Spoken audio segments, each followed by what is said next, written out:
and an A+ with the Better Business Bureau. You don't need to be afraid of the IRS any longer. End your tax nightmare today by visiting us online at TRA.com Or call 800-583-5905. That's 800-583-5905. Tax Relief Advocates. Real solutions for real people. Batter up! The Durham Bulls are hiring for seasonal, part-time, and game day positions at our job fair Saturday morning, January 24th from 10 to 1 at the Durham Bulls Athletic Park. You could move forward in the hiring process the same day. Our schedules work around your life. Whether you're a student, parent, or juggling another job, no experience required, just passion. Be part of the experience that turns first-time guests into Bulls fans for life. The Durham Bulls Season Job Fair, January 24th from 10 to 1. See you at the ballpark. Every second counts in a poison emergency. That's why Poison Help is standing by 24/7 to provide free assistance in over 100 languages.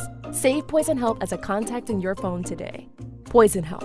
1-800-222-1222. This is the story of the one.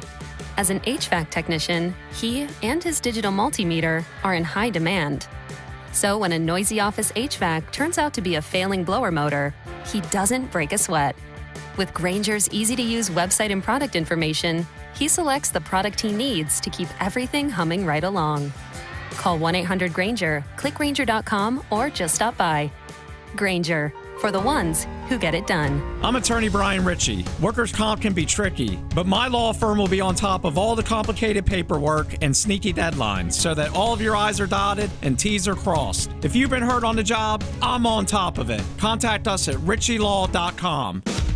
Broadcasting live from the Lenovo Studios. WCMC HD1 Holly Springs. 99.9 The Fan. The Triangle Sports Leader.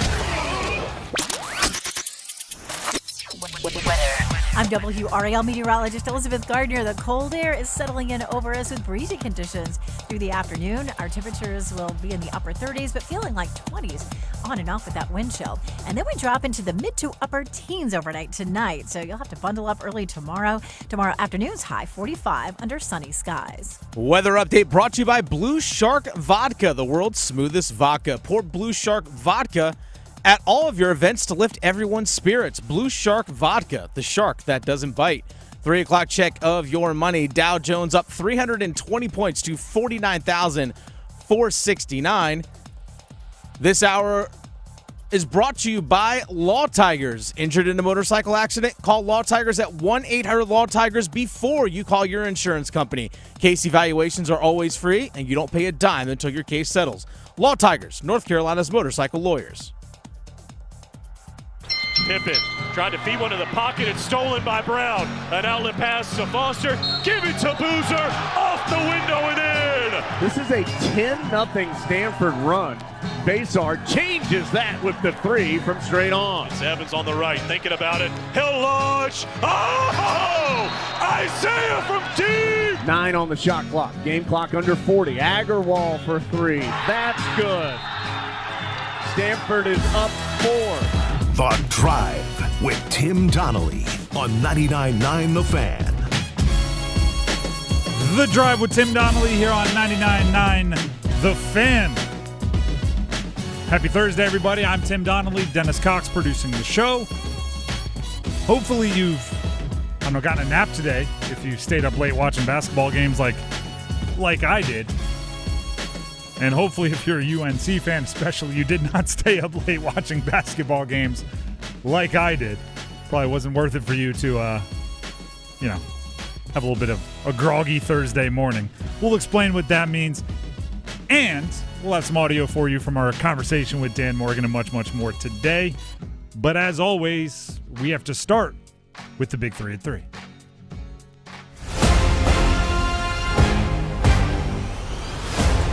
Number 1. UNC lost to Stanford last night, 95-90. Now, did they have a double-digit lead? Yes. Did they get fantastic performances from their two best players? Yes. Was it one of the most frustrating losses you could possibly imagine? Also, yes. 95-90. And, I said yesterday that their two previous games, right, the loss to SMU and then the near victory, the close victory over Wake, felt like Okay, you guys stop messing around. The loss to Stanford went to, oh, you're not messing around, are you? You're actually dealing with some stuff here. You're actually struggling. You guys weren't just overlooking opponents, or you weren't thinking your bleep doesn't stink. There's an issue here. And the issue is what the has been all year, right? Their perimeter. They have entirely overcorrected from last season. Last season, how many times did we sit here and lament the fact that North Carolina was getting outplayed by traditional bigs, right? Not stretch fours, not, hey, I'm 7 foot, but I want to be out on the perimeter. No, they were getting outplayed by teams that could bully them with strength and post play. This year, they probably had 2 of the 4 best big men in the ACC. Caleb Wilson is obviously a bit of a tweener. He can do a little bit of everything, but he and Henry Vasar make up one of the best front courts in the league. One of the best in the country. One of the best in the country, which is synonymous. Best in the ACC, best. At least I'm going to keep trying to spin that. But no, their front court is great. They had 26 points apiece last night. Their perimeter is letting them down. And in last night's case, it was just an inability to defend. It was very similar actions. It's not like they were mixing it up. They were confusing everybody. I mean, it was pick and roll. It was pick and roll. It was pick and roll. Caleb Wilson, after the game, told the media that they were just running the same play over and over again. When he says it that matter-of-factly, it's an issue. They got 39 minutes between Kyan Evans and Derek Dixon at the point guard. They combine for 3 points and 3 assists, and the defense wasn't much better. I have a stat here that will set the tone for how we're going to talk about UNC this year. And it actually comes from GoHeels.com. It's the one that found it. Adam Lucas was the writer. GoHeels.com is like state-owned propaganda, right? That's coming straight out of the North Carolina athlete. This is not somebody, the ESPN or CBS researcher. So Okori is the stud freshman that scored 1 billion points for Stanford last night. He continued a rough trend for the Heels. The opposing team's leading scorer has exceeded his scoring average in every game since the season opener when they're playing against UNC. And oh, by the way, as the article emphasizes, there was no leading scorer entering the opener, so you couldn't exceed your average because it was the first game. Makes sense. He entered the night, the freshman for Stanford, averaging 22.1 points per game. He scored 36. Third straight opposing point guard who scored at least 27 points against North Carolina. Those 3 games I'm talking about, all 3 had a point guard score 27 or more. Something's got to change. Something's got to change. They're way too talented. And even just Caleb Wilson and Henry Vasar, you don't want to waste their seasons. But as a team, you're way too talented to not be able to guard the pick and roll and let them shoot 57% from 3. All of that makes up number 1. Let's get to number 2. Number 2. Then that game started at 9 o'clock, and it went till darn near midnight because of all the timeouts and everything down the stretch and the reviews and everything else. But eventually, ACC Network clicked over to Duke beating Cal, 71-56 final. One of the stories for Duke, and we talked about it yesterday, is they need a consistent second scorer. Cam Boozer, by the way, gave his ho-hum 23 and 11 or whatever it was, just a run of them, or 21-13. May have done a little flipperoo there. Just a boring 21-13 game for Cam Boozer. Isaiah Evans scored 17. What I like about the game from Isaiah Evans is it was not how we traditionally think of an Isaiah Evans game. Last year I used to joke that you knew how Evans' game was going to go by his first 3. If his first 3 went in, he's going to score a whole bunch. And if his first 3 missed, it was like, all right, he's probably going to spend more time on the bench. He started with 3 misses, started 1 of 5 from 3, missed a free throw, which for a shooter is always a little concerning. But then when he checked back in the game with about 4 minutes to go before half, deep 3, dunk, deeper 3, finished with 12 points in the first half. It was not the flamethrower game. It was kind of a grinding, I know that I need to score 17 game, and I'm going to force it if I have to. And then he paired with Boozer, that ends up being a 38-point night from those two. And Cal as a whole only scored 56. A lot of volume. A lot of volume from Evans. A lot of volume. Took a bunch of threes. They did not shoot as a team very well from three.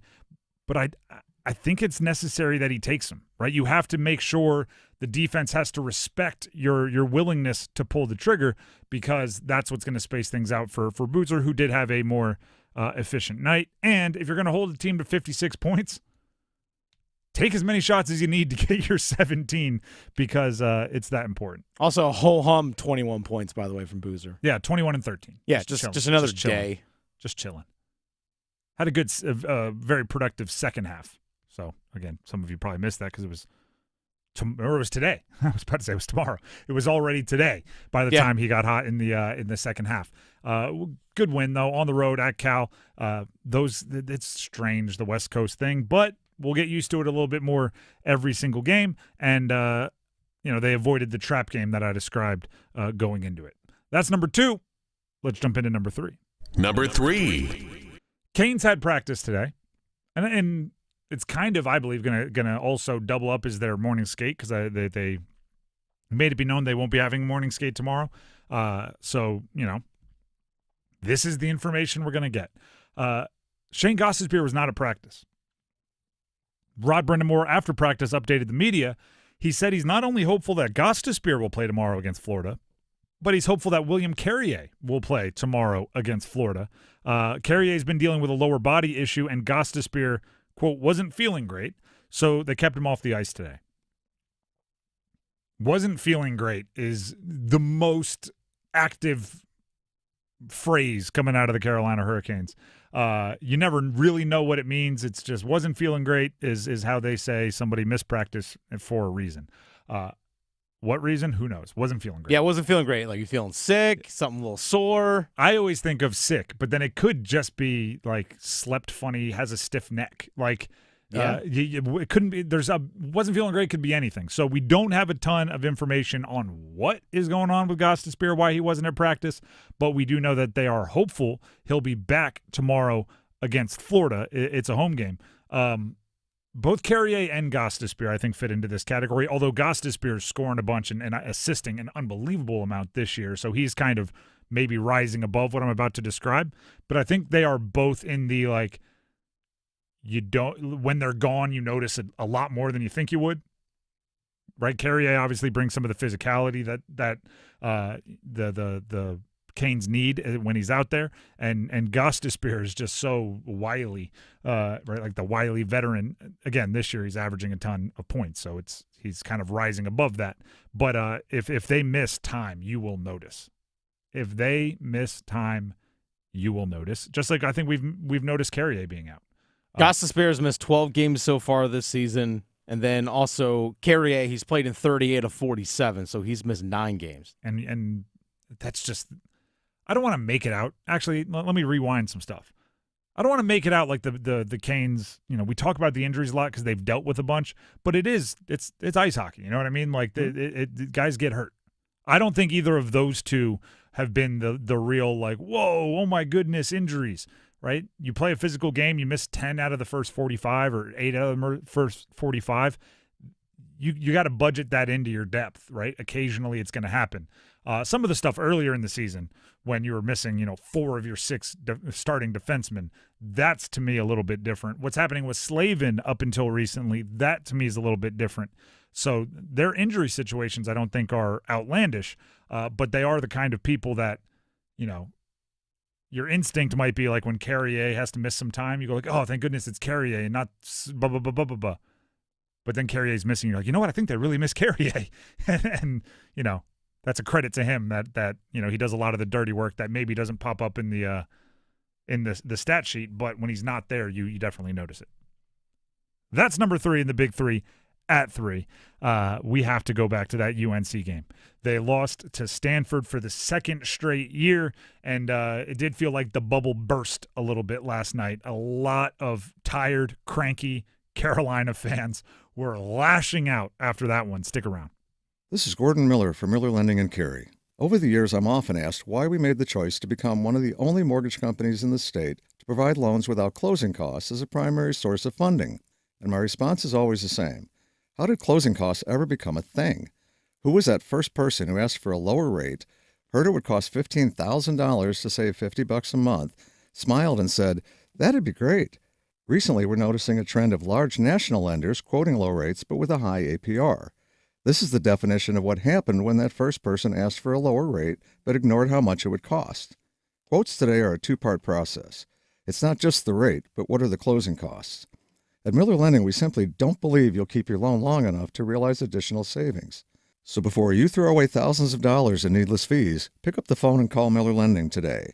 919-447-3377, or simply apply online at millerlending.com. Miller Lending is an equal housing lender and MLS number 250-2146. Hey folks, Dennis Cox here for my friends over at Raleigh Weight Loss Center. I know a lot of people struggle with the New Year's resolution, sticking with the plan. This is where Raleigh Weight Loss Center comes in, folks.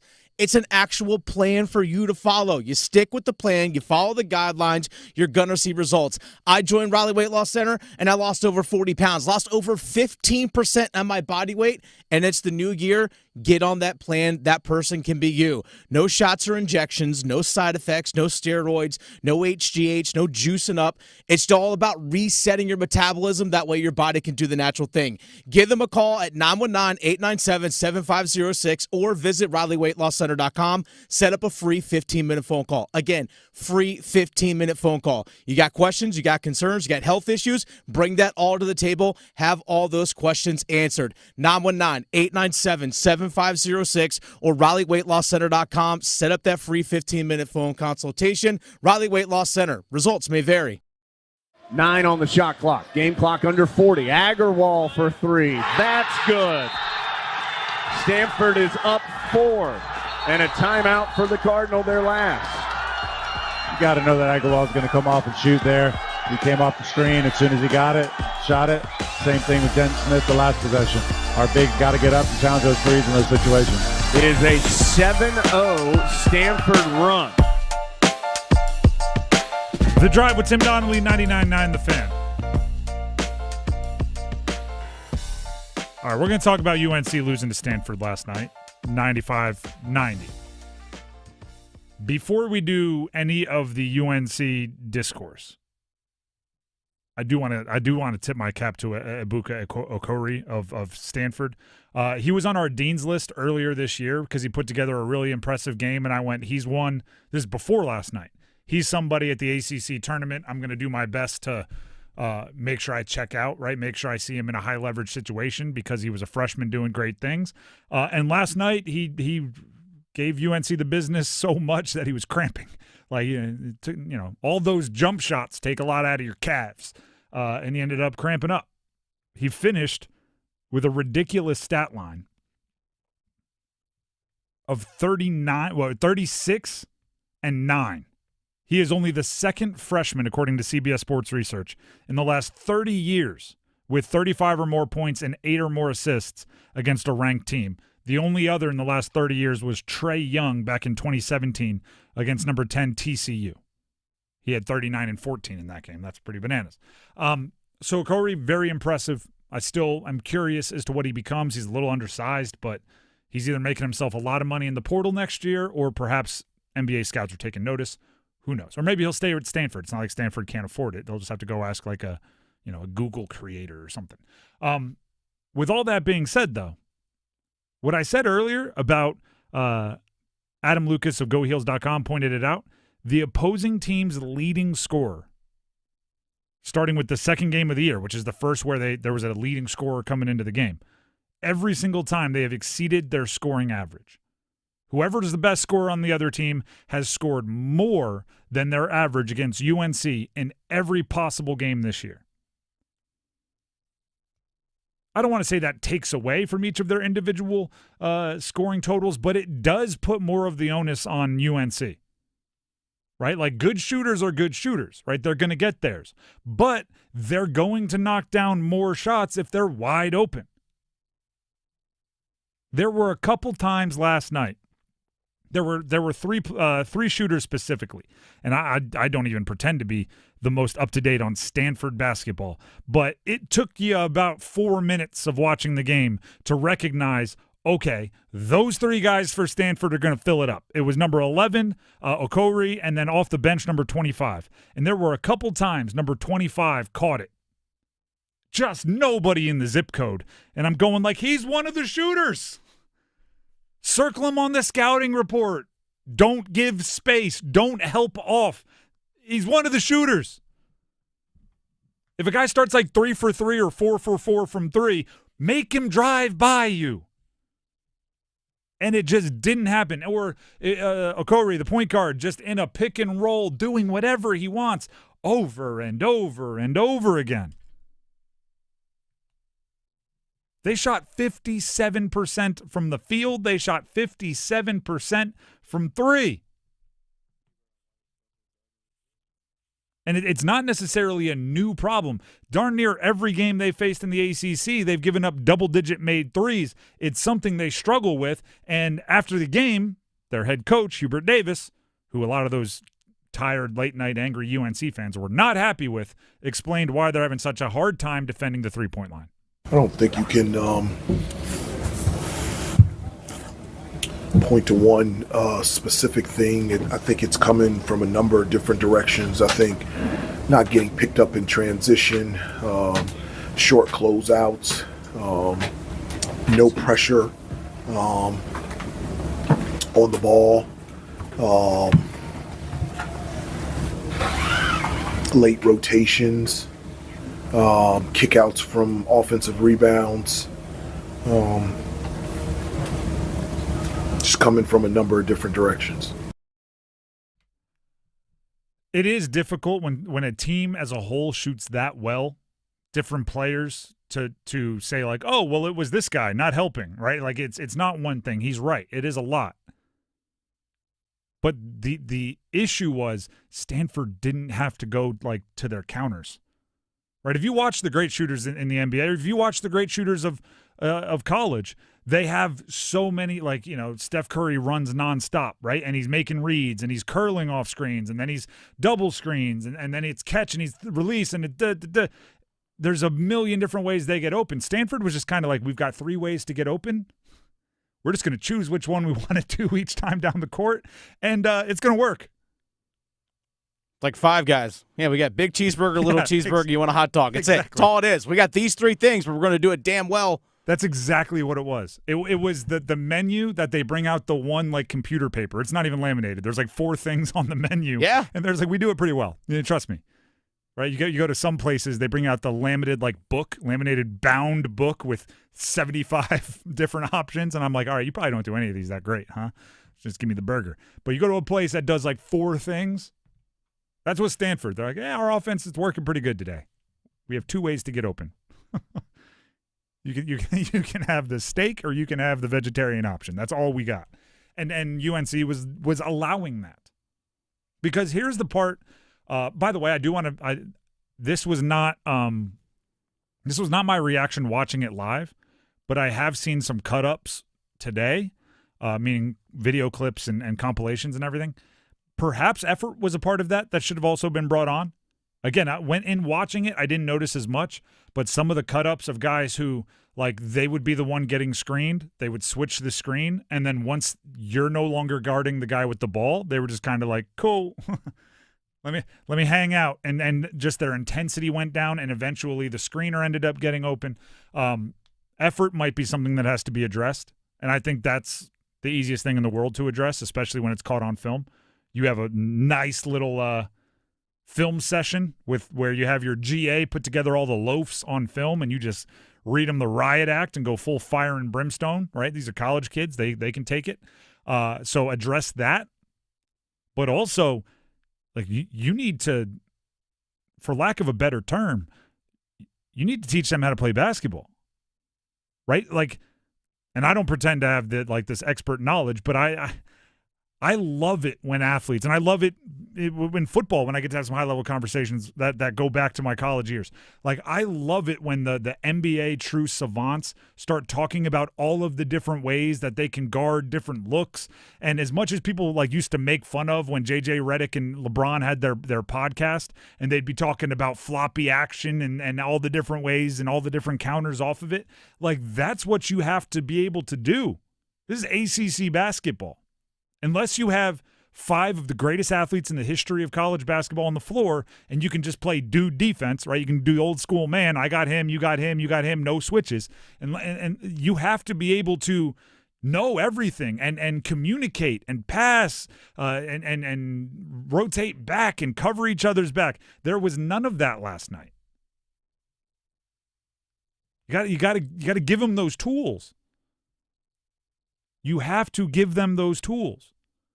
Go listen, and this is like the myth of the NBA. Just go listen to any. You can go right now on social media and just search like players talk about Kevin Garnett, and it'll just be teammates talking about. I'd never even played with a guy like him, and I almost wanted to tell him to shut up until I realized how much easier he was making my life.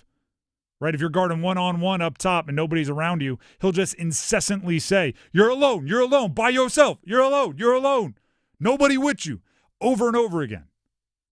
It seems incessant until, it seems like over the top until you're the one out there by yourself, and it's nice to know, you're not going to get screened, there's going to be nothing you trip over, you're good. It seems simple, but UNC didn't have the communication last night. They lost guys too often. And when a team is shooting like Stanford was shooting last night, which was startling, right? It did feel like everything was going in. When a team is shooting like Stanford was shooting last night, you have to lean harder on your effort and your communication. Your offense was fine. And by the way, your offensive plan should be how many times per possession can we get the ball in the hands of Caleb Wilson or Henry Vasar. They need touches, and you'll be fine. They scored 52 points between the two of them and did so pretty effectively. Second issue, though, or last thing I'll say about playing so much through the big men, when you are in those final possession moments, traditionally guards are the ones that can create a shot for themselves. You saw them going to Caleb Wilson kind of in the short corner quite a few times at the end, and he was losing his footing. One time he was able to, as he was falling, kind of shovel it to Seth Trimble, but there were turnovers there. That's not necessarily the best, clock winding down offense. So somebody on that perimeter is going to have to wake up. Start making more shots, start playing better defense. Coaching staff's going to have to get in their ear. There's a lot that feels like it's being wasted. Another thing that went viral yesterday, an old clip from Raymond Felton talking about what Roy Williams did when he didn't like their defense. They showed up for practice and all the rims were taken off the hoop. There you go. And he was like, no, we're playing defense. And he said for 2 practices, they just did defense. I'm not saying you do that, but I wouldn't hate it if Hubert Davis did it. Yeah. Right? You show up and it's like, no. You put the basketballs away, gentlemen. Right now we're defensive sliding. Like we're just getting a stance. Your quads are going to be on fire by the time we leave here because their defense was, especially on the perimeter, was that concerning last night. And it's a buildup. It's not the first time. They've given up a lot of threes to a lot of teams. The Drive with Tim Donnelly, 99.9 The Fan. We will move on to the Dean's List. Probably not some perimeter defenders from UNC on the Dean's List. But before we get to even that, here's Dennis Cox. Speaking of defense, Dennis Cox here for my friends over at Law Tigers. If you're a motorcycle rider like myself, I know things are chilly right now. Like me, you might have your motorcycle parked away, but it's good to be a defensive driver or defensive rider when you're out there on the road as a motorcycle rider. Always being safe when you're out there on the road. But if you are injured in a motorcycle accident, you got to give Law Tigers a call at 1-800-LAW-TIGERS even before you contact the insurance company. And also, here's something special that Law Tigers is doing right now. I want everyone to make sure you pay attention. Whether you're a motorcycle rider or not, or you're thinking about getting on a bike at some point, well, this might be your entry point. The Law Tigers are once again teaming up with your Carolina Hurricanes to give one lucky Caniac a custom Canes Ducati motorcycle courtesy of Art Moto Garage and Shiny Side Paint. That's right, a Canes Ducati motorcycle courtesy of Art Moto Garage and Shiny Side Paint. The date to enter, you have until March 29th, but why wait? Go ahead and do it right now. Go to caniacsbike.com. Again, caniacsbike.com to enter. The bike will be given away live on April 4th at the game and includes tickets and a catered suite. That in and of itself is pretty awesome. Go to caniacsbike.com, enter for your chance to win that Canes Ducati motorcycle. Caniacsbike.com. Law Tigers is a network of independent law firms who are members of the American Association of Motorcycle Injury Lawyers. Law Tigers is not a law firm. The Drive with Tim Donnelly, 99.9 The Fan, gets to the Dean's List, as promised, next. Hi, friends. This is Mark Pons with Chapel Hill Tire. In basketball, when your feet slip, the play is over. Traction keeps you in the game. The same goes for the road. That's why this January and February, you'll save $120 with free installation when you buy a full set of Michelin, Pirelli, or Uniroyal tires. Better grip on cold roads and wet pavement means more control behind the wheel. Confidence you can feel every time you drive. With 13 locations across the Triangle, we're easy to find. Book your appointment at chapelhilltire.com, save $120, and drive happy. Never have I ever called my sister from the finish line of my first marathon. Hello? You won't believe where I am. Are you running? Mile 26. I'm gonna make it. Switch to T-Mobile's 55 Plus plan and get iPhone 16e with its advanced camera system on us. Plus, 2 lines for just $30 a line. Guys, I can't believe it. I knew you could do it, babe. That was amazing. Mom, how do you feel? I feel great. I can't feel my feet. Let's take a picture, and then you may carry me to the car. Share every stride, every mile, every memory on America's best network. Switch to T-Mobile's 55 Plus plan and get iPhone 16e on us and 2 lines for just $30 a line. With 24 monthly bill credits and 2 eligible port-ins on Essentials 55 Plus for well-qualified customers with autopay plus taxes, fees, and $35 device connection charge. Credits end and balance due if you pay off early or cancel. Contact us. Finance agreement 128 gigabytes, $599.99 required. Best mobile network in the U.S. based on analysis by Ookla of Speed Test Intelligence data 1H 2025. Visit T-Mobile.com. Pondering prizes with Cash Pop? Why pick just one pop when you can pick as many pops as you please? Up to 15. Picture this. You pick your pop, perhaps a powerful 7. Now pick more pops like a proud 9, a pristine 15, a perfect 10. Each pop propagates more potential to pack your pockets with prizes up to $2,500. So prepare for a peppering of prizes with Cash Pop from the North Carolina Education Lottery. Cash Pop. Play more pops. Win more prizes. Must be 18 to play. See Cash Pop prize and odds charts at nclottery.com. Problem gambling helpline 877-718-5543. The best financial move you can make this time of year? How about lowering your mortgage rates to 4.99% fixed APR, the lowest rate in years? How about getting up to $500,000 out of your home equity in the process? You can do it now by calling Loan Pronto. Hey, it's Dennis Cox. With Loan Pronto's Rapid Equity Loan, you can get a ton of cash, pay off all those high-interest credit cards, and skip up to 2 house payments. One homeowner just got $300,000 approved in under 24 hours, wiped out their credit cards and 2 car loans, and saved $2,100 a month. Don't wait, no hard credit pull up front, and you probably won't even need an appraisal. Just fast, easy cash from your home's equity. Act now. Call 919-381-1760 or visit loanpronto.com. Start the new year by wiping out all higher interest debt and lowering your bills by thousands. Call 919-381-1760 and see how much cash you can get today. loanpronto.com. Equal housing lender, NMLS 166171, APR for well-qualified buyers. Visit NMLSconsumeraccess.org. Wilson takes the snap, runs up the middle, charges, backward, goal line, touchdown. 3-yarder, Will Wilson, his 4th rush TD of the ballgame. The Drive with Tim Donnelly, 99.9 The Fan. Listen, the Olympics are coming up. I'm a big fan of Olympics of all kind. Like any time nations, I like the 4 Nations Cup. I like the World Baseball Classic. I like World Cup. I like all of that. Also this year? There's a lot of that going on this year. By the way, Clayton Kershaw just announced he's going to pitch in the World Baseball Classic. Oh, nice. So he's like, I'm retired, but not from the cool stuff. Just from the dog days grind of 160 MLB games. I can give you 1 start, get you 5 innings. Yeah, or you could sacrifice him. There you go. Like, someone's going to have to pitch to Ohtani here. We don't want to kill any of our guys. confidence. Can you give us one batter, Clayton? Who cares if your confidence is shot? Your legacy is secure.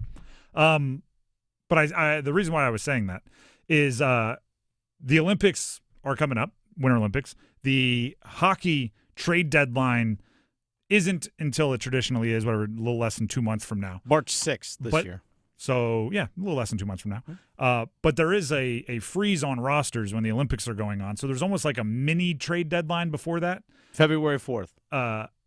Because of that, we're getting to like the trade rumors a little bit earlier, right? Like this point in time, 2 months before, there might be some whispers, but there really wouldn't be the more aggressive rumors. But this year they're getting a little earlier. So I'm just enjoying them, right?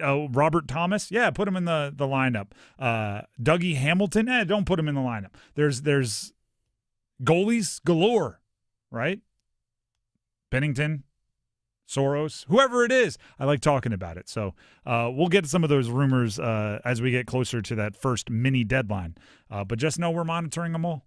And if you have one that you want, let us know. If there's a trade, but make it realistic, right? Don't go, Connor McDavid just secured his at least a point per game season already with his 82nd point in his 47th game. That means they're ready to trade him for a bag of pucks. No.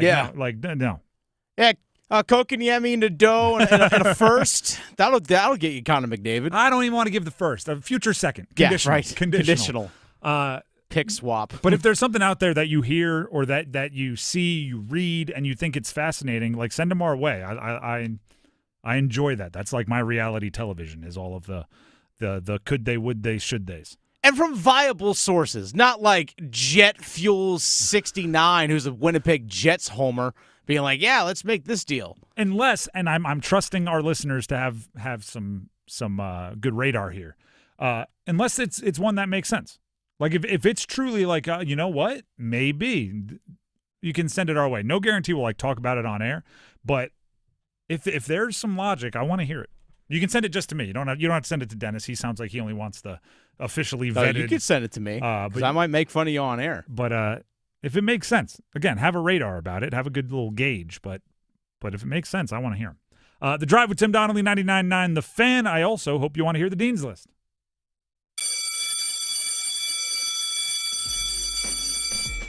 Dean's List. Let's highlight some people in the college sports world. This is a double Dean's List. Boopy Miller of SMU and whoever runs the fire for SMU. Yeah. So Boopy Miller, former Wake Forest guard, now playing for SMU, hit a half-court buzzer beater to win. First of all, that's like what you dream up in third grade, right? He half-court buzzer beater to win an ACC game. So he gets on the Dean's List. But also, as soon as the bucket was made, as soon as the ball went through the net, flames from the shot clock.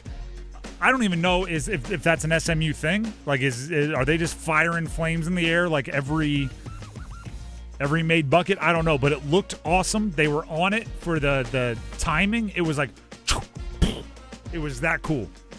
You know, that person was sitting there just hand over the button. Oh yeah, being like, I understand the assignment. I have one job. This is maybe the only opportunity in my life where I get to set off the pyro with a game-winning shot going on at the buzzer, and was ready for that moment. You talk about like, dreaming of the moment of like, man, half-court buzzer. This person dreamt of this moment and executed it to perfection. I mean, it is. Let's go. Be a star in your role. Be a star in your role. If you're the button guy for the Fire, you are a star in your role. More Dean's List. Bowl games and college football. I don't know if you watched them. I did not. But the Golden Globes were last weekend. And, if you're into that sort of thing, that's a big night. They're the viewers total for the Golden Globes, 8.66 million.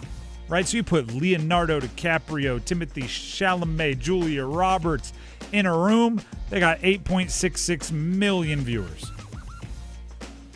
The Pop-Tarts Bowl, 8.696 million viewers.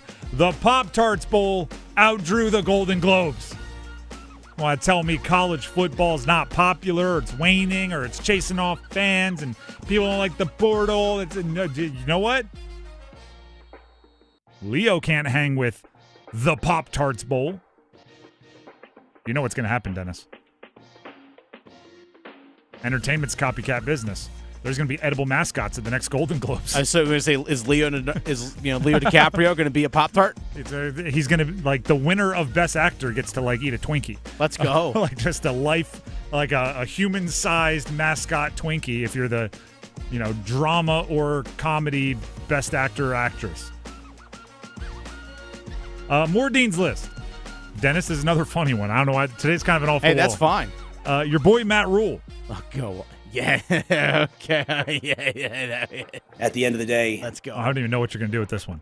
So, there's an online personality that he calls. They call themselves like the Freedom of Information Act report or something like that. Okay. So they just are constantly putting in requests for things from schools essentially that take federal money. FOIA requests. Matt Rule.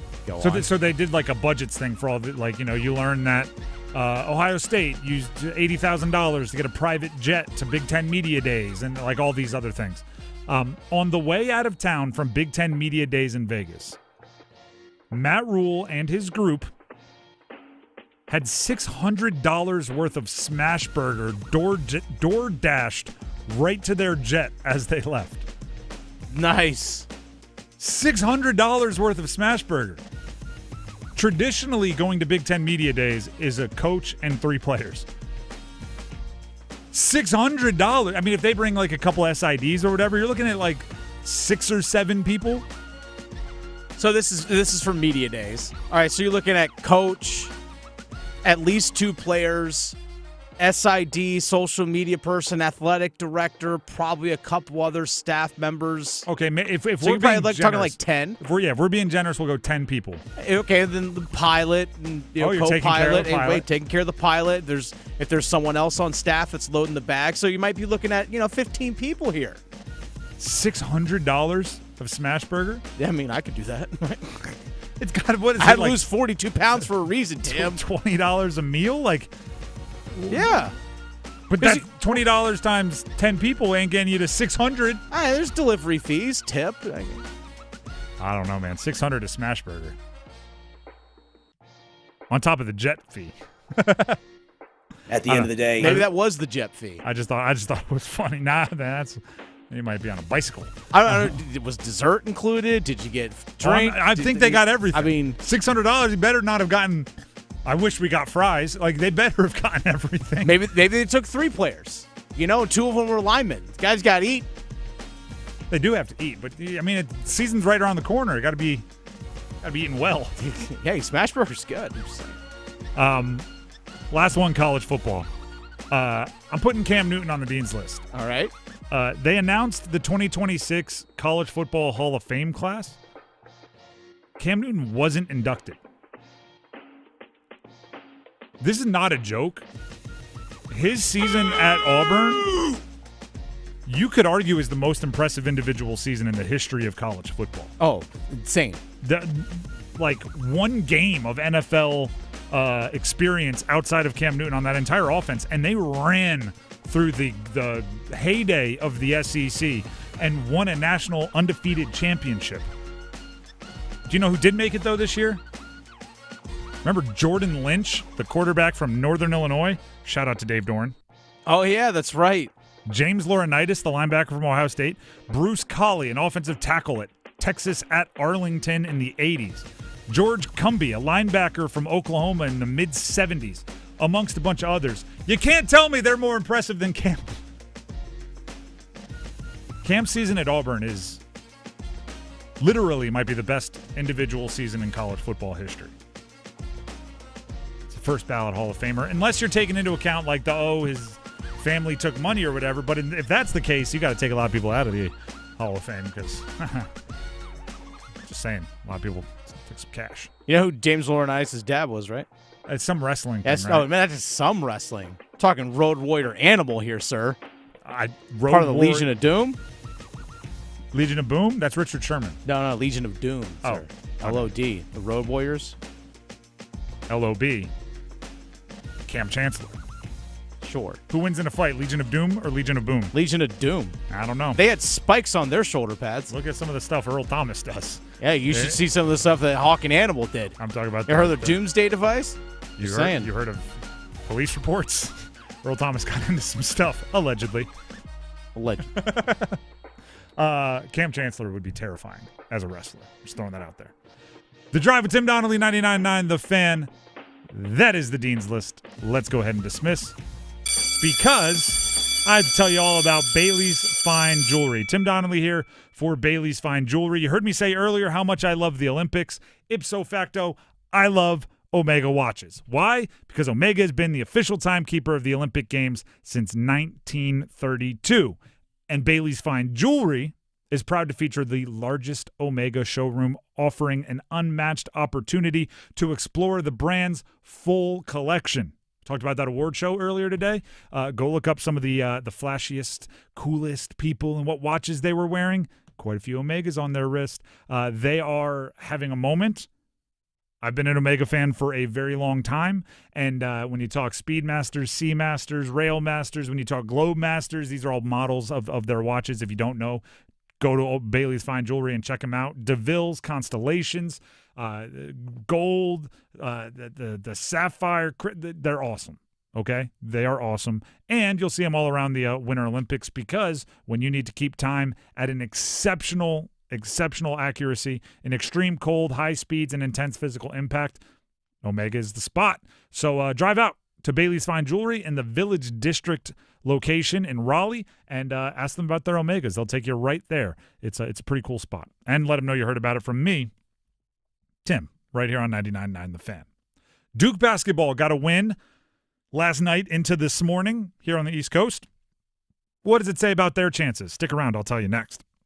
Is your financial advisor offering you up to a 30% upfront bonus? Or are they promising you up to 10% growth per year, all for your retirement income? If not, then you need to come to Trajan Wealth. I'm Jeff Jr., founder of Trajan Wealth. If you have a plan to retire within the next 10 years, don't wait only to find out it's too late. I've seen hardworking folks like you retire only to be required to go back to work, all because their advisor told them guarantees like these were too good to be true. They're not. That's up to $30,000 upfront or up to $10,000 per year on $100,000, all guaranteed for retirement income. Don't keep working when you're supposed to be retired, and don't let any financial advisor tell you it's too good to be true. Call Trajan today, 919-205-9800. That's 919-205-9800. Annuities, non-advisory products. DBA Trajan Wealth Insurance Solutions. Additional disclosures at TrajanWealth.com. Meet Lee Platts,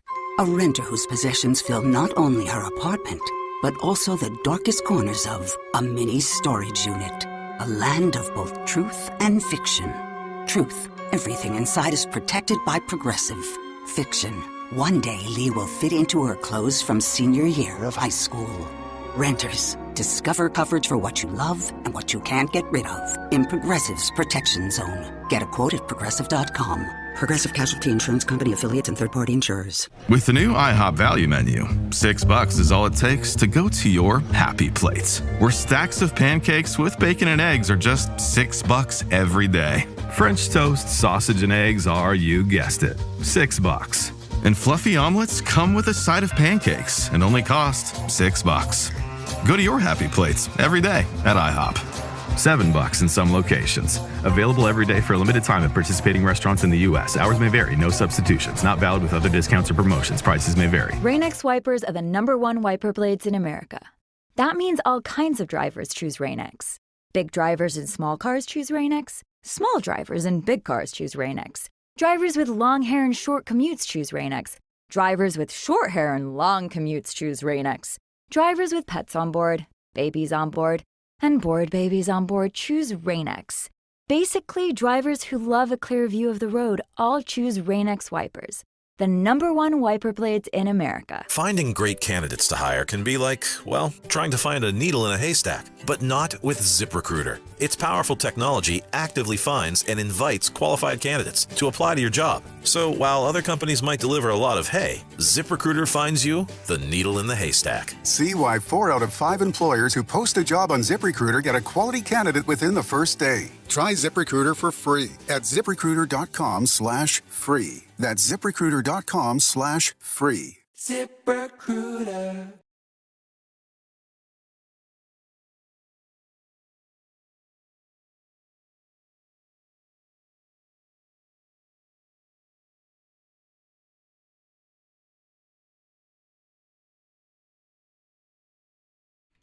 This is The Drive with Tim Donnelly, 99.9 The Fan. I assume there's some kind of significance to this rejoin music? Yeah, it's the Legion of Doom, the Road Warriors entrance music.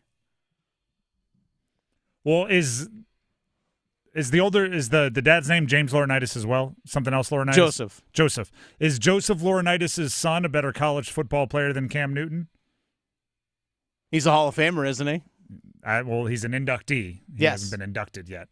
That doesn't mean it's deserved. That's not the conversation here, Tim. I asked if he's I didn't say anything about him. Is he a Hall of Famer? I said, is he a better college football player than Cam Newton? Oh, I don't know.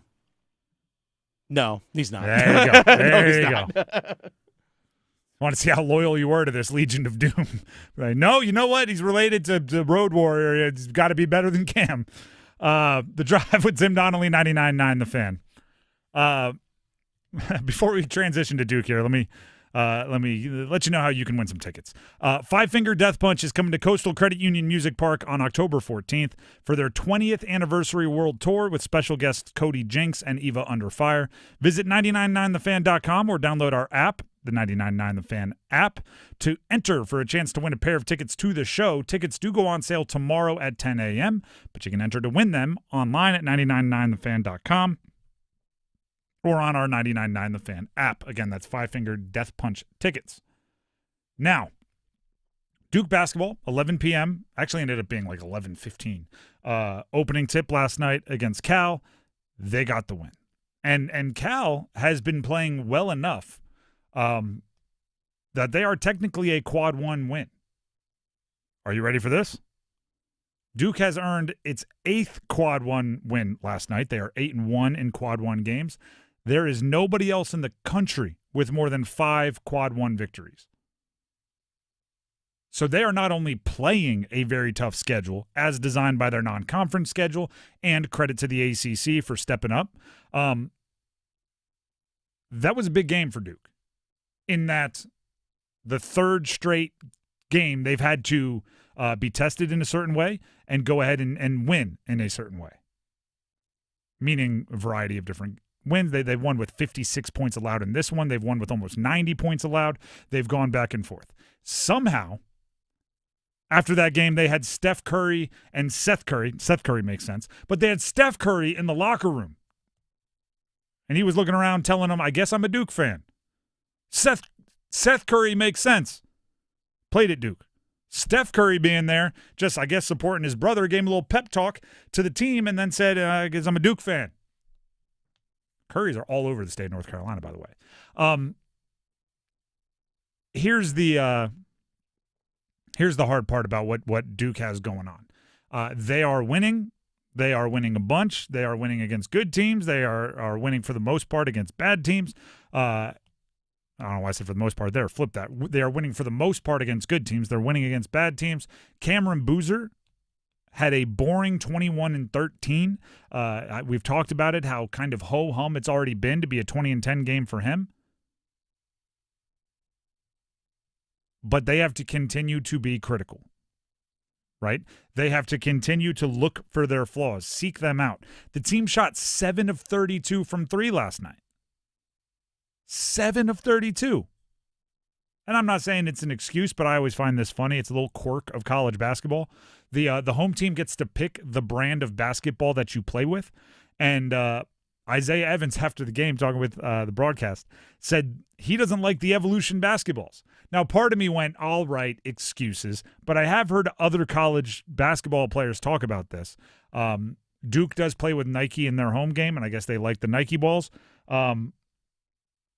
Most teams, all teams, have racks of different basketballs that if they're getting ready to play with the Evolution, if they're getting ready to play with whatever, they bring out that rack of basketball for practice so they can get used to it. I think it's absolutely ridiculous that there isn't a universal basketball that everybody has to use regardless of your sponsorship. But hey, I don't know how they pick the balls in the NCAA tournament, but you can't afford to go 7 for 32 against a team that can keep up with you offensively. Right? If you're going to hold Cal to 56 points, you're going to be fine. But 7 of 32 is 7 of 32. And maybe the answer is to stop taking so many if you're not knocking them down and play more through Boozer and Gongba down low and drive and get to the bucket and all of those things. But if you're going to live and die by the 3, you better figure out a way to deal with a 7 for 32 game. And again, like I said, the beauty of it is they've been playing well. They've been winning. They've been winning those quad 1 games. They've been somehow having Steph Curry pop into the locker room, right? They've been doing all of this good stuff. So you can learn. You can fix without the turmoil, right? So look at one of their rivals, their crosstown rival in UNC. UNC has a lot of stuff to fix, and it feels like they're under the gun. Right, they have a lot of stuff to fix, and it feels like if you don't do it quick, there's going to be metaphorical pitchforks and riots. Duke has things to fix too, not nearly as drastic, not nearly as high stakes as far as if you don't fix them, you're going to lose or you're going to fall onto the bubble or anything like that. But they have things to fix as well. I'm still waiting for some of the touted youngsters to wake up their production. Dame Sarr, who did make some plays last night, Nick Hamania. There are some guys that we're still waiting for them to kind of click. But in the meantime, if you have Boozer and Evans and Gongba and a few others, there's some time to figure it out. They can buy you some time to figure it out. And I talked about it earlier, but Isaiah Evans, I really liked, for as inefficient as he was scoring the basketball last night, I like that he understood his role was like, no, I got to get some points here. It can't just be Boozer. I have to keep shooting. And he did catch a little bit of fire right before halftime, which, by the way, there's, I don't know, like one of those 17-3 runs, something like that. Duke went on to take a decent lead into half. A lot of that was Isaiah Evans. So as like I said, as inefficient as he was, I like that he got his 17 the hard way and made a difference in the game, right? He had a deep 3. I think it was like a 28-footer according to the stats, a made dunk, and then a 31-footer according to the stats. Right before half, he ended with 12 in the first half, and in the second half they were kind of in control. But goodness gracious, no more 11 p.m. tips. How about that? 11 p.m. Eastern time? Save that for the Canes when they're on their West Coast road trip. I don't need it in college basketball, too. I played a 10:45 hockey game last night. These kids are fine. I'm not talking about for them. I'm talking about for me. Yeah, well, you too. Too. They looked they actually played better in the second half than the first. They looked fine. I, on the other hand, was fighting for dear life on the couch trying to stay awake. These are college kids. They're used to being up late. I'm purely being selfish here. Oh, I know. The Canes, when they have those 10:20 starts, I'm going like, come on, guys. 11 o'clock?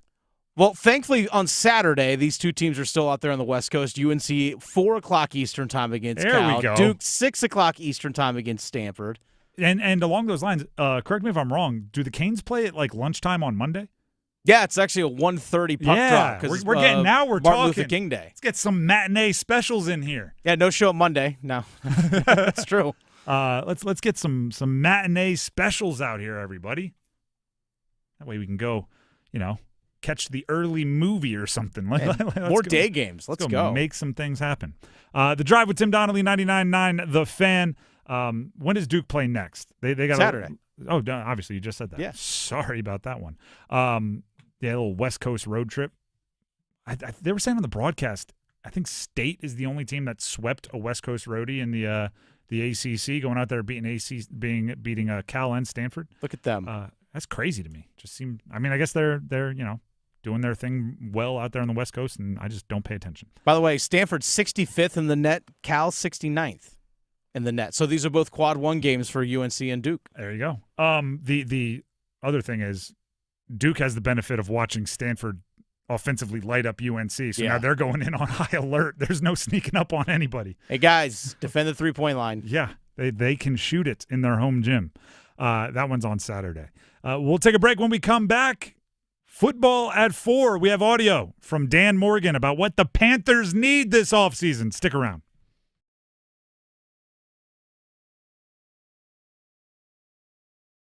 Hi, Greg Talbot with Strategic Tax Resolution. Tax enforcement and defense strategies have changed a lot over the last year.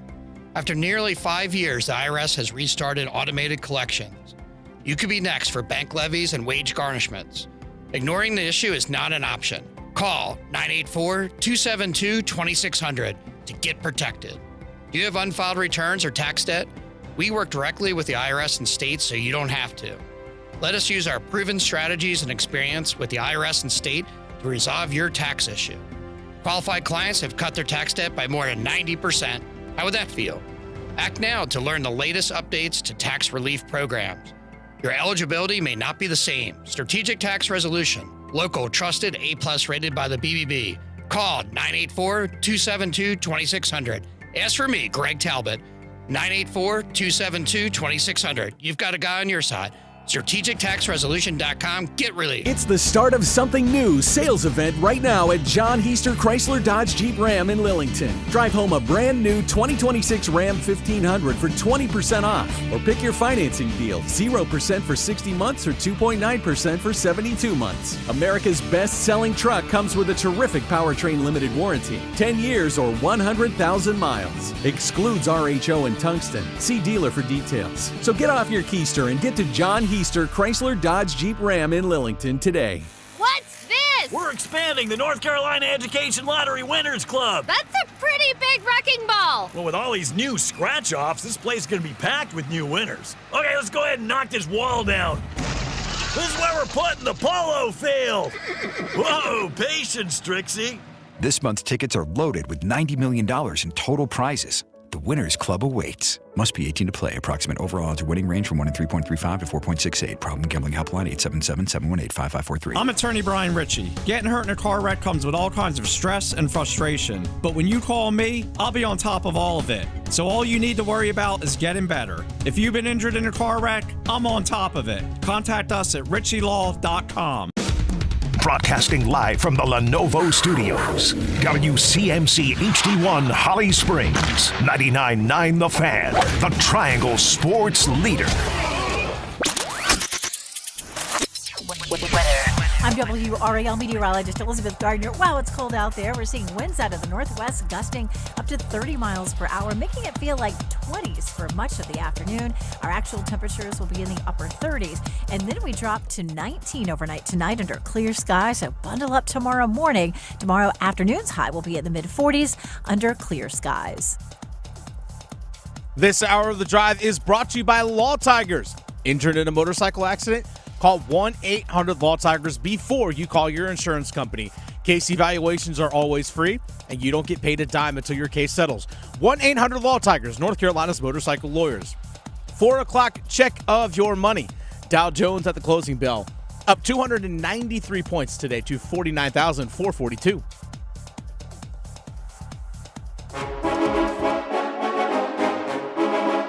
Let's move the chains. Time for football at 4. Football at 4. One of my favorite times of day. We talk pigskin at 4 o'clock here on the drive. You could set your watch by it.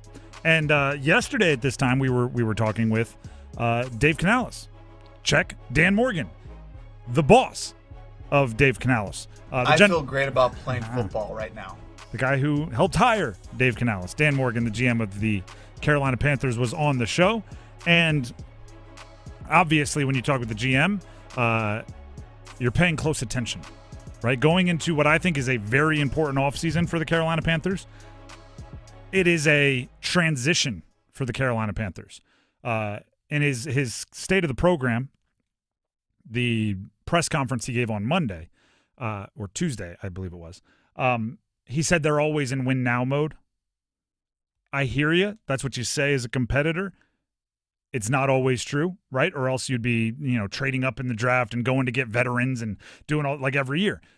this is the first year I do think it's not fully win now mode. It's not like, hey, this is the last year in a window win now mode, but they're more in on winning this year than they have been. Less about building, less about, well, let's make sure we get, the foundation in place before we start building. Now they're kind of going for it. So with that in mind, we talked to Dan about the biggest needs for the Carolina Panthers, and I asked him if on offense they were missing home run hitters, and this is part of his answer. Jimmy Horn kind of gave us a little bit of that element towards the end of the season. I do think that's something that we are missing on the offense a little bit, is where we can just get the ball out to a guy and he can take a 5-yard catch and take it the distance, or make a few guys miss and come up with a big play. So, that's another spot that I think that we've identified and we'll be looking for in the future. It is something they were missing this year. And Jimmy Horn, I don't even know if he actually gave them that aspect of their offense, or if it just gave them the threat of that aspect in their offense, because he does have a little bit more speed. But a true home run hitter impacts the games in a lot of ways. Not the least of which is, especially if it's a wide receiver or a pass-catching running back, right? Somebody that can take a screen the distance. Think about what it would do for Bryce Young. How many times, and I'm not even going to act like I'm guilty of it. I think it's an intelligent thing to do. Your quarterback has to throw for more than 200 yards, significantly more than Bryce Young has thrown for 200 yards. Mm-hmm. A good way to do that is to have him throw it about 5 yards in the air and have that person run with it for another 60 yards. That's a nice little chunk of that 200 yards. And there's a lot that goes into it, right? Because those types of catch and runs become better when ball placement is perfect, accuracy is there, when safeties are playing deep because they're afraid of you throwing it over the top. Like, there's a bunch of different things that go into it, but it is one of the negatives. And no one's ever accused Chuba Hubbard or Rico Dowdle of being perfect running backs. It is one of the negatives about the way their running backs play, which is they are much more doubles hitters than home run hitters.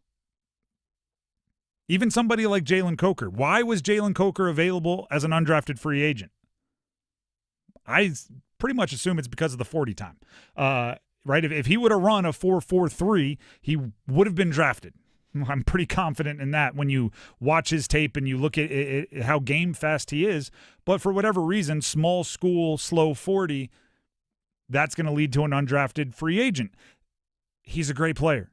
The advanced analytics love him. He showed out in the playoff game against the Rams.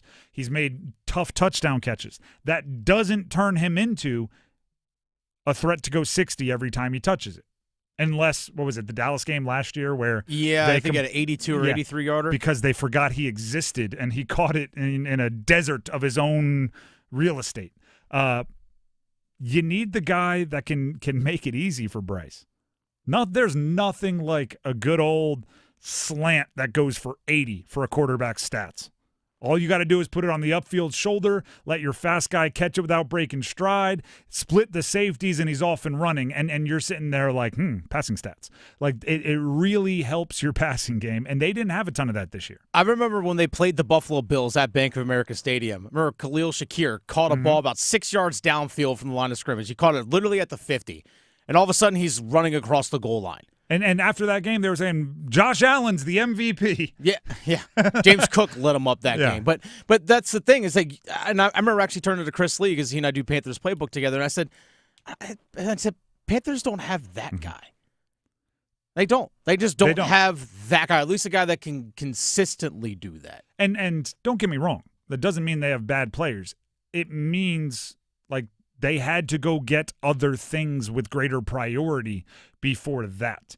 To use the most obvious and over-the-top example.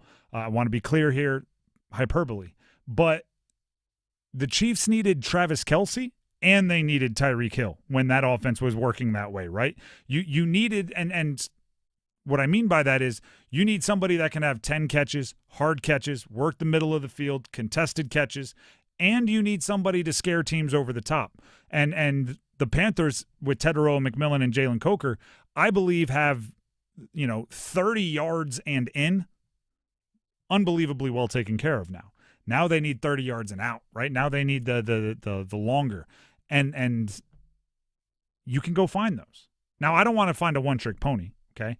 I'm watching a lot of the college guys. There are some speed players in college right now that are entering into the draft, and I'm going, he's just fast. I don't know if he's a good football player, but he's fast.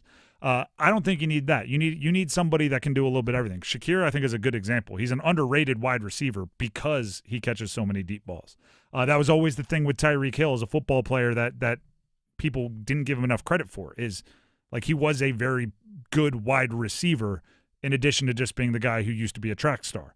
Like that, you need that as well. And that's the challenge for them this offseason. And I mean, we could have this conversation. We're going to have it at some point. It's what Xavier Legette was supposed to be, right? He runs a 4.39. If you go back and watch his breakout year at South Carolina, it was screens and deep balls. It was deep posts. It was skinny posts. It was go balls. Like that's what he was supposed to be, and it hasn't added up. So you got to take another swing at it. You got to go find a way. And the same is true for defense. You need playmakers throughout the team. Dan Morgan yesterday on our show with just that sentiment. I don't know that I would just identify one. I feel like we need a lot. I feel like what we need is just more playmakers, more guys, whether on the defensive side of the ball that can make impact plays and take the ball away. And then on the offensive side, guys that are touchdown makers, guys that can get the ball in the end zone, whether in the red zone, whether like I said before, taking a short catch and taking it the distance. So we'll just be looking for playmakers and go attack it. That plays into everything I've been saying since the moment their season got over. The moment their season ended, I went, all right, they now have a lineup. I'm going to use a baseball analogy, where all 9 guys are a threat to get on base, which is, I mean, there was a point in time not that long ago where if you got through like the top 3 hitters of the lineup, you were good. You're just going to get 6 strikeouts and back to the top of the lineup. They now have a lineup where like everybody is hitting for average. They need the home run hitters.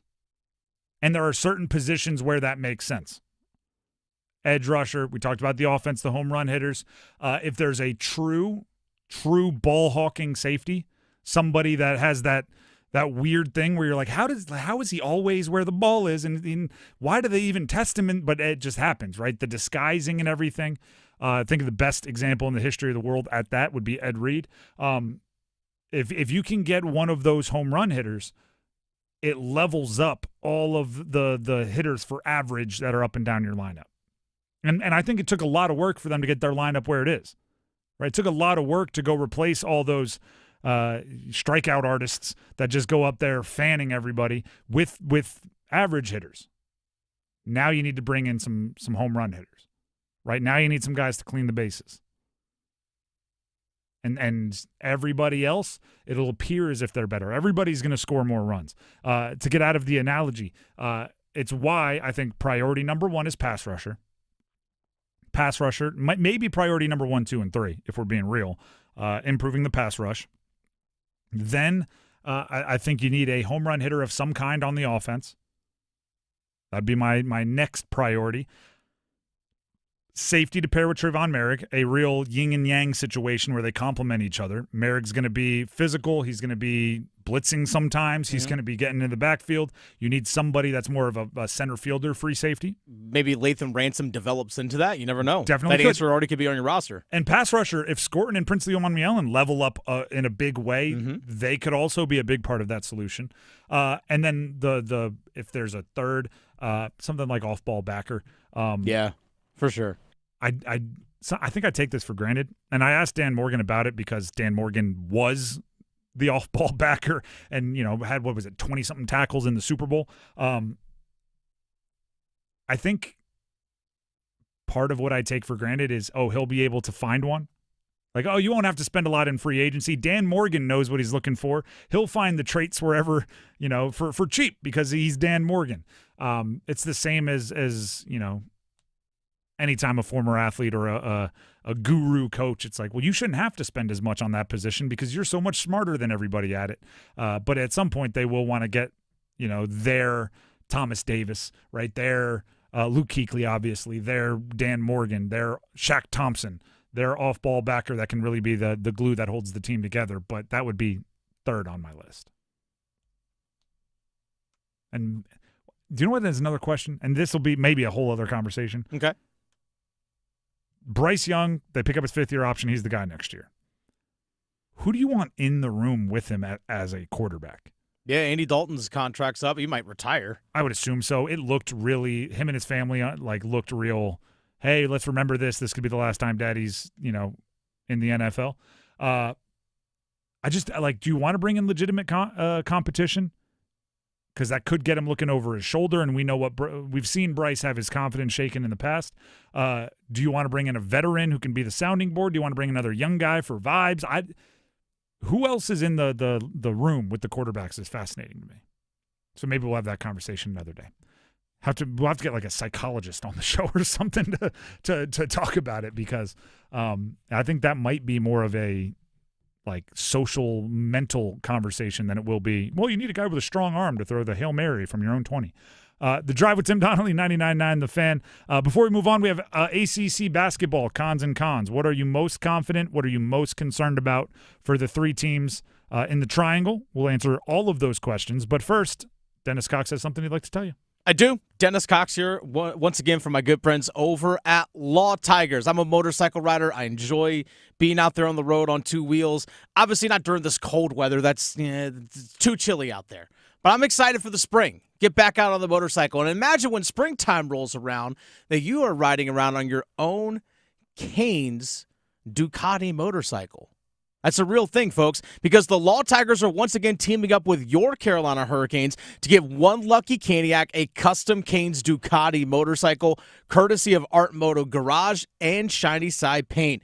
Last day to enter is March 29th, but why wait? Enter now. Go to caniacsbike.com to enter. The bike will be given away live on April 4th at the game and includes tickets in a catered suite. I mean, that in and of itself is worth entering alone. But imagine also having a Ducati motorcycle to win.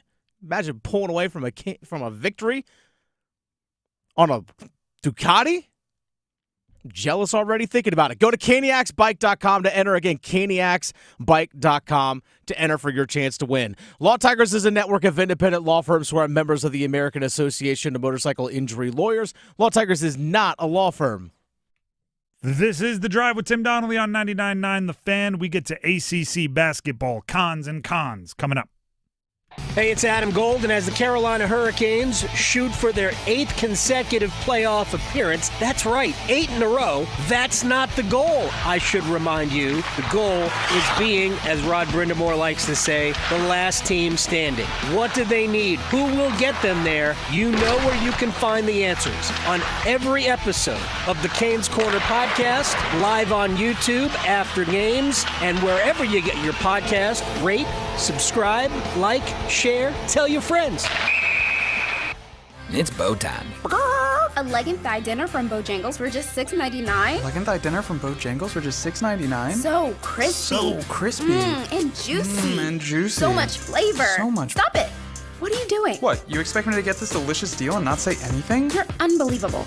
You're unbelievable. With a boldly seasoned leg and thigh, choice of fixin', a biscuit, and legendary iced tea, it's a deal so good it's worth repeating. So eat and repeat while it lasts. It's bow time. It's bow time. Dine in, drive through, or tap your favorite delivery app and have Bojangles come to you. Satisfy your craving for flavor right now with Bojangles 2-piece dinner. 2 pieces of Bojangles dark meat chicken, your choice of fixin', a biscuit, and iced tea for just $6.99. That's right, just $6.99 for limited time at participating Bojangles. What are you waiting for?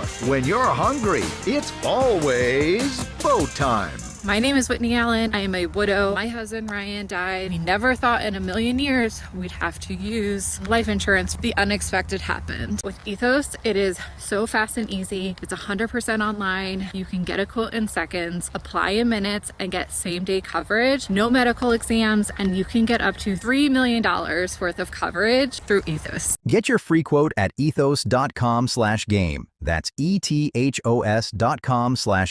Time spent on application may vary. Online health questions required. Okay, I have to tell you. I was just looking on eBay where I go for all kinds of things I love, and there it was. That hologram trading card. One of the rarest. The last one I needed for my set. Shiny like the designer handbag of my dreams. One of a kind. eBay had it, and now everyone's asking, ooh, where'd you get your windshield wipers? eBay has all the parts that fit my car. No more annoying. Just beautiful. Millions of finds, each with a story. eBay. Things people love.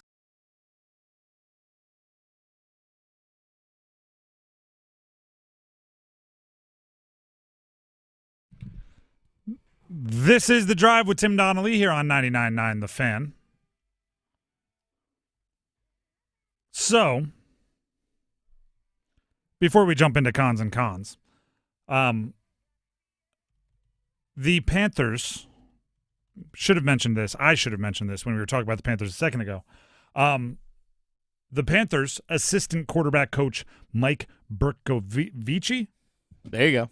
Bercovici. We'll go with it. Has been promoted to pass game coordinator per a Joe Person of the Athletics source. I believe the Schultz report had it first. He recently interviewed for the Commanders quarterback coach position, excuse me. And he is being promoted to pass game coordinator, which will obviously keep him around. Sometimes I don't think people understand like the actual importance of these titles. In certain industries, you ask for a raise, they're like, oh, we'll give you you're now the, team lead, and that gives you a little extra money per hour or something like that. These are important for the reasons being of when you're allowed to interview for other jobs. So teams can block you from interviewing for lateral moves in most cases. So, like a GM can't interview if the team doesn't want, like your current employer doesn't want you to, for another GM job. So when you upgrade to pass game coordinator, or you go from quarterbacks coach to, associate head coach or whatever, that's all about raising the level of your title, and it limits what you can and can't do elsewhere. There's, again, usually a pay boost involved, because why would you agree to limiting yourself options elsewhere without a pay boost? But I believe this is all about, they like the way that the team is developing. They like the way that Bryce is developing. They like the way that the offense is developing, and they want to keep as much of that incubator in place as possible. So if it means promoting a guy or giving him a new title, jumping him up to this, that, or the other coordinator, I think that matters. So I wanted to point that out during the last segment, talking about our conversation with Dan Morgan. Forgot about it, so there you go. Check it off the list. We'll have to have a conversation sometime about the Panthers if, let's say, Evero does get hired to be a head coach. What's by the way, he's interviewed, step? or he is interviewing with the Steelers. Yep. He has interviewed with the Raiders, and he's expected to interview with the Falcons, I believe, are the three that have requested. Yeah, Pittsburgh, Atlanta, Vegas. I still think it's a bit of a long shot, but if he does get a job, then Cooley would probably be the natural next up, right? Potentially the secondary coach, but you never know. He might try and bring him with them to be maybe the defensive coordinator or something along those lines. Even though anyway, so it's just, what's your succession plan? I know Dan Morgan talked about it back on Tuesday at his presser, which, we could talk about this at another time, because Dave Canales, he also has to sit there and be ready to make those decisions regarding, hey, if Evero takes a job somewhere else, what are my next steps to fill these other positions? You could also promote Todd Wash, your defensive line coach, who used to be a defensive coordinator with the Jacksonville Jaguars when they last went to the AFC Championship game. He runs more of a 4-3 under type scheme, but I think they have the personnel that could work in that. I've talked about this with athletic directors in college a lot. I think every GM, head coach, they need to have the Post-it note with 6 names on it in a locked drawer somewhere, phone numbers and everything. So, and that's for every position that you are in charge of, that you're responsible for. Where, all right, our head coach just left for a new job, got fired, whatever. Boom, let me go get the keys to open up my locked drawer. Here are the names I'm interested in. And I would imagine Canales and Dan Morgan have that for defensive coordinator, whether it's somebody internal or external. They have their list somewhere that they'll never tell Evero exists, but I think it does. The Drive with Tim Donnelly, 99.9 The Fan. Now we can finally get to ACC basketball cons and cons. But to play great defense, you need one thing above all else. That starts with a W. Confidence. Cons and cons. What are you most confident in? What are you most concerned about when it comes to each of the 3 Triangle ACC basketball teams? You have to pick one. You're allowed to, as if I have that power. You are allowed to be concerned about more than one thing for each of these teams, or be confident about more than one thing in each of these teams. But you got to pick just one. It's what are you most confident about or concerned about.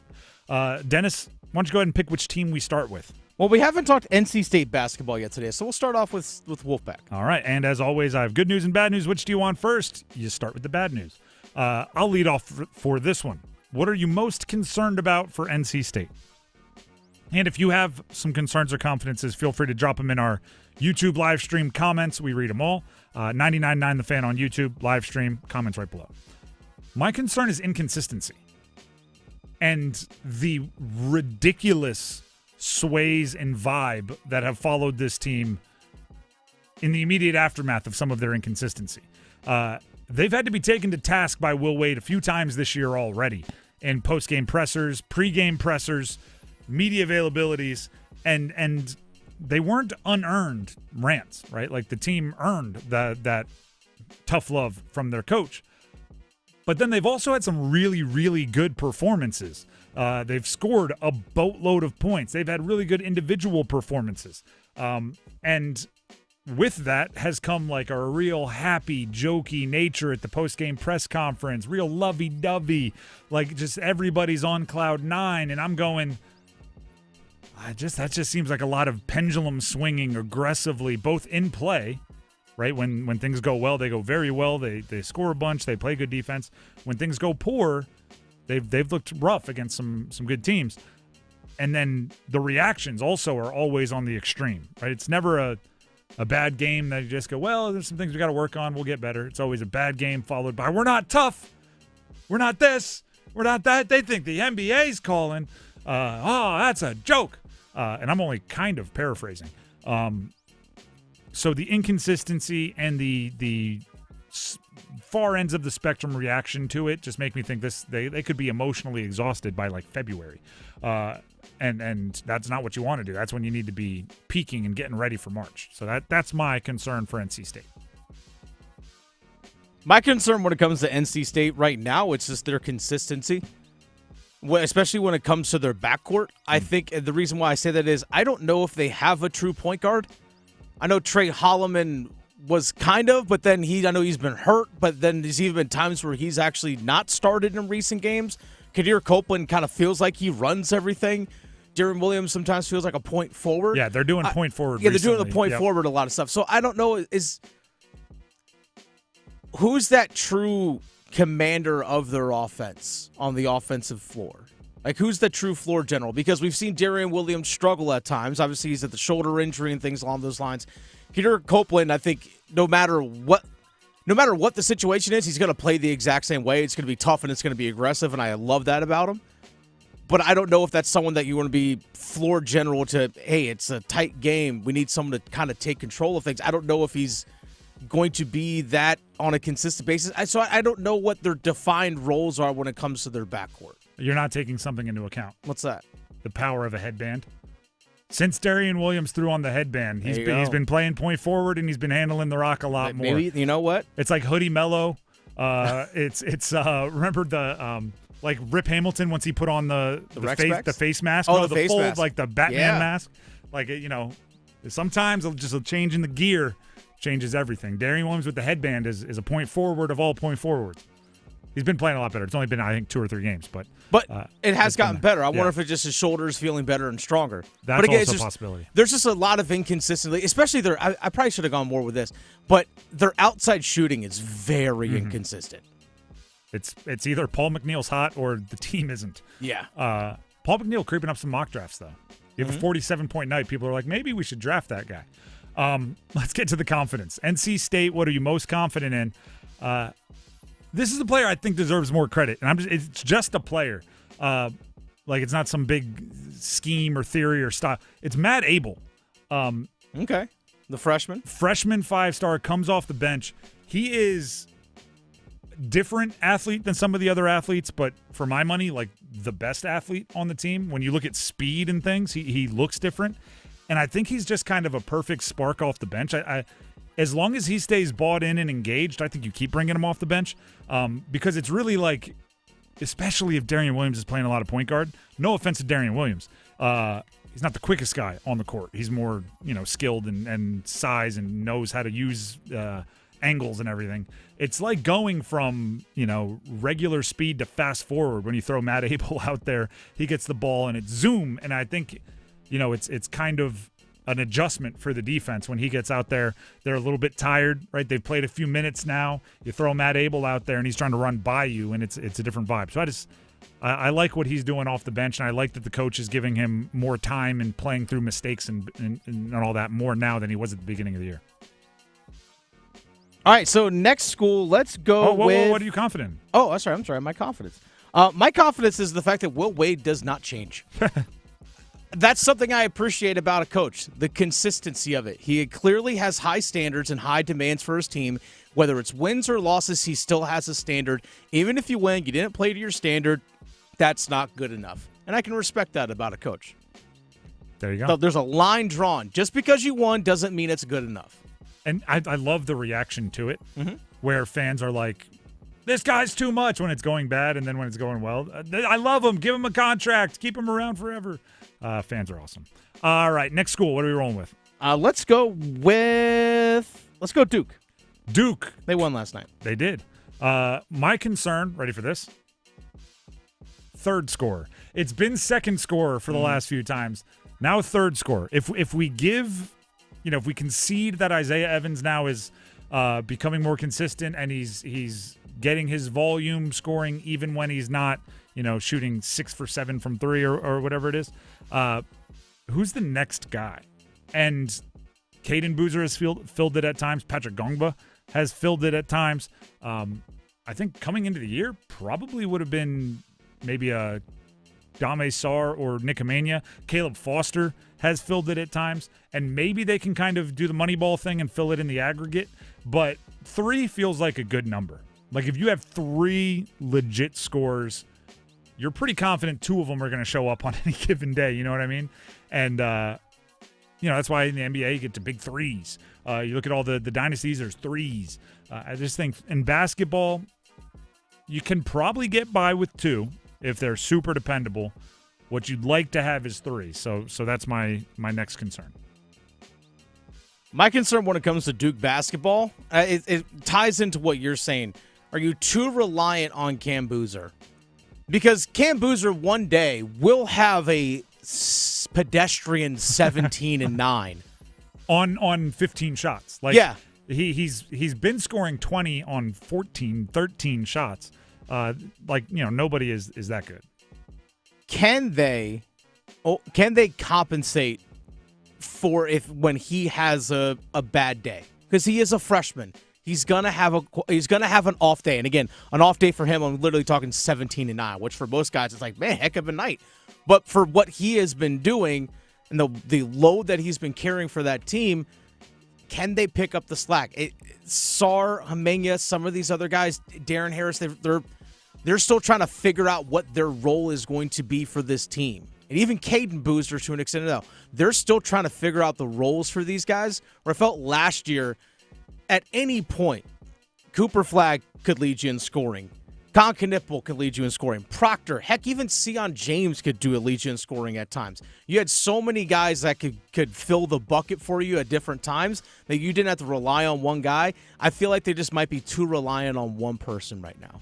I'll say this. Last year, I think their physical archetypes divided them up more as far as their main characters, where Cooper Flagg was 6'9" wing. Nobody is confusing him for anything other than that. Kaman Malawash was 7'2", springy big guy. He wasn't confused for anything else. Con Knipple, wide body, 6'7", very obvious what they can do, what they should do. You look at this year, Dame Sarr, Nick Amenia, Caleb Foster, Darren Harris. A lot of these guys, they could do similar roles on a team, perimeter defense, shooters, a little bit of driving. There's a little bit more overlap there. So perhaps that's kind of the issue, right? It's it's not as obvious, but we'll see. My confidence is actually going to contradict some things I've been saying. It's Cam Boozer's floor is my confidence. Because of the way he scores, I don't want to say he's slump-proof. He'll have bad games. But it's different than a guy that depends on, distance shooting or depends on always being able to beat his guy off the dribble or avoiding double teams. He catches the ball down low and he's powerful. But as long as the refs are letting him kind of do that elbow thing, I think he's going to get to the line, which helps your efficiency a ton. I think he's going to get a lot of short buckets. He's going to get a lot of, layups and tap-ins and things like that. And because of that, that's why we jokingly say, he's going to have a bad game and score 17. That does feel like a bad game for him, right? 23, I think he's averaging right around 23, maybe a little above, a little below. Has he scored 30 in a while? He averages 23, and it feels like on a game-to-game basis, it's he's either 21 or 25, and that's kind of the range. It's kind of crazy. So, and I know that's not exactly true, but it feels that way. So I just like having a player that brings something that you can depend on. You can build everything else off of that. Yeah, let's see. Looking here at his game log this season for Cam Boozer, you're looking at points scored. Just he said this is the last stretch of games. 21, 18, 27, 17, 26, 23, 26, 18, 29. Did have a 35-point game against Arkansas. And then he also had one 35-point game against Indiana State. So only twice over 30 points. But still is, like you said, averaging just under 23 points per game. It's that consistency. It's you can plan for 20. That's insane, right? To be able to just go all right, he's giving us 20. We're going to have to score 74 points today to win. Where are we getting the other 54 from is such a luxury to have. So that's what I'm confident in. My confidence is Cameron Boozer. Yeah. It's someone that you can rely upon night in and night out. Plain and simple. All right, let's get to UNC. You go first because mine are paired together. My confidence and my concern for UNC are paired.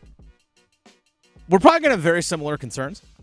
It's their backcourt. Yeah. And I say the backcourt in the sense of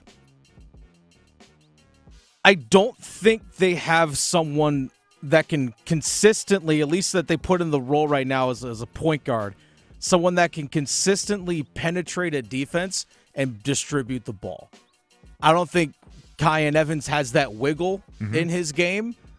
I don't think he, obviously, if you just make him a pure two guard, he can just focus on just shooting. I don't know. Maybe make Bogovac the point guard. I'm not entirely sure. But I don't think they have outside of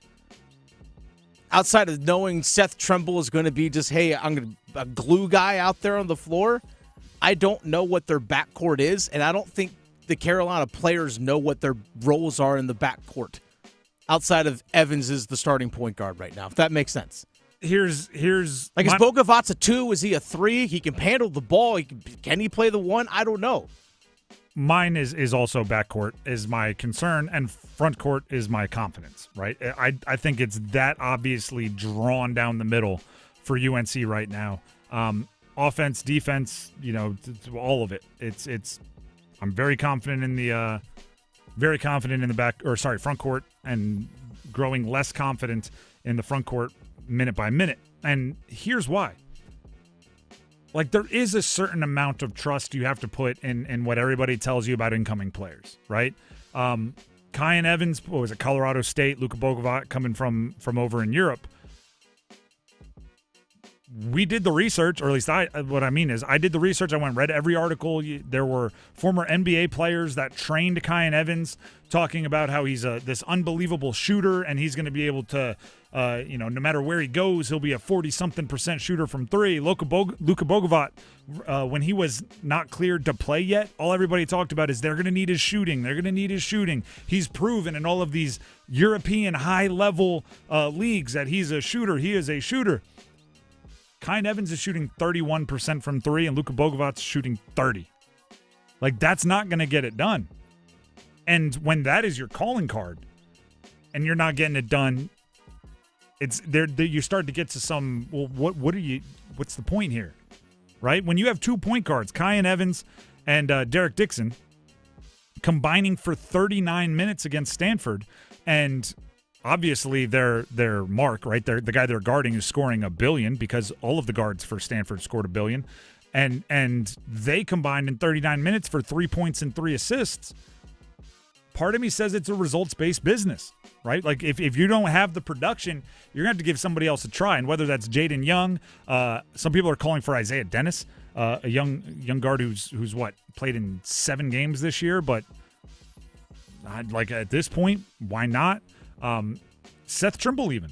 Seth Trimble, I give him a ton of credit as a high-level defensive player because I've seen him do it, but hasn't been as locked down as he's been in the past, and obviously dealing with the injury and maybe getting back into shape. But there's not a ton about the backcourt that is exciting me.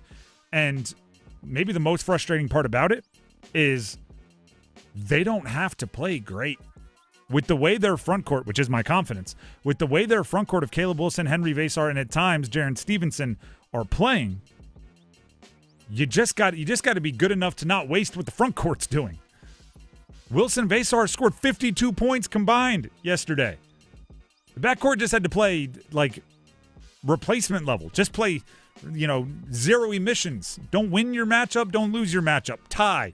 Right? In hockey terms, be a 0 plus minus. Yeah. Like that's all you got to do. And Caleb Wilson and Vasar will each come out +3. Like that's all you let them carry it. You don't have to be otherworldly. You just can't be a negative because your front court's going to win darn near every matchup they play in at their positions, and it's that anchor is holding them back. What's your confidence? My confidence, it's easy to say Caleb Wilson and Henry Vasar easily, but I'm going to get a little bit more specific, especially when it comes to Caleb Wilson. I love his vision when the ball is in his hands. For a guy that's 18 years old, his ability to see plays away from him as opposed to just staring at the defender and looking at the rim and I'm just going to get to that point. He could pass the ball. His vision, I think, is phenomenal for a guy his age, especially for a big man, 6'10", who probably his whole life could just go look at the rim and be like, I'm just going to get there, try and stop me. His vision is fantastic. I would not blame him if he tried to touch the top of the backboard and dunk it every single time he got the ball. For real. And his mid-range game is impressive. Once he develops an outside shot, dangerous. He's filling up the stat sheet. It's, a block and a half, a steal and a half, 2.5 assists, 20 and 10, probably 20 and 11. There's a reason why preseason, right, when I finally dug into watching some film on him, I was like, why is everybody not putting him amongst the top freshmen in the country? And then right now he is being put in the top, 4, top 5 NBA draft picks, and I wouldn't be surprised if he's top 3 by the time this whole thing's said and done. And you're right. Not only is it developing an outside jump shot, just developing his body. He's still very thin looking.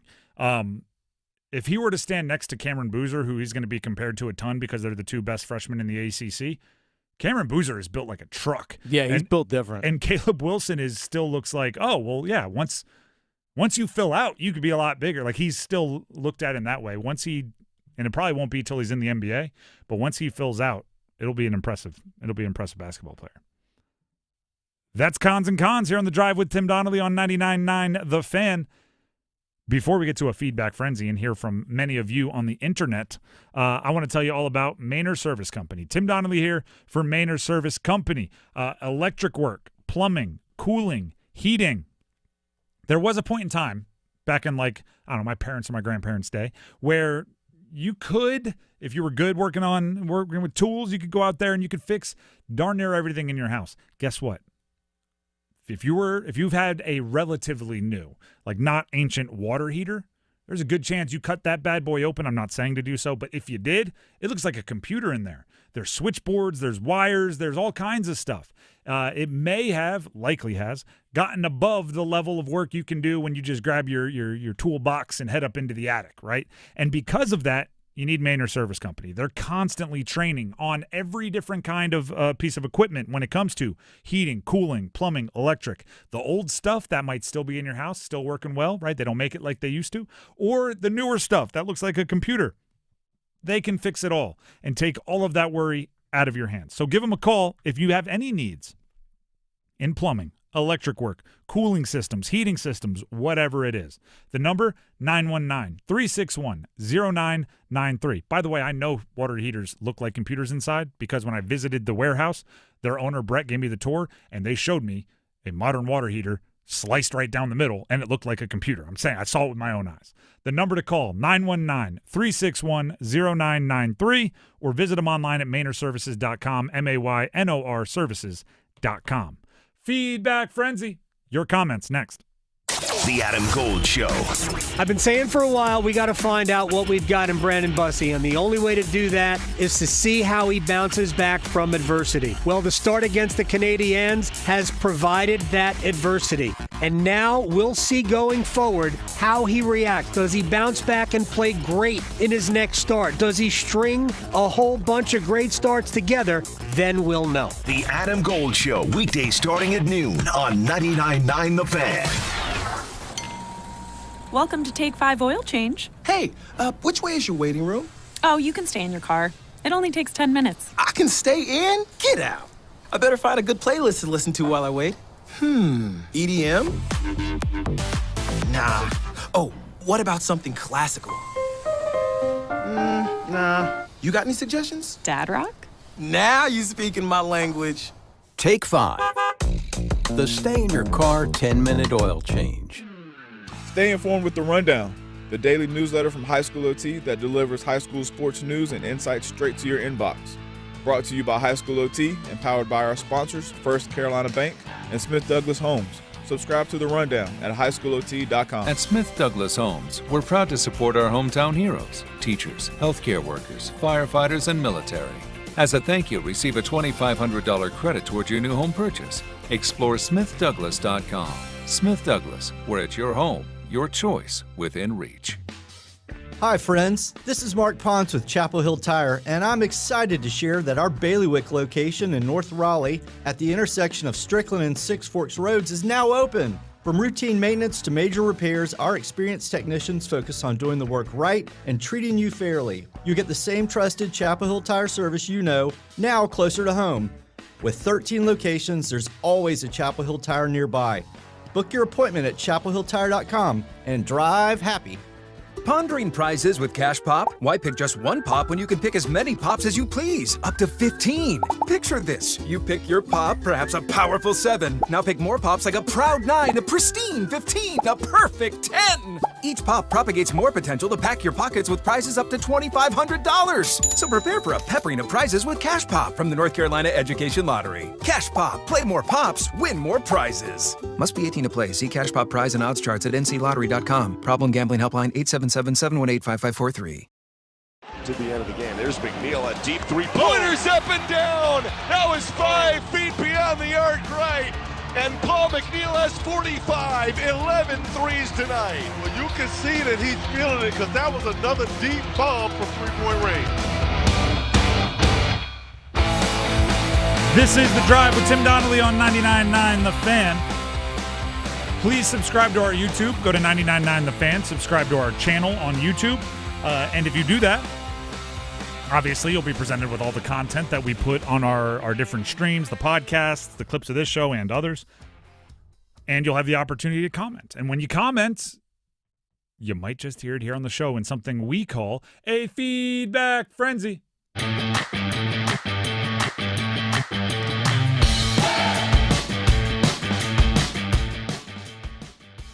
All right, Tim, this first one comes from Tom. Tom on our YouTube live chat earlier today talking about UNC basketball. Tom says this: the Tar Heels are not good enough in the backcourt.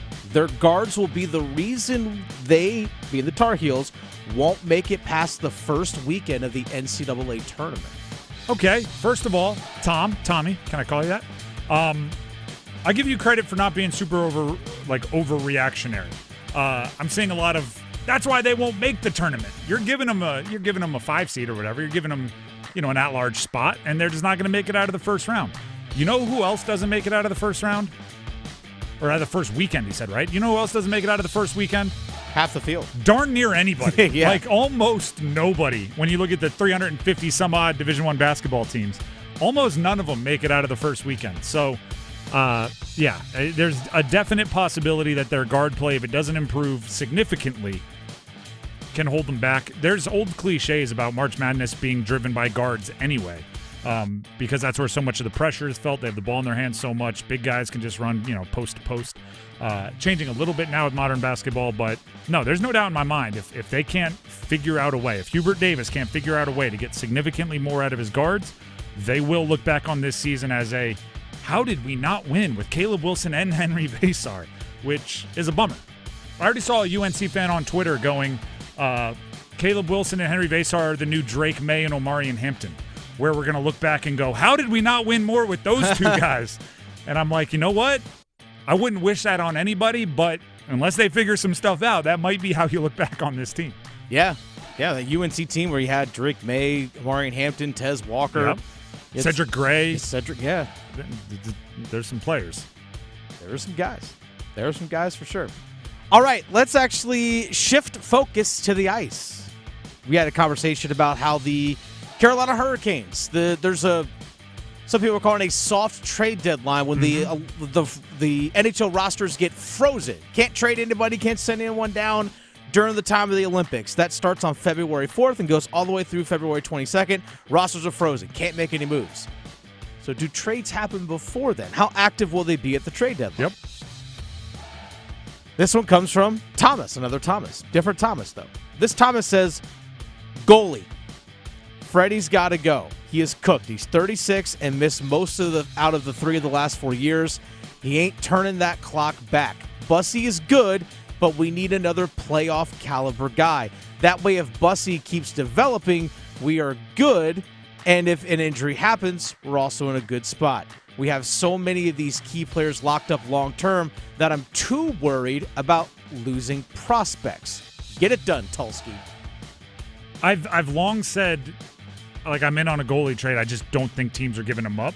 Talking with somebody today, they threw out Binnington, and I went, well, that's interesting. Yeah, St. Louis is known for potentially being the look to move Jordan Binnington. If that's a reasonable price, that interests me a little bit. Some of the other names that pop up, the contracts that they come with, or the asking price, I'm just like, the Canes don't do that, right? They don't. The value has to be there. The term has to be there. The average annual value has to be there. They're a very, very disciplined franchise when it comes to how they manage their roster. He's interesting to me. So we'll see. But I almost think now that we're thinking about it, there's no way the Canes do it because they always do something that we're not expecting. So they'll probably trade for somebody that we don't see coming. You never know. Again, a lot of these teams have to determine. I also want to say this: there is a world where 2 months from now we're going, hey, remember that hot start by Brandon Bussy? That's true. I hope not. I hope he really is, a gamer, and he just needed to get to the league and show what he could do. Guy was in the AHL for half a decade. There's a world where goalie becomes a significantly more obvious need in the near future. All right. We also had a conversation recently about the trade rumors surrounding Jesperi Kotkaniemi. This one comes from Biscuit Beaver. Just gonna leave it at that. We go from Tom to Biscuit Beaver. That's right. Biscuit Beaver says, great name. I love when we treat it like it's a video game. Just trade the guy, forgetting that someone has to want to trade for him. I've talked about this. I agree. And I actually think the time that becomes most obvious is during the draft, when every fan, like it's going to happen this year with the NFL. Now that Dante Moore's going back, there's not a bunch of quarterbacks. Fernando Mendoza is going to go first, and then every other fan base is going to go, we should trade back and get 2 firsts. And it's like, you want to trade back because there's not good players there. Who would want to trade up for those not good players that you don't want? Like, would you trade 2 firsts to go to that spot? Yeah, If the answer is no, then why would you expect someone else? Just get someone to trade back. Everybody can't trade back. So I hear you. I think Jesperi Kotkaniemi has more value to other teams than he does to the Canes. I think it's, A, a lot of teams aren't as deep as the Carolina Hurricanes. B, he plays a position of importance. Centers do not grow on trees. The Canes know all about that. So, and he's still young. He was a 3rd overall pick. There is a real I can fix you attitude from general managers in professional sports, where they see a guy, 6'3", whatever, however many, like size, speed, skill, former super highly drafted pedigree, and they just go, the Canes don't know how to use him. We see it in every sport. So you have to take advantage of that if you're not going to play him, right? And I know he's been drawing in due to injury a bit, but he's really not being given the opportunity to play very much. And somebody else will give him that opportunity, I think. Now, are you getting, you're trading him straight up for Tage Thompson? No. Like, you got to be realistic with the price. But a mid-round pick or him and a pick for somebody, like, there's value there that the Canes can realize. Let's keep this in mind about Kotkaniemi. The Carolina Hurricanes reportedly offered Kotkaniemi to the LA Kings straight up for Phillip Danault. Phillip Danault, also a center, who's 32 years old, makes more money than Kotkaniemi, has 2 years or has 1 more year left on his contract. They offered it straight up. So everything you said about younger guy, 25, making less money, they could have this guy locked up. The LA Kings said no.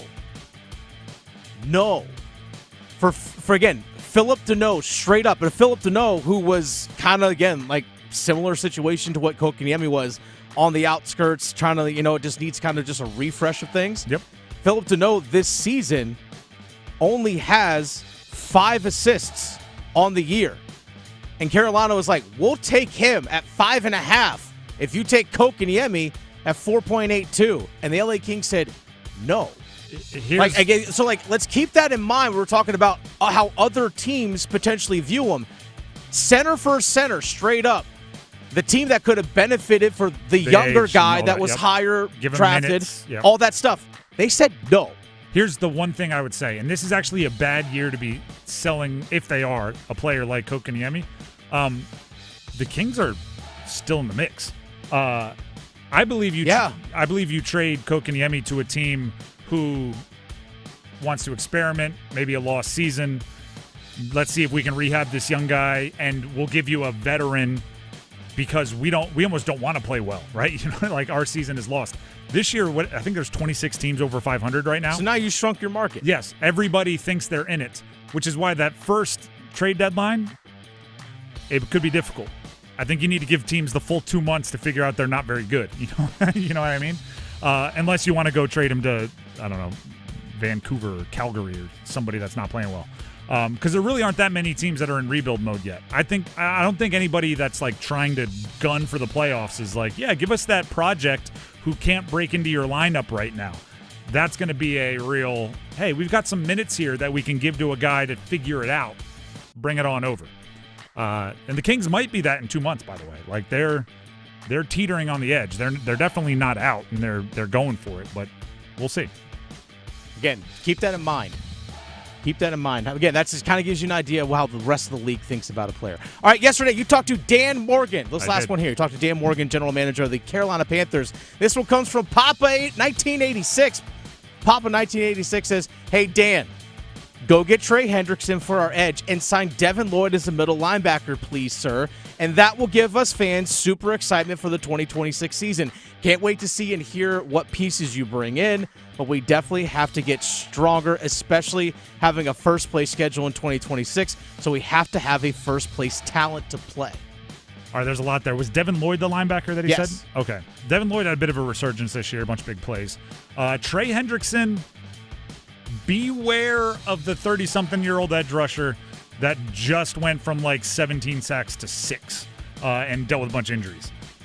Be wary, right? Because he's not going to come. He knows this is his big bite at the apple.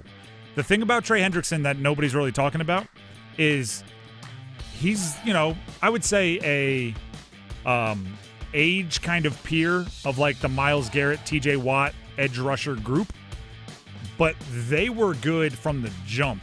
So they've already had their like 100 and something million contracts. Hendrickson really hasn't, because his first bunch of years he was not that dude, and then he emerged in his mid-20s. I think he's looking for the bag, right? And I don't have any delusions that guys should always take like 50% of what they're worth to help the team. I give everybody one holy cow contract. Like, you got to go for it. You got to get top of the market. And then from that point on, if you want to take team discounts or whatever, that's. But I don't disparage anybody for getting the one goodness gracious contract. Hendrickson hasn't really had one yet. Not like some of his other peers. So I think he's hunting for 4 years, ridiculous amount of money per year. I don't know if the Panthers want to get in that side of the pool where you got to give somebody money in their mid-30s. Devin Lloyd is, I think, a 26, 27-year-old linebacker. Yeah, depending what he wants, but he also just had a big year, so that price goes up also. And then what was the last point they made? There was one more thing I wanted. Oh, the first place schedule. Yeah. In 2024, the teams that finished in first place, 4 of them missed the playoffs this year. So that's a chicken or the egg thing. Maybe they didn't make it because they played the first place schedule, or maybe they weren't as good as they were the previous year, so they didn't make the playoffs, and thus it's not as scary year over year to have the number one schedule. You need to judge those sort of things like year by year by year. Because imagine you we got to play a first place schedule. We have to play the Chiefs. And then you play them after Patrick Mahomes gets hurt, and you're like, sweet. Everybody else has played a good team this week. We're playing the Chiefs. Good win, boys. We got an old Travis Kelce, and that's about it. So, you got to take it year by year. The Drive with Tim Donnelly, 99.9 The Fan. You just heard Dennis Cox leading that segment. We're going to send it back to him because he has something to tell you. Dennis Cox here real quick for Loan Pronto. The best financial move you can make at the start of the year? How about lowering your mortgage rate to 4.99% fixed APR, the lowest rate in years? How about getting up to $500,000 out of your home equity in the process? You can do it all right now by giving Loan Pronto a call. With Loan Pronto's Rapid Equity Loan, you can get out a ton of cash, pay off all those high-interest credit cards, and skip up to 2 house payments. One homeowner just got $300,000 approved in under 24 hours. They wiped out their credit cards and 2 car loans and saved $2,100 a month. Don't wait. No hard credit pull up front, and you probably won't need an appraisal. Just fast, easy cash from your home's equity. Act now. Call 919-381-1760 or visit loanpronto.com. Start the new year by wiping out all higher interest debt and lowering your bills by thousands. Call 919-381-1760 and see how much cash you can get today. LoanPronto.com. Equal housing lender. NMLS 166171. APR for well-qualified buyers. Visit NMLSConsumerAccess.org. This is The Drive with Tim Donnelly on 99.9 The Fan, starting 5 in just a couple minutes. Hey, folks. Dennis Cox here for my friends over at Loan Pronto. Are you maxed out on credit card? Hey, Carolina Panthers fans, it's Dennis Cox from 99.9 The Fan. And me, Chris Lee from WRAL TV. We're in the offseason, but our podcast, Panthers Playbook, presented by Wake Orthopedics, rolls on. In every episode, we'll keep you up to date on Panthers news as the NFL Draft approaches. Insights on free agents and prospects. Plus all the insider info on who the Panthers want to pick at number 19. Follow and subscribe to Panthers Playbook wherever you discover your favorite podcasts or watch on YouTube. Hello, I'm John Heister for John Heister Chevrolet in Fuquay Varina. You know, people are asking us, how are you selling so many cars all of a sudden? Well, did you know that the Beltline has opened up the outer loop? We're only 28 minutes from Knightdale. We're only 19 minutes from Clayton and 15 minutes from Apex. We're now the most convenient Chevrolet dealership to reach in the Triangle. It's just one more reason to get off your keister and come to Heister. Now at John Heister Chevrolet, get up to $20,000 off a new 2025 Silverado 1500 RST. See dealer for details. Together, let's drive. Hi, Greg Talbot with Strategic Tax Resolution. Tax enforcement and defense strategies have changed a lot over the last year. After nearly 5 years, the IRS has restarted automated collections. You could be next for bank levies and wage garnishments. Ignoring the issue is not an option. Call 984-272-2600 to get protected. Do you have unfiled returns or tax debt? We work directly with the IRS and states so you don't have to. Let us use our proven strategies and experience with the IRS and state to resolve your tax issue. Qualified clients have cut their tax debt by more than 90%. How would that feel? Act now to learn the latest updates to tax relief programs. Your eligibility may not be the same. Strategic Tax Resolution. Local, trusted, A+ rated by the BBB. Call 984-272-2600. Ask for me, Greg Talbot. 984-272-2600. You've got a guy on your side. StrategicTaxResolution.com. Get relief. Joe Fallon did something smart. He saved hundreds on auto insurance switching to Progressive. With that money, he commissioned a portrait of himself. Does Joe already know what he looks like? Yes.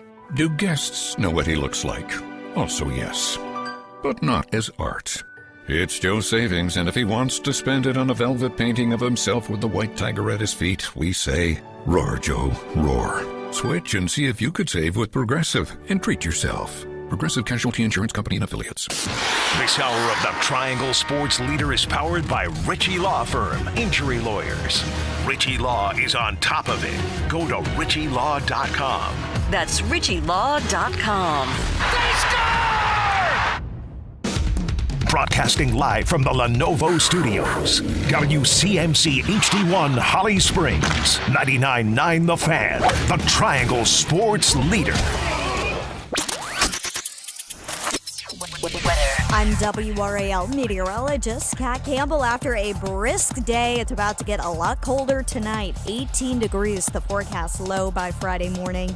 Friday afternoon, mostly sunny with highs in the mid-40s. There will be a small chance for rain early in the day Saturday, but it'll be a bit milder with highs in the mid-50s. This hour of The Drive is brought to you by Law Tigers. Injured in a motorcycle accident? Call 1-800-LAW-TIGERS before you call your insurance company. Case evaluations are always free, and you don't pay a dime until your case settles. 1-800-LAW-TIGERS, North Carolina's motorcycle lawyers. 5 o'clock check of your money. Dow Jones up 292 points today to 49,442. It's 5 o'clock. Time to serve up the biggest sports stories of the day. Here comes your starting five. The Drive with Tim Donnelly, 99.9 The Fan. Before we do get to the starting five, I just want to, this is just, what people talk about in the afternoons. I can, there's like a sliver of window that I can see through the door window here at the studio. I can see the sun hasn't set quite yet. Yeah, no, I have a better angle than you do from where I sit. And yes, there's still sunlight, and it's nice. It's after 5 o'clock. Yeah. And we're only going up from here. We're only getting better from here. Days are growing. You guys don't understand. And trust me, I don't pretend like our job is, mining or roofing in July or anything like that. But just walking out of the studio after 6 o'clock and it's still sunny out, huge boost to my mood. It's just, I look forward to it every single time. So just having sun after 5. Let's go. And with that, let's start in the starting five, starting with number 5. Count them. 1, 2, 3, 4, 5. John Pryor. According to Brian Murphy, WRAL sports investigative reporter, there's an article on WRAL.com. You can go check it out. Former UNC, that's University of North Carolina, Board of Trustees chairman John Pryor, who many will know, played a key role in the hiring of Bill Belichick at UNC, a very highly scrutinized role in hiring Bill Belichick at UNC. Did he go through the proper channels? Did he circumnavigate some of the protocol? He has stepped down from the board in a move that WRAL investigative reporter Brian Murphy says was not expected. This happened last week. It was the note delivered on a Thursday that the Friday would be his last day on the board. Listen, for a football program to miss the mark like UNC did this past year where they spent more money than they've ever spent. They paid more for big-name staffers than they've ever paid for. They moved on from a coach that was pretty good at getting you bowl eligible. And to be 4 wins, there's no one person that made a mistake. There's a bunch of people that made mistakes. Coaches, front office, administration, players, all the way on down. But there's also going to be people that you look at it and you go, you had a big part in this.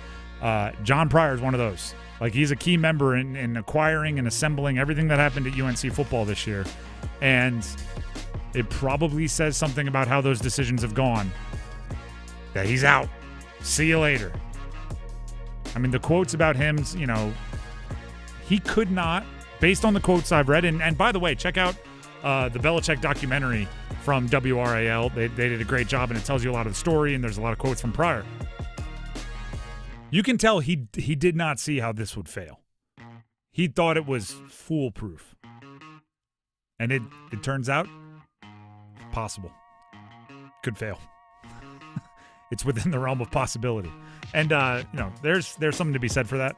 Our imaginations are really good at coming up with the best possibility, what could happen at the top end. For whatever reason, not that good of thinking about what the worst possibility is, even though, there might be the same percentage chance that they're each going to happen. It's like a draft, right? It's 6th round pick. Could be Tom Brady. We can all imagine that. Way more likely it's, T. Martin. Right. It's our brains go to the top end, and I think that's a little bit about what happened with John Pryor and Belichick. He's like, he's going to show up. It's going to be awesome. He coached Tom Brady. Yep, maybe not. That's number 5. Let's get to number 4. 1, 2, 3, 4, all together. John Harbaugh to the Giants. Middle of the night. The only reason I was probably one of the first people to know this was happening. Do you know why? Because I was up watching the Duke game at like 12:45 in the morning, and Schefter starts firing out notifications. I had a late night beer league hockey game last night. So when we walked off the ice, it was pretty much midnight when we walked off the ice, and I was one of the last guys in the locker room. And I walked in, someone goes, "Yo, Dennis, Harbaugh to the Giants." I was like, "What?" He's like, "Yeah, like 3 minutes ago." I was like, "Oh, okay, there it is." So it's beer league hockey players, people that work nights, and anybody that stayed up to watch ACC basketball. There you go. We were the first on the Harbaugh news. Dennis, you were talking about it earlier, where like if a player is offered in a trade, what the other team says, like absolutely not, says something about how a player is valued. Same is true if you hit the open market, right? How many teams are calling? What are the negotiations like?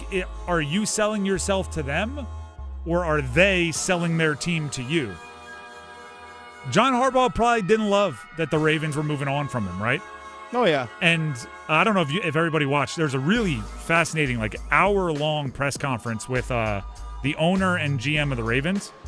I thought they did a pretty good job of answering everything kind of honestly, but at one point they said if Tyler Loop, the Ravens kicker, makes the kick to beat the Steelers and go to the next round, go into the playoffs, is John Harbaugh still your coach? And the owner kind of laughed and said, for 1 week. That probably doesn't make John Harbaugh feel great, right? No, it doesn't. But you know what does feel great? When what seemed like every other NFL team with an opening for a head coach threw the absolute brakes on their coaching search and said, well, we're not making a move till we know what John Harbaugh's doing, because they all wanted him. And now the reports are out there that the Giants brought him in, private jet, New York, fancy meal, all that stuff. And it sounds like they said, what is it going to take? Turns out about 5 years, $100 million is the report. $20 million a year to coach. Really? Yeah. Dang. Which it's not official yet, but dang. We don't have we don't know the details on everybody's contract. But if you listen to the reports and you kind of aggregate them from all the different outlets, that ties him with Andy Reid as the highest paid coach in the NFL. Which I wouldn't be surprised if that's the highest paid coach like in North America. $20 million is a lot of money. Oh, yeah. Well, guess what, John Harbaugh? The league values you a boatload. soon as you hit the open market, there were teams willing to fire their coach to bring you in. There's a massive amount. And the Giants are not like the Maras that own the Giants, are not like David Tepper of the Panthers. They are not unbelievably wealthy from some other ordeal and spent some of their fun money to buy a football team. Most of their money is tied up in the Giants, and they actually sold 10% equity this past year for like $1 billion or something, which makes them not the most cash poor, but still, they're not out there flexing on the Waltons that own the Broncos or the Cronkies that own the Rams or Tepper that owns the Panthers that have all the billions and billions and billions of dollars, and they still shelled out for John Harbaugh. It's got to feel good. That's number 4. Let's get to number 3. Let's do that hockey. Carolina Hurricanes had a back-to-back earlier this week. They're going to have a back-to-back on Friday and Saturday, starting with a home game against the Panthers. That's tomorrow, and then Saturday on the road. That's in Saturday's at New Jersey, correct? That is correct. They practice today. They will not have a morning skate tomorrow. Practice today. If there's news, whoa, Shane Gostisbehere not at practice, not the portion media could watch. After the practice, Rod Brindamore updated everybody. He says that they hope to have Shane Gostisbehere tomorrow. He wasn't feeling great, which is why he wasn't practicing today. Wasn't feeling great was the term used, which could mean anything. Could have the bubble guts. Could have had the old coach. I know how long I'm gonna be on the ice. Yeah, coach. We'll leave it there. We'll leave it there. And then they also said they are hopeful to have William Carrier back, who's been out with an injury for a little bit now. Yeah, he skated today. He did skate today. Slavin was in a regular sweater. Mm-hmm. It sounds like he's just gonna. Are they gonna pick the back-to-back, the game out of a back-to-back that they want? Slavin has been obviously dealt with an injury for like the first half of the year with a couple cameos. And they're just going to take it super cautious, and part of the ramping up looks like he won't be playing back-to-backs. That might be the case for right now. Now, Carolina, as you mentioned, has back-to-backs Friday, Saturday. Mm-hmm. They play on Monday in a matinee game, 1:30 back at the Lenovo Center. But then they're Thursday, Saturday, the 24th, and they don't play again until the 29th. So there's actually a decent little stretch there as we approach the Olympic break and all that coming up. Now, they have the January 31st, February 1st. They do have a back-to-back right there. But they still have the possibility of having him play basically up until the Olympic break and maybe misses one game. Now, if this is kind of part of that plan. I want to be clear on something. It is an Olympic break for darn near everyone on the Canes except Jacob Slavin. Yep. And some of the guys that will be playing for other countries. But so you have to manage. They may have been more willing to ramp it up a little bit more aggressively if they knew he had a 3-week true break coming up. But he'll be skating with Team USA, rightfully so. So you got to manage that into all of your rehab plans and everything else.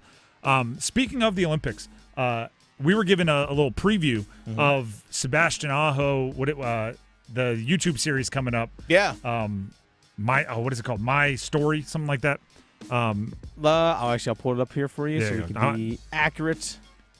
And it's basically like a not a day in the life, just what is it like in the life of a Sebastian Aho? So it's NHL My World. My World. So they're featuring 8 countries that are competing in the Olympics with one particular player from each country, and they chose Sebastian Aho as regarding Finland. So it's what it means. Talks about what it means to represent Finland in the Olympics and Finnish players in general, and also you get a glimpse into the Aho's daily life. From both, playing golf off the ice, with Jarvis, there's Kokoniemi and stuff in there. We actually got a chance to see a 10-minute preview of it earlier today, but it's going to be released on Monday. And it is cool for the Olympic side of things, right? Yeah. One thing that jumped out at me in the first 10 minutes, and the entire thing premieres on Monday. I encourage you all to check it out. Aho, and this is maybe the most obvious thing in the world, but I like it, and I'm so happy that he is somebody that plays for the team that we cover. He cares.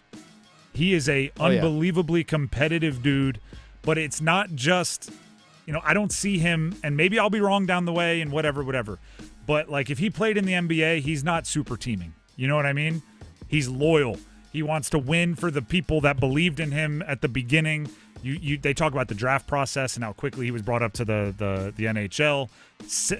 They take the entire day with him on the day of his 700th NHL game, and he talks about what that means. And, I'm not the only one to say it, but everything you learn about that guy, it just screams future captain. And this is no different. You walk away going like, I would follow him. I'll actually pair it with a story. This is about Mike Tomlin. All right. So years ago, I was in Nebraska, which is near Kansas City, kind of, in covering. And the Royals were like the baseball team we talked about. And they won their division. This was 2015, I think, the year that they won the World Series. They won their division, and they took the trophy for their division to the Chiefs game to be celebrated, right? Like a timeout. They walk out there. Everybody goes nuts. And they were playing the Steelers. And ironically, guess who gave them the pep talk? Mike Tomlin. During warm-ups, they were all sitting around watching, holding the trophy. And Mike Tomlin went over to them and said, like, I'm not even going to do a Mike Tomlin impression, but told him, don't be satisfied. Go actually win something this time. You've won the division recently. Get out there and actually go get the big trophy. And the legend is that he walked to the other side, and everyone on the Royals was like, can we play for the Steelers? Like, I want to play for that guy. I get similar vibes with Aho. Obviously, could not be more different personalities. But every time we get like a glimpse into his world, I'm like, darn it, I want to block a shot so he can go score. Let me put my body on the line. He's just somebody you want to play for, which I think is really cool because he does it in completely different ways, right? He's not the most vocal guy, but he just it tracks. That's number 3. Let's get to number 2. Just the two of us. Caleb Foster sends one up top. Brown back to the left. Caleb again. Looking inside. Feed. Cameron Boozer to the rack. Put it home. The lead grows to 12. Timeout, Cal. Duke beat Cal last night 71-56. It was actually into this morning. It was a late night game on the West Coast. There's a few things to highlight here. One, if you're able to hold an ACC team who's not bad, like Cal's not at the top of the conference, but their non-conference actually performed pretty well, to 56 points, that's something you want to take credit for, right? You want to emphasize that. You want to praise your team for that, especially because one of the things that Duke maybe let get away from them a little bit is a little bit of the defense. I was at the Duke-Georgia Tech game. Georgia Tech shot the lights out against Duke. Then the next game, they gave up 87 to Florida State, who is a team that should not score 87 against you.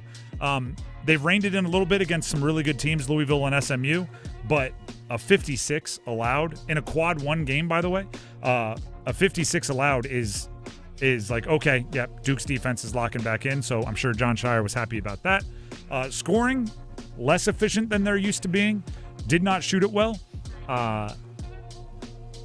Especially outside of Cameron Boozer, who gave us, a ho-hum 21-13 stat line, which is insane that's ho-hum. But he and Caleb Wilson, who we'll talk about in a second, just freshmen that make 20 and 10 seem absolutely boring. Here's the next step for Duke, though. They need 2 other scores. I'm getting greedy now. I had been saying 1 to keep everybody honest against Cam. I'm now asking for 2. It's probably Isaiah Evans and somebody. They need other scores to be a little bit more efficient to build off of Cameron Boozer, right? Because, you don't want to waste that kind of gravitational pull. If he catches it anywhere near the bucket, the defense is going to have to collapse. You don't want to waste all that attention, right? Anybody that has that kind of gravity should be making easier opportunities for the rest of the team. So you want to take advantage of that. So looking for the rest is kind of what I'm getting at. What number is that? 2? Let's get to number 1. Go 1! 9 on the shot clock. Game clock under 40. Agarwal for 3. That's good. Stanford is up 4. And a timeout for the Cardinal, their last. You got to know that Aguilar's going to come off and shoot there. He came off the screen as soon as he got it, shot it. Same thing with Denton Smith the last possession.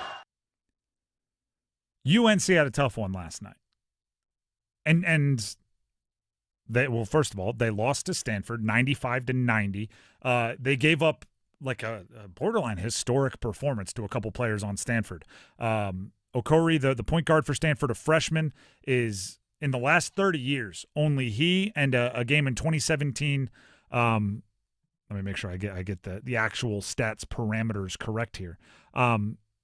Trae Young and Okori are the only freshmen in the last 30 years to put up at least 35 points and at least 8 assists against a ranked team. That's not a great day, right? So they gave up way too much to particularly the perimeter players, the shooters from Stanford. But here's the thing that I think stands out. There was some stuff that was really good for UNC. We've all seen good teams get upset or lose to teams who are less talented when they just have a bad day, right? The team overlooks the other team, right? The ranked team overlooks the other team, or it's one of those days where they got up and right, they put on their shirt first before brushing their teeth for some reason, and then as soon as they brush their teeth, they get toothpaste right down the front of their favorite shirt. They go down, they pour the cereal first, they don't have the milk, they get in the car, they forget that the night before they left it on empty, and it's just a bad day all the way on down. Those happen, especially when you're dealing with college kids. UNC lost a game that they shouldn't have lost. They were up by double digits, despite the fact that their two best players each had 26 efficient points. They lost a game where you should never lose a game when Vesar and Wilson combined for 52. Right? Like, it's not just a bad day. It's a bad day for one part of your team that was so bad it wasted a really good day for another part of your team. And that's a little bit more brutal to take. Do you know what it feels like? From a football standpoint, it feels like you lost a game 10-7 and you're on offense. If you're a guard for UNC, right? Where your defense is looking at you like, we gave up 10 points? And you're like, yeah, and we gave you some short fields that you had to defend too, huh? Like, it's like a draw down the middle of the line, and you just feel like you let your other unit down. The big guys for UNC played well. Probably could have rebounded a little bit more, maybe some better communication on defense that they were contributing to some of the open threes, but the guards, the perimeter guys for UNC had such a rough go of it against Stanford that it rendered some of the really good things the big guys were doing moot.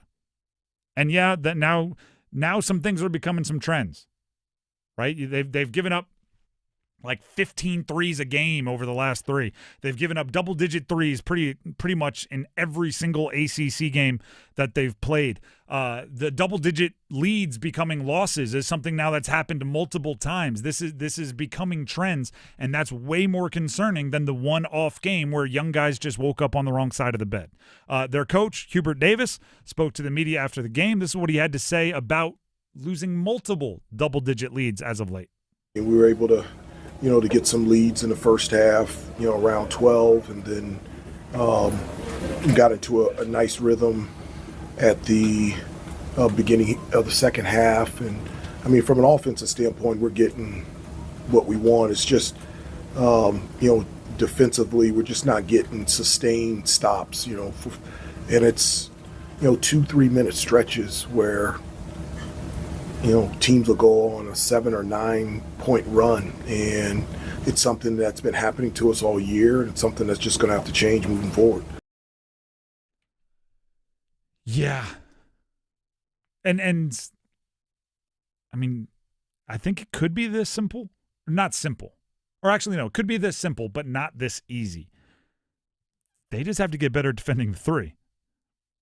Right? Their big guys are such dependable scorers that as long as you're not trading twos for threes, if you get a double-digit lead, you should almost be able to run the clock out, right? Just score twos, score twos, score twos. That way, if your defense is giving up buckets and free throws or whatever, you're just keeping them at arm's distance.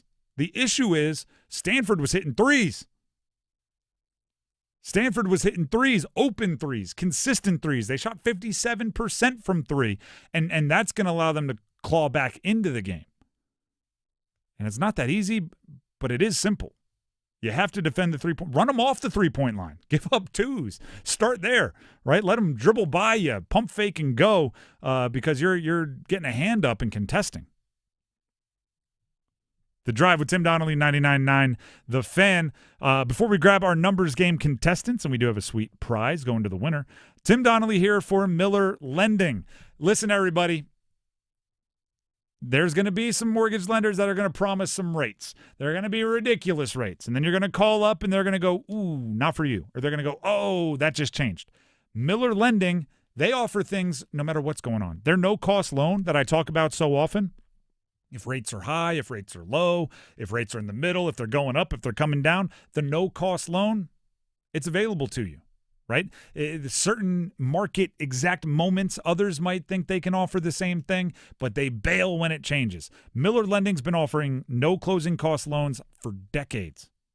For decades. Gordon Miller's been doing them since the 80s. So if you're interested in a no closing cost loan, a no cost loan, which will keep money in your pocket, which sounds good to me, and present more adaptability, more flexibility in the possibility, the likelihood perhaps, that rates go up or down a bunch of times in the next few years, so you can take advantage of that, go ahead and give them a call. The number is simple, 919-447-3377. And the best part is, right, the things they offer, you call, they'll be available. Huh? Won't be like, ooh, no, not anymore. The number is 919-447-3377, or you can visit them online at millerlending.com. That's millerlending.com. Miller Lending is an equal housing lender, and MLS number 250-2146. As I said, we need to grab some numbers game contestants. We have a $25 Hardee's gift card going to the winner. You have to earn it, though. Call in if you want to play. We need two contestants. 919-860-5326. Call in now to play the numbers game and maybe win that Hardee's gift card. 919-860-5326 for the numbers game. Next. Do you have a smartphone? Of course you do. Do you have a pocket or pouch or human hand to hold your smartphone? Then you have no excuse. Download the 99.9 The Fan brand new app today and take us with you wherever you go. Your favorite hosts, podcasts, and live sports action all in one place. Available for Apple iPhone and Android phones. Finally, there's an app for 99.9 The Fan. Download the 99.9 The Fan app today. Powered by Aspire Money Management. SoundStation and Security, your automotive and audio experts. Car audio, car video, home theater, wheels and tires, and so much more. Plus, did you know SoundStation and Security offers full service for your vehicle? Alignments, inspection, oil changes, window tinting, and custom exhaust. And with a variety of financing options, SoundStation and Security can help you get what you need today. 2 locations, downtown Smithfield and on Glenwood Avenue in Raleigh. SoundStation and Security. Visit myhotsound.com. If you're exhausted, not just tired, but worn down, this message is for you. I'm Brandon Giggling, president of Parkway Sleep Health Centers. Across North Carolina, many people wait months, sometimes over a year, just to start sleep care. That wait isn't normal, and it isn't necessary. At Parkway, most patients are seen within weeks, with virtual consultations and home sleep studies that remove unnecessary delays. Sleep care shouldn't have to depend on how long you're willing to wait. Parkway Sleep, your fastest path to better sleep. Start today at parkwaysleep.com. Sound sleep, sound health. Hey, it's Adam Gold from my friends at FanDuel, America's #1 sports book, and the playoffs are here. Round 2, and every playoff game day, FanDuel's got a profit boost pack for you, for all customers. Each game day during the divisional round. More boosts means more ways to take home more of their money. FanDuel.com/local. FanDuel.com/local. fanduel.com/local. Get your profit boost every NFL playoff game day. The app is great. It's so super easy to download and use. So new customers, old customers, young customers, whatever, FanDuel for the NFL playoffs. 21 and over and present in North Carolina. Opt-in required. Bonuses issued as non-withdrawable profit boost tokens. Restrictions apply, including any token expiration and maximum wager amount. See terms at sportsbook.fanduel.com. Gambling problem? Call 877-718-5543 or visit morethanagame.nc.gov. Hello, I'm John Heister for the Heister Automotive Group. And we're constantly looking for ways to serve you better. One of the ways we do that is with something we call a Go-See. And that's where you select a vehicle from our inventory, and we have thousands, and we get one of our product specialists to bring that vehicle to you at your convenience. How do we do that? Well, it's simple. We have a group of employees that are evaluated based on the number of presentations they do. They're glad to do it. So it's just one more way we get off our keister and bring Heister to you.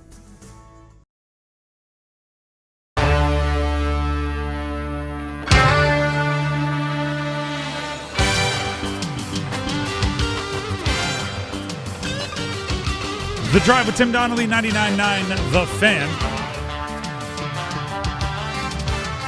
It is time to play the numbers game. The contestants for today, Mike in Durham and Levi out there in Campbell County.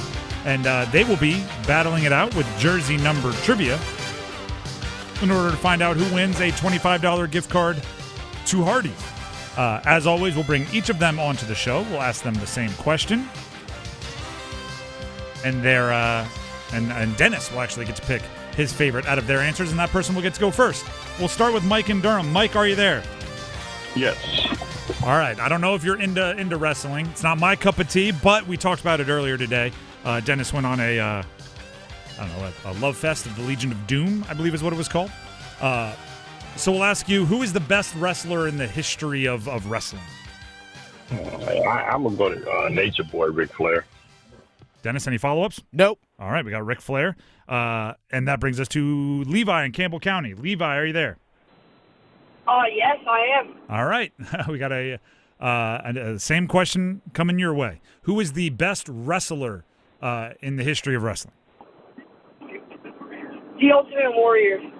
Ultimate Warrior. All right. Dennis, any follow-ups? Nope. All right. Thank you very much to both of you. The options are feel like some old school answers here. Oh, yeah, very much. Nature Boy Ric Flair or the Ultimate Warrior? I got to go with the Nature Boy. The Nature Boy Ric Flair. All right. This is horseman. This is horseman country we're in North Carolina.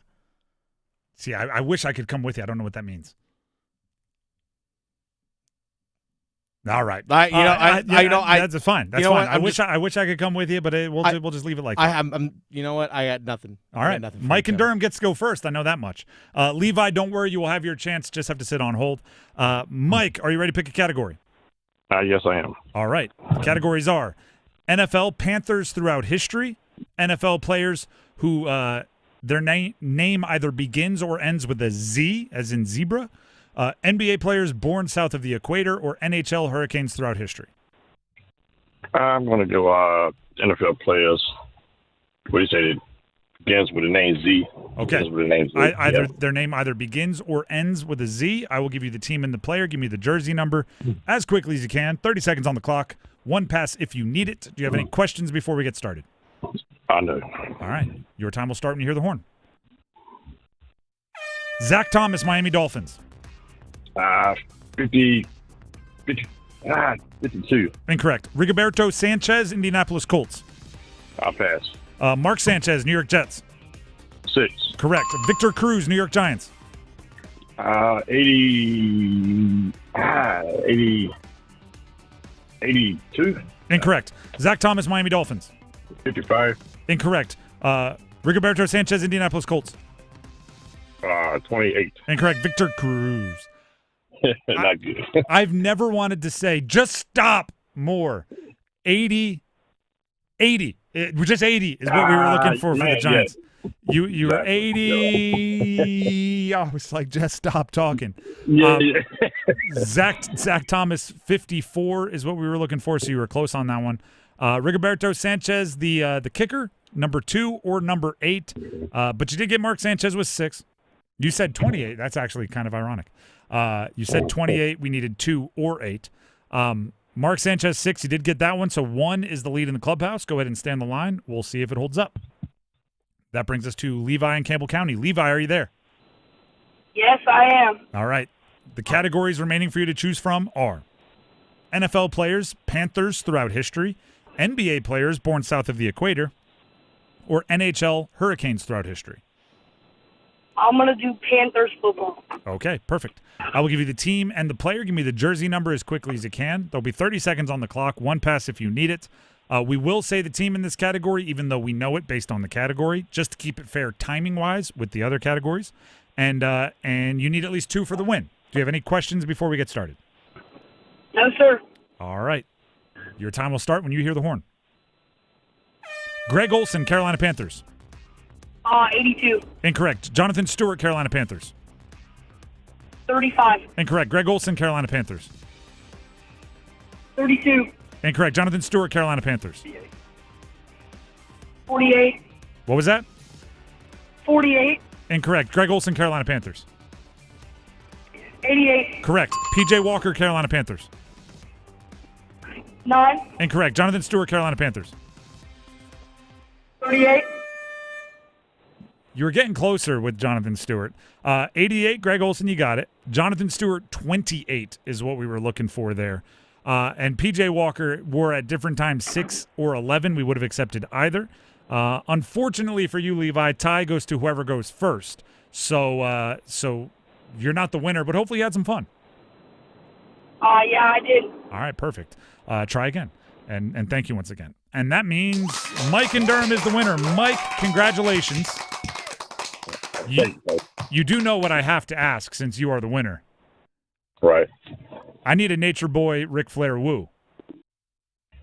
Woo. All right. You went for it. You went for it. I'll give you credit. Go ahead and stay on the line, and Dennis will grab the info he needs to make sure you get your prize. But congrats again. All right, thanks.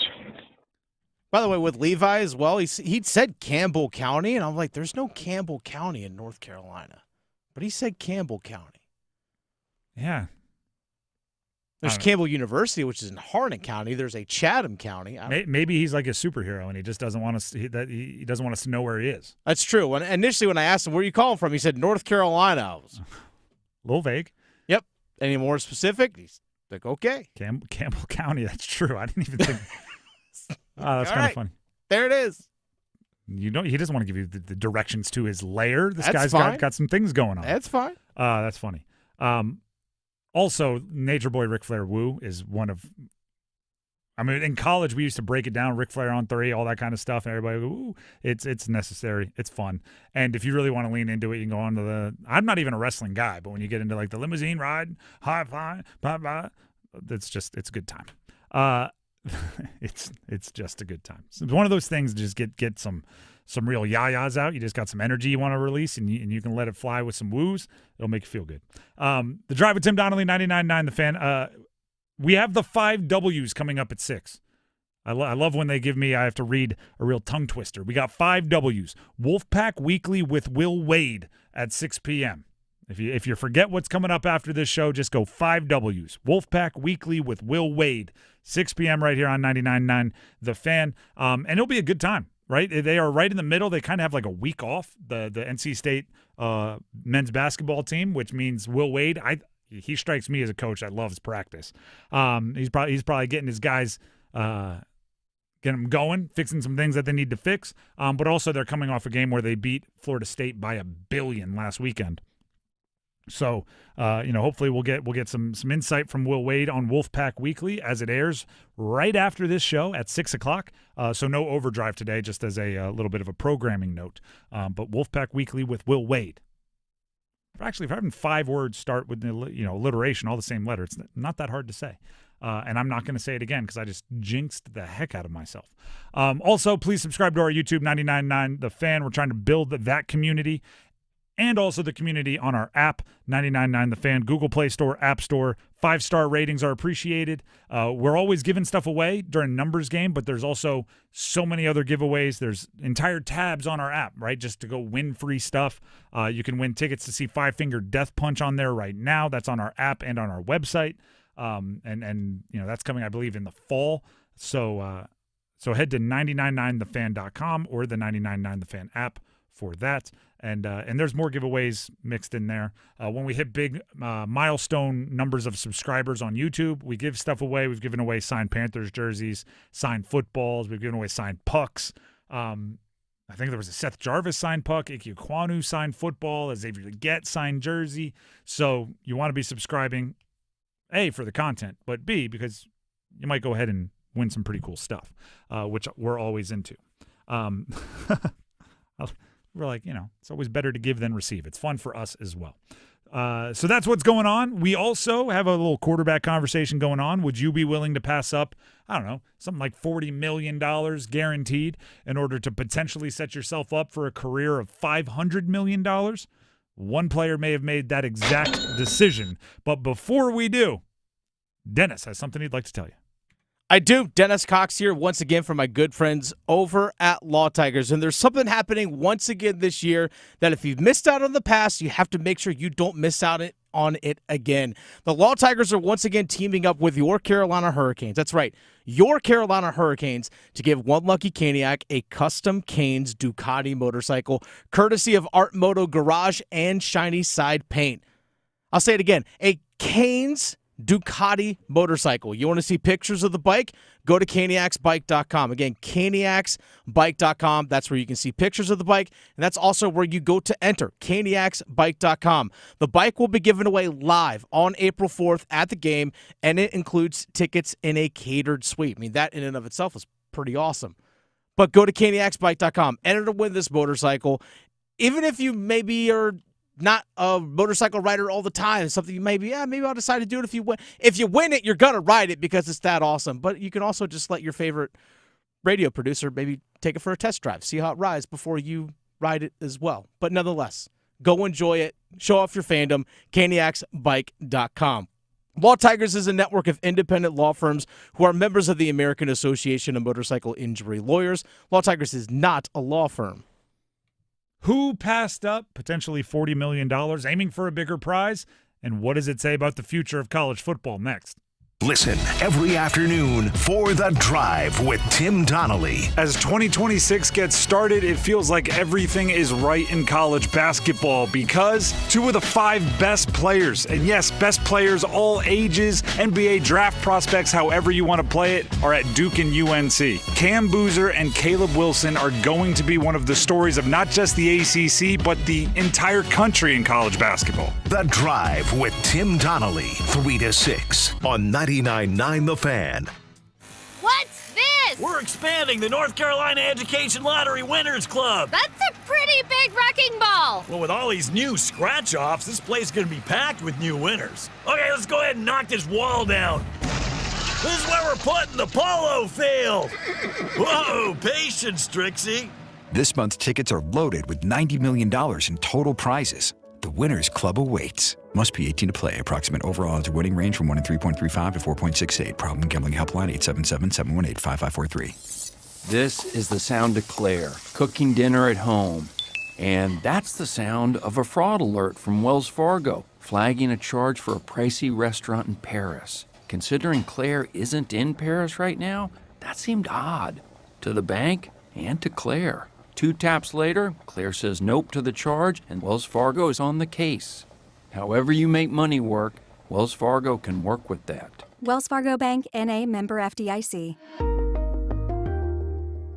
Hi friends, this is Mark Pons with Chapel Hill Tire. Great teams win because of preparation. Your car works the same way. Regular automotive service keeps everything running strong, from oil changes and brakes to alignments and inspections. It's how you avoid breakdowns and stay confident behind the wheel. At Chapel Hill Tire, our ASE certified technicians focus on the fundamentals that keep your car in the game all season long. Smart maintenance, trusted advice, work done right. With 13 locations across the Triangle, great service is always nearby. Schedule your appointment at chapelhilltire.com and drive happy. Hey, what do you say? John Forsland here from my friends at Buffalo Brothers. During hockey season, I'm bouncing from coast to coast like a puck on ice. But when I'm back in town, I always head to Buffalo Brothers for the best wings on the planet. And check this out. Now they have a new flavor, Chili Lime. You can't beat the great specials at all 5 Triangle locations, like half-price pizzas, Monday through Friday, 4:30 to 6. You can dine in or carry out. BuffBrothers.com. Aw, man, now I want wings. Jane Dawson did something smart. She saved hundreds on auto insurance switching to Progressive. With the money she saved, she got herself a pricey bird feeder with an ultra-high-def camera. Should Jane have just bought a regular bird feeder? Yes. Is it hard for her to admire nature when the camera doubles as the bird's potty? Also, yes. But it's Jane's savings, and if she wants to spend her time watching the digestive habits of the white-breasted nuthatch, we say you go, girl. Switch and see if you could save with Progressive and treat yourself. Progressive Casualty Insurance Company and Affiliates. He shuffles away from pressure, airs it out wide open. Teddy Hoffman near sideline 30, sprints 20. Hoffman is gone. Teddy Hoffman was wide open near side of the field. 55-yarder to Hoffman, and this place is bananas. The Drive with Tim Donnelly, 99.9 The Fan.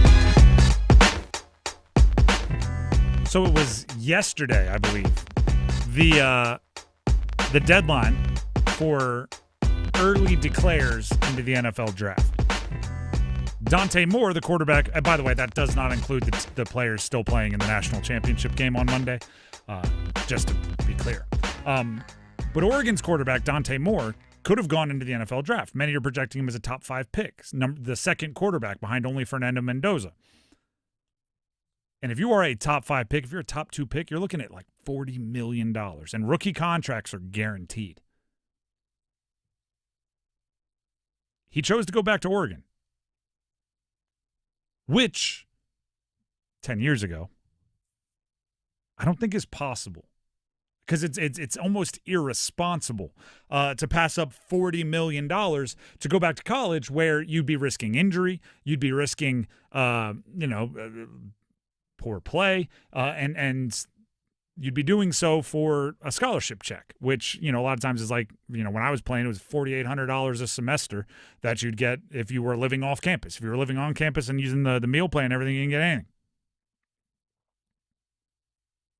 So he decides to go back to school and make millions of dollars. That's where it all changes, right? Some reports out there have him making $7.5 million from Oregon and their NIL supporters, which is not $40 million, don't get me wrong, but it is a nice fallback if you think you need more time, right? If you think you need more seasoning, if you think you need to develop more. Because if you would have taken the $40 million guaranteed, right, been top 5 pick, gone to a team that you weren't ready to lead, and things go south, the benefit is, well, you're taken care of, right? You might be known as a bust. You might, not be able to get a drink in certain cities, but you can move to a different city and live wherever you want because you'll have a whole bunch of cash, right? From a life perspective, you'd be taken care of. Now you go back to college, you make your $7.5 million on top of whatever he made this year and the previous years, and you are risking, what's another $10 million? What's another $20 million when you already got 10 or 20 million? Which leads me to how those types of decisions might impact us right here in the Triangle. Darian, Mensah, and CJ Bailey are both returning to Duke and NC State next year. Both, at different times, have made, I believe, with their play, a case to be future pros. They both also have more than 1 year of eligibility remaining. So they could play another year and perhaps have a decision like Dante Moore is facing if they build off of what they did this past year. If CJ Bailey puts on a little weight, if he becomes a little bit more consistent, if Darian Mensah, performs a bit better in their bigger games, they could be looking at potentially a decision. And it might be possible that State or Duke or someone else in the transfer portal could convince them to come back to college for a certain dollar figure. Do Do you hear that? Do you hear that sound? That's a whole bunch of people that are really against NIL going, okay, maybe this is good. Maybe it does give the opportunity to people who, by the way, might want to continue their education, might want to get a degree, might want to stay on campus for all the reasons we love, right? They want to stick around and finish what they started. They want to be loyal. They want to win one for the alma mater. They want to get the rivalry back that they didn't get last year or whatever it is. They can now come back without making just a horrendous business decision. Because let's put Darian Mensah in the group, right? Well, actually, let's put C.J. Bailey. Although we have better reported numbers on Darian Mensah. I'm sure C.J. Bailey is getting paid a pretty penny this year. But CBS reported and On3 reported last year that Darian Mensah was making a little over $4 million per year on a 2-year contract with Duke. At the end of next year, let's say he's a projected late first, or he's like quarterback 4, right? It's Arch Manning, it's Dante Moore, it's whoever else you want to put there, Lenoris Sellers, I don't know, I'm just making up names, and then it's Darian Mensah. And he has to decide whether he wants to go pro or perhaps he thinks he should have one more year at college. Well, now he has $8 million from this past year and next year, minus taxes and fees, whatever. Let's say, I don't know, pockets 5, and he manages it well. He's got $5 million in real estate and bonds. I don't know how he invests it. He has a promise of $5 million the next year.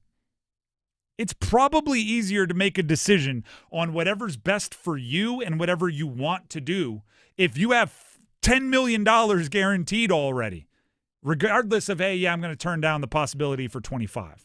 Yeah, it's not like it was 5 years ago where if you didn't go to the NFL, you had nothing.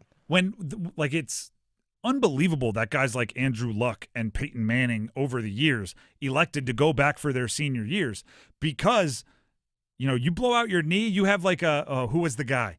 The running back for South Carolina whose knee imploded. It's going to annoy the heck out of me.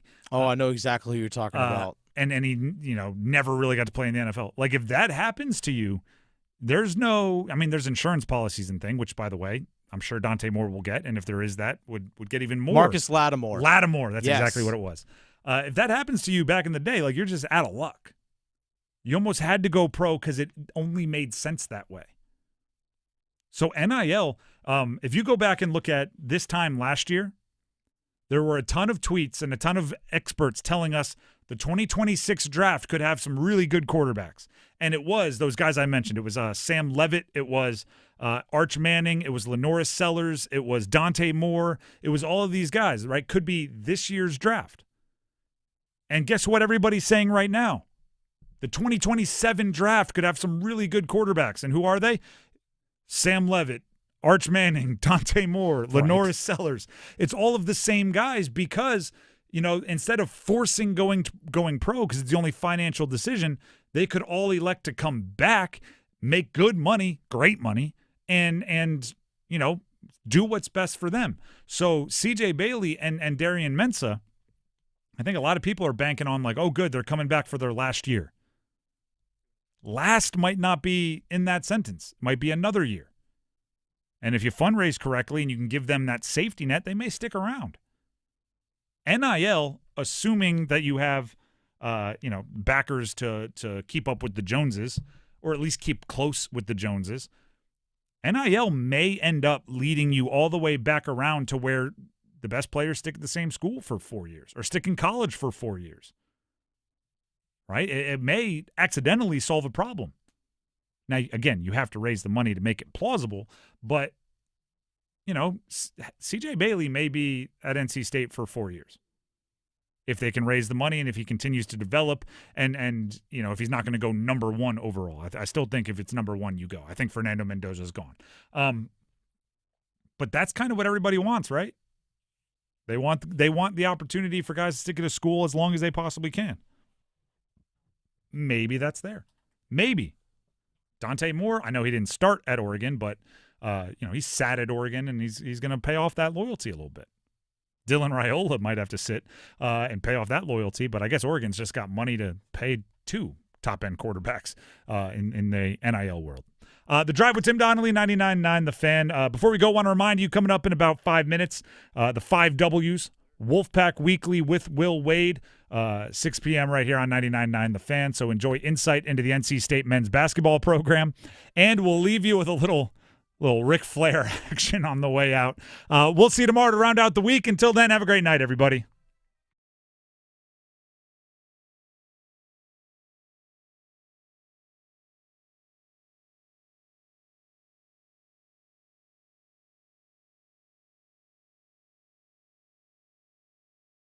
Listen for college football's best through January 19th. From the Military Bowl to the Natty in Miami, every major bowl game will be brought to you live. The Miami Hurricanes are headed back to the championship game, and they'll have a chance to win it at their home stadium. Miami 31, Ole Miss 27. Bowl season on 99.9 The Fan and Buzz Sports is presented by Wake Med, Roofworks, and Wilkinson Chevrolet Cadillac Buick GMC in Sanford. On the Wolfpack Sports Network from Learfield. This is Wolfpack Sports Today, your daily look inside NC State athletics. And now, here's Wolfpack Sports Today. I'm Matt Chasnow. NC State men's hoops emphasizes the importance of early league games. Wolfpack Sports Today is next. Hello, I'm Dr. Hadley Calloway from Raleigh Orthopedic Clinic. Many of my patients have shoulder pain, usually from rotator cuff tendonitis. That hurts in the shoulder, but also up to the neck and down to the elbow. It hurts to put a coat on, to tuck their shirt in, to reach behind their back. It hurts a lot at night. The treatments usually involve a cortisone shot, physical therapy, maybe some medication. If it doesn't get better, I get an MRI test, and there's an arthroscopic surgery that can get you back to normal before you know it. Thanks, Dr. Calloway. Use the same doctors as the NC State Wolfpack. For more information, visit RaleighOrtho.com. The Pack's 3-1 in ACC play. NC State just crushes Florida State, 113-69 this past weekend. Freshman guard Matt Abel contributes 15 points and 5 rebounds off the bench in the win. Abel says Coach Wade stresses success early on in ACC play relieves pressure. We just knew coming into it we're going to be on a little bit of a road stretch, and we knew how important it was to start the season off well. That was one thing Coach was talking to us a lot about, just starting off the season well, getting momentum early. That way that momentum carries you into a lot tougher games and just games that we might not be at shooting as well in. And I think that overall it was just a great team atmosphere. Everyone was excited, happy. I mean, I feel like if you look at the bench after every play, everyone was standing up, cheering. It was just everyone was uplifting everyone, and I think that's a really big thing that, we've been focused on, and just the coaching and the whole team's been focused on. Abel, Coach Wade, and the Pack stay home this weekend. Georgia Tech visits Raleigh Saturday, noon tip against the Yellow Jackets. Then next week, it's back to the road. The Pack's at Clemson and Pittsburgh. Wolfpack Sports Today continues next. To us, every moment matters. Moments of quiet perseverance and loud celebrations. Starting moments and the moments that make us feel unstoppable. We're here to help you be present for them all. UNC Health is dedicated to getting you back to what you love. Faster, stronger, and healthier. Official healthcare provider of NC State Athletics. It's the Coach Show tonight, 6 p.m. from the Pit Authentic Barbecue downtown for an hour. Wolfpack Weekly with Will Wade. This is the Wolfpack Sports Network from Learfield.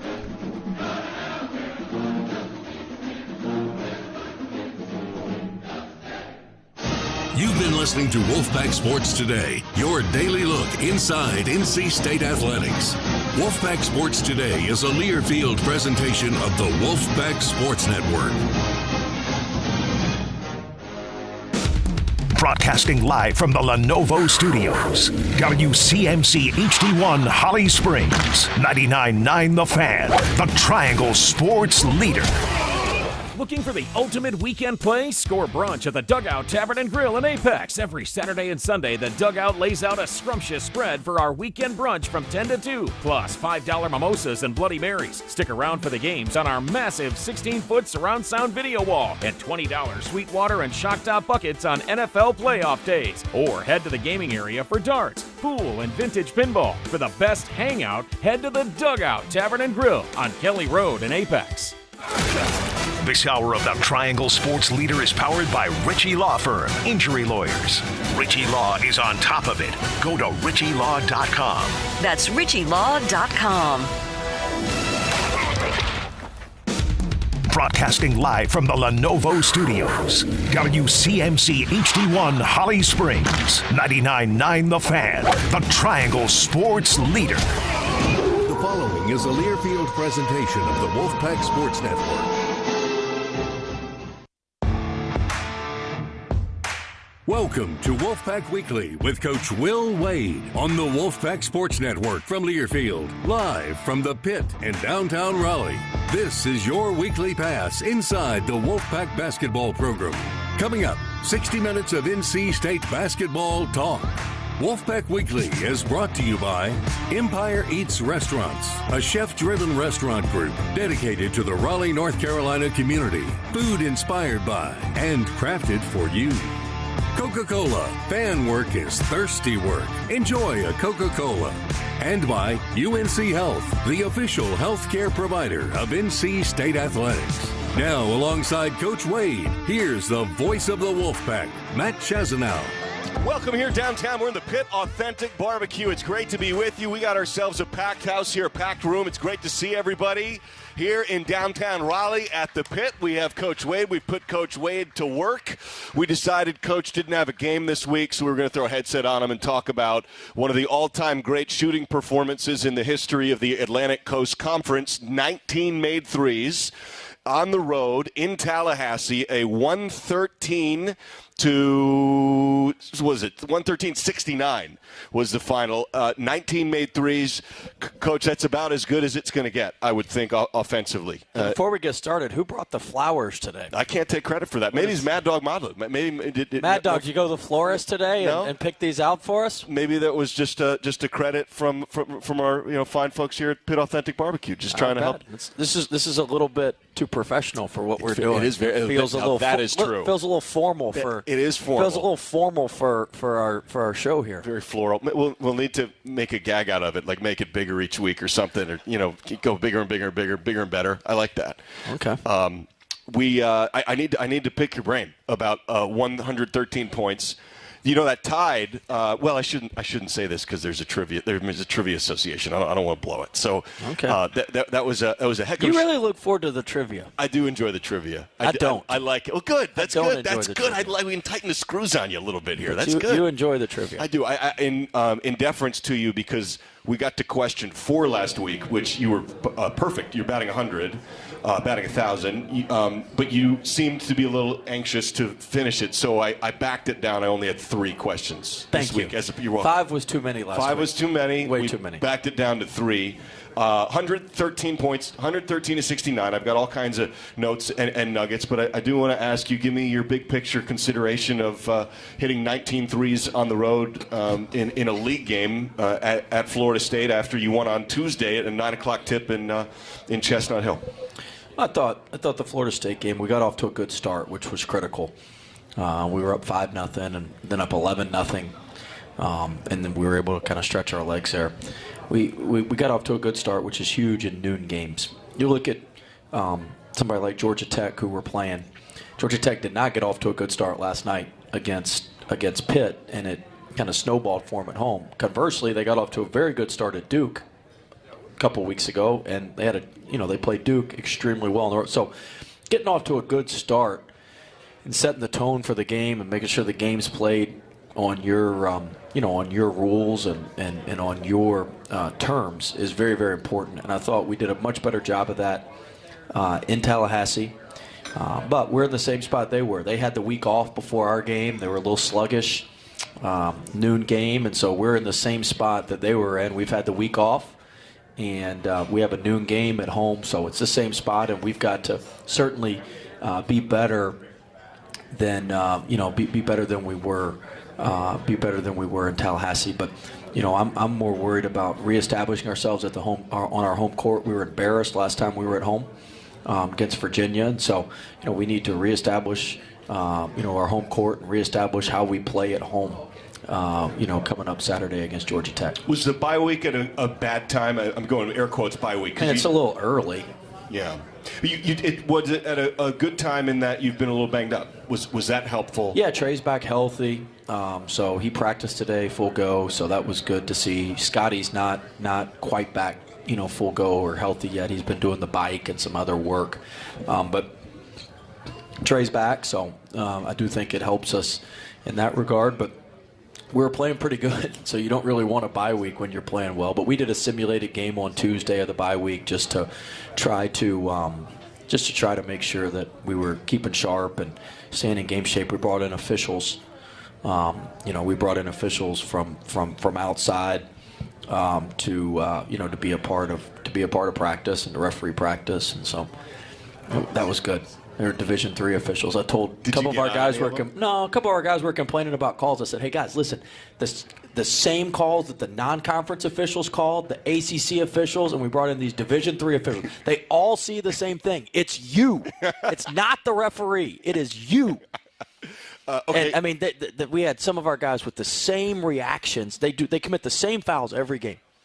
Every game they do the same thing, and they just, oh my God, I can't believe they called this. And the Division III officials called it. Like, it's a foul. They called it. It's a foul.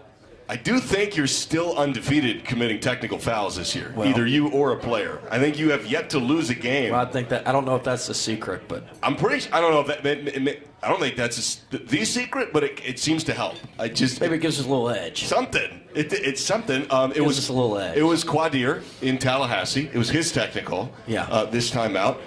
Now, I was slightly removed from you guys. Chucky had a funny reaction. Chucky Brown, the great Chucky Brown, here in attendance as always. Great to see you. See the answer to one of the trivia questions again? Maybe not. In 1988, if anything happened, or 89, I know what the answer is. To be determined. There's a player in 88, 89, 87, sometime in there. The answer is Chucky Brown. Could be. I know that. Could be.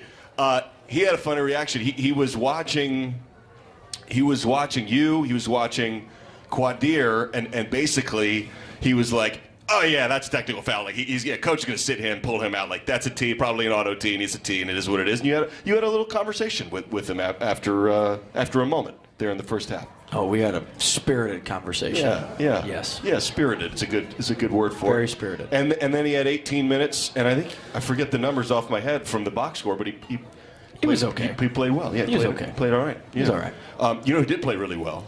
Terrence Arsenault played really well this past week. He had 4 steals, which was a team high against the Seminoles on the road. It's been fun to see Terrence reintegrated into the lineup here over the last 2 weeks with some of the stuff he's been dealing with off the court, but he's been a difference maker at times this year. He's been good. He's a low usage guy. Offensively, he makes open shots, and then defensively, he's long. He's athletic. He's somebody that brings a different dynamic to us defensively. You want guys that there's 2 or 3 plays a game they're the only guy who can make, whether it's deflection or rebound, offensive rebound, a defensive rebound, whatever it may be. There's 2 or 3 times he can recover in front of the ball that we just don't have other guys that have that closing speed to take away the 3 and then play the drive. So there's times like that he keeps us out of rotation and keeps us out of some tough situations. And so that's been very helpful to our defense. And look, the offensive output he's been giving us, is he going to continue shooting it like this from 3? I hope so. But I mean, we're not banking on that. That's not his value. That's value added. But the way he guards and the way he's able to cover ground and rebound and get deflections, that's really, really where he brings value. And so we're very pleased with how he's been playing, and we got to keep him playing at a high level like this. How good was Matt Abel in Tallahassee? How good has Matt been over the last couple of weeks? Matt's been great. The thing I was most excited about in Tallahassee is he didn't start well. He had the first shot he took. He thought Q was going to shoot it, and he was cutting he was trying to go to the offensive glass, and Q hits him. He has to shoot a quick little pull-up with 2 seconds left on the shot clock. Then the second shot he took was a pull-up when he had a layup. He could have driven it for a layup. And he missed both of those, but then he was able to recover and bang those 4 threes. And so early on in the year when he missed those, it would have been a pretty bad night. So I thought there was some real growth in terms of him being able to self-correct in the game and being able to stay confident and stay composed and make a really good afternoon. And if we can cut back on the fouling, I mean, he gave up. Matt played really well. but he had 2 opportunities where he could have gotten fouled on threes that he on shot fakes. One in the corner on a baseline out of bounds play, another on a nail pitch play. So that could have been an extra 6 points. He missed the transition layup. He had 2 other opportunities where he could have driven it for layups. Let's say he makes 2 of the 3 layups. That's another 4 points. Like he could have had a big night. 25 point night. And so that's what I'm trying to get to him is like we got to be better in the margins. The 3rd foul was he. I mean, you could hear it up where you were. I mean, he slapped the guy, and you got to have we talk 1 in, 1 out with your hands. We just got to get those. But he's learning and he gets better. He's the best guy we have that he can watch film and immediately apply it, which is an incredible skill. So I watch film with him every week, just me and him one-on-one for 30, 40 minutes. And we watched it on Wednesday of this week, and he can take that and he can go immediately to the court and apply it, which is it's easier said than done, and that's especially for a freshman. So that he's got a lot of maturity in that sense, and that's why he's going to just keep getting better. He's playing really confidently. He's shooting the ball really well, and so he's going to keep getting better. And very proud of his progress and how he's been playing. He said, I talked to him in Tallahassee after the win over the Seminoles, and I wanted to ask him. Did you tell everybody where we did the post-game radio show from? I know you tell them it's in the locker room, but it ain't in the locker room. We You're weren't lying. But at BC we were in the locker room. But in Tallahassee, we were in like a utility room, and room with makeup stairs that we were sitting on. Yeah. Like the stairs that you put on a stage. Yeah, that's sure where they we were. There were people doing some. He sits there. Yeah, we're in the Wolfpack postgame from the locker room. I'm like, we're 3 doors down from the locker room in a storage closet. That's pretty close. It's a big false advertising. There was some utility work going on, I think, in the room. Even there was some banging. They had hammers in there. I wasn't really sure what was going on, but we made it out. We got it all together. We got it done. But I was going to say, Matt was able. Did you talk to Matt in the locker room or the utility room? Utility room. Okay, that's what I was getting. For full clarity, utility room. That's what I was getting. Yes. We're back in the industrial parts of the Tucker Center. And he said he was able to talk some smack to his dad after the win at Boston College, because his dad scored 1,000 points at BC. And I said, I just want to circle back. Were you able to let your dad have it a little bit? He said, just a little bit.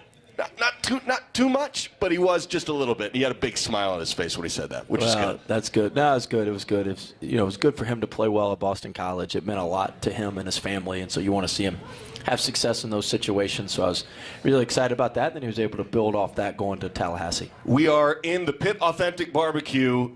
For real. Not a utility room, no closet, not in a locker room. We're in the Pit Authentic Barbecue. We'll take a break, come back. We'll talk Darian at point guard. We're going to take your questions. We've really advanced our technology with the way we have question submission today. Daniel Crow's just really taking the top off this thing. We'll talk about that. We've gone ahead of number 2 pencils to QR codes and everything. It's kind of blowing my mind. We'll take a break. We'll come back. We're talking ball here with Coach Wade, NC State, Wolfpack Weekly, Georgia Tech coming up on Saturday. You're listening to it live here from the Pit Authentic Barbecue, downtown Raleigh from Learfield. You got next. The next open road. The next uncharted trail. With Ford Bronco and Ford Bronco Sport, you've got the next great SUV. Equipped with a blend of off-road performance, on-road precision, and plenty of power to conquer the next adventure. For the latest offers on a new Bronco or Bronco Sport, you got next. Only at your Carolina Ford dealer. What a matchup we've got, folks. Just nonstop action. The energy is electric and the fans are all in. An intense game like this calls for a Coca-Cola. Crisp and refreshing. That's a game changer. Yeah, that taste scores every time. And just like that, they're back at it. Passionate fans and an ice-cold Coca-Cola. Now that's a winning combo. No matter the team, no matter the sport, everyone knows fan work is thirsty work. Enjoy a Coca-Cola. Chaz, what's up, my man? We got ourselves an Inside NC State Athletics podcast that we need folks to know about. I heard about that. It records weekly, put it out midweek. You can download it wherever you get your podcasts from. It's the Inside NC State Athletics podcast. Kind of our perspective of what we see and what we hear. Different stories, play some games, play a little bit of trivia maybe. And I love you send the trivia answers to me before we You're play. not supposed to tell people. Oh. You're not supposed to I don't tell look them. at them, by the way. You're just smart. Inside NC State Athletics podcast. From the mountains to the coast, 2.5 million North Carolinians are members of an electric cooperative. As a co-op member, you're part of exciting efforts to power a brighter future in Wolfpack Nation and across our state. Beyond providing electricity that powers our lives, electric co-ops are strengthening local communities with education grants, economic development, innovative energy projects, and tools to help you better manage your home energy use. Learn more at ncelectriccooperatives.com. Wolfpack fans, CPI Security is the official security and smart home company of NC State Athletics. Get the best defense with the Southeast leader in smart security. With CPI Security's professional installation and state-of-the-art 24/7 monitoring, you can rest assured knowing your home and business are protected. Plus, with our newest service, Night Guard, you can sleep soundly knowing CPI is on guard in the overnight hours. Contact us today to learn more at cpisecurity.com. When it comes to engineering, in North Carolina, one name leads the pack. The College of Engineering at NC State University is where next-generation leaders design, build, and launch solutions into the world. Our students don't wait for the future, they create it now with real-world impact, innovative research, and industry partnerships that power change and fuel our economy. We're solving problems that matter here in North Carolina and beyond. Engineering the future. It all starts at NC State. Wolfpack Weekly with Will Wade continues live from the Pit in downtown Raleigh. Once again, here's Matt Chazanow. Back here live, we're downtown Raleigh here at the Pit Authentic Barbecue at one of the great Empire Eats restaurants. Empire Eats is a chef-driven restaurant group dedicated to Raleigh, North Carolina community, preparing food inspired by and crafted for you.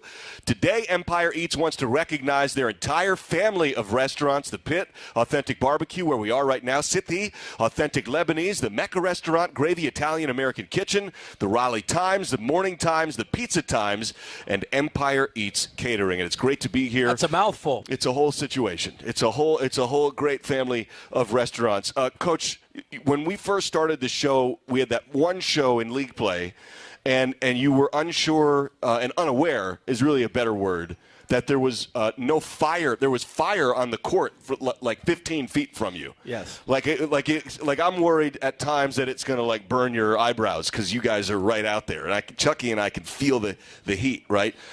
Similarly here, as it turns out, the flowers have been there every show. I just learned this. Every show. I'm a moron. Yeah, no, I didn't very say observant. that. I didn't say that. I did not say that. But the flowers have been there every show, and we appreciate it. So I missed that like the fire. Like the fire. We were talking about this, the SMU ending last night. Yeah. I mean, as soon as that half-court shot went through, the fire went up from the top of the basket. That was incredible. Yeah, great timing by the pyro folks in incredible. Dallas. I'll be looking for that now when we go there. Not that I want that ending, but for fire to rise up from the back of the basket. No doubt. I don't know if that's an end game like default or if someone's got great timing. That was a crazy finish. Wild finishes. Boopy Miller 50-footer for the win in the league. I was going to ask you later on. It's a good segue. I guess we could do it right now. I'd really like to talk about Georgia Tech, but you bring up SMU as I circle through all these notes here. But state of the league, state of the ACC. Take me through. Give me your. We're 2/3 of the way through the season, about halfway through the season, a little over that. Yes, I mean yesterday and Tuesday were the first time I've been able to sit down and watch games. Mm-hmm. Like I was watching. I was watching Pitt and Georgia Tech in the 7 o'clock slot, and then I was flipping between games at 9 o'clock, watching the SMU Virginia Tech game, and then Stanford. Watch Stanford play. So, that was the first time. And then the night before, I was able to catch a couple games, and so you don't really get to watch all the league except unless you're watching. I've watched all of Georgia Tech's league games, all 5 of their league games, so I've watched them play. All the Duke and Boston College and Syracuse and Miami and who was the other one I watched them play today? I can't think of the other one. But watching those games, it is that's what you get to watch, and so you don't really get to see a whole lot outside of what you're watching in the preparation and with your, the Pitt game was the other one I watched today. But you don't get to watch a lot outside of the outside of what you're doing in preparation. So, I'm not probably the best person to speak on the whole league because I haven't seen a bunch of the teams a whole lot. I haven't seen I watched half of the Cal Duke game last night, and I watched parts of the Stanford North Carolina game, but haven't seen them a ton. So I don't know enough to make an educated opinion. So hunting, I'm worried about the Wolfpack. We'll make doubt. sure the Wolfpack are good. To hell with the rest of the league. They can figure it out. No doubt. Hunting between, who knows at the top end, but 8 to 10 bids. 8 locked in right now, and then maybe 9 or 10 bids. As long as we're one of the 8, I ain't worried about it. We're undoubtedly one of the 8 right now. As long as we're one of the 8 and we stay one of the 8, that's all that matters. Net 29. KenPom higher than that. Where does it stand? 25. 25. KenPom. I check that every day, multiple times a day. Are you a KenPom refresh guy? Even though it doesn't change from till 7 p.m. You're still just confirming. I refresh it right after the games start, and we had a good night last night with Ole Miss winning in double overtime. That helped. Texas getting a big win over. It was a good night for our net and for KenPom. Yeah, the Ole Miss win was I think at Georgia. Is that right? I think at Georgia. And Georgia's had a really nice season. But Arkansas, they went above us because they just beat the brakes off South Carolina at home. Maybe South Carolina 40 at home. Oh wow. Margin affects things in a positive way. Margins, yes. So 113.69 on the road in Tallahassee matters. We moved up quite a bit. We moved up almost 9 spots. 9 spots because of that doesn't happen as much back end of the year, right? It's more correct. It's pretty much locked in here. You can move a couple spots. We need to move up another 6-8 spots, but we're not going to be able to do much more than that. You want to be teens. You're looking to be in the teens. That's what I'm hearing. I'd like to be in the high teens. High teens. By high, you mean like 18. That's what you're thinking. Yeah, or 13. 18. 18 would be nice. No, 13 would be great, but I don't know if that's realistic. Okay. I think 18 would be good. 18's good. That'd be great. That would lock things in. There's a lot of great games last night. There were great games last night. Stanford beat North Carolina. Yeah. Ibuka Corey had just a wild stat line. One turnover. He had 36 points and 1 turnover. 9 assists, I believe. That's a pretty special game. 9 assists. Pretty special game. That West Coast swing is tough. You're there a week. West Coast swing is tough. Yep. Cal, Stanford, Haas Pavilion, and then go to the farm, or vice versa, as they call it. You ever been out there? Oh, that's right. You were at Washington State. Yeah, been there a few times. I have. Yeah, it's a little different out there, and very different. Yep, a little bit different. But they've got some occasionally. When I was at Harvard, we played at Stanford. That kind of makes sense. Yeah, that tracks. Yeah, kindred spirits of sorts. That's right. Yeah, the Harvard-Stanford cross-country swing. That's right. We played in a tournament out there. At Stanford? Yeah. I didn't realize that was a thing. They had like an MTE out there. Really? We played out there. How about that? So you were out there for quite a while. We were out there. We played 2 games. We played Stanford in the opener. Then we played Northwestern State from Louisiana. They're not exactly. Sure. Their AD is a big NC State guy. I didn't know Northwestern State. I didn't know His daughter's a freshman here. Is that right? Yeah, he used to work in marketing here. The Demons, I do believe. That's right. Yeah. How about that? That's great.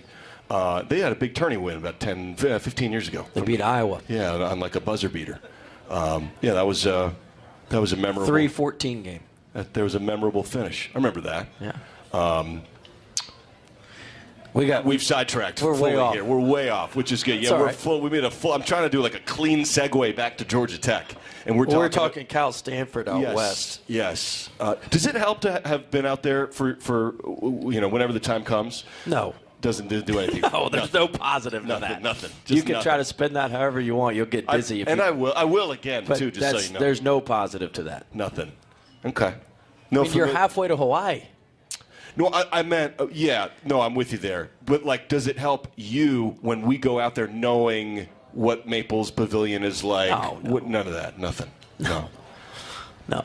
Okay. Not at all. I'm grasping here. I'm trying. You're grasping. I'm fighting hard. I'm drowning. Yeah.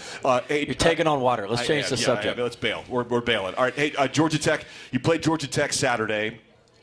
Today's we're here live Thursday. You got tomorrow to prep for the Yellow Jackets. They really struggled at home against Pittsburgh. Initial observation from that Pittsburgh game: one, they didn't have their second leading rebounder. I don't know if he's going to be healthy or not. Mohamed Sila, 6'10", big fella. He's actually their best defensive rebounder. they have two really quality big guys, and he was out, so that didn't help. They turned the ball over quite a bit, and they are second worst in the ACC in turnover margin. They have their point guard from last year. Pac fans might remember Nathan George. He's at Syracuse now from the game that the Pac played in Atlanta.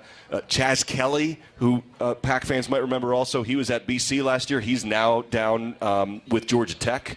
So they turned the ball over a ton, and that seemed to be an early issue against Pittsburgh. Yeah, like musical chairs in the ACC. Everybody's just trading guards. Yeah, that is true. But is that the biggest glaring hole that you saw in Georgia Tech in their loss at home to Pittsburgh? Like I said, they got off to a slow start. They missed some layups. They missed some bunnies at the rim, which kills you. And so they missed those, and then it just snowballed on them. And it's deflating, kind of what happened to us against Virginia. When you can't score, it's deflating, and it affects your defense. You don't want it to. But I'm not one of these coaches. All these coaches give you all these cliches. I've always told my staff this, like, we need to recruit offense and we'll teach defense, because all these coaches say, well, when your shot's not falling, you've got to really guard. Well, that sounds good, but as a coach, you're more excited when you score, right? Sure. You don't see coaches get way more excited when they're scoring than when they're not, right? I mean, I'm like that. We're all like that. That's just a bunch of BS that, like, you expect the player, like, you got to score.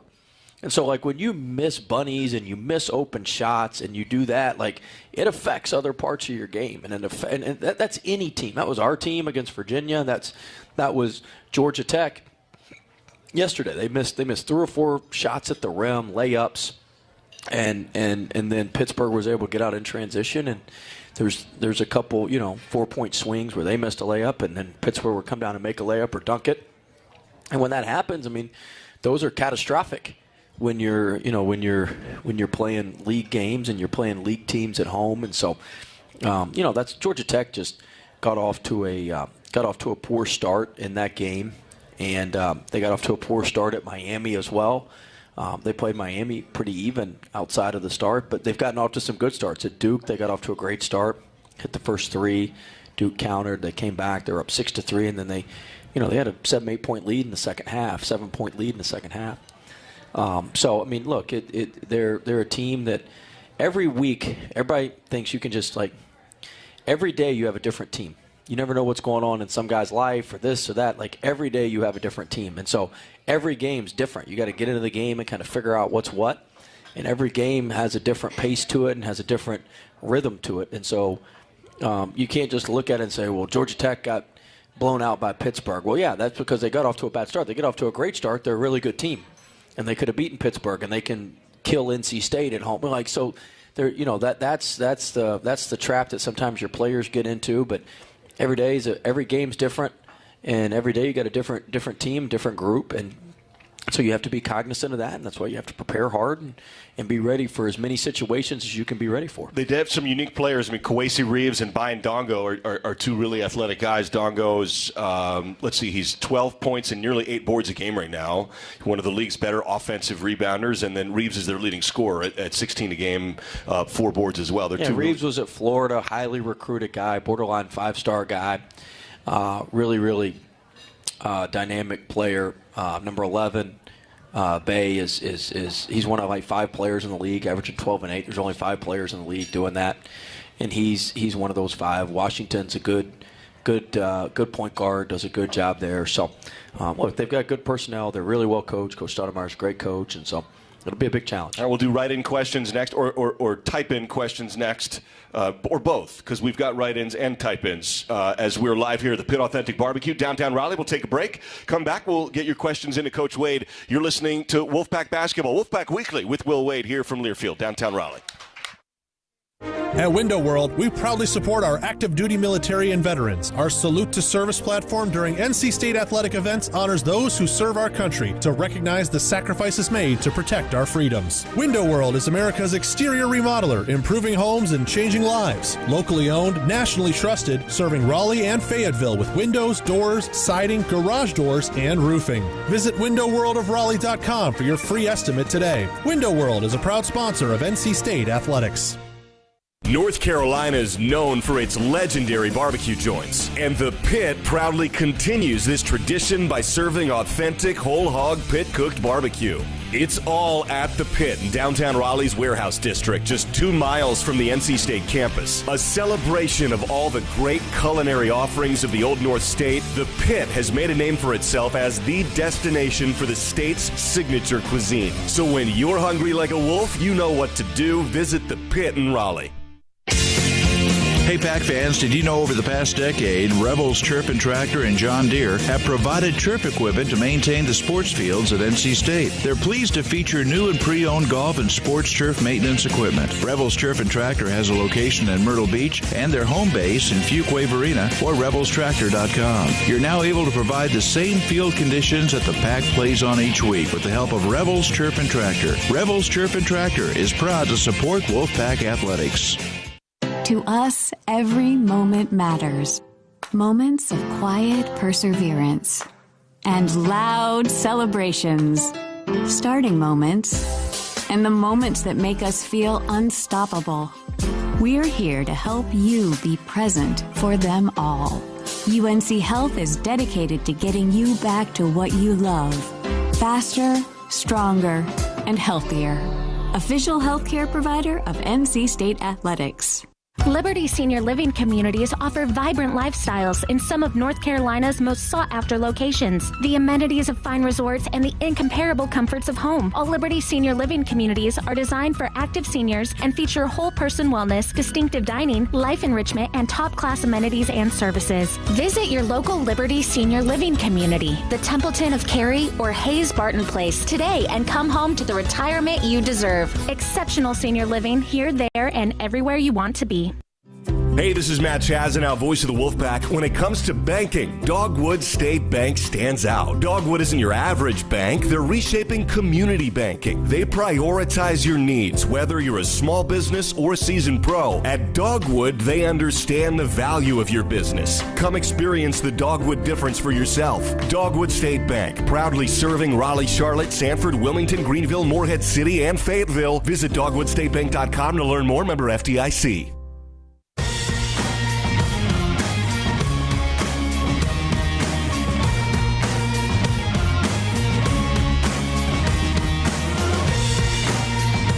Back here at the Pit Authentic Barbecue in downtown Raleigh. Great to see everybody here. Some familiar faces starting to come week to week. It's great to see you guys. For those who are new, welcome aboard. It's really fun. We're having a good time here at the Pit Authentic Barbecue, and we've got our questions from the crowd segment here, Coach. We've stepped our game up for you, and we had a whole gag. If you missed it the last couple of weeks, I featured number 2 pencils and pieces of paper. Coach thought that was a little archaic and requested some. A little archaic. Just a little bit. A lot archaic. It's 2026. They still write just fine, you know, and Coach kind of thought that maybe we could go digital on this thing, and we have. And there's QR codes, and that beams to my phone this way because technology is unbelievable. I love it. And it is pretty cool. So big thanks to Daniel. We'll do virtual reality next week's show. We'll keep stepping it up. The technological boosts will keep. I like it. Will keep coming. We will start. Well, you know what? We'll have fire behind us. We should work on our Pit Authentic Barbecue pyro guy and see how his timing is. Hit a button and fire. So that's what we can get. We'll work on that next show. Yeah, we'll get some fire. It's on you, Mad Dog. That's right. How great would that be if you walk in? Some fire flames up here. Greg's not liking that. I think he would love it. We'll have it. He's got it in the kitchen. That's great. Okay, ask Coach Wade a question. Here we go. This is from the Red Reckoners from here in the Pit Authentic Barbecue. Okay. All right. Self-named. That's correct. And so sort of anonymous, but where are they? Raise your hand. Is that table right down? Here, this table right here. Could tell he put his head down when they said it. Oh, did he? Yeah, head straight down. Don't be embarrassed. You got to own it now. Yeah, this is self-proclaimed. That's beautiful. Okay, what team are you looking forward to playing most, and why? I don't know if I can answer that honestly. Really? I don't want to. Supposed to say I'm looking forward to all of them. Because of bulletin board material or whatever? Yeah, I'm just supposed to say I'm looking forward to all of them. Are we going to go politically correct? When's the last time you went politically correct in an answer? It's been a while. I didn't really expect Let me answer it this way. I understand what games are important to our people. If it's important to our people, it's important to me. It's important to our team. Yeah. Okay. Is that a good way to put it? Is that a diplomatic way to put it? That tracks. Yeah. How about that? Is that satisfactory? Yeah. He's gay. You can read between the lines. Does that make sense to you? Do you see what he's getting at? You can read between the lines. Yeah, that's How good. about that? I like that.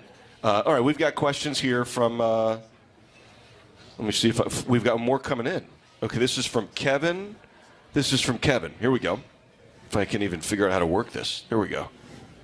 No, I can't figure out how to work this. We got 5 questions. I just had technical difficulties. That's why we stick with the pencils. We did, see, that's what I'm saying. Yeah, we've got 5. I just had them up on my phone here. We got 5 questions rolling in here. Okay, here we go. This is from Kevin. Coach, as a fan, this looks like a long question. That's 5 of them, back to back to back. That'd be great, though. That would be a long question. Okay, Coach, as a fan, I love watching the team play. What's one thing you hope fans notice about how your players are growing this season? Oh, that's a good question. I don't know. I hope we're winning. I do think that our guys are getting a little more used to playing with each other. One thing I like that we do, I don't think most people notice, is when we make an assisted 3, both guys point at each other. And we've been way more consistent with that. That's something I'm huge on. And so when we make an assisted 3, the guy who makes the 3 and the guy who assisted both point at each other. If you watch the film, you can see us doing that quite a bit more. So little things like that, that kind of excites me. Camaraderie. Guys leaning on each other, aware of each other. There we go. All right. Okay, questions are starting to really roll in here. Terrence Arsenault has had his best 3-game stretch in a Pack uniform. What would you attribute to his success as of late? I think he's just had a clear mind. He's playing with a weight vest on. He had a lot of stuff going on. At the end of the day, these guys are humans. They've got other things going on in life, and sometimes that weighs them down. And some people are a little bit better at, putting on their work hat and then putting on their academic hat and then putting on their have fun hat, then putting on their family hat, then putting on, but some people have to stack all those on their head at the same time, and it weighs them down. And he was just a little weighed down, and we needed to relieve some of that, and it wasn't his fault. And so we tried to do our best to do that, and he's played a lot more freely because of that. And he's, when he does that, he's naturally a very, very talented player, very, very good player. And when he does that, he's able to show that and shine through, and that's really what's happened. Coach, you've talked about wanting this team to dominate, and we certainly did that at FSU. What should be acknowledged as the way our bench dominated in the FSU and BC games compared to their benches? What have you done to help the non-starters continue to improve? Well, a lot of it's Matt and Terrence coming along. Musa's getting more comfortable. We're playing Musa with better lineups. We had Musa out there with some bad lineups, which didn't allow him to play how he needed to play or how he was capable of playing. So I think all of that has helped. But yeah, we've been getting bludgeoned from the bench, and I think the Virginia game we scored 7 bench points, got outscored like 30 some odd to 7, 33 to 7, something like that. So we've been a little bit better there, and I think that's been important because we're going to need all those contributions moving forward. I think you answered this or alluded to it at least a little earlier. Question is, what's the status on Ebube? What does he have to do to increase his minutes, become more a part of the rotation? Well, he's we got to get him healthy first. So his ankle's still a little bit banged up, and but he's going to play a role for us. We like playing him around the media timeouts. We can sneak a little bit more extra.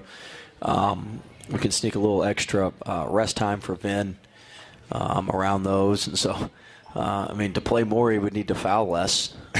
That'd be a good place to start. But look, he has a lot of responsibility on the team, and he has a good part to play with what we do to contribute to us winning. And we just need him to continue to do that. All right, last question here, at least for now, as these things are rolling in. How would you describe Matt Abel's progress within what y'all want to do offensively? I think he's made as much progress as anybody. He's really got a better feel picking his spots and when to be aggressive and when to pass and how to get into the game. He doesn't come into the game just trying to, he eases his way into the game, it just takes some trust. It takes some trust from him that I'm going to allow him to do that and not yank him if he's not, if he's not scoring immediately. And it takes, trust from me to understand that, hey, I got to let him work through work through some mistakes. He's not going to be perfect. He's a freshman. But he's way more mature than a freshman. He can listen and he can apply. And he really, really wants to be a good player. He really, really wants to help our team win. He really, really wants to contribute to winning. And he's made major progress. And I think he's going to continue to do that. And so we've just got to stick with him and continue to encourage him and continue to be there for him. And he's going to continue to make progress. And look, the better he plays, the better opportunities we have to win and the better opportunities we have as a team to be successful. So he's very, very important to our team as well. Well, thank you to Gary, Kevin, Robbie, Andrew, and the Red Reckoners here for your participation and your questions here on the show. At Window World, we proudly support our active duty military and veterans. Our Salute to Service platform during NC State athletic events honors those who serve our country to recognize the sacrifices made to protect our freedoms.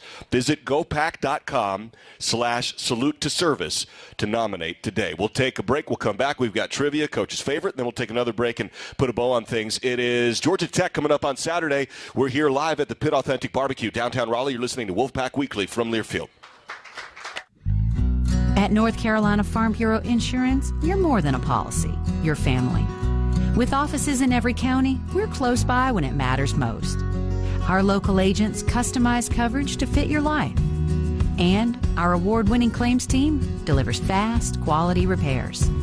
It's no surprise Forbes ranked us the #1 auto insurer in America. North Carolina Farm Bureau Insurance. Helping you is what we do best. Hey, Wolfpack fans, it's college basketball season, and SeatGeek is the official ticket marketplace of Alley Oops. SeatGeek makes it easy to find tickets so you can be a part of all the courtside action this season.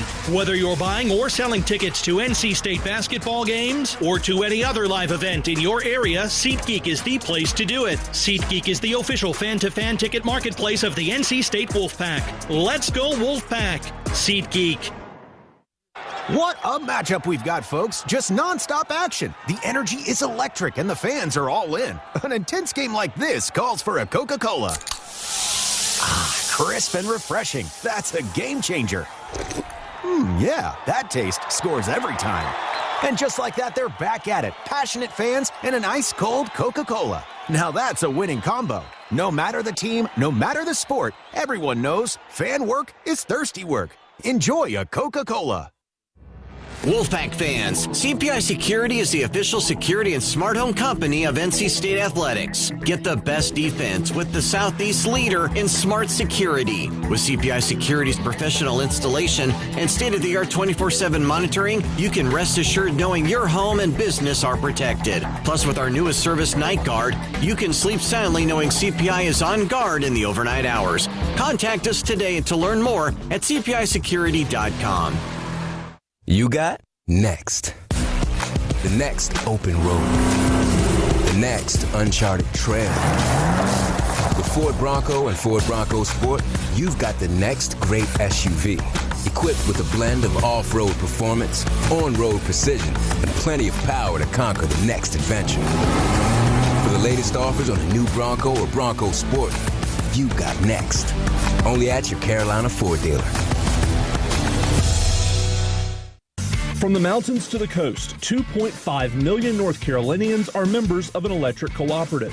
As a co-op member, you're part of exciting efforts to power a brighter future in Wolfpack Nation and across our state. Beyond providing electricity that powers our lives, electric co-ops are strengthening local communities with education grants, economic development, innovative energy projects, and tools to help you better manage your home energy use. Learn more at ncelectriccooperatives.com.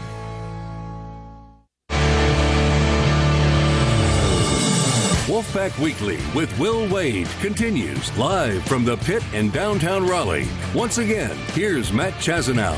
Back here live at the Pit in downtown Raleigh, the Pit Authentic Barbecue. It is great to be here with everybody. We are to the back end of the show here. We'll do trivia, and then we'll do a wrap-up segment for the show. Coach, I've eaten boar here tonight. I didn't expect that. I ate wild boar, Texas wild boar goulash. Delicious. I feel tougher because of that somehow. I don't know. I ate a wild boar here in downtown Raleigh. I feel good about it. And I'm going to brag to you about it. It's tremendous. The rest of the year. It's delicious. Tremendous. It's really, really, really good. Okay, trivia. I had brisket, chicken, and the sausage. It was all excellent. I bet it was good. Mac and cheese was good. Corn's good. Everything was good. That's awesome. And this place is great. They do a really good job. Ashley, music, please. High drama, maximum pressure. Here we go. I'm getting tense. All right, here we go.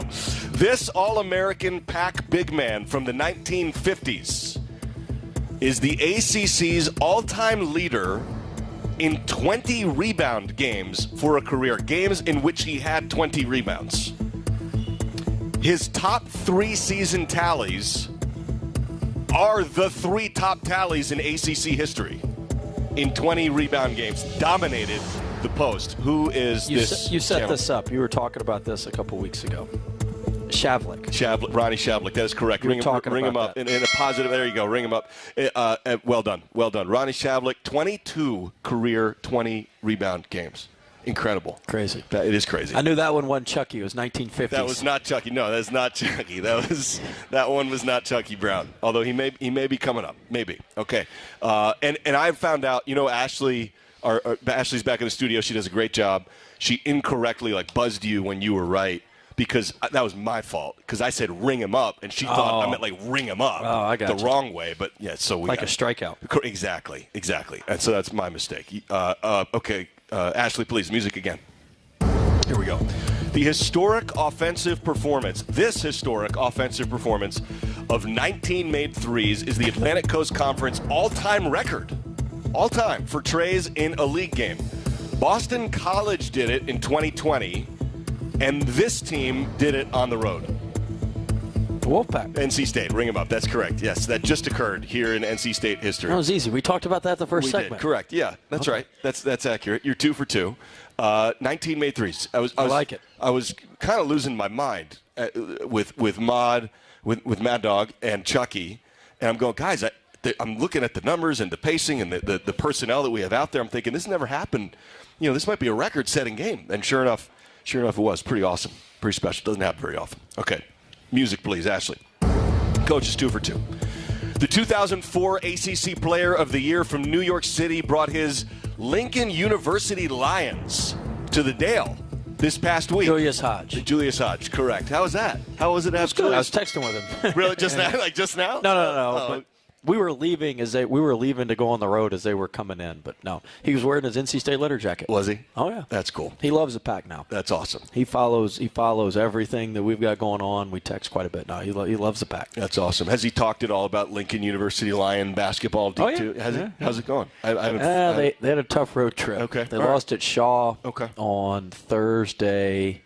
It was a tough road trip. All right. He was out west for a while. He was at San Jose State for a little bit, Santa Clara for a little bit, and good for him. Head coach. That's awesome. Fun to have him back. Okay, here we go. Final question. I'll let you off the hook after this one. Who is fourth all-time in Pac history in field goal percentage? Who's the 4th most accurate field goal? I'm going to guess because we haven't had Chucky as an answer yet. I'm Correct. Guess it's Ring Chucky. It up, Chucky Brown. Chucky, I'm a little disappointed. I thought you'd be better than 4th. I thought you'd be a little bit better than 4th. Here's my favorite part. He's having to get way down the stats to come up with a new question every week. So last week's Chucky trivia question. This was my favorite part of last week's show. I didn't know this till afterwards. I'm talking with Chucky before one of the broadcasts, and the question last week was freshman debut rebounds, the record for rebounds for a freshman. And it was Julius Hodge with 11, and this guy. Chucky didn't know it was him. So when we said Chucky, he was like, when you're as good as he was, you forget all the records He's like, you have. You can't keep up with all of them. Yeah, that's pretty good. Who might have that been? It was you, big fella. It was you. That's great. All right, we'll take a break, come back. We'll put a bow on the show. Final segment next. We're live here downtown, Pitt Authentic Barbecue. You're listening to Wolfpack Weekly from Learfield. Hey, Pack fans, did you know over the past decade, Rebels Turf and Tractor and John Deere have provided turf equipment to maintain the sports fields at NC State? They're pleased to feature new and pre-owned golf and sports turf maintenance equipment. Rebels Turf and Tractor has a location in Myrtle Beach and their home base in Fuquay Marina or RebelsTractor.com. You're now able to provide the same field conditions that the Pack plays on each week with the help of Rebels Turf and Tractor. Rebels Turf and Tractor is proud to support Wolfpack Athletics. Hey, this is Matt Chazanow, voice of the Wolfpack. When it comes to banking, Dogwood State Bank stands out. Dogwood isn't your average bank. They're reshaping community banking. They prioritize your needs, whether you're a small business or a seasoned pro. At Dogwood, they understand the value of your business. Come experience the Dogwood difference for yourself. Dogwood State Bank, proudly serving Raleigh, Charlotte, Sanford, Wilmington, Greenville, Morehead City, and Fayetteville. Visit dogwoodstatebank.com to learn more. Member FDIC. You can't always predict what's next, but you can be ready for it in a BMW SUV. The performance-driven X1 comes built for every journey, while the X3's sporty design and innovative technology keep your drive connected. The X5 blends performance with a commanding presence, or make it even bigger with 3 rows of luxurious seating in the X7. For every road, there's an X built to drive it. BMW, the ultimate driving machine. Take advantage of exceptional lease offers today. Handy Hugos and BP are thrilled to be a part of the energy and excitement surrounding NC State basketball this season. Take advantage of savings with the Handy Hugos app. Download it today and start saving immediately with any size frozen or fountain drink for free. Unlock app-exclusive offers and get rewarded for buying your favorite treats. Plus, when you fill up at BP or Amoco gas stations with the Earnify app, you save 5 cents per gallon every time. Never pay full price again, and go Wolfpack. Looking to upgrade your home? Trust the name more homeowners choose. Window World of Raleigh and Fayetteville. We're a national brand with local ownership, proudly serving the Triangle and Fayetteville areas. We offer energy-efficient windows, siding, entry doors, garage doors, and roofing, all with professional installation and industry-leading warranties. Get your free estimate today at windowworldofraleigh.com. Financing options are available. Window World of Raleigh, a proud sponsor of NC State Athletics. North Carolina is known for its legendary barbecue joints, and the Pit proudly continues this tradition by serving authentic whole-hog pit-cooked barbecue. It's all at the Pit in downtown Raleigh's Warehouse District, just 2 miles from the NC State campus. A celebration of all the great culinary offerings of the Old North State, the Pit has made a name for itself as the destination for the state's signature cuisine. So when you're hungry like a wolf, you know what to do. Visit the Pit in Raleigh.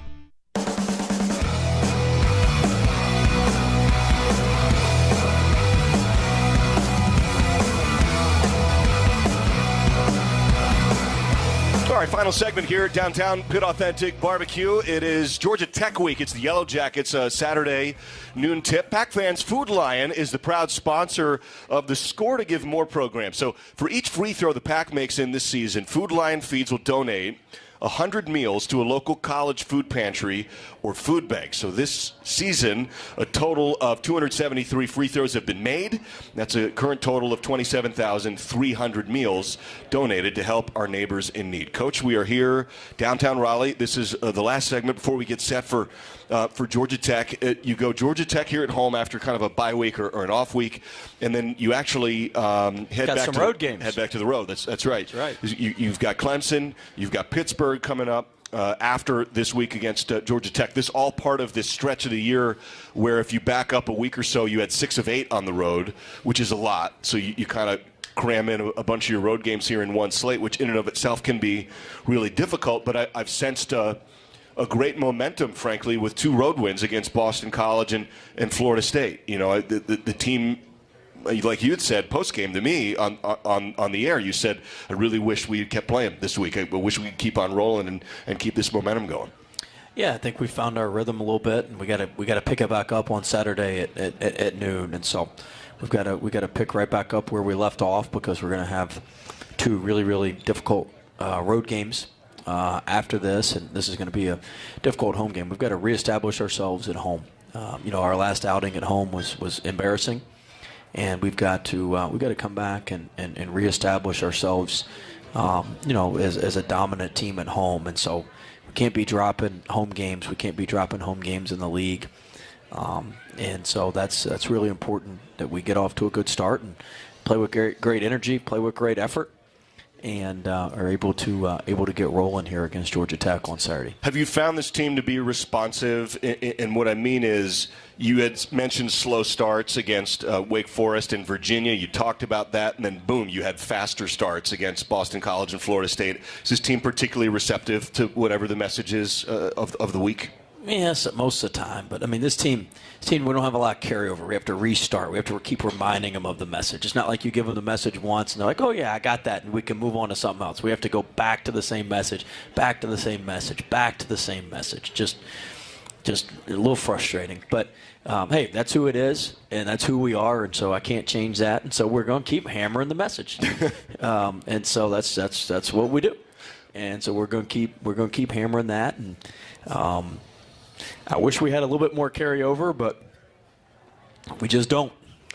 Are some teams better at noon games or night games or vice versa? Is there anything to that? I don't know about that. I mean, shoot, you got to play when they're scheduled.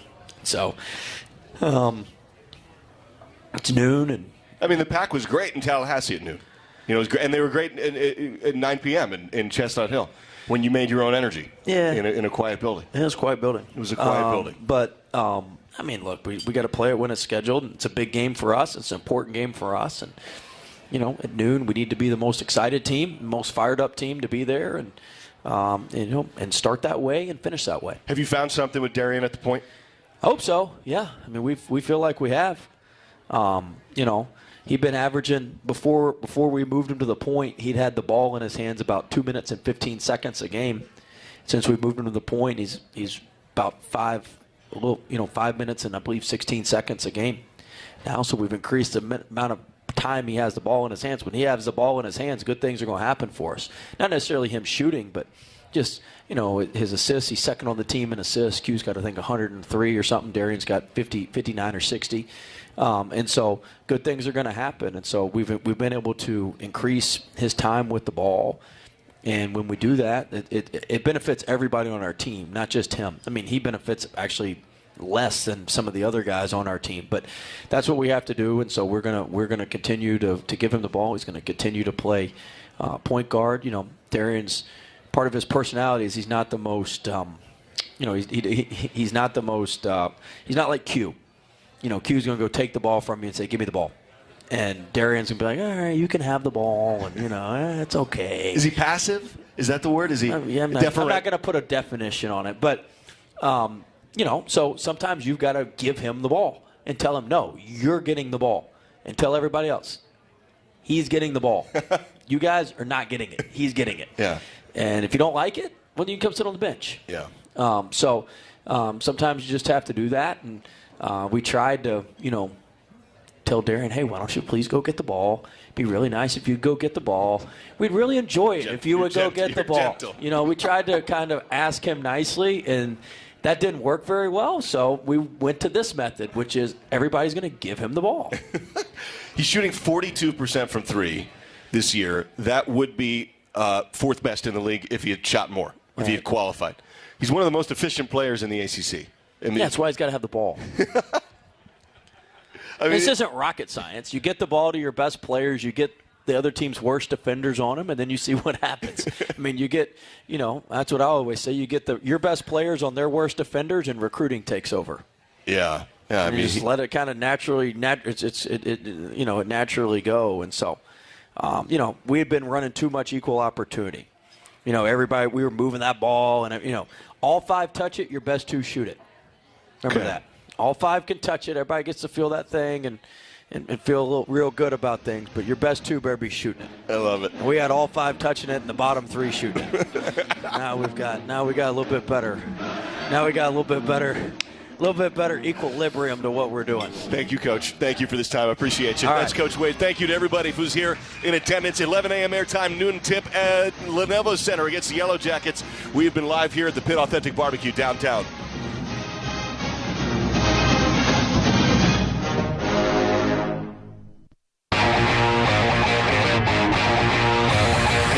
You've been listening to Wolfpack Weekly with Coach Will Wade on the Wolfpack Sports Network from Learfield. Tune in every week throughout the season to get the latest news on NC State basketball.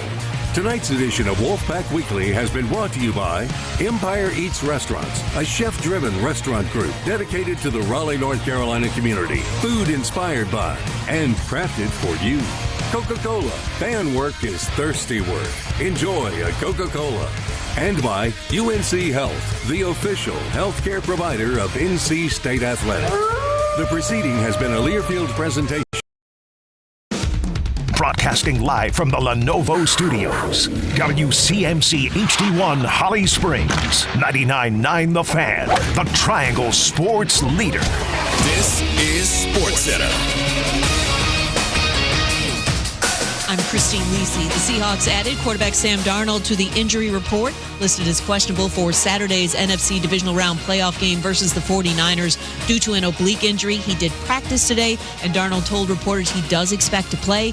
Niners receiver Ricky Pearsall questionable with a knee injury. Would the Eagles be open to trading receiver A.J. Brown this offseason? GM Howie Roseman's answer to that question, he said it's hard to find great players in the NFL, and AJ's a great player. Brown, with 4 straight 1,000-yard receiving seasons in Philly, has shown his frustrations at various points the last couple of years. Chiefs quarterback Patrick Mahomes said he intends to be ready for Week 1 of the 2026 NFL season. He had surgery in mid-December to repair 2 torn ligaments in his left knee. NBA, a trade demand from Warriors forward Jonathan Kuminga, demoted following a hot start. He hasn't played the last 13 games. Golden State just 3 games over 500. Doesn't have a lot of time to capitalize on a window with Steph Curry, notes ESPN NBA analyst Kendrick Perkins. The Golden State Warriors don't have a real future outside of Stephen Curry. So they have to get this right. Right when it comes down to getting back the right piece for Jonathan Kuminga, it's just very embarrassing, and it's a big disappointment. And when it comes down to talking about this situation with the Golden State Warriors. Golden State hosts the Knicks tonight, 9:30 Eastern, ESPN Radio. New York guard Jalen Brunson won't play because of a sprained ankle. Mavs rookie Cooper Flagg, ankle injury, out tonight against Utah. Suns guard Devin Booker won't play tonight against the Pistons because of an ankle injury as well.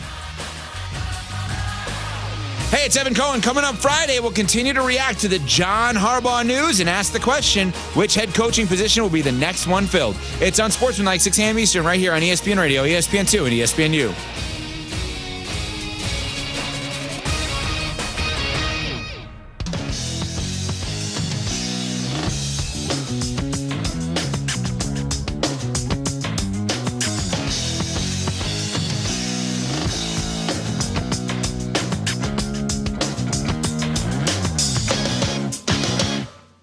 Breaking news, Adam Schefter reporting that John Harbaugh and the New York Giants are working to finalize an agreement to make him New York's next head coach. No team was more aggressive than the New York Giants in pursuing John Harbaugh, and he is going to be the guy to bring stability to this organization. With his track record of success, with a Super Bowl, that's the kind of guy that the Giants wanted. Look, they made it pretty clear throughout this process that John Harbaugh was their number one choice. This is Amber and Ian on ESPN Radio. Fireball. John Harbaugh is just one signature away from being the head coach of the New York Giants. You're listening to Amber and Ian. We are presented to you by Progressive Insurance. You can find him at Ian Fitz ESPN. You can find me at Amber W Sports. You just heard it there from Christine during the Sports Center update.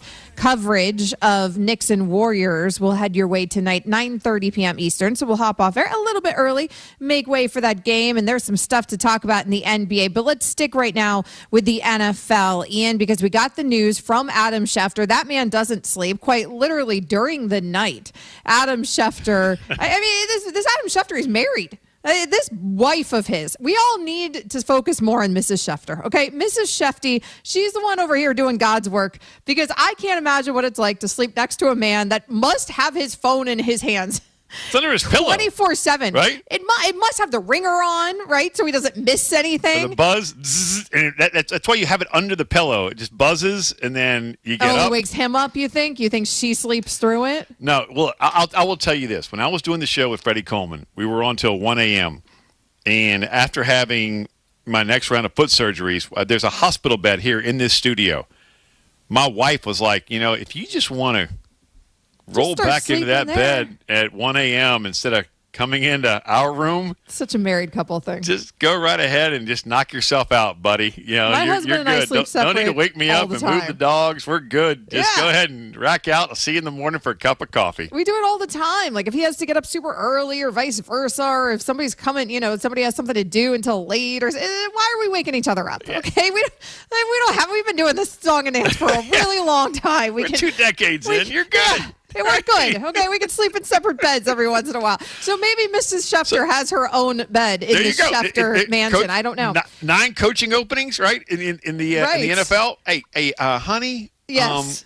Adam, why don't you go in the guest room? Yeah, I'm giving Adam his own room if I'm her as well. Like this is your room during the end of season when we go into coaching carousel season. From Black Monday to the final hiring. There you go. This until all 9 have been hired, and we'll see if any others open up, like the Bills or the Packers. Until all of that's resolved, don't come back into our bedroom. So that's what Mrs. Schefter is doing. Adam Schefter, on the other hand, is still breaking the news. So in the middle of the night last night, he gives us the information that a deal is becoming finalized between John Harbaugh and the New York Giants to make him the next head coach of the Giants. Now, we don't know terms yet because they haven't been inked out. It has not been finalized. He has not signed on the dotted line, but barring something crazy happening, barring a major setback, as Shefty called it, he is expected to be the Giants head coach. Here's Jordan Renan, Jordan R., as I like to call him, ESPN Giants reporter. He was on Unsportsmanlike. He said it's that quarterback there that had a lot to do why Harbaugh chose this job. Yesterday, I know it's been reported that Jackson Dart was in the facility and he met and talked to John Harbaugh. I heard they met one-on-one for almost 2 hours yesterday. Both came away very impressed with each other. So that was a huge part of the equation. I mean, when John Harbaugh was doing his research on the teams that were available, he was looking at he started looking at quarterbacks, and looking at Jackson Dart was a huge part of that evaluation. Jackson Dart, Cam Ward, where the Falcons were in their quarterback situation, even Mendoza, because the Raiders have the first overall pick. All these things were part of the equation here for John Harbaugh. All right, first of all, Amber, you got his name right that time. Did I? Well I get real nervous around that name. There's a lot of R's. It's R-A-A, or there's a lot of A's rather. It's R-A-A-N-A-N. It's all about the I hope you have this ready for tomorrow night, by the way. No, is he joining us? Yes, he is. He is co-hosting with us tomorrow night. Oh, no. Oh, he's my co-host Friday night? Yes. I'm on a plane down to Miami. Media Day is Saturday morning, right, for the National Championship, so I have to fly tomorrow night to be there for 9 a.m. in Miami for Indiana and Miami.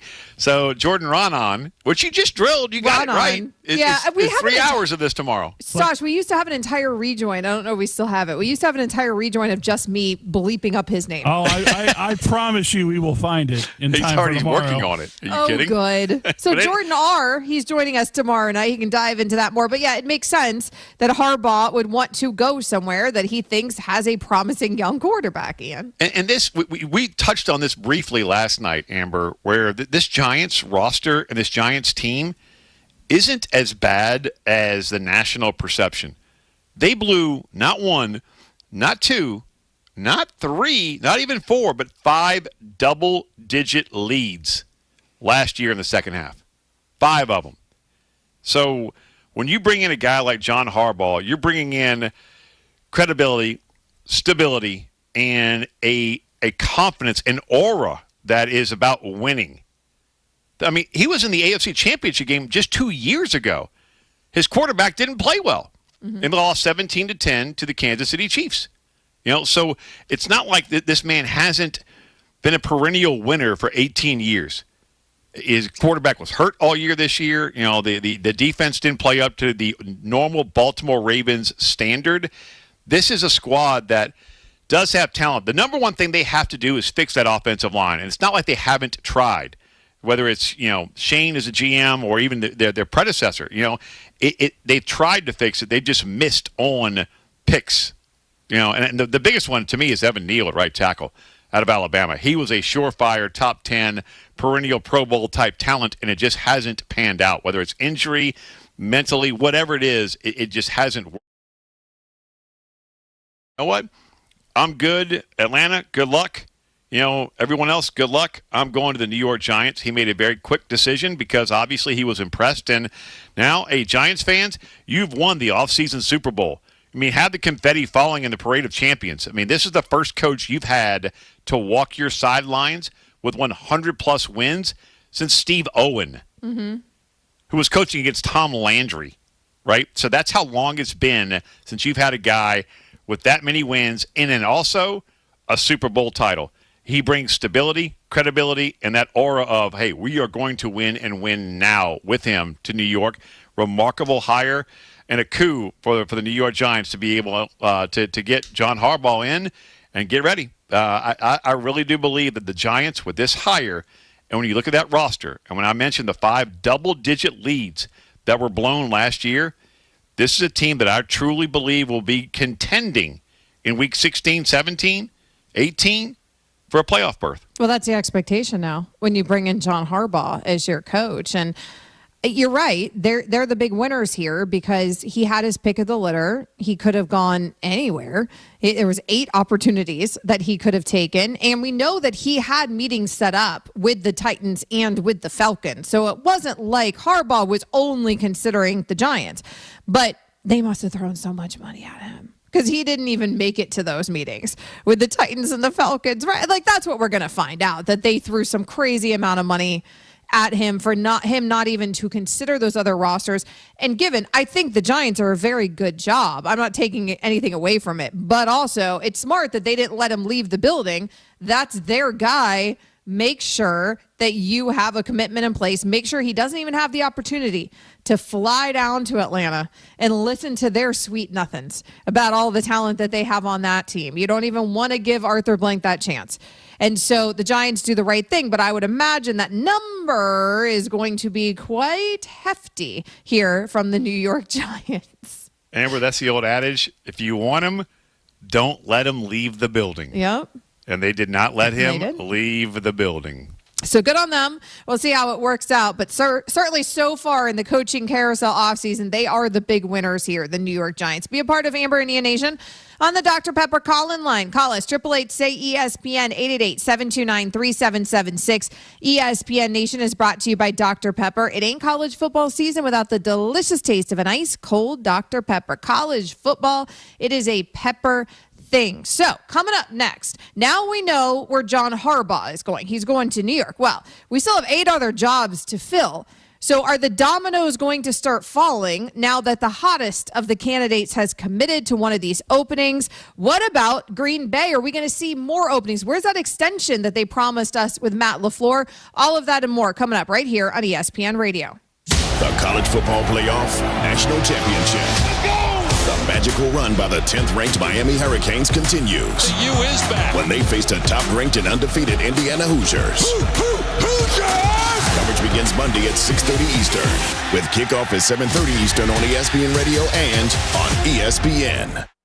We all hear the radio ads about the IRS. They tell you to be afraid, to be scared, and they try to frighten you into calling. I'm not here to do that. Tax Relief Advocates is different. TRA is here to tell you that if you owe money to the IRS, whether it's $5,000, $50,000, or $500,000, we have a solution. It doesn't matter if you're sitting in your car, at work, or with your kids. No matter where you are, call now. 800-575-6759. Don't lose hope. TRA can eliminate or reduce what you owe to the IRS. Generous programs are now available that can give you a fresh start. Our passion is taxes and helping individuals fix their IRS problems. We have over 1,000 5-star reviews on Google and an A+ with the Better Business Bureau. You don't need to be afraid of the IRS any longer. End your tax nightmare today by visiting us online at TRA.com or call 800-575-6759. That's 800-575-6759. Tax Relief Advocates. Real solutions for real people. Move your sports day forward. I've heard all the tired complaints about the transfer portal, which is wide open. It's like the NFL, right? So much free agency, everyone's moving. But trust me, college is a finite experience. If you had a shred of talent and can make the kind of money that they're making in just 4 or maybe 5 years, you do the same thing. Just keep moving. Get set up. Join Next Up with Paul Ihander. Mornings at 9 on 99.9 The Fan, the Triangle Sports Leader. Dauntless Transmissions has been the trusted transmission shop in Raleigh for more than 27 years. But why do they call it Dauntless Transmissions? Well, dauntless means showing fearlessness and determination. Now, the experts at Dauntless Transmission are dauntless when it comes to caring for your vehicle. Whether that means a total transmission rebuild, complex engine or brake service, or just a routine tune-up, your vehicle will be dauntless when they're done with it. Visit dauntlesstransmissions.com. Dauntless Transmissions, your local source for exceptional service. It's bow time. A leg and thigh dinner from Bojangles for just $6.99. Leg and thigh dinner from Bojangles for just $6.99. So crispy. So crispy. And juicy. And juicy. So much flavor. So much. Stop it. What are you doing? What, you expect me to get this delicious deal and not say anything? You're unbelievable. You're unbelievable. With a boldly seasoned leg and thigh, choice of fixin', a biscuit, and legendary iced tea, it's a deal so good it's worth repeating. So eat and repeat while it lasts. It's bow time. It's bow time. Dine in, drive through, or tap your favorite delivery app and have Bojangles come to you. Satisfy your craving for flavor right now with Bojangles 2-piece dinner. 2 pieces of Bojangles dark meat chicken, your choice of fixin', a biscuit, and iced tea for just $6.99. That's right, just $6.99 for limited time at participating Bojangles. What are you waiting for? When you're hungry, it's always bow time.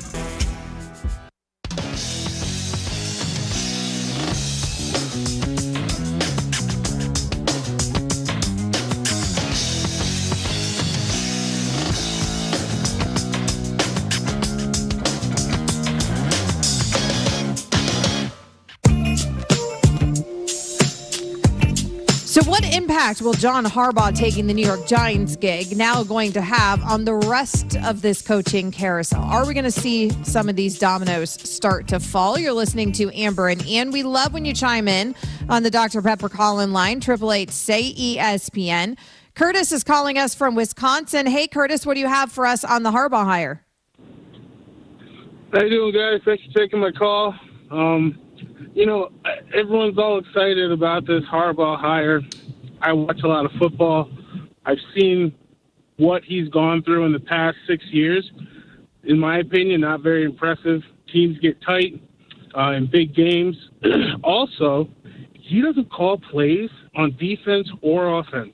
He's an offensive coordinator. He's got to make the right hire. Hold on. He's not an offensive coordinator. He was a special teams coordinator when he got hired at Baltimore. Well, I think he's saying that he needs to I think Curtis is saying he needs to make the right hire with his coordinators. Yeah. And listen, that's true for any head coach. I mean, most head coaches don't call their own plays. Most head coaches do allow their coordinators to do that unless they have some sort of special expertise there. And so you have to trust that the guy who has had success, who has won a Super Bowl before, I think you have to trust that that guy is going to figure it out in New York. But to Curtis's point, I mean, there's obviously a reason that Baltimore moved on. Well, and I can't emphasize this enough. AFC Championship game 2 years ago. Right. And they have 3 turnovers. I'm sorry, the head coach isn't turning the ball over in a 17-10 game. His quarterback in Lamar Jackson, who's a 2-time MVP, did not play well and has not performed well for the most part in the postseason. We can't blame the head coach for that. Sometimes players also have to be held accountable. But when it comes to calling plays, I don't want my head coach calling plays. Some have the rare ability to do it. Kyle Shanahan does it. Bruce Arians did it when he was a head coach, and going on and winning a Super Bowl with the Tampa Bay Buccaneers. And when he filled in for Chuck Pagano, and when Chuck was diagnosed with cancer and came in and was the NFL Coach of the Year, and helped the Colts get to the AFC Championship game. He called plays as the interim head coach and offensive coordinator. Some guys have the ability to do it. But it's rare, though. Yeah, thank you, Amber. You are 100% correct, because I want my head coach to be a head coach. Right.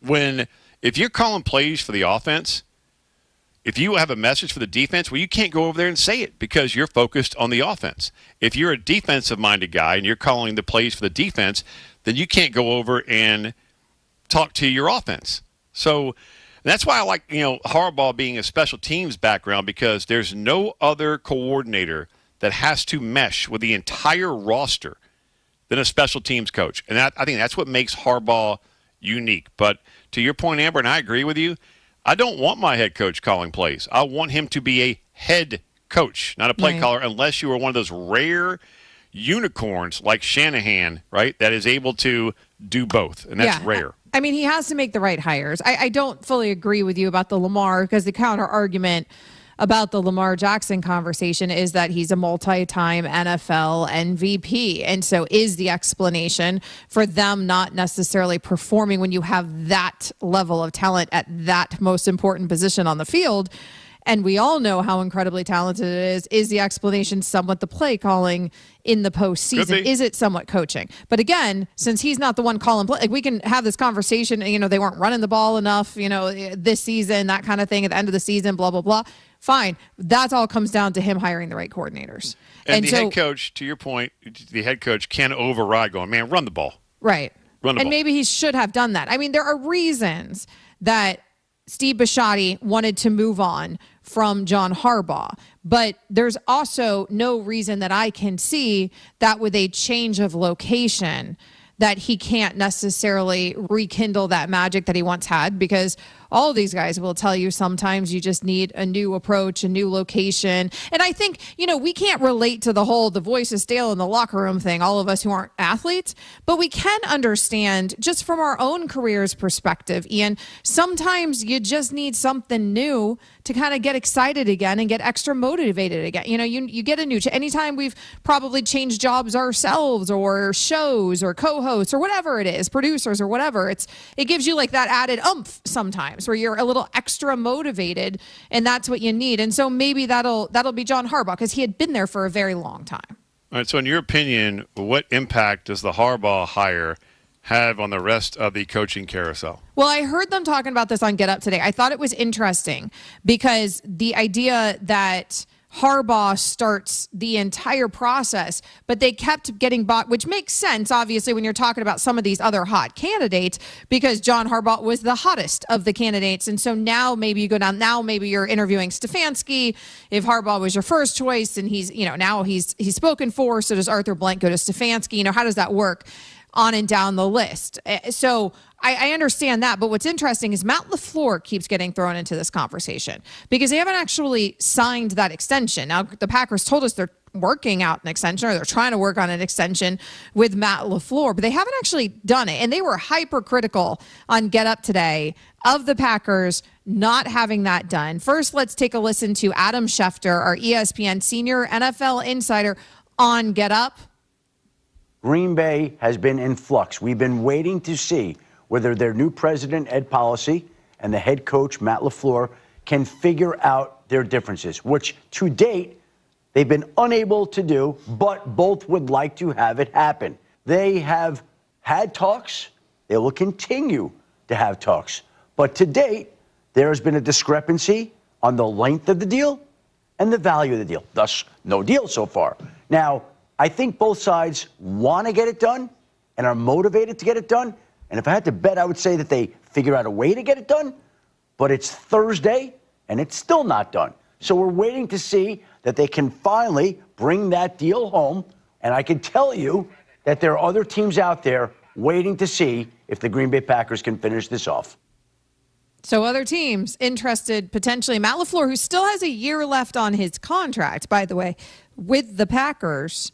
And it is interesting. I thought the second the Packers came out and said that they were working on a deal, that was somewhat a PR move because they knew Matt LaFleur wasn't taking the deal that they were offering, and they wanted their fan base to know they're trying. Yeah, length and value of the contract are kind of those are kind of important pieces of the contract. That's kind of the whole damn thing. Right? It's kind of like the whole base of a damn thing. Right? Yes. That's it, right? Like, length and value is step one. That's like it. It's like when you and I negotiate with ESPN, it's like that's step one, and then we get into the language and the minutia and all that. If we can't get past length, Well, if we can't get past length and value, we're pretty screwed on even bothering with the other stuff. Right. Look, man, I'm just happy to be here. If you offer me a deal, I'm signing it, right? I mean, I'm not Matt LaFleur, but he has remarkable value when you're going to go to the latter part of that conversation. And if I'm the Falcons and any other team, are you doing due diligence in interviewing every other candidate? Absolutely. But I'm also keeping a big old keen eye on Wisconsin and going, all right, wait a minute. And then with the Giants pulling Harbaugh off the table, which was a coup. And again, Giants fans, be thrilled, in my opinion. I think you won the offseason. You had that Super Bowl chip of the offseason hire in getting John Harbaugh as your new head coach. But if of the others, yeah, you're interviewing every candidate, and if one blows your doors off, pull the trigger, hire him.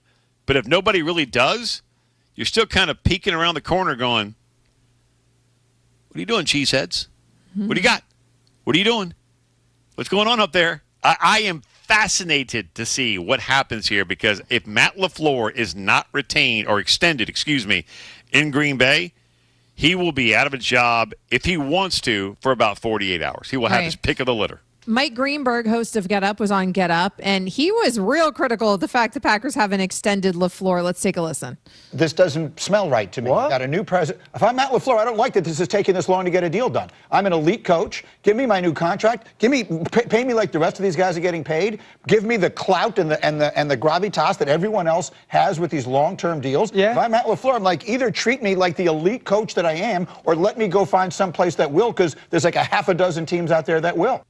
All right, hold on. Elite coach? Yeah, elite coaches have Super Bowl. Right. Like when did Matt LaFleur become an elite coach? He's a great coach. Is he?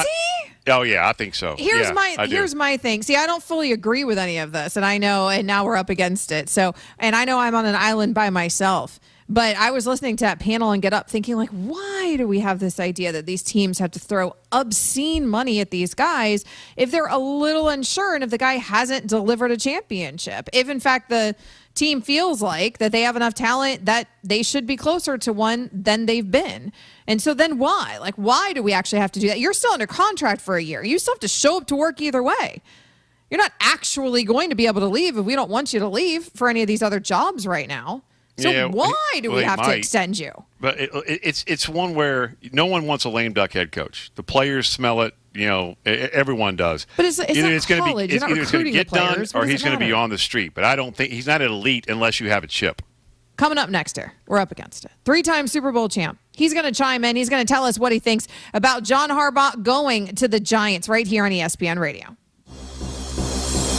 Coming up on the Friday edition of Unsportsmanlike with Chris Canty, Michelle Smallman, and me, Evan Cohen. We'll continue to react to the John Harbaugh news and ask the question, which head coaching position will be the next one filled? It's Unsportsmanlike, 6 a.m. Eastern, right here on ESPN Radio, ESPN2, and ESPNU.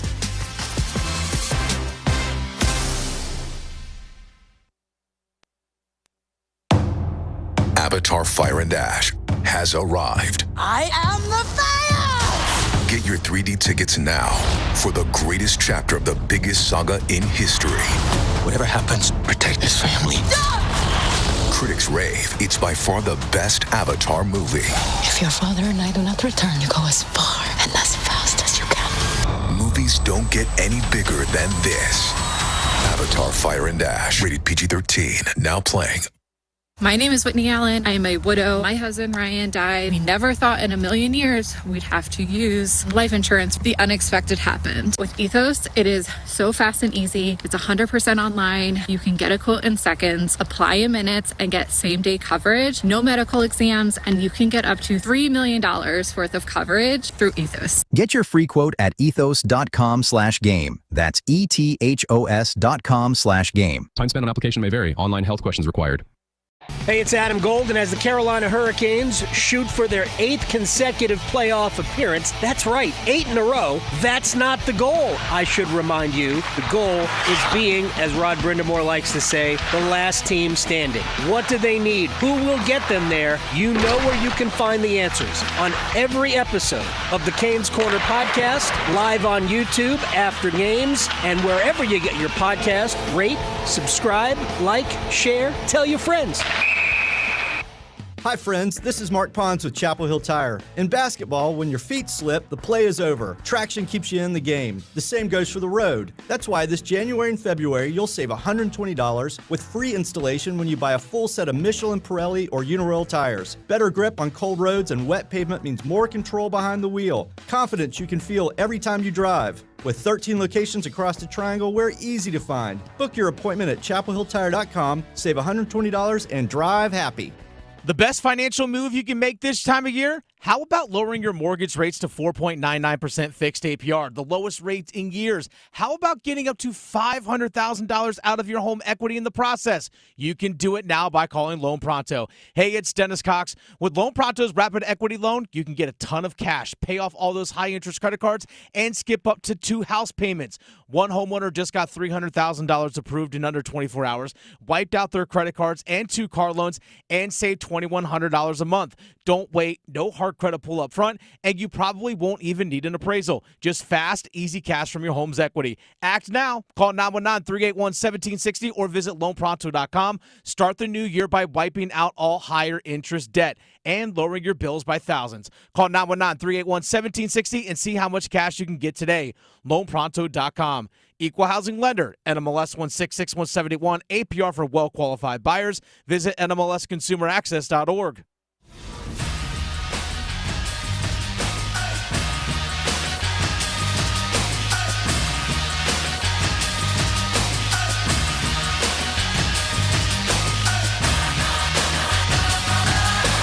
This is SportsCenter.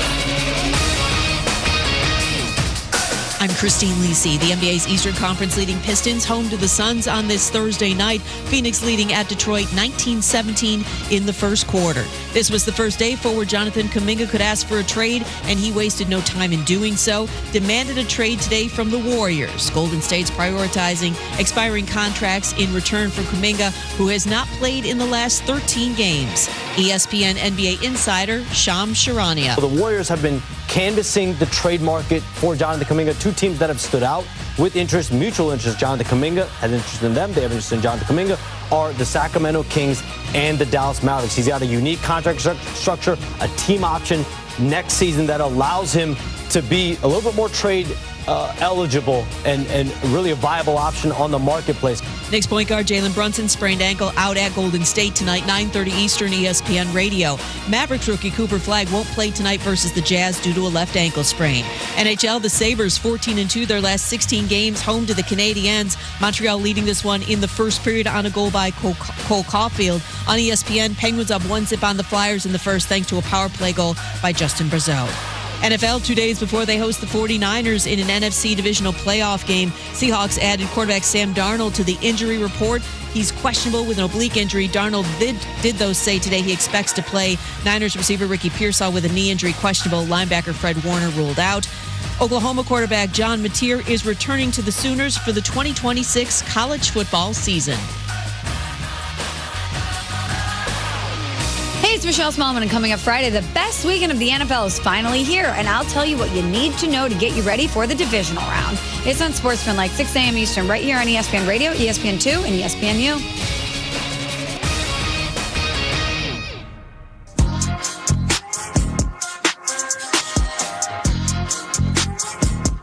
You're listening to Amber and Ian. We are presented to you by Progressive Insurance. Let's bring on our friend Mark Schlereth, 104.3 The Fan in Denver. Of course, Fox NFL analyst as well. And most importantly, 3-time Super Bowl champ. So thanks so much for joining us as always. Let's just go ahead out of the gate here and get your thoughts before we get to the Broncos and everything else with you. What are your thoughts on John Harbaugh, now the head coach of the New York Giants?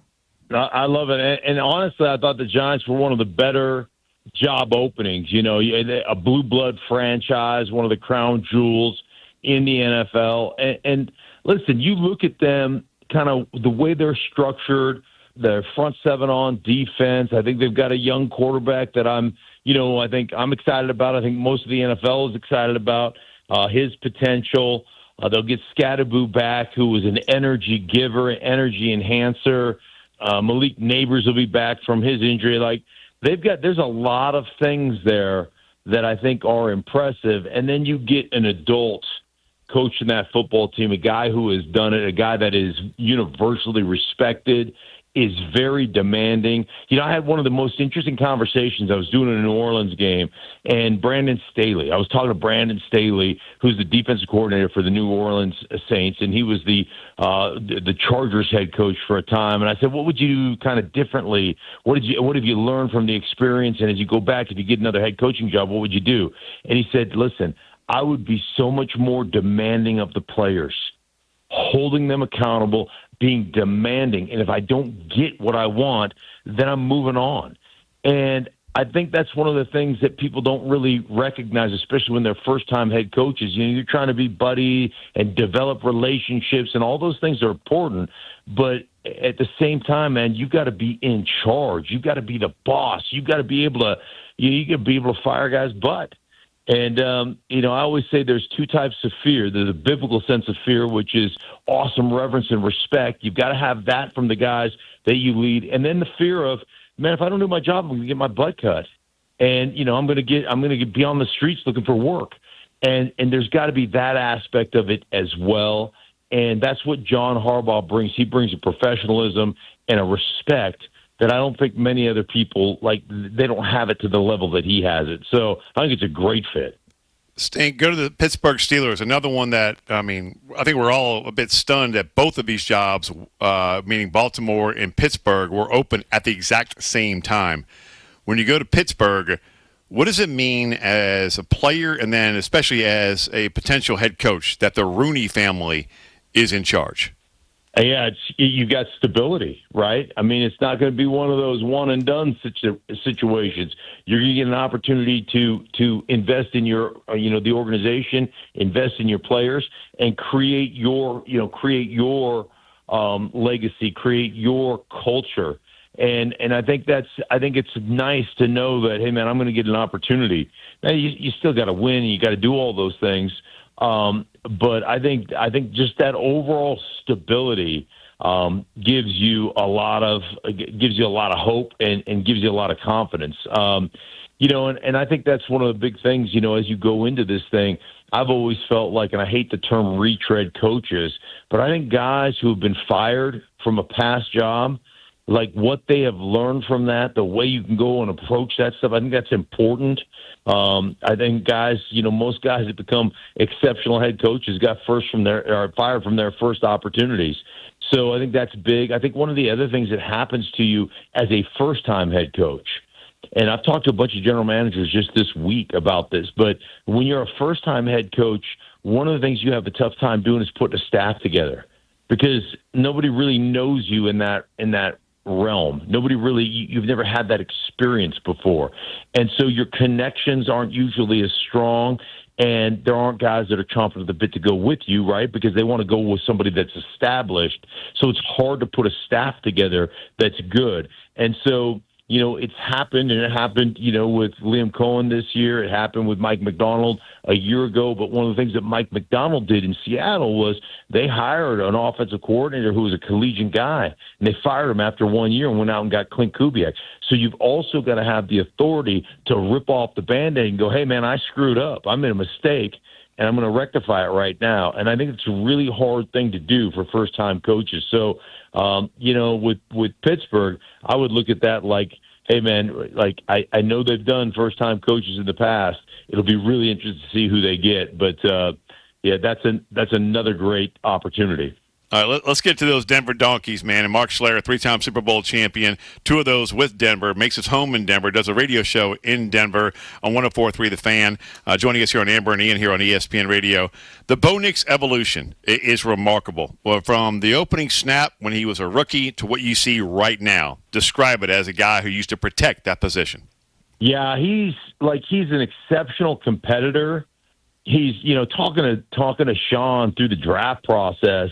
And Sean Payton, he was just like, listen, man, you want to talk about an A-plus learning. Like, I gave him more stuff than you could ever memorize, more stuff than you could ever know. And I met with him the next morning. I gave it to him that night, and the next morning I met with him. And he had that. He spit it out like he owned it, like he knew it. and, and came from a coach's son and, all that stuff. But he's unbelievably competitive. He's incredibly smart. The interesting thing with Bo is when the pressure ratchets up, the intensity ratchets up late in games, and when they get to tempo offense, that's when he's been by far his best. And it's almost like he needs to calm himself down more than anything else. When he gets, when there is, motions and shifts and they're out of the huddle and all that stuff, it's almost like the game's too slow for him. And he gets sped up in the pocket, and you see his mechanics break down because he gets almost anxious. He gets ahead of where he needs to be. And so then it's like, oh, now I'm ahead of the receiver coming out of the break, and now, I got to get by that guy. And it's almost, it disjoints the offense a little bit. And it's funny because the tempo stuff has the opposite effect on him. Now, you can't run tempo during the whole game, right? You can't roll into a game and say, hey, we're going to go no huddle this whole game. You just can't do it. You don't have enough plays. You don't have enough ability to really attack a defense and use multiple personnel groupings and all those kind of things. But don't be surprised if you see tempo get mixed in there throughout the game, not just late, but all through the game. And the guy has been exceptional. Like I said, when the moments become the most critical. And that's the thing I think you love about him the most. The Texans' defensive front. You manned that offensive line for a long time. Was it 27 knee surgeries? Is that right? 29 surgery, but 20 knee surgeries. Didn't mean to short you too. I apologize. Yeah, that's so right. Yeah, when you right. watch, I mentioned earlier, this Texans defense reminds me of the 2013 Seahawks. They wanted to embarrass you. It was ridiculous. So when you watch that front four, anchored by Hunter on one end, Anderson on the other, what comes to mind? Is there a bodily function? Just go ahead. If you're lining up against those dudes, how would you handle them as an offensive lineman? Well, first and foremost, I'd pray that they were both sick game day. Ian. Now, I'm not talking about permanently injured or anything. I'm not an animal, but just real sick during that game so they couldn't perform to their utmost level. That would be one thing. I think it really comes down to having an unbelievable game plan from your offensive coordinator in the way you're going to deal with them from a protection standpoint, because they try to hurt you. They're violent. And right now, Danielle Hunter in year 11, I think, he's unblockable. The dude is flat out unblockable. And I was talking to the tight end coach of the Minnesota Vikings, who lives next door to me, back when Danielle was a Minnesota Viking. And he was like, we couldn't block him in practice. Well, we'd have to take him out of practice just to be able to go, just to be able to run our offense. The guy's a legit freak show. The fact that he's not a Pro Bowler and he is a Hall of Fame player that doesn't get any love, doesn't get the recognition he deserves. He's unbelievable. But they are violent, man. They try to crush you, and they're just so good at what they do. So that's a really tough thing. So going back to the offensive coordinator, how do we, and I always talk about this, how do we take the passive out of pass protection, and how do we use those strengths against them? So, then you start thinking of, hey, man, can we get them upfield in like a take-two draw? Can we get them, trapped, or can we crack back on them, with a tight end lined up outside, motion back in, and get some pitch crack stuff and some toss crack stuff, and just how many different things can we do to create multiple things that they have to defend. One of the things that we always did when I was a player, when we had a guy like that off the edge, and now they've got two of them, but we always used to talk about loading guys. And what I mean by loading guys is, man, I'm going to send a fullback at him. I'm going to send a tackle at him. I'm going to try to make him stop his feet and take athleticism away from him, because that's the other thing. They're so flippin' athletic that they can chase things down off the back edge and all that kind of stuff. So my big thing was, let's stop his feet, and then let's let's hit him as many times as we can hit him. We used to say back in the day, and you can't do it anymore because it's not politically correct, but we used to say, let's try to scramble that dude's brains. And nowadays you can't say that stuff because everybody's sensitive and, oh, my goodness, what are we going to do? And you guys will probably have to bleep me out. But I would try to scramble those dudes' brains. That's what I would try to do. And you turn to the ref and go, look, I've had 29 cuts here, all right? I'm going to hold. Just don't call every one of them. Come on, let's be honest, right? Let's go. We'll get to barbershop talk next time. We're out of time. Stink, we love you, man. We appreciate you. 3-time Super Bowl champion Mark Schlereth is returning here to ESPN Radio. Love you, Hoss. Thanks, Mark. All right, likewise. Love you, brother. Take care. My man. Stink, appreciate you, man. Mark Schlereth joining us here on ESPN Radio as we are presented by Progressive Commercial Insurance. See if you can save at progressivecommercial.com. Look, when you get three rings, I'll listen to anything that guy says. And when it comes to that Texans front, they are absolutely relentless. They're like Tasmanian devils and velociraptors all wrapped into one. All right, coming up next, who's watching the most college football around the country? Well, Nielsen ratings have spoken. The USA Today has released the list, and you might be shocked as to who is the number one market when it comes to watching college football. We'll give it to you right here on ESPN Radio. Sunday, the NFL playoffs roll on with a win-or-go-home divisional showdown on ESPN. Feeling that daunting defense in Houston Hart as C.J. Stroud and the Texans look to level up on the road in Foxborough. A trip to the AFC Championship game on the line. Feeling Texans-Patriots, Sunday at 3 p.m. Eastern on ABC and ESPN. Also streaming on the ESPN app. The Adam Gold Show.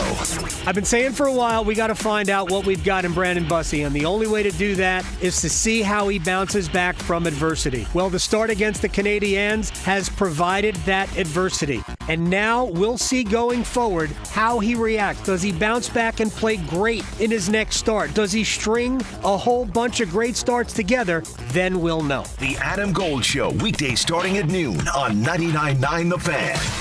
This is Dr. Craig McGiffin with Raleigh Weight Loss Center. Did you know, according to research, a majority of people gain their weight back after stopping those expensive weight loss shots? Don't become another statistic. Our doctor-developed program doesn't just help you lose weight, it helps you keep it off for good. We've helped over 70,000 people lose up to 10 to 20% of their body weight in just 8 weeks and maintain their results long-term. No more yo-yo dieting or weight regain. Visit RaleighWeightLossCenter.com now to schedule your free consultation.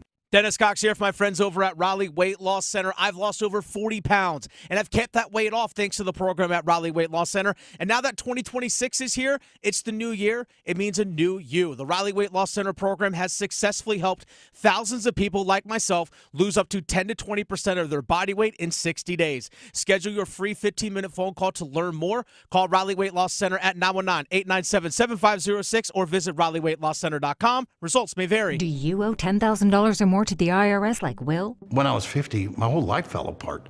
I lost my job, I lost my wife, I lost the house, I lost pretty much everything except for my life. When the IRS came calling, I just didn't have it in me. I felt like Wile E. Coyote, just waiting for that IRS anvil to drop. Then Will found tax relief advocates. I heard their advertisement on the radio, I wrote down the number, and I made the call that changed everything. The IRS gave me a bill for $40,000. Tax relief advocates got that down to $3,200.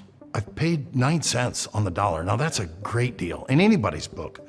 If you owe 10 or even hundreds of thousands of dollars to the IRS, don't lose hope. Do what Will did and call TRA for a consultation. But for me, the real win is I got my life back. Visit TRA.com or call 800-488-2578. 800-488-2578. That's 800-488-2578. Batter up! The Durham Bulls are hiring for seasonal, part-time, and game day positions at our job fair Saturday morning, January 24th from 10 to 1 at the Durham Bulls Athletic Park. You could move forward in the hiring process the same day. Our schedules work around your life. Whether you're a student, parent, or juggling another job, no experience required, just passion. Be part of the experience that turns first-time guests into Bulls fans for life. The Durham Bulls Season Job Fair, January 24th from 10 to 1. See you at the ballpark. AT&T, Monday at 7:30 p.m. Eastern on ESPN and the ESPN app.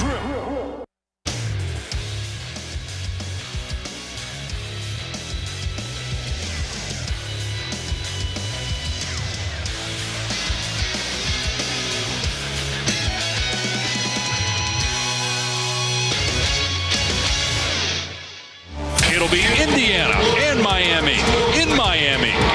national title on January 19th. Miami must win when it comes to one-on-one contested catches and Miami defensive backs versus Indiana wide receivers. I think it is safe to say that without the five-star recruits, without a ton of ballyhooed high school players, that Indiana has built a total machine that is a historic team in college football history.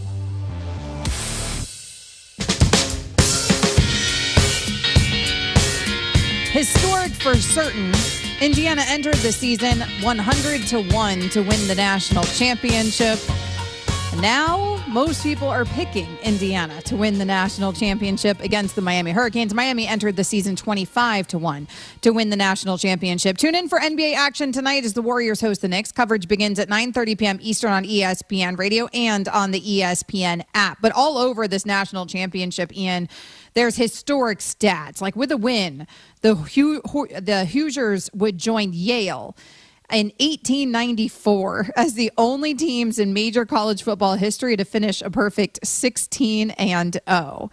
Miami is the first team since the national championship became an annual thing, which was back in 1998 when the BCS started. It's the first team to play for a national title in its home stadium. So there's things that we have never seen on both sides of this matchup in the Natty. Do you know where Fernando Mendoza's only scholarship offer came from? Coming out of the senior year. Yale, you mean before yes. Cal? Yale. That was it. Until David Lee got involved when we talked to Bill Musgrave earlier. And David Lee, I know going back to his days as the quarterback's coach for the Dallas Cowboys, a brilliant quarterback mind. And you can't make that up. That the synergy that is surrounding both of these teams. And I'll tell you what, before we get to the top markets that watch college football for the entire 2025 season, and one might surprise you. One guy who's got a lot on the line in the Natty is Carson Beck. When he was at Georgia, he was a projected first-round pick. Then he gets hurt. Then he goes to Miami. And then he's been all over the map. It was still first round, then fourth round, then the Louisville game happened, and right now every scout that I talked to, and we'll talk to Matt Miller about this coming up later on, he's dropped to a late third, fourth round grade. That's where I'd have him as well, third rounder. Look, he's got some. He's not. How do I put it? He's not confident. He's cocky.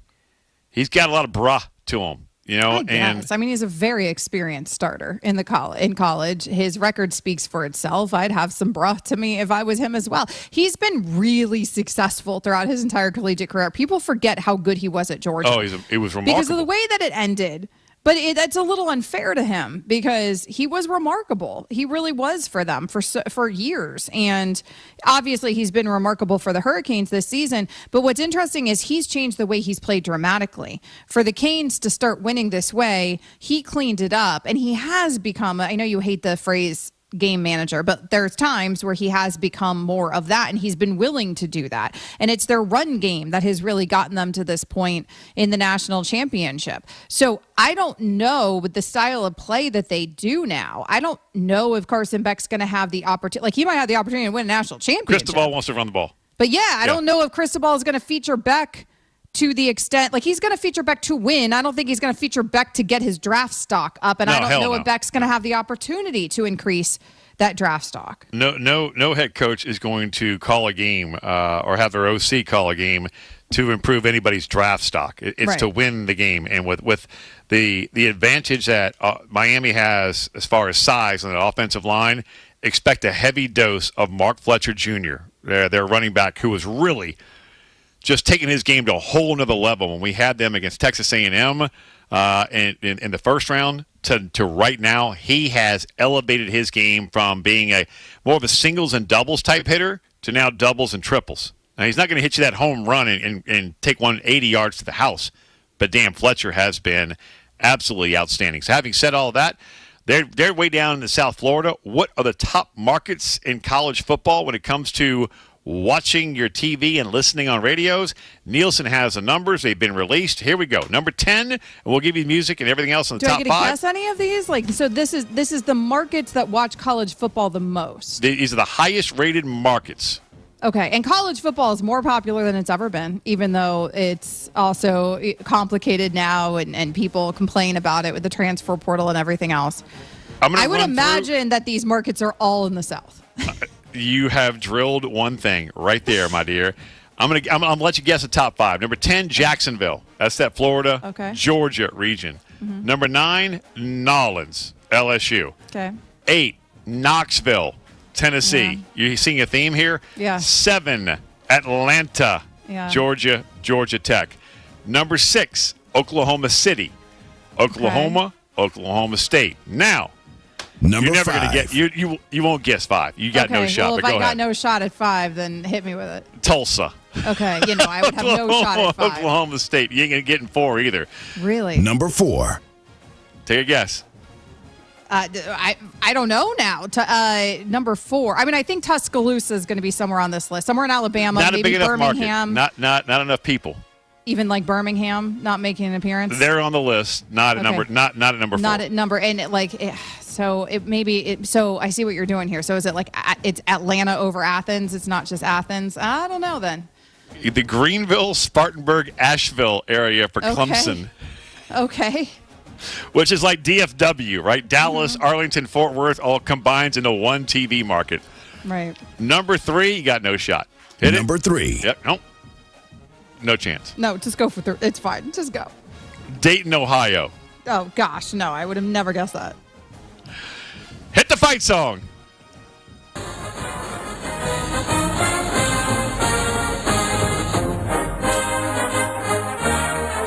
Do you not know this? No. That would be the best damn band in the land? Ohio State. Columbus, Ohio. Okay. Number 2 in the country in consuming the great game of college football. And number 1. Number 1. Hit it.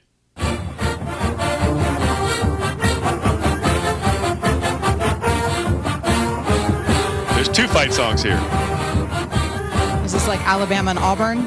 That's it. And that would be? Is that Birmingham? Birmingham, Alabama. Common denominator here. Only 2 markets north of the Mason-Dixon line. And that would be Columbus, Ohio, and Dayton, Ohio. Yeah. Nothing out west. Nothing. Nothing southwest. Nothing north. Nothing northeast. Only in the Midwest, you have Dayton and Columbus. And that's nothing just northeast. because of Ohio State. If Ohio State sucked, you'd lose those markets, I bet. That's really interesting. I don't know. Would you? I think so, because some of those other markets, it clearly doesn't matter if they suck. Like Clemson sucked this year. You're still getting the Carolinas tuning in for college football. That's what we just learned from that list. That's a good point. So well, I don't know. To that point, I would say that you're not losing Columbus and Dayton, or Cleveland or Cincinnati. Some Southern fried football, college football, where it lives. Coming up next here. It just means more. Insight into the Giants' pursuit of John Harbaugh right here on ESPN Radio. Coming up on the Friday edition of Unsportsmanlike with Evan Cohen, Chris Canty, and me, Michelle Smallman. The best weekend of the NFL is finally here, and I'll tell you what you need to know to get you ready for the divisional round. It's Unsportsmanlike, 6 a.m. Eastern, right here on ESPN Radio, ESPN2, and ESPNU.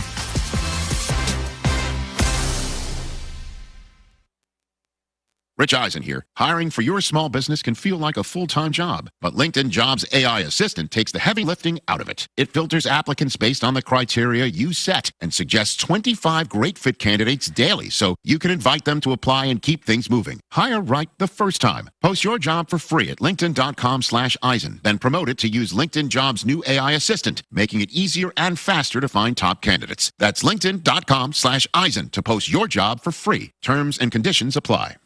You still thinking job change in the new year? Yeah, I need something that's in high demand and more stable in this economy. IT? Yeah, cybersecurity, maybe even AI. That's what I did. Really? How? Went to My Computer Career. You don't need any prior experience, and you could start your new career in a matter of months. A lot of IT pros go to school there, too, to level up. Sweet. Are classes online or on campus? Both. Wow, I'll check it out. Thanks. Make this your year. Take the free career evaluation now at mycomputercareer.edu, an elite CompTIA certification partner. Financial aid is available to those who qualify, including VA benefits.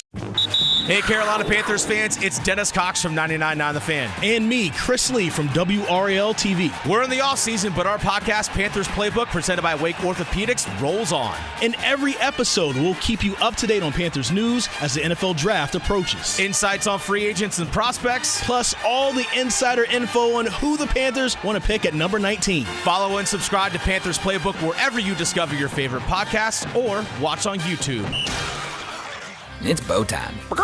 A leg and thigh dinner from Bojangles for just $6.99. Leg and thigh dinner from Bojangles for just $6.99. So crispy. And juicy. So much flavor. Stop it. What are you doing? What, you expect me to get this delicious deal and not say anything? You're unbelievable. You're unbelievable. With a boldly seasoned leg and thigh, choice of fixin', a biscuit, and legendary iced tea, it's a deal so good it's worth repeating. So eat and repeat while it lasts. It's bow time. It's bow time. Dine in, drive through, or tap your favorite delivery app and have Bojangles come to you. Satisfy your craving for flavor right now with Bojangles 2-piece dinner. 2 pieces of Bojangles dark meat chicken, your choice of fixin', a biscuit, and iced tea for just $6.99. That's right, just $6.99 for limited time at participating Bojangles. What are you waiting for? When you're hungry, it's always bow time. If you see a student being bullied, be supportive. Ask if they're okay and invite them to join you. You'll be an ally and you can make a friend. Friendship! Visit StopBullyingSpeakUp.com and join Cartoon Network to redraw your world without bullying. I'm attorney Brian Ritchie. Big truck accidents can cause life-changing injuries, and life-changing injuries deserve life-changing money. I know big truck wrecks, and I know how to fight those big insurance companies. If you've been hurt by a big truck, contact us at RitchieLaw.com. I'm on top of it. On the SEC Network. Broadcasting live from the Lenovo Studios. WCMC HD1 Holly Springs. 99.9 The Fan. The Triangle Sports Leader. This is SportsCenter. I'm Christine Lisi. Shai Gilgeous-Alexander and the defending NBA champion Thunder looking to stretch their winning streak to 5 tonight as they visit Kevin Durant and the Rockets. OKC up 14-13 in Houston first quarter. Slow start for the Celtics. They're down 27-9 in the first to the Heat. Suns up 45-34 on the Pistons in the second quarter from Detroit. Knicks hoping to snap out of their funk when they visit the Warriors tonight, 9:30 Eastern, ESPN Radio. New York's lost 6 of 8 and has allowed 110 points or more in its last 17 games. ESPN NBA insider Brian Windhorst. Their defense obviously is struggling right now, but I'm more worried about their offense. The Knicks are designed to be an elite offensive team. They were the number 3 offense in the league from the start of the year through Christmas. The reason they haven't been able to sustain a bad defensive stretch here is their offense has collapsed. 112 points last night, that's not ideal, but you should survive that if you're an elite offense like the Knicks. Knicks guard Jalen Brunson's sprained ankle won't play tonight. Warriors forward Jonathan Kuminga's demanded a trade, hasn't played the last 13 games. Golden State's prioritizing expiring contracts in return for him. Mavericks rookie Cooper Flagg out versus the Jazz due to a sprained ankle. NHL, the Sabres seeking a 15th win in 17 games, knotted up at 2 with the Canadiens in the first quarter. On ESPN, Penguins leading the Flyers 2-0 after 1. Both Pittsburgh goals coming with the man advantage. Sharks and Capitals scoreless after 20 minutes. Charlie Coyle's given the Blue Jackets a 1-0 lead on the Canucks first intermission. NFL, Seahawks quarterback Sam Darnold added to the injury report, listed as questionable for the NFC divisional round game against the Niners Saturday with an oblique injury. He did say, though, he expects to play. Hey, this is Rich Eisen. Coming up on Friday's show, I'll be joined by NFL insider Tom Pelissero, Texans wide receiver Christian Kirk, Rams running back Blake Corum, plus what's more likely. That's on Friday's edition of the Rich Eisen Show on Disney+, the ESPN app, and ESPN Radio.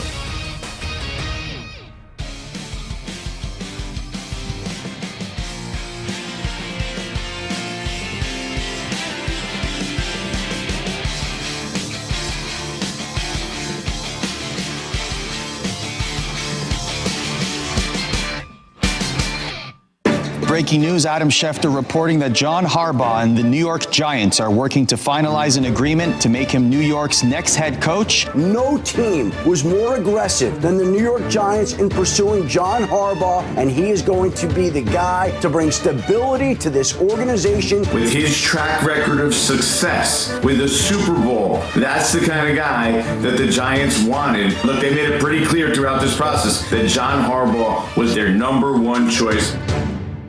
This is Amber and Ian on ESPN Radio. Fireball. So the New York Giants didn't even let John Harbaugh go down to Atlanta to flirt or go over to Tennessee to flirt. They didn't let him hardly flirt. I am about the flirt. He's going to go have flirtations with the Falcons. He was going to have flirtations with the Titans, but he didn't even get the opportunity because we weren't going to let you leave the building if you're the New York Giants. And John Harbaugh is their guy. Amber and Ian is presented to you by Progressive Insurance. You can find him at Ian Fitz ESPN. You can find me at Amber W Sports.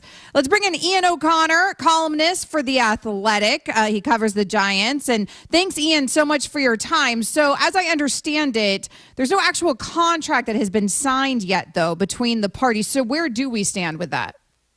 Well, Amber, I was just told there was no snag to be worried about, even though Giants fans are on the edge of their seats right now, wondering why it's taken so long for the team to announce this deal. But no, it's done. It's effectively done. And some I's still need to be dotted. But, yeah, John Harbaugh, I think he is the most accomplished head coach at the time of his hiring that the New York Giants have ever hired. They've never hired somebody who had already won a Super Bowl. So it's a monumental moment and day for a franchise that has really lost its way in the last 14 years for the most part. And so the Giants trying to become relevant again, and we'll see how it plays out. What does this mean, not to just the fan base, but when you bring in a guy like Harbaugh into that locker room with that winning aura, what does that mean to the roster? Well, it means a lot. They needed somebody to come in as a CEO, someone who could command respect just walking in the door, credibility, accountability, all those cliches you hear in NFL locker rooms that are real things that matter. And Darius Slayton, the Giants receiver, said recently that we need a Coughlin-esque coach, a Tom Coughlin-esque coach to instill some discipline in this locker room. And that's exactly what John Harbaugh is. He is really, this organization, they're 13-38 in their last 3 years. They've known nothing but losing, really, since their last Super Bowl victory in the 2011 season. John Harbaugh is the opposite of that. He's got 180 regular season wins. He's got a league record 8 postseason victories on the road. He's won a Super Bowl. He's everything the Giants aren't right now. So I actually think it's a perfect match. He's exactly what this organization needs just to be competent again. I can't tell you how many seasons where I'm done colonizing about the Yankees in the second or third week of October, looking forward to then covering the Giants, and they're already out of it before Halloween. So I think next December, I'm fairly certain with John Harbaugh there, they will be playing some meaningful football games. Ian O'Connor, you just heard it. He covers the Giants for The Athletic. Ian, I would imagine that part of John Harbaugh's attraction to the Giants had a lot to do with the fact that they might have a young franchise quarterback in place. And as I understand it, Jackson Dart was part of his meetings there with the Giants. Is that unusual to have such a young guy, a young injured quarterback, but such a young guy tasked with recruiting this Super Bowl champ coach? Well, it wasn't a chance meeting, but it wasn't long. I think he was just in front of Harbaugh for a few minutes, and he was in the building. I'm sure the Giants asked him to be there, but he wasn't really a big part of the pitch. It was ownership. It was the executives, department heads throughout the building. The Giants really sort of run you through the gamut when they do these things. Harbaugh was in the building for more than 7 hours. They go to dinner, and then they took him to the local airport. And so it was practically a 9-hour day for him.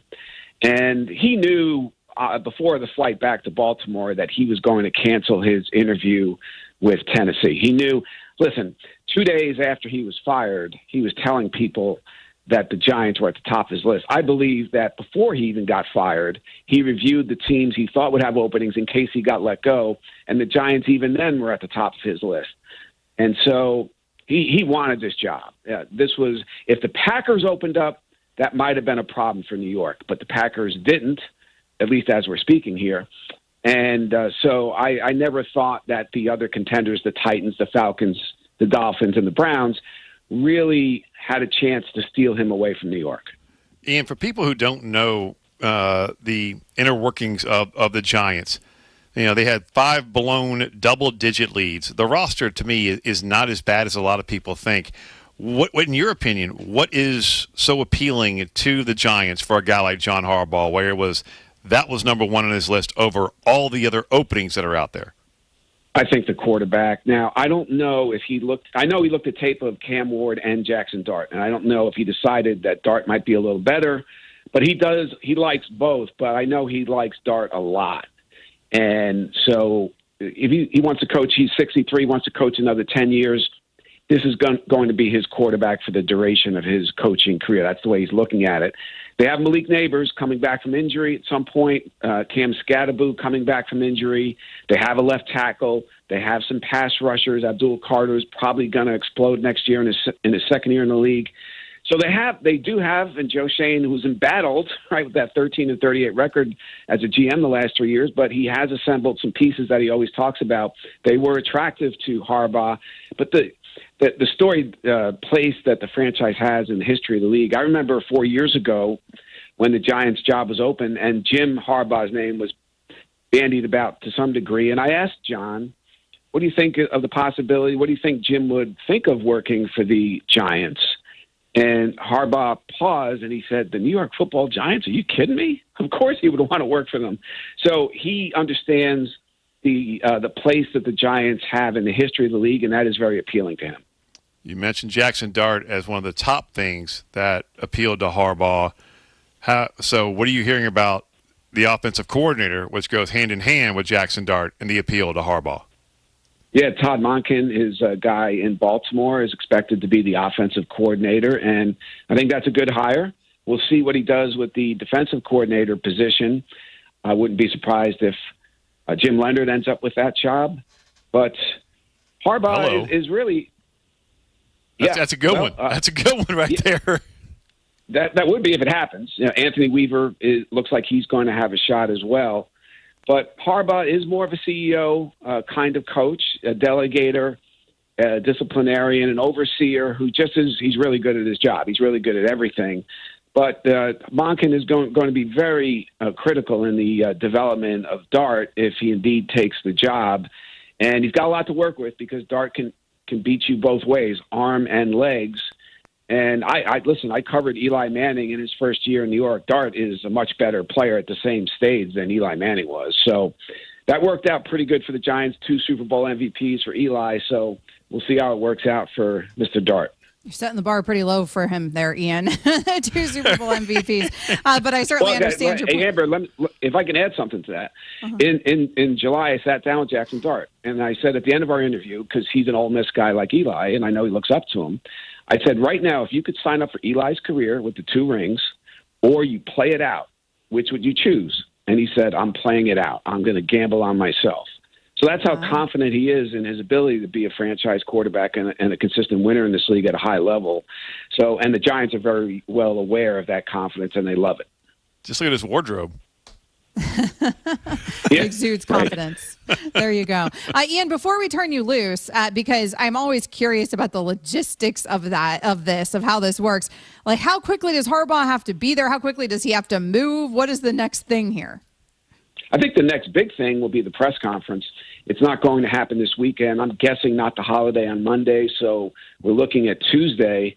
And knowing John Harbaugh, as I have some over the years, he's going to want to hit the ground running really quickly and get in the building and find out. The Giants will put him up somewhere until he can find a house that he wants to buy.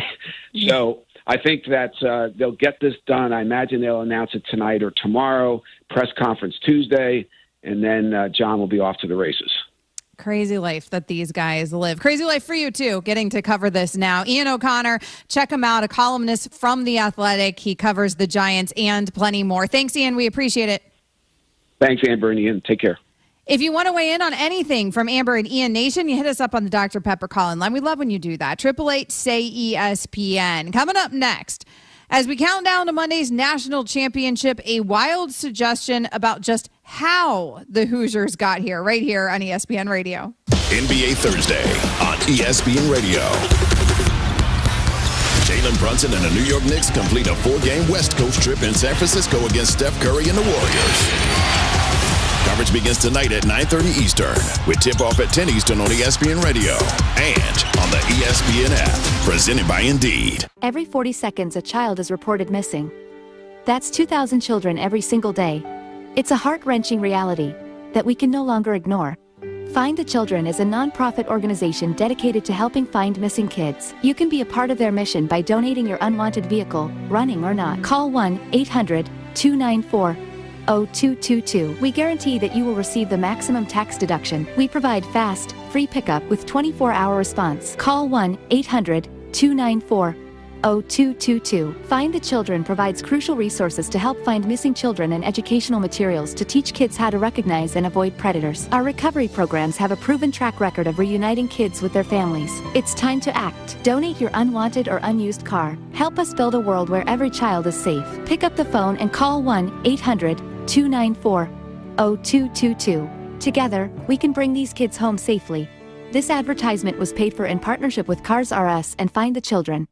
Do you have a smartphone? Of course you do. Do you have a pocket or pouch or human hand to hold your smartphone? Then you have no excuse. Download the 99.9 The Fan brand new app today and take us with you wherever you go. Your favorite hosts, podcasts, and live sports action all in one place. Available for Apple iPhone and Android phones. Finally, there's an app for 99.9 The Fan. Download the 99.9 The Fan app today. Powered by Aspire Money Management.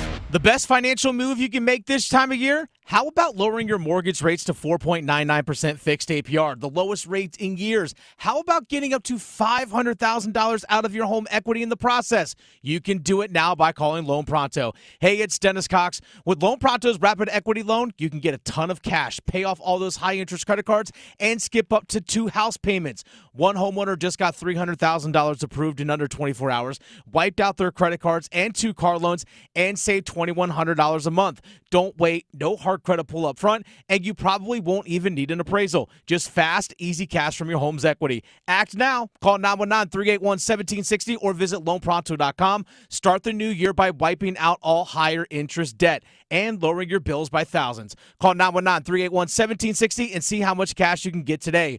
Loanpronto.com. Equal housing lender, NMLS 166171, APR for well-qualified buyers. Visit NMLSconsumeraccess.org. What's this? We're expanding the North Carolina Education Lottery Winners Club. That's a pretty big wrecking ball. Well, with all these new scratch-offs, this place is going to be packed with new winners. Okay, let's go ahead and knock this wall down. This is where we're putting the polo field. Whoa, patience, Trixie.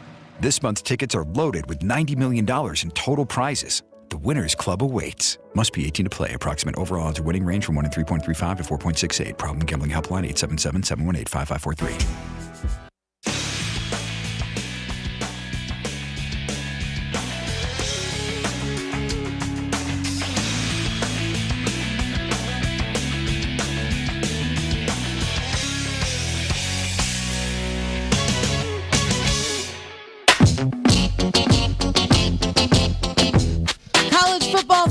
Get ready. The Airstream studio that's featured on the college football campus tour, my show, is rolling into City Place, West Palm Beach, before it heads down to Miami.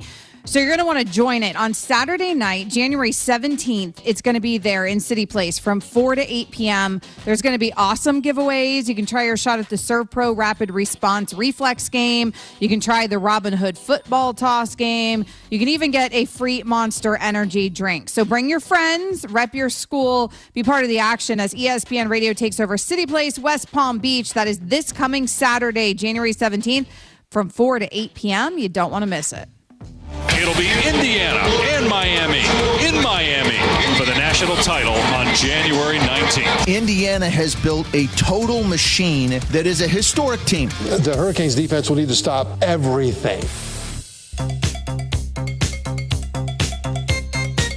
So Indiana has gone from the worst program in college football, amongst D1 programs, quite literally, to the best program in college football.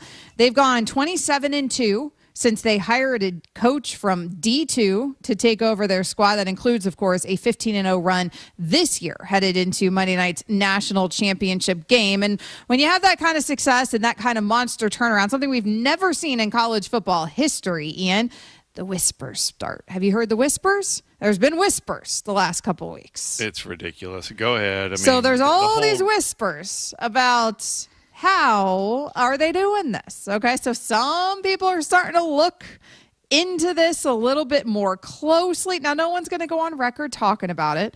Dan Wetzel did have an article today on ESPN.com. It's the first time that I have seen it actually addressed outside of Reddit and the Twitter sphere, right? Where we now at ESPN are acknowledging that the whispers exist. Of course, Dan Wetzel is calling them just that. They're just whispers. It's probably jealousy because of the amount of success that they have had. But people are looking into, are there troubling ticket purchasing? Is there any Connor Stallion style guys that are, or gals that are in the crowd for this national championship? How the heck has Curt Cignetti done this? All right, if anybody is going to do this and finally put it out there, it's my guy Dan Wetzel. Mm-hmm. That dude has no fear, and he is awesome. I mean, and he can put some words together. But I also love the fact that he went, come on, man, honey hush. Can't we just give them the credit that they deserve? So until I see, concrete proof of a Connor Stallions type with Meta Ray-Bans on the opponent's sideline, or some dude, or girl, as you mentioned, or woman, or a damn giraffe, where where they're stealing signs or videoing, a week in advance, whomever they're playing, just give them their credit. That's all. That's it. I mean, Curt Cignetti, let me tell you a little backstory on this guy. Nick Saban told me this 2 years ago. Actually, no, about a year and a half ago now, because it was in the middle of, I had Indiana, Ohio State last year, and Ohio State trucked Indiana in that game.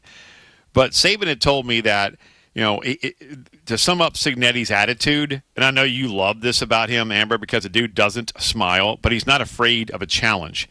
And Saban said when Kent State, his alma mater, one of the worst jobs at the time, we're going back 10, 12 years now, was available, the president of Kent State called Saban and said, is there anybody on your staff that you would recommend to come and coach your alma mater? And Saban told him, man, this is a hard job, but I'll ask. One guy on that staff, raised his hand when Saban said, who is willing to go and take this job on? And he said, it's one of the worst in college football right now at this time. Who's willing? One guy raised his hand. You know who it was? Curt Cignetti. And Saban goes, why? He goes, I'm like 50. I've never been a head coach. I'll take it. You know where he went and coached and left Saban's staff? Ooey Pooey. Ooey Pooey was his first head coaching gig. Yeah, Indiana University, Pennsylvania, whatever. Yeah, Ooey Pooey was his first. That's what they call it? Yeah, it's the acronym. Indiana University, Pennsylvania, whatever. Does anybody other than you call it Ooey Pooey? Ooey Pooey. That's all. That's it, right? And his defensive coordinator was making like $6,000 and living on food stamps. His defensive coordinator went from Ooey Pooey, his entire staff, to James Madison, now FBS. They dominate James Madison, lift him to the FBS level, and then he gets hired from James Madison to Indiana. But that's the guts of Curt Cignetti to go, you know what? Hey, Coach Saban, I'll take that bleeping awful job. I'm in.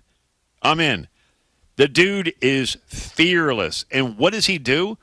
He doesn't recruit or want the best player. He wants the right player.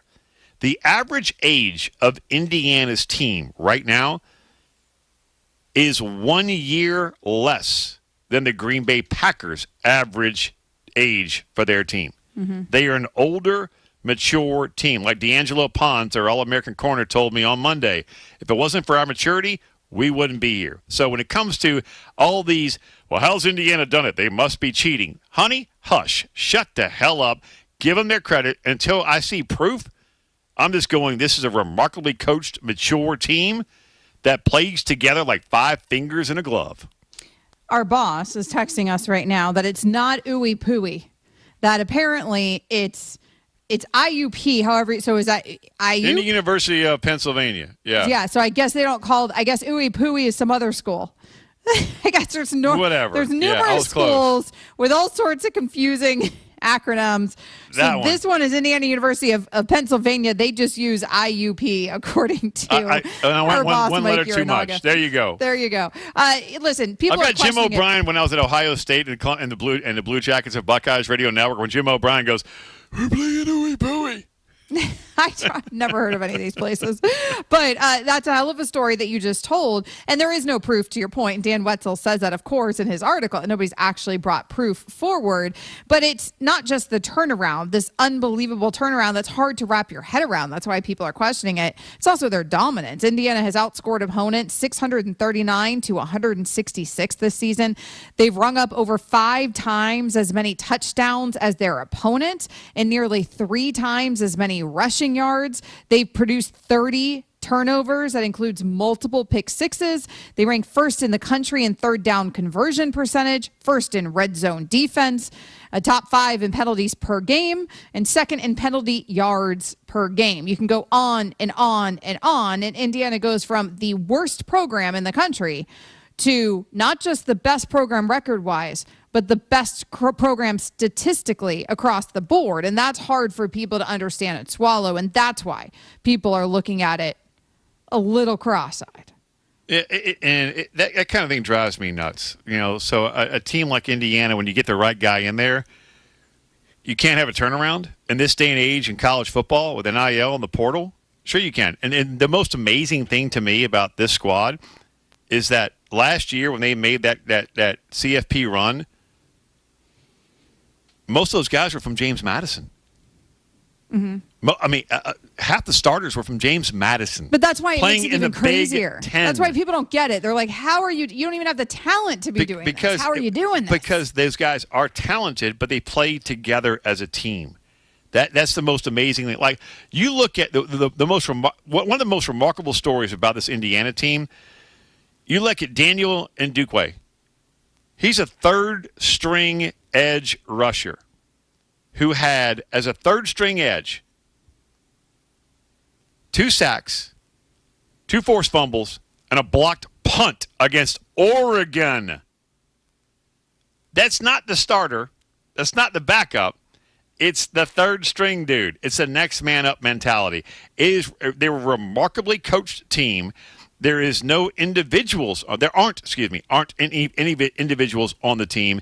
It's not just about Fernando Mendoza and Omar Cooper and Elijah Surratt and Roman Hemby and all the guys on offense. It's also that defensive side with Fisher and D'Angelo Pons. To me, is at worst an early second-round pick as a nickel corner.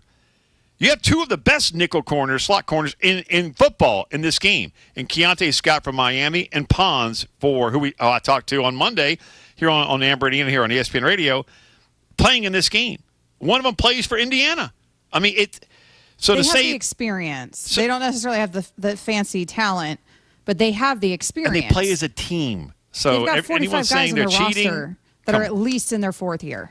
Yeah, playing college ball. Our boss has informed us that Ooey Pooey is Indiana University, Purdue University of Indianapolis. Yeah, but you know what? Hell? That's not a real place. Indiana University, Purdue University, Indianapolis? Like, what? Yeah, Amber, our boss never tells us what we do right. All he does is tell us what we do wrong. Oh, we're getting a whole history lesson of the Signettis there in Pennsylvania. We're going through the whole lineage of Pennsylvania football royalty right now. That can't be Ooey Pooey. That's not a real place. Coming up next, really is. Who are the players to watch for the NFL draft in the national championship game? Coming up on the Friday edition of Unsportsmanlike with Evan Cohen, Chris Canty, and me, Michelle Smallman. As we head into the divisional round of the playoffs, I'll tell you which quarterback is facing the most pressure to get it done this weekend. It's Unsportsmanlike, 6 a.m. Eastern, right here on ESPN Radio, ESPN2, and ESPNU.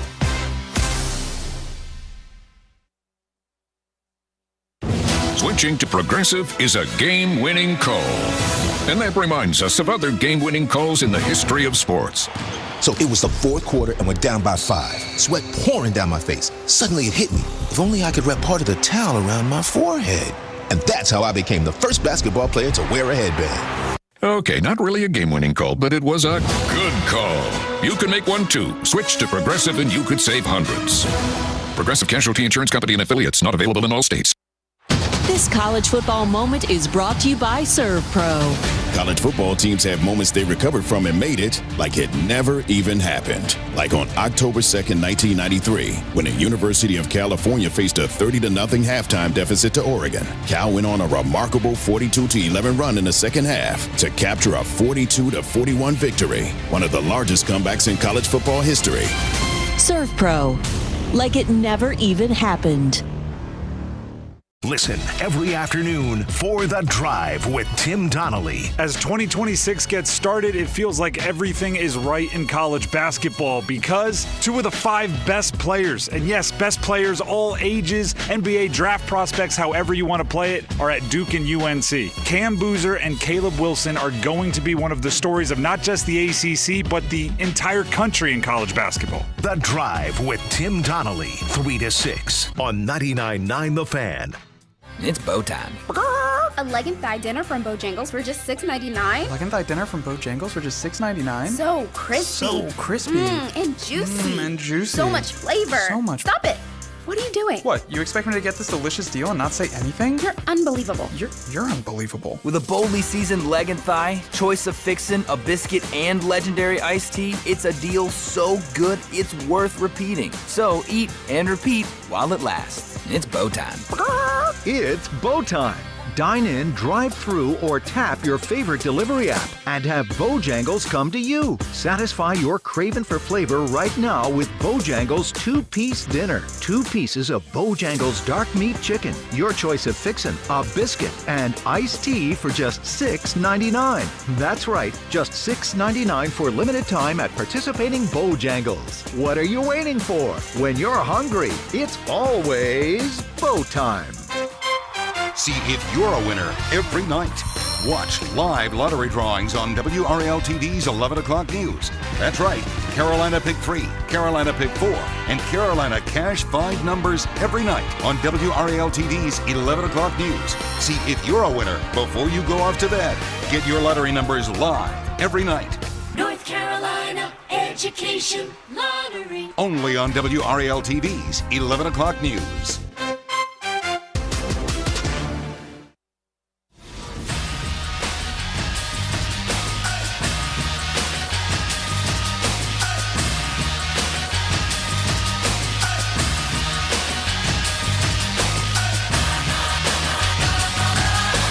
This is SportsCenter.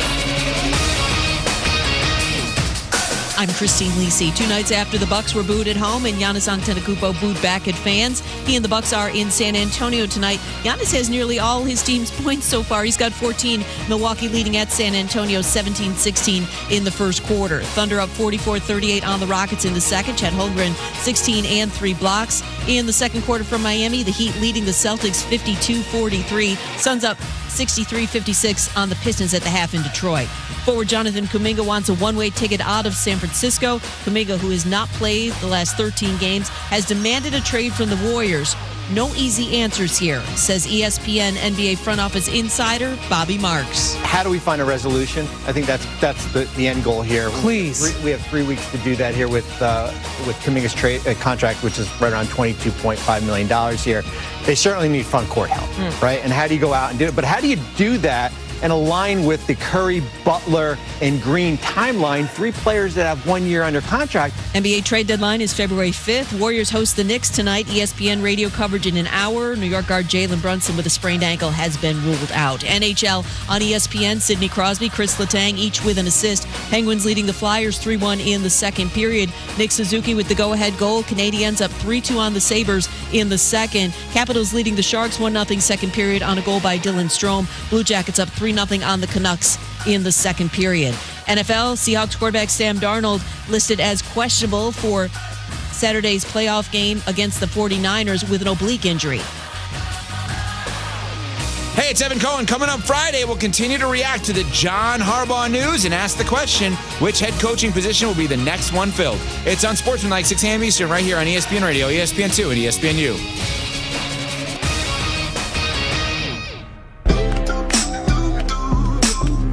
Christine Lisi say the Blue Jackets are up 3-1 on the Canucks. I hate firing a coach, but come on, CBJ, let's get out of the basement. I'm Ian Fitzsimmons. You're on ESPN Radio, the ESPN app, Sirius XM, Channel 80 here on Amber and Ian. Let's bring in, as he joins us every single Thursday, our outstanding NFL draft analyst on the Dr. Pepper call-in line. That is Matt Miller. Matt, let's jump right into it. Not Blue Jackets, but football. Your reaction to Dante Moore, Oregon quarterback, his decision to return to Oregon and not go to the NFL. Yeah, I think the biggest thing is that he's been listening to us talk on this show every week, guys, because we've been saying for months that quarterbacks need 25 starts before the NFL feels like you're going to have success. You can run the numbers. Trey Lance, Anthony Richardson, Mitch Trubisky, it matters. It matters so much. And so thank God for NIL. And I mean that because now these guys are not rushed into a decision. I mean, I can remember you and I talking about this in September about we are in an age now where quarterbacks are no longer being told by agents, you got to go to the NFL and get your money. You got to go to the NFL and get your money. No, you can make your money in college, and you can actually prepare yourself to be a good NFL quarterback. Arch Manning doing it this year. Seeing now that Dante Moore going back to school. Brandon Sorsby going back to school. These guys can now make a decision based on what's going to help them be the best NFL quarterback instead of rushing to get as much money as possible as early as possible. You brought up some names there, and then I'll go the other way, right? Bo Nix, over 40 college starts. Drake May, over 30 college starts. Jaden Daniels, over 30 college starts. So I know he's banged up last year, but still, as a rookie, helped Washington get to the NFC Championship game. And look, I'm not going after a first-ballot Hall of Famer here in J.J. Watt, but when he said he was stunned that Dante decided to go back to Oregon because you want to get your NFL clock started as quickly as possible to get to that second contract. Amber and I talked about it last night. Yeah, but you want that second contract to be a monster.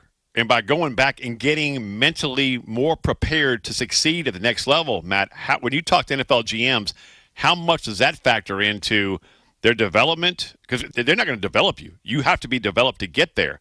And then that leads to a bigger and a lucrative second contract instead of one that you're like, well, he didn't really play that well in the first 4 years. You'd rather have a 15-year NFL career than a 4. That's right? It. I don't think it's overcomplicated. You know, you'd rather play a long time than a short time. And I see everybody on Twitter talking about, this is how much money the number 2 overall pick made last year. Okay, well, cool. How much money do guys make on a second contract? That's where the money is. Yeah. CJ Stroud's about to get $60 million a year probably from the Houston Texans. That's what you want to get to. So I think this argument of get to the NFL as fast as possible, look at how much money the number 2 overall pick made last year. Who cares? If you don't think you're ready at 20 years old and after 20 starts in college, good for you to say, you know what? I'm going to bet on myself. I'm going to bet on Dan Lanning, who I heard you had an interesting exchange with. And then I'm going to bet on a staff that has developed guys like Dylan Gabriel and has developed me while I sat for a year.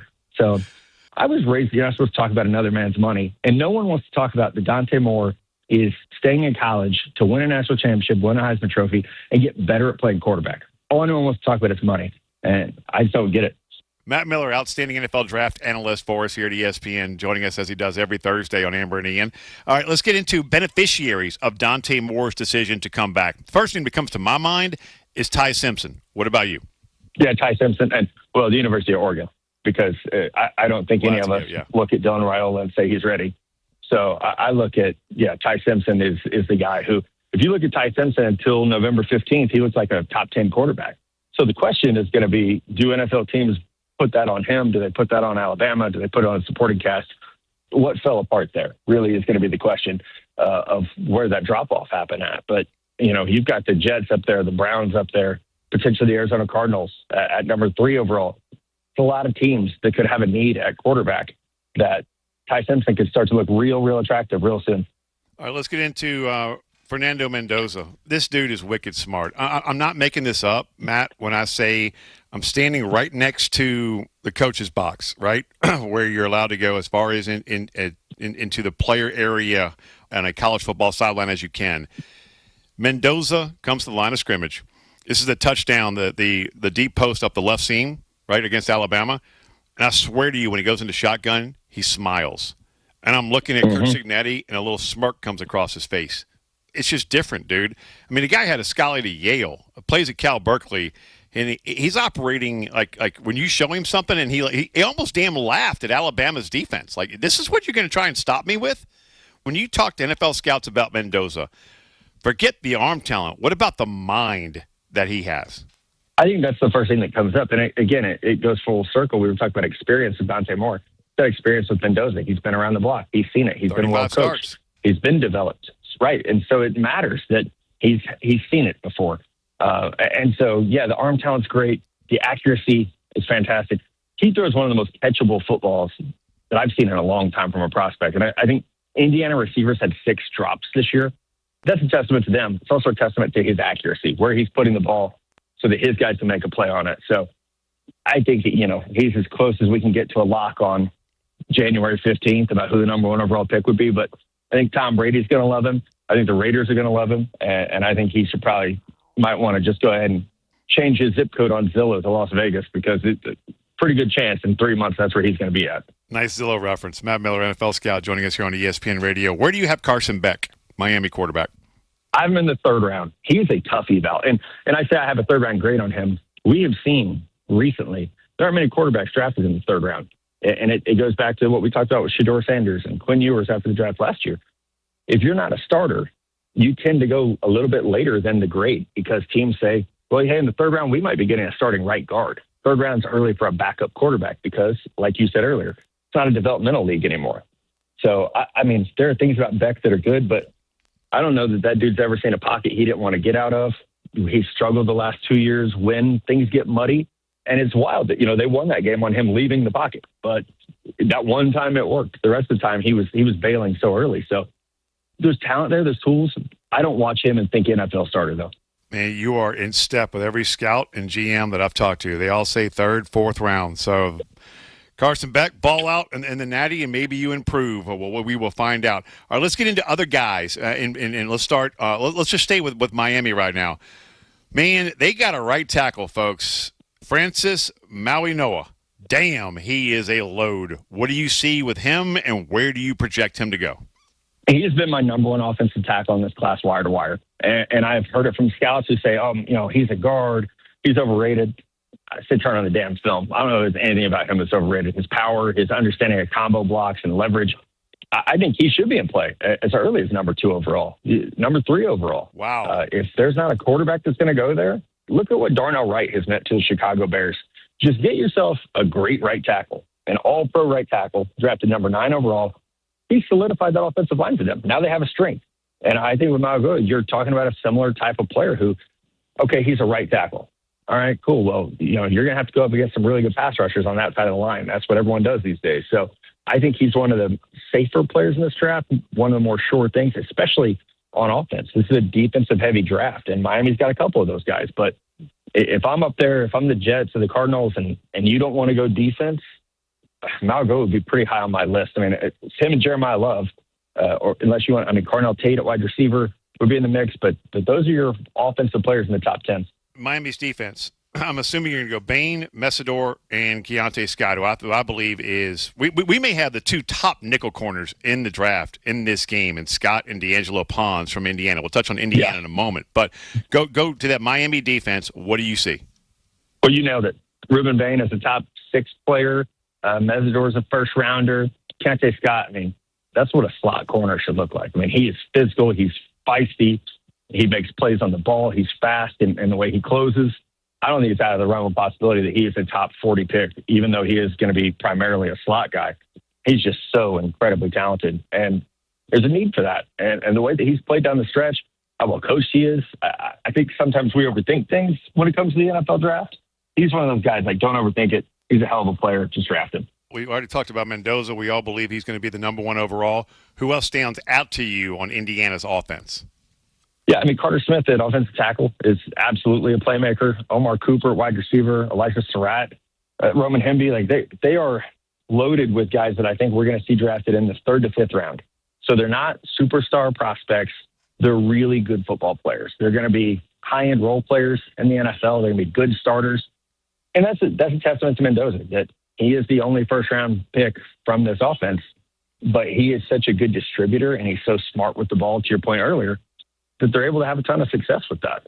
All right, D'Angelo Pons, where do you have him as a draft grade? I love the kid. He plays with a chip on his shoulder going back to high school. Where do you have the corner for Indiana, and who else stands out to you on Indiana's defense? I don't know if you're going to believe me, because I updated my rankings today. I put a first-round grade on Pons, and I don't think the NFL is going to agree with me. I don't care. That dude is such a good football player. I mean, if you could make a slot corner in a laboratory, he and Keontae Scott are what you would come up with. And I think Pons, the playmaking ability, I mean, jumping that pass against Oregon last week, it just shows his preparation, his football IQ, and how physical he plays. I'm in love with him as a player. And I don't know if the NFL will agree with me on that grade, but he's one of those guys we talk about every year, like, who would you want on your team? I would want him on my team. He would be way up there for me. I think Mikael Kamara has been really, really good the last couple of years for them. He probably projects as more of a situational edge player in the NFL, but I wouldn't be surprised to see him eventually work into a starter role.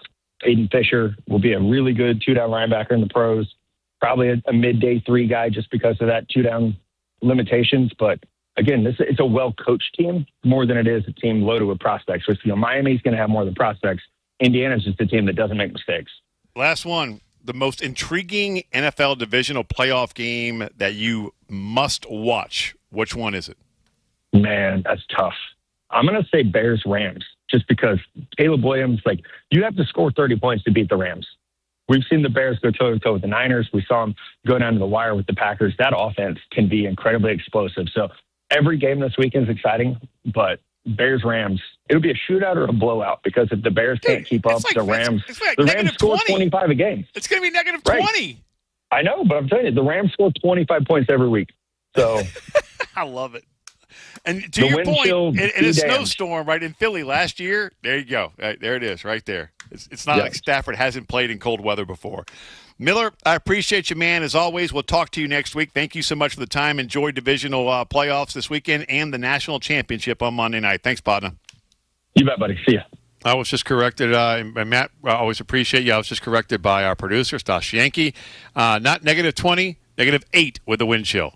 There you go. Yeah. So much better. The attention to detail right there.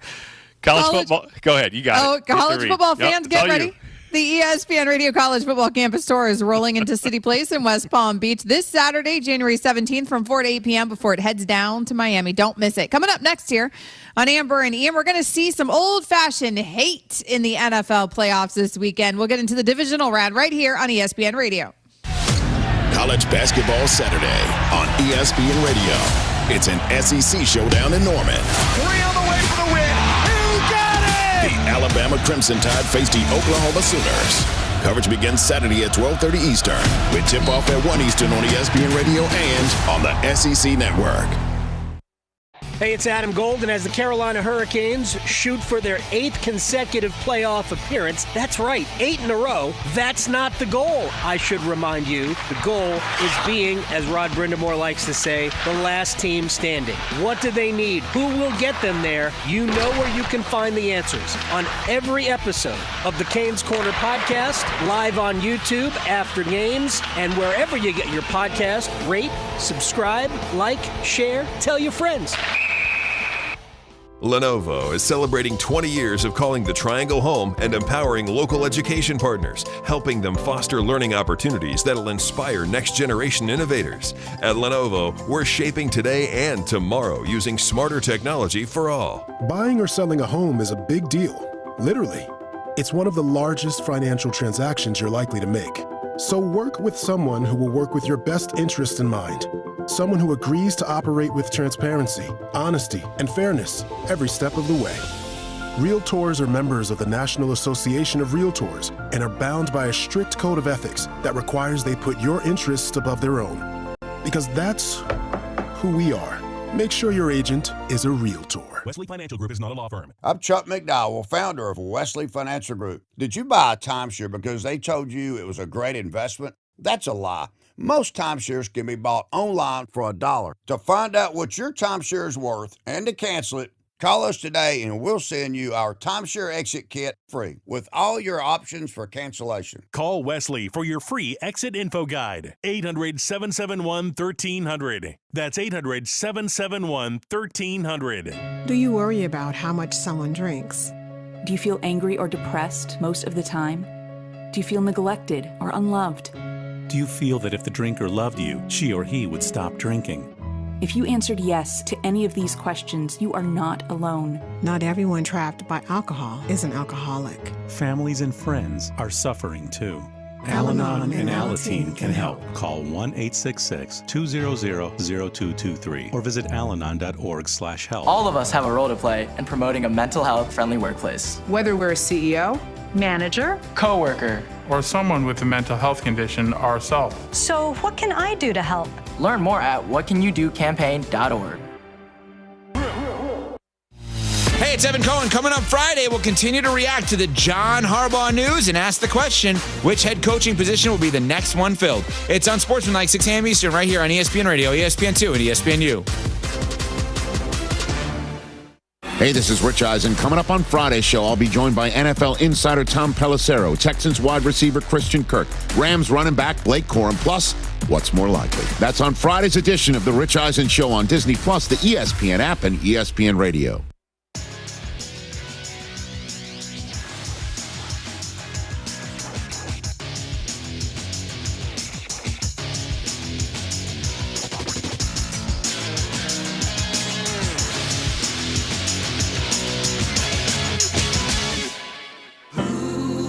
Rest was never something Martin Luther King Jr. invested much time in. Given the weary plight of Black Americans, he gave himself to the people and the cause, to the brink of exhaustion. In October 1964, Martin was lying in a hospital bed in Atlanta, doctors demanding respite for a body breaking down. He was awakened by a phone call from his loving wife and fellow freedom fighter, Coretta. And she informed him that he had been awarded the Nobel Peace Prize. The world had taken notice of his nonviolent work and his role in the history-altering March on Washington a year earlier. Well-earned peace for a wearied soul. MLK, more than a dream.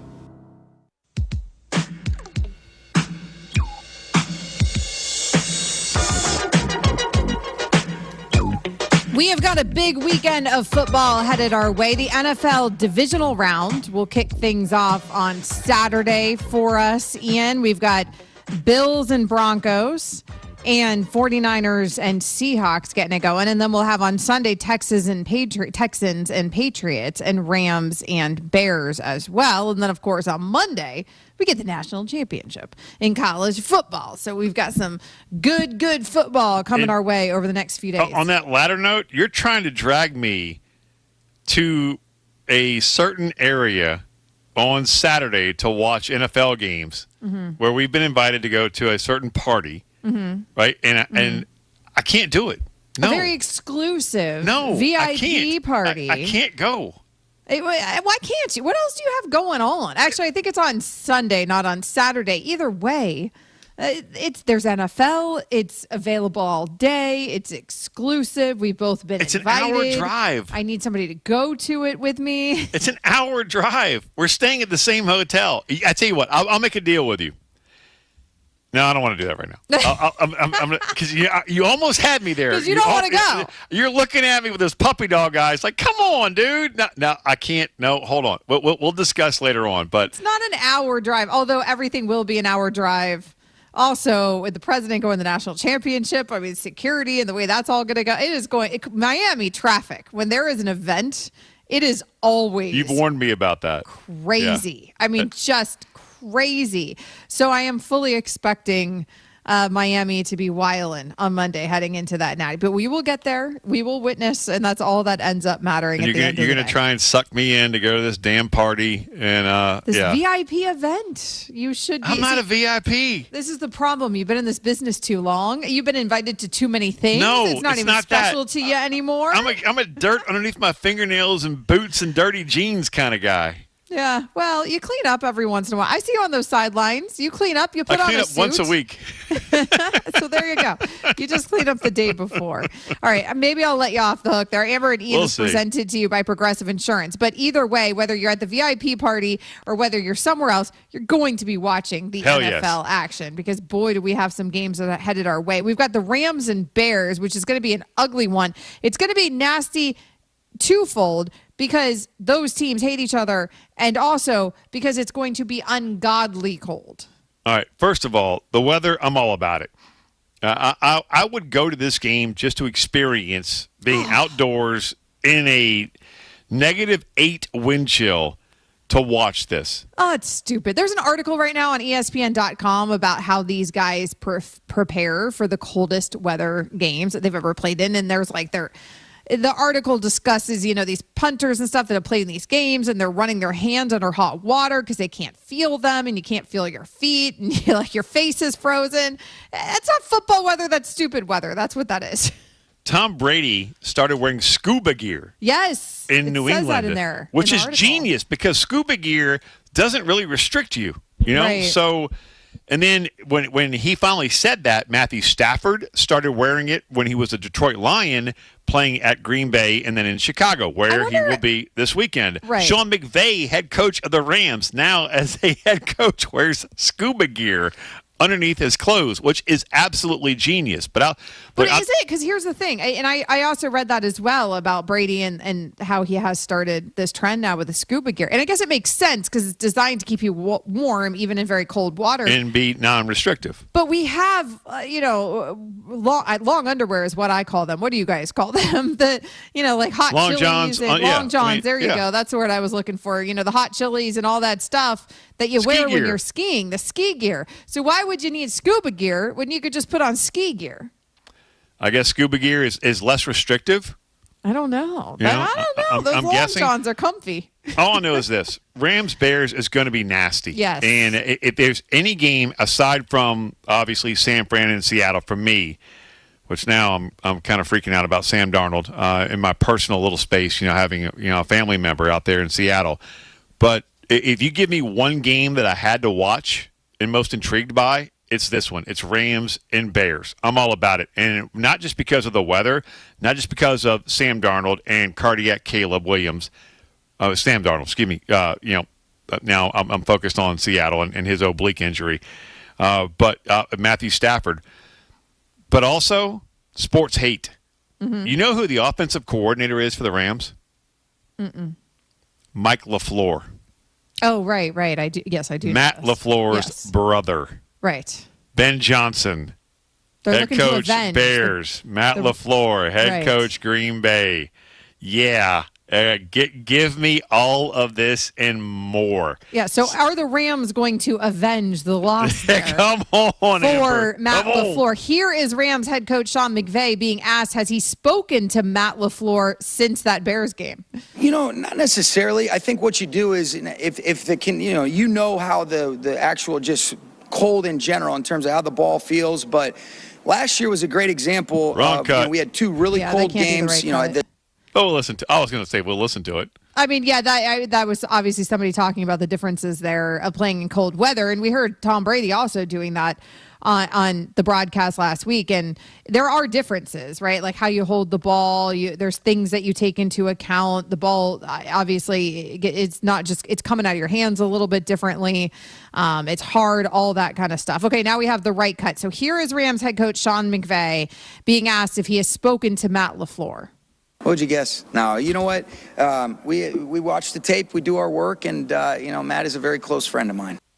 He's a very close friend of mine. So is that added motivation there for the Rams? Not that they need it. It's the divisional round. It's the playoffs. It's do or die anyways. Matt is a good friend of mine. His brother is my offensive coordinator. Mm-hmm. I damn sure saw what happened with Ben Johnson. Yep. And come on, let's go. Bears and Rams. Coming up next, some potentially big news for one playoff team. We'll get the scoop. Oh, Lord.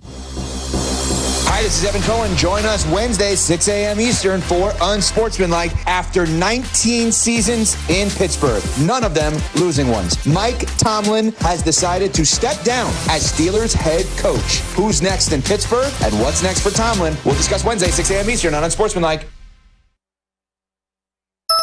That's the ease at which you get information. You want it, you get it. Like that. Ask your phone. Group chat. Smartphone. You're always connected and informed in real time. No waiting. So if you're diabetic and still using finger sticks to read your blood sugar, what are you waiting for? Knowing your blood sugar levels instantly is important for managing diabetes. Call US Med at 888-665-0696. To learn more about continuous glucose monitors, a real-time instant method to track your blood glucose, US Med is an approved provider for Medicare and over 1,000 private insurers. And the best part? Call 888-665-0696 and we'll give you a free insurance benefits check today. So call 888-665-0696 today. That's 888-665-0696 and manage your diabetes as easy as... Move your sports day forward. I've heard all the tired complaints about the transfer portal, which is wide open. It's like the NFL, right? So much free agency, everyone's moving. But trust me, college is a finite experience. If you had a shred of talent and can make the kind of money that they're making in just 4 or maybe 5 years, you do the same thing. Just keep moving. Get set up. Join Next Up with Paul Ihander. Mornings at 9 on 99.9 The Fan, the Triangle Sports Leader. Are you ready for your retirement you've always dreamed of? I'm Amanda Mangum from Aspire Money Management. With the right financial strategies, you can enjoy the retirement lifestyle you deserve. Whether it's budgeting for healthcare, maximizing your Social Security benefits, or understanding your pension options, we're here to help you navigate the path ahead. Don't leave your retirement to chance. Visit AspireMoneyManagement.net for your free consultation. That's AspireMoneyManagement.net. Take the first step towards a fulfilling retirement today. This is what breaking news on WRAL sounds like. Sky 5 captured the moments a high-speed chase ended in a crash. From the moments that matter. Let's take a look at those live pictures right now from Sky 5, and you can see when seconds count. Authorities say they are very concerned for the safety of the public. When your safety is the priority. It's still an active scene. Take a look behind me. And we begin at 6 with that breaking news. Hello and thanks for joining us. I'm Gerald Owens. Watch WRAL News. Breaking news coverage you can count on. When it comes to mixing drugs, you may think you have a safe approach, but the bottom line is, mixing drugs is never safe. It can cause serious health problems like a heart attack or brain damage. Learn more at cdc.gov/stop-overdose. I'm attorney Brian Ritchie. Workers' comp can be tricky, but my law firm will be on top of all the complicated paperwork and sneaky deadlines so that all of your I's are dotted and T's are crossed. If you've been hurt on the job, I'm on top of it. Contact us at ritchielaw.com. And the SEC. Broadcasting live from the Lenovo Studios. WCMC HD1 Holly Springs. 99.9 The Fan. The Triangle Sports Leader. This is SportsCenter. I'm Christine Lisi. The defending NBA champion Thunder looking to run its winning streak to 5 tonight against the Rockets. OKC has a 55-53 third-quarter lead in Houston. Chet Holmgren's got 16 points and 3 blocks. Spurs at home leading the Bucks 42-37 in the second quarter. Third quarter from Miami where the Heat's up 68-60 on the Celtics. Bam Adebayo's got 17 points. In the third quarter, the Pistons at home leading the Suns 77-76. In the first quarter from Dallas, Mavericks up 19-16 on the Jazz. A trade demand from Warriors forward Jonathan Kuminga, demoted following a hot start, hasn't played the last 13 games. Golden State, just 3 games over 500, doesn't have a lot of time to capitalize on a window with Steph Curry. ESPN NBA analyst Kendrick Perkins. The Golden State Warriors don't have a real future outside of Stephen Curry. So they have to get this right. Right when it comes down to getting back the right piece for Jonathan Kuminga, it's just very embarrassing and it's a big disappointment. And when it comes down to talking about this situation with the Golden State Warriors. Golden State hosts the Knicks tonight. ESPN radio coverage bottom of the hour. New York guard Jalen Brunson won't play because of a sprained ankle. NHL on ESPN. Penguins have upped their lead to 4-1 on the Flyers after 2. Sidney Crosby with an assist in Pittsburgh. Buffalo's Tage Thompson's got 3 points. He and the Sabres knotted up at 3 with the Canadiens in the second period. The Sharks with 3 unanswered goals. They've got a 3-1 lead on the Capitals after 40 minutes. Blue Jackets 3, Canucks 1 after 2. Bruins a 2-1 lead on the Kraken after 20 minutes. Hey, it's Evan Cohen. Coming up Friday, we'll continue to react to the John Harbaugh news and ask the question, which head coaching position will be the next one filled? It's on Sportsmanlike, 6 a.m. Eastern, right here on ESPN Radio, ESPN2, and ESPNU.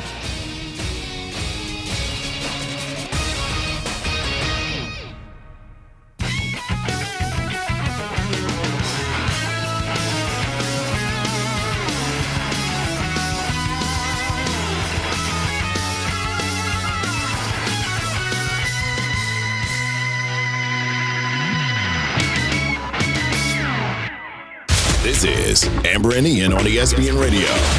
Fireball.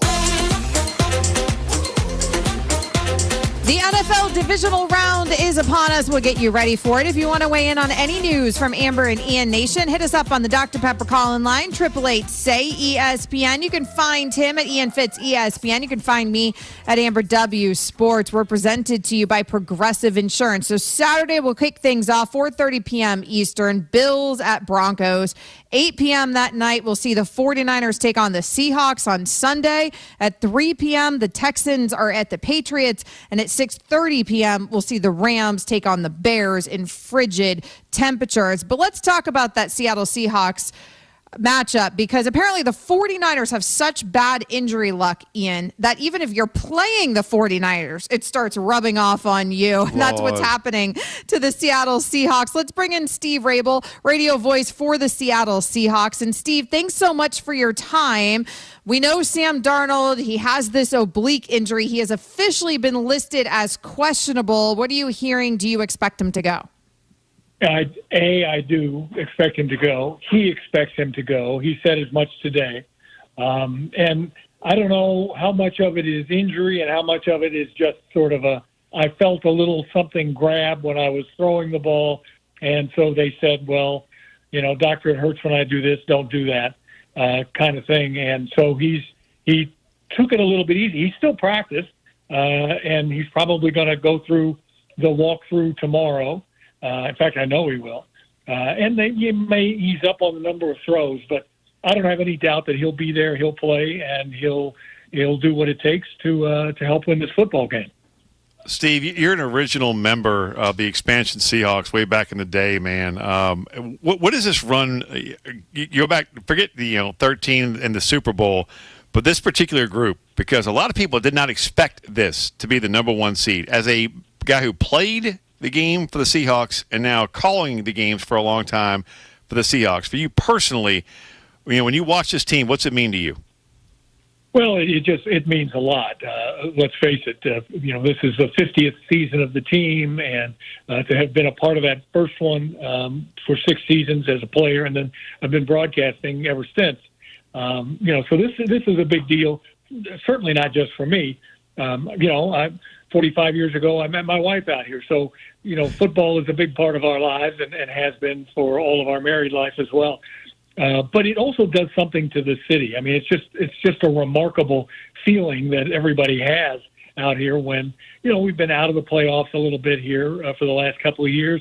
And you're right. It didn't come out of nowhere, this finish. But I don't know that anybody would have said 14-3. I don't think I did at the start of the year. But again, this team just kept getting better and better every week, and only a couple of little blips along the way. And this time of year, and you guys have heard it a million times, I know, but it really rings true, and that is if you can run the football and play defense, you've got more than a great chance of continuing on in the playoffs, and that's exactly what the Seahawks do well. Oh, by the way, we got the guy who led the NFL in yardage gained as a pass receiver, too, and one of the best special teams groups. So this is a pretty solid group all the way around. All right, so having said that, going back to Amber's point about Sam Darnold, how important is it for that defense and that running game to be able, if Sam can go with that oblique injury, to be able to run the football against that Niners defense and just take pressure off of Sam Darnold? Yeah, but I think that holds true for anybody you play. I think one of the things that Mike McDonald talks about all the time is we have to be who we are. And this team is built, and Clint Kubiak said it his first day on being hired as the offensive coordinator, and who knows how much longer that's going to last. If any more coaches lose jobs around the National Football League, we may lose more assistants, but I'm hoping he's going to stay. But the first day, he said, we are going to run the football. And we didn't do all that well to start the season that way. But it takes some time. It takes a little while in this outside zone run scheme, this idea of everybody on the offensive line kind of moving as one, double teams, and then sliding off onto the second level. It's a little different. And so it's taken them a time. It's also taken a little time for the running backs to kind of find their groove. Where is that crease? which side is best for me to run to? How long do I kind of take one step at the line of scrimmage, delay, and then take off? So all those things have been learned during the course of the season. And I think if Sam wasn't the quarterback, if Tom Brady or somebody else, Bart Starr was the quarterback, having a running game is one of the best things that can help you as a passer. And so I think we will go into this game thinking that same thing. We thought it all year. Let's establish the run. Let's just keep after it. Even if it doesn't work early on, keep after that run, and it will help open everything else up. Steve Rabel, the radio voice of the Seattle Seahawks, joining us here on Amber and Ian. So certainly the running game would help. But let's talk about Sam Darnold for a moment in terms of all season long. How would you define his season, Steve? Because we've seen really good stuff. You know, he leads the NFL in completion percentage on big-time throws. And then there's turnovers and things like that that aren't so great. How would you define his season overall if it ended here this weekend? Well, the first thing I'd say, he's a Pro Bowl player this year, so a lot of his compatriots think the same thing of him, that he's pretty good, has had a good season. Yes, if he turned the ball over, he'll be the first person to admit to you. And you know what? He's also got the shortest memory on the planet. And it's like, get on to the next play. There's absolutely nothing he can do about that throw for whatever reason. And there were a number of reasons why there were interceptions thrown this year, and it wasn't all just because he threw into a tight window. His arm got hit, blocking broke down, receiver, tripped coming out of the route. I mean, there's 100 different reasons why those things happen. Unfortunately, it all falls on the quarterback. And he did get hit a couple of times back there in the pocket, fumbled the ball, and he was the first one to stand up afterwards and say, I need to have better ball security. But in those moments where we needed him to come through with big throws, and you just look at it all the way through the season, coming down to the end of a game, he was there to make those throws. I mean, it was just uncanny, his ability to drive this team when it really needed to, especially in fourth down situations, fourth quarter situations. So I've got nothing but great things to say about him. He's probably harder on himself than any of us are, because he's just been remarkable. But as I said, he's also the guy who, forget it, go on to the next play. He's been a great leader. Those offensive guys, linemen, running backs, wide receivers, tight ends, they'll follow him. They'll follow him off the edge of the cliff if they have to. They just believe in him. Steve, you went through it as a player and now as a broadcaster. We have a rematch, a divisional rematch with San Francisco. What's that like? It's tough, and especially now the third time. I go back to 1983 when Chuck Knox's first year here with the Seahawks, and we end up going down to Miami to play the Dolphins in a playoff game, and nobody in the world gave the Seahawks a chance to win that game. And, of course, since nobody gave us a chance, we won the game. The running back Kurt Warner had a great day. Steve Largent caught a great touchdown pass toward the end. Dave Craig played well, and we win that game. The AFC Championship game was to play the Raiders in Los Angeles. We had played them twice that year, and we beat them both times. 3 times is a lot to play a team. You really know each other well. We didn't like the Raiders at all. I mean, truly, we disliked them. There are a lot of guys on our team right now who, they're friends. They got friends on the 49ers. And so that kind of dislike, I don't think plays as highly as it used to back in the day. But that said, there's nobody on the planet that wants to beat the 49ers any more than the Seattle Seahawks players at this point, because they know the Niners are standing in their way. They also know almost everything about them. They know about their players. They know about their tendencies. They know what Kyle Shanahan likes to call in certain situations, and Mike McDonald will be ready for that. And most importantly, I think, they know who they are. They know what they do well, and they know why they have gotten to this point and why they deserve to be here at 14-3 and playing in a divisional playoff game. And so they'll play up to that, I'm pretty certain. Before we turn you loose, if for some reason Sam Darnold is banged up with that oblique, what do you have in your backup in Drew Lock? I think we got a guy he's battle-tested. Now, he hasn't had to do it this year, but he's started football games in this league. He understands the system. He might not be as pinpoint accurate passer sometimes as Sam is, but he's a good a good thrower of the ball. He can make all the throws. He's got a strong arm. He's also a guy that is a real leader on that offense. His teammates love him. And so I don't think if something happened to Sam and Drew went in there, nobody would bat an eye, because what we do is just what we do with Sam in there. Go out, run the football, and then throw it to make explosive plays. And if you have to convert a 3rd down and 4, pick your poison. We can run the ball, we can throw the ball, and then bet on your defense to slow down and or stop the 49ers. One of the hardest things you have to overcome to win a football game in the playoffs is having a Fitzsimmons on your staff. Best of luck to you, Steve. Thanks, Steve. All right, guys. Thank you. We all feel that. Let's be real. Coming up next year on Amber and Ian with Ian Fitzsimmons, we make our divisional round playoff picks and get you set for Knicks Warriors. That's a game you can hear right here on ESPN Radio in a little more than 15 minutes from now. The traditions. The rivalries. All the way to the end zone. The drama. Every week there was something magical. This is the most wide open college football season we've had ever. 1, 2, 3. College football lives here. ESPN Radio.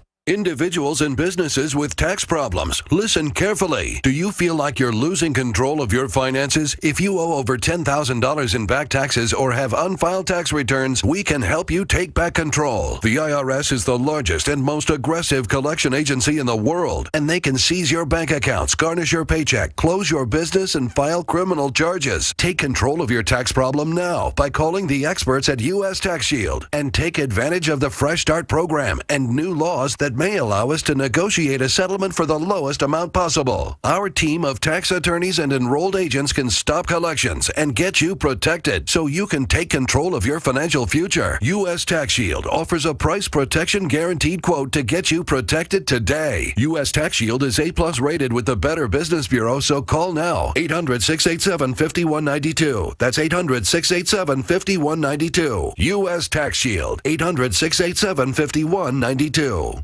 Listen for college football's best through January 19th. From the Military Bowl to the Natty in Miami, every major bowl game will be brought to you live. The Miami Hurricanes are headed back to the championship game, and they'll have a chance to win it at their home stadium. Miami 31, Ole Miss 27. Bowl season on 99.9 The Fan and Buzz Sports is presented by Wake Med, Roofworks, and Wilkinson Chevrolet Cadillac Buick GMC in Sanford. The best financial move you can make this time of year? How about lowering your mortgage rates to 4.99% fixed APR, the lowest rates in years? How about getting up to $500,000 out of your home equity in the process? You can do it now by calling Loan Pronto. Hey, it's Dennis Cox. With Loan Pronto's Rapid Equity Loan, you can get a ton of cash, pay off all those high-interest credit cards, and skip up to 2 house payments. One homeowner just got $300,000 approved in under 24 hours, wiped out their credit cards and 2 car loans, and saved $2,100 a month. Don't wait. No hard credit pull up front, and you probably won't even need an appraisal. Just fast, easy cash from your home's equity. Act now. Call 919-381-1760 or visit loanpronto.com. Start the new year by wiping out all higher interest debt and lowering your bills by thousands. Call 919-381-1760 and see how much cash you can get today. loanpronto.com. Equal housing lender, NMLS 1666171, APR for well-qualified buyers. Visit NMLSconsumeraccess.org. Meet Matthew Preston.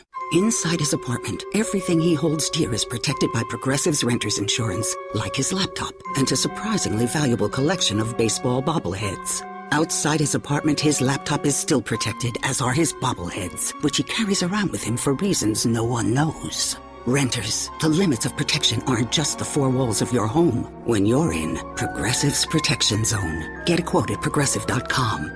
Progressive Casualty Insurance Company, affiliates, and third-party insurers. SEC Network.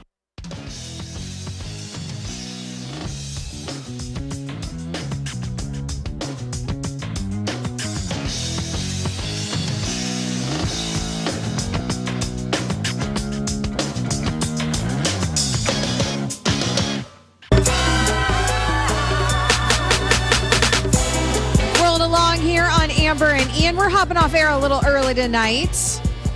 Knicks Warriors is headed your way.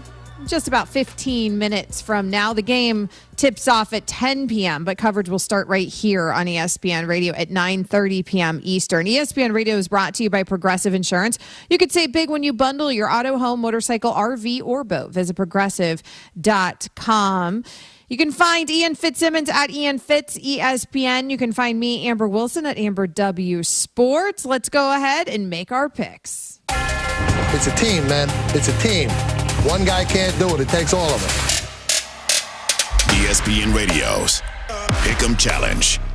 Now, this is Ian's very favorite thing to do, is our Pick'em Challenge here at ESPN Radio. Ian absolutely loathes it. And so they make us do more than one.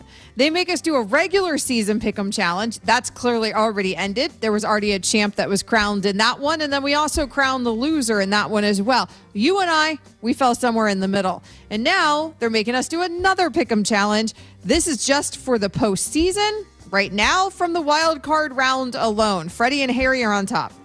They are sitting there pretty at 5-1. Amber and Ian is tied with unsportsmanlike for the very bottom of the ladder. So we need some help. We got to move things up. Can I say one thing?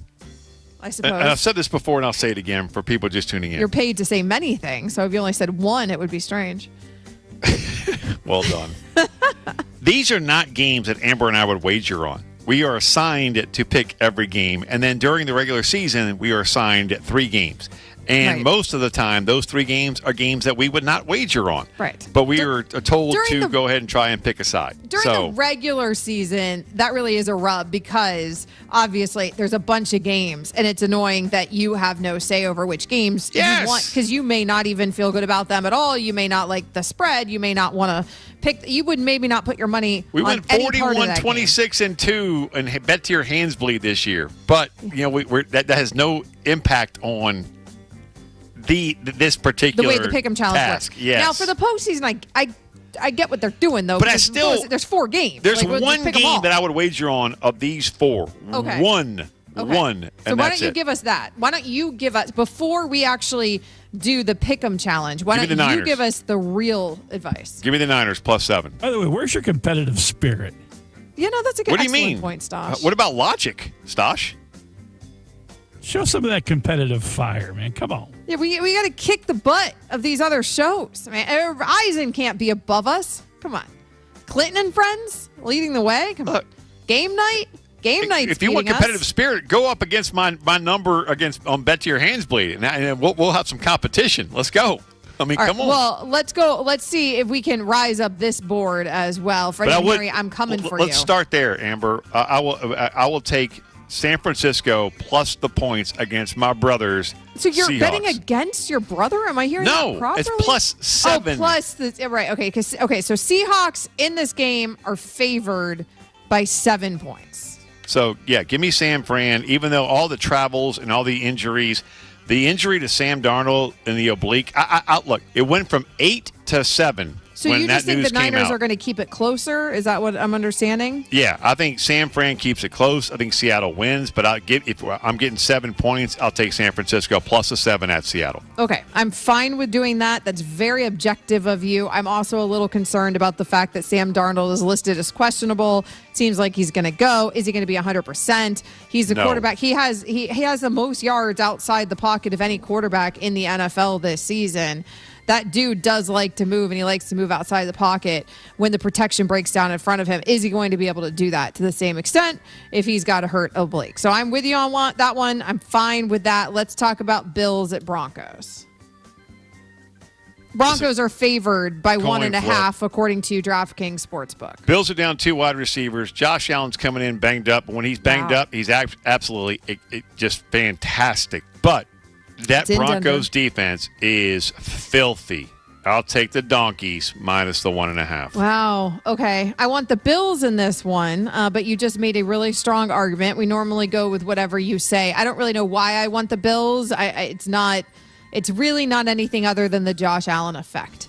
And I went against him last week and got burned. Yeah. And now Sean Payton has said that he has watched every single offensive snap for the last 2 years on this bye week. Do you believe that? Yep. Absolutely. That sounds insane to me. 100%. Because I would imagine he's also watching Bills film as well. In addition to that, he has watched every offensive snap of his own team, of the Broncos, because he wanted to see the patterns there of Bo Nix. I do not. There's not a bone in my body that says he didn't do it. Bill Polian watched every single snap twice of Ryan Leaf and Peyton Manning when they were coming out for the draft. These guys are obsessed. But preparing for a draft, and then the week before these guys are sick. Round. They're sick. Yeah, yes, that's some sickness. That is a sick. That's a sickness. There's no doubt in my mind that Peyton did that. A little bit of a sicko, this Sean Payton. We're going donkeys. We're going donkeys. Well, I want Bills. You want donkeys. But sure, we can tip our hat to what you're thinking there. The Texans are at the Patriots. The Patriots are favored by 3, according to DraftKings. Man, that Texans defense, they remind me of the 2013 Seahawks so much, where I'm doing a game in Week 14 at the Meadowlands against the Giants, and I see Bruce Irvin come over, and the Giants hadn't crossed the 50, and a young quality control coach comes over and he goes, hey, they haven't crossed the 50, and they're pitching a shutout, and Bruce Irvin comes over to the entire Legion of Boom and the Seahawks defense and goes, new goal.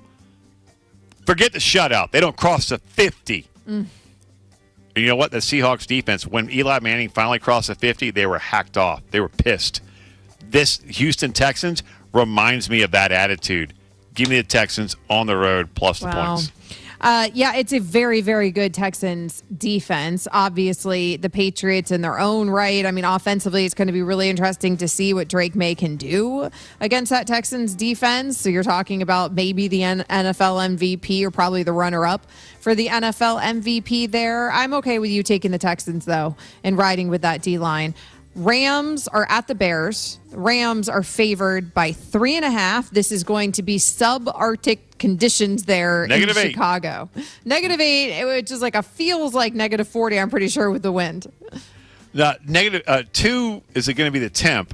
Wind chill, -8. Oh, -8 is the wind chill. Right. Okay, and the official temp is 2 degrees? Roughly. Disgusting. Disgusting. I'm all about it. It's like 20 degrees outside here and Stafford today. has been in it. And I was dying. It's not like he hasn't done it. He's played Chicago many a time, not once, but twice, right? Awful. And been to Green Bay.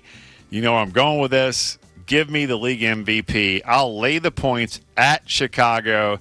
Cardiac Caleb and the Bears finally come to an end. You can rejoice because you can go ahead and brag. Hey, Caleb Williams, I knew you didn't have it in you. Give me the Rams. Give me the Rams. You will forever misdefine my Caleb Williams whatever. take. We have sound bites. Go ahead. I'm good with the Rams. No, I always said when he was coming into the league that I did not think he was next coming because everybody thought he was immediately NFL ready. And he was not when he walked into the league. No one thought he was immediately NFL ready. Oh, my God. What are you talking about? We could pull your sound bites. He held onto the ball too long. And then he got a coach that was able to fix it all. And obviously he's had brilliant moments this season. But these guys actually need to develop for a little bit of time in the NFL. He's a prime example of that. Man, just let these guys cook. Let them develop. You can overrule me here. You want to go with Cardiac Caleb? No. No, because I don't. The whole Cardiac Caleb thing, I don't like how close the Bears have been playing everybody. I don't think it's sustainable. And Matthew Stafford, to me, is easily the MVP this season. The Rams have been phenomenal. I mean, I think the Rams are the best team in this postseason. So, no, I'll go Rams because of the experience that they have also. You're relying on that experience in that situation. Not to take anything away from what Chicago's done this season. But you can't play every game that close right at the end and think it's a sustainable model. By the way, don't wager on all of these. Or we're saying the only one that I like is San Fran plus the points. You That's only the only like one that because I would wager on is San Fran plus the 7 against the Seahawks. That's the only one. I mean, the one that we actually disagreed on is that I was more comfortable taking Bills over Broncos, but otherwise, then that's not the upset that you wanted. Texans you chose, and we're taking Rams on the road as well. Coming up next, coverage of Knicks Warriors, a big one in the NBA tonight right here on ESPN Radio. Celebrating 30 years of the NBA on ESPN Radio. 1 second left. The Cavs are down 2. Will they be down 0-2? Williams holds, looks to pass, gets it to James. Here's a 3 for the win. Goal! It is good! And we're just getting started. The NBA is on ESPN Radio. My name is Whitney Allen. I am a widow. My husband, Ryan, died. We never thought in a million years we'd have to use life insurance. The unexpected happened. With Ethos, it is so fast and easy. It's 100% online. You can get a quote in seconds, apply in minutes, and get same-day coverage. No medical exams, and you can get up to $3 million worth of coverage through Ethos. Get your free quote at ethos.com/game. That's ETHOS.com/game. Time spent on application may vary. Online health questions required. The college football playoff isn't over. Not yet. That epic run, that wild dream, not over till the clock hits 0. Till the stadium shakes. Till the wild things are let loose. Till the trophy is lifted and the confetti falls. This is the national championship. When it's over, you'll feel it. This is the wild world of college football. The CFP National Championship, Monday, January 19th at 7:30 p.m. Eastern on ESPN and the ESPN app. Move your sports day forward. I've heard all the tired complaints about the transfer portal, which is wide open. It's like the NFL, right? So much free agency, everyone's moving. But trust me, college is a finite experience. If you had a shred of talent and can make the kind of money that they're making in just 4 or maybe 5 years, you do the same thing. Just keep moving. Get set up. Join Next Up with Paul Ihander.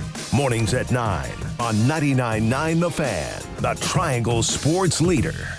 If you think dangerous blood clots can't happen to you, think again. Up to 900,000 men, women, and children are affected by blood clots each year, and about 100,000 die from them. Blood clots don't discriminate. You or a loved one could be at risk right now. The good news is blood clots can be prevented. Knowing the risks and symptoms are key. Major risks for blood clots include a family or personal history of blood clots, a recent hospitalization or surgery, pregnancy and cancer and its treatments. Symptoms of a blood clot in the legs or arms can include pain, swelling, and skin that is warm to the touch, red or discolored. Symptoms of blood clots in the lungs include difficulty breathing, chest pain that worsens with a deep breath or a cough, coughing up blood, and a faster than normal or irregular heartbeat. Speak with a doctor about your risk for blood clots and seek medical attention if you have any symptoms. On average, 1 person in the United States dies of a blood clot every 6 minutes. Don't let that be you or someone you know. Stop the clot. Spread the word. Learn more at stoptheclot.org/spread the word. Pollution from trucks is a public health crisis, but this crisis has a solution. My name is Sasan Sadat and I work for Earth Justice. For the sake of our lungs, our health, and our climate, the future of trucking in this country has got to be zero emissions. Until then, I will never rest. Earth Justice is a national legal nonprofit fighting to save lives, protect our climate, and strengthen our economy through the shift to zero emissions. Visit us at earthjustice.org.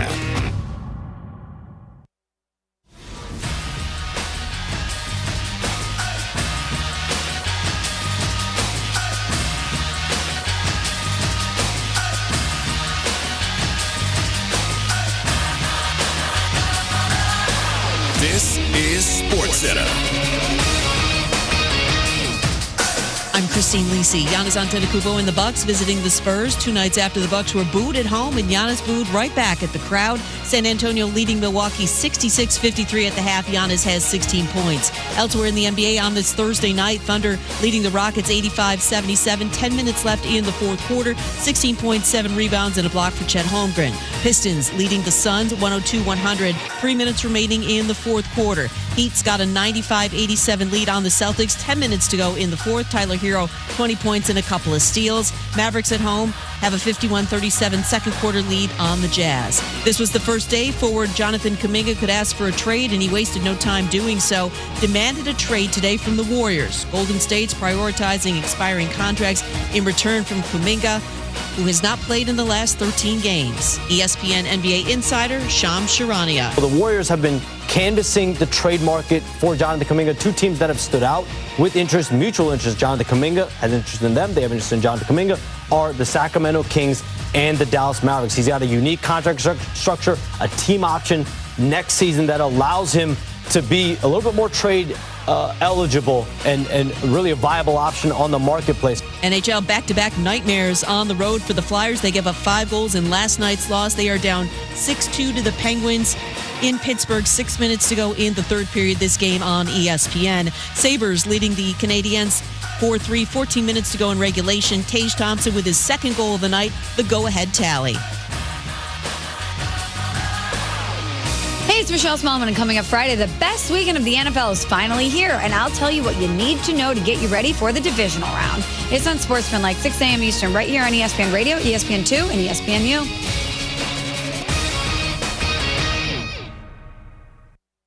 This is the best of the Rich Eisen Show on ESPN Radio.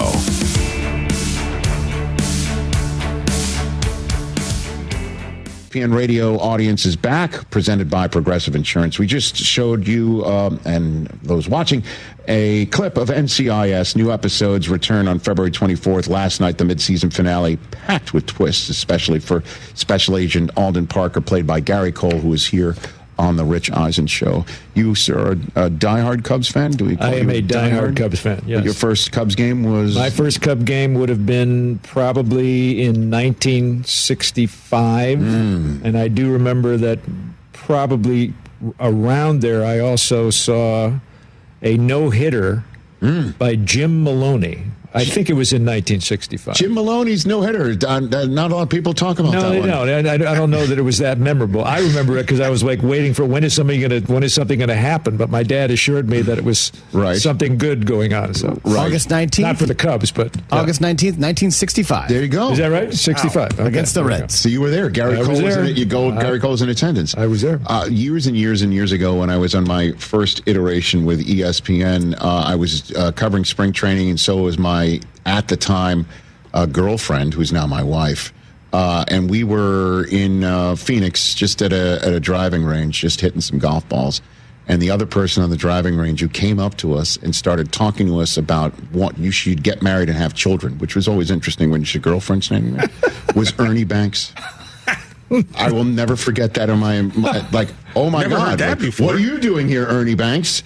And he's like, what are you two doing here? And we're just explaining what we're doing. And what was the conversation that preceded that? Was there much of a conversation? No, it was just like, I'm like, right to it. He just came right to it. Yeah. And when I'm like, are you Ernie Banks? And he goes, yeah. And who are you? And we introduced ourselves. He goes, oh, you should get married and have children. And I'm like, that's a new meaning of Let's Play 2. I was going to say.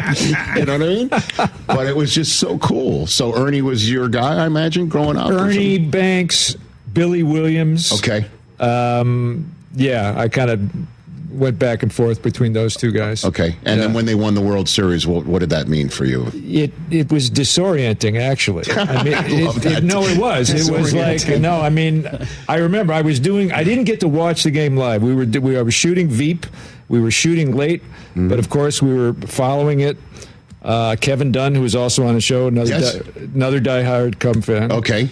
So we knew it was happening, and I think the game ended actually before we finished shooting, but it was late. I mean, it was like, in the East Coast, it was probably like 11:30 or something. Was this Game 7 you're talking about? This was Game 7. And then I went, and I knew the outcome, but I went home and watched it alone in my living room and just was like, I didn't know what. My head exploded. Disorienting. Wow. Yeah, but when they literally the next day you wake up as a Cub fan from for a lifetime, and you go, who am I now? That's right. Now what? What is my identity now?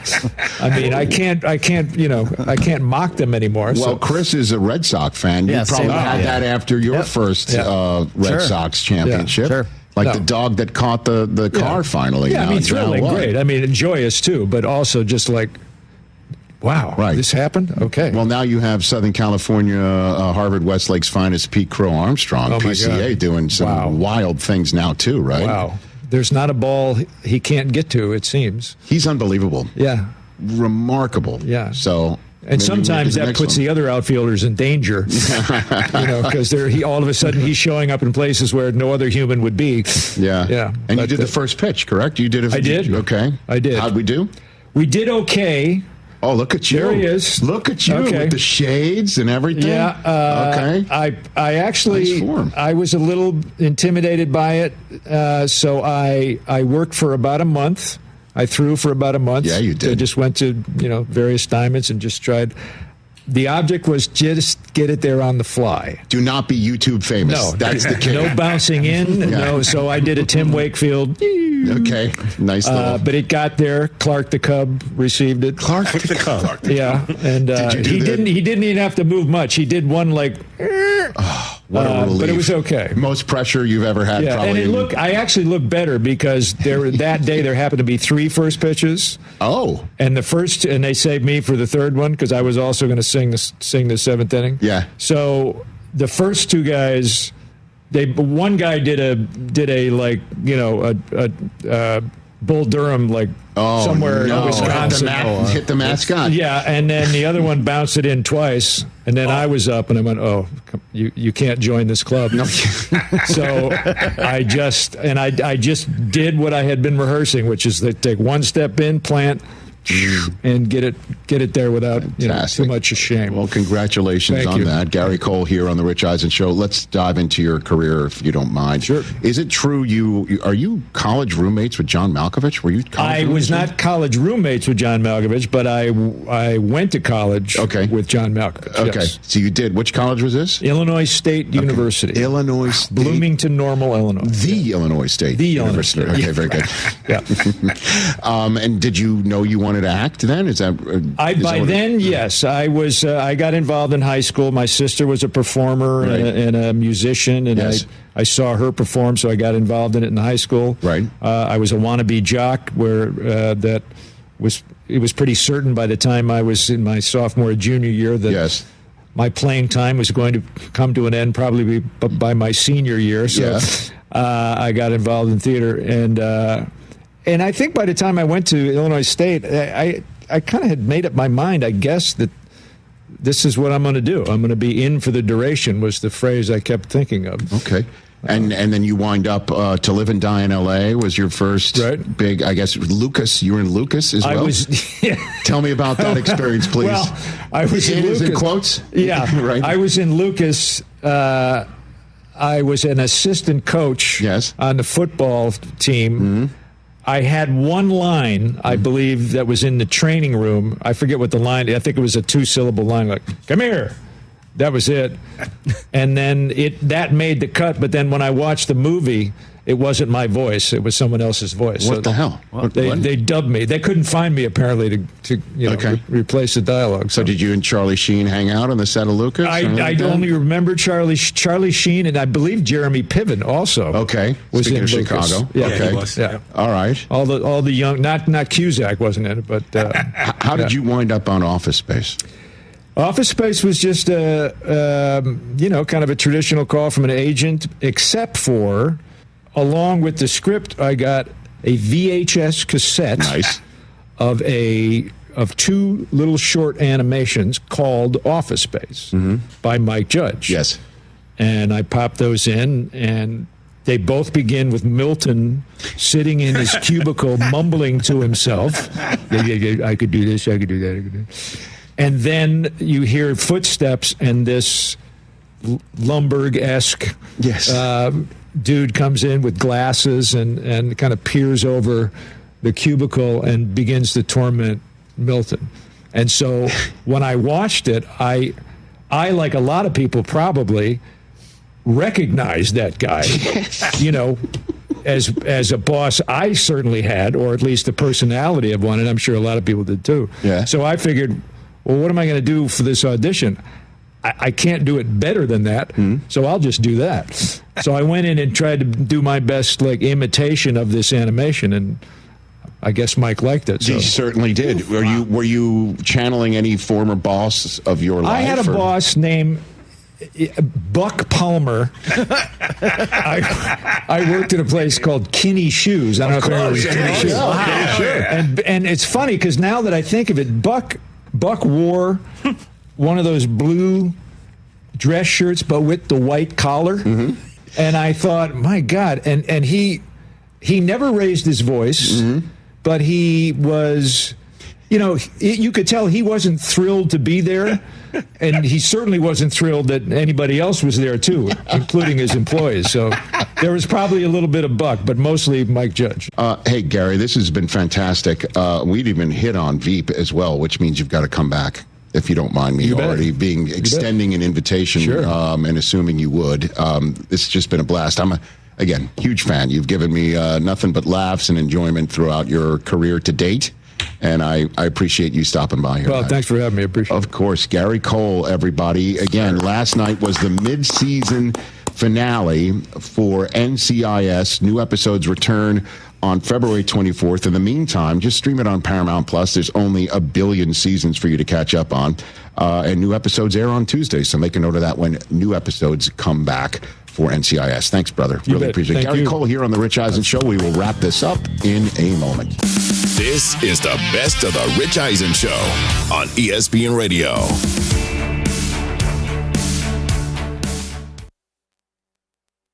The Adam Gold Show.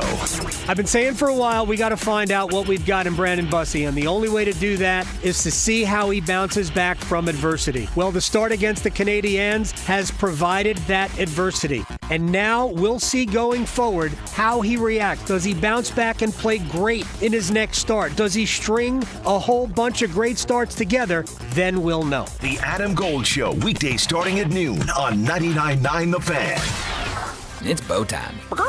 A leg and thigh dinner from Bojangles for just $6.99. Leg and thigh dinner from Bojangles for just $6.99. So crispy. So crispy. And juicy. And juicy. So much flavor. So much. Stop it. What are you doing? What, you expect me to get this delicious deal and not say anything? You're unbelievable. You're unbelievable. With a boldly seasoned leg and thigh, choice of fixin', a biscuit, and legendary iced tea, it's a deal so good it's worth repeating. So eat and repeat while it lasts. It's bow time. It's bow time. Dine in, drive through, or tap your favorite delivery app and have Bojangles come to you. Satisfy your craving for flavor right now with Bojangles 2-piece dinner. 2 pieces of Bojangles dark meat chicken, your choice of fixin', a biscuit, and iced tea for just $6.99. That's right, just $6.99 for limited time at participating Bojangles. What are you waiting for? When you're hungry, it's always bow time. It's time for the Coastal Scholar Athlete of the Month. Creighton Blackwell here with Coastal Credit Union and 99.9 The Fan. We are here at Southeast Raleigh High School where we're celebrating the next Scholar Athlete, Darian Harris. When it came to her working abilities, she was always about making sure that she kept the work done and it was handed in on time and that she gave her best. Darian as a teammate she's like the joy of the team. She's like amazing. She just encourages us, and even if she's not having a good play, she doesn't get in her head, so she like does what needs to be done and while helping the team. When we're down and scoring or something, or can nobody really pick it up, she's one to help us and lift us up. She's just humble and she has good energy and she's a good student athlete. Yeah, it definitely means a lot, especially because I am young, and definitely means a lot because I put in a lot of work outside of basketball, like off the court and stuff. I have like a lot of homework and stuff like that, so just making sure that I'm putting that before everything else. It means a lot to show like my work is shown. Congratulations, Darian. For over 20 years, 99.9 The Fan and Coastal Credit Union have been recognizing scholar athletes at Triangle area schools. If you'd like to nominate a high school athlete, text AWARD to 919-860-5326. That's AWARD to 919-860-5326. Visit v.org/donate.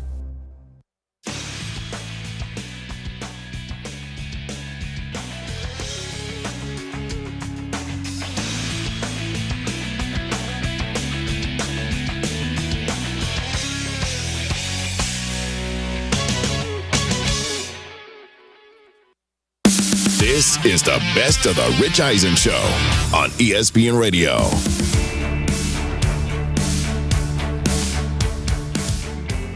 Frank Caliendo is here on the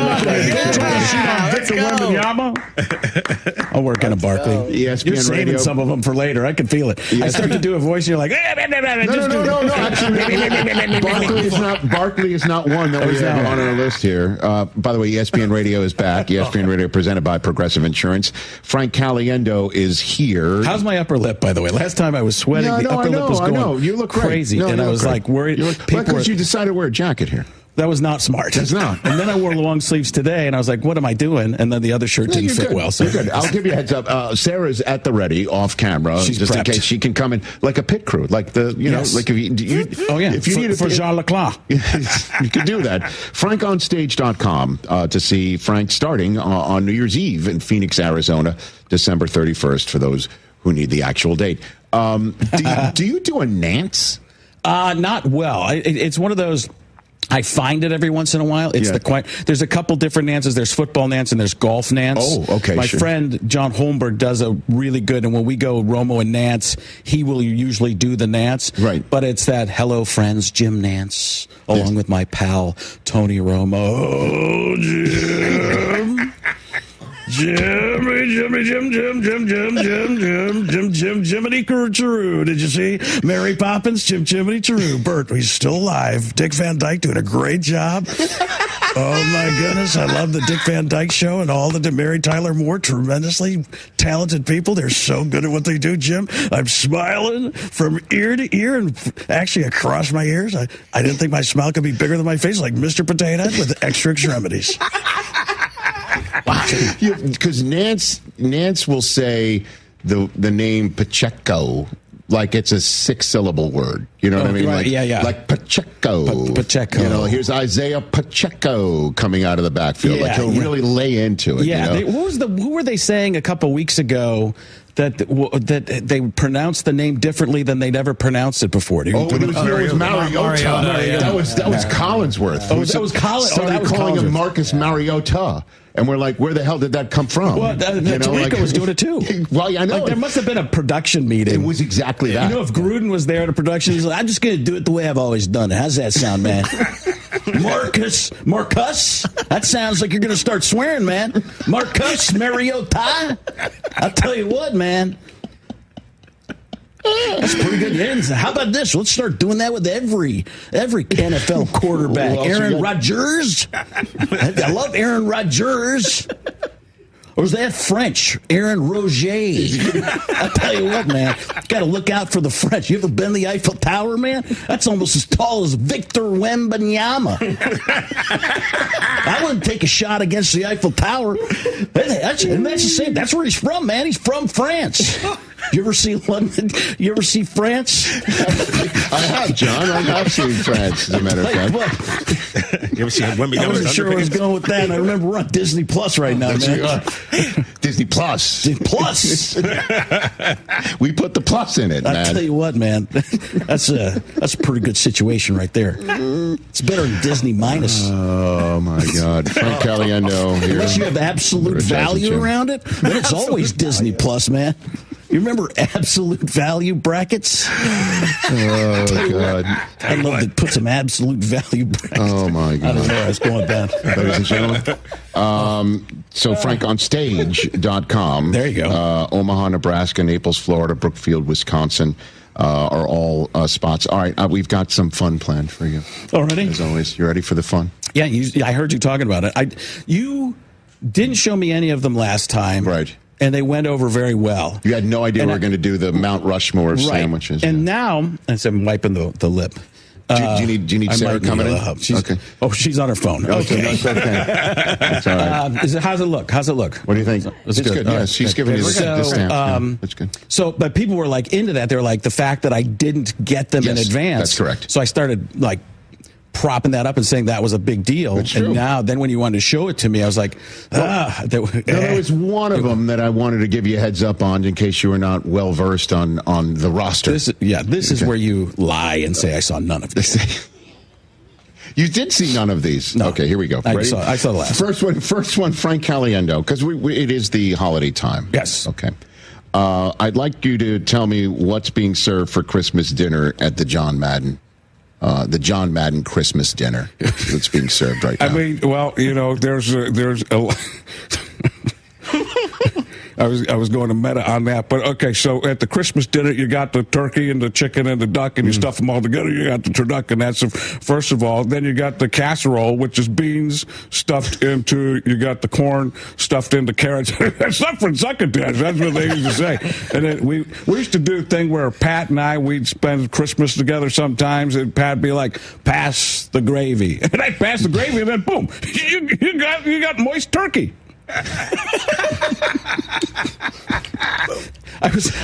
My brain immediately went to the wrong place of Madden in heaven, and I was like, that's not it. Okay, that's a good one. I love it. John Madden's Christmas dinner. Next one, Jerry Jones. What's on your Christmas list? Well, I think we are in desperate need of a pass rusher for Christmas.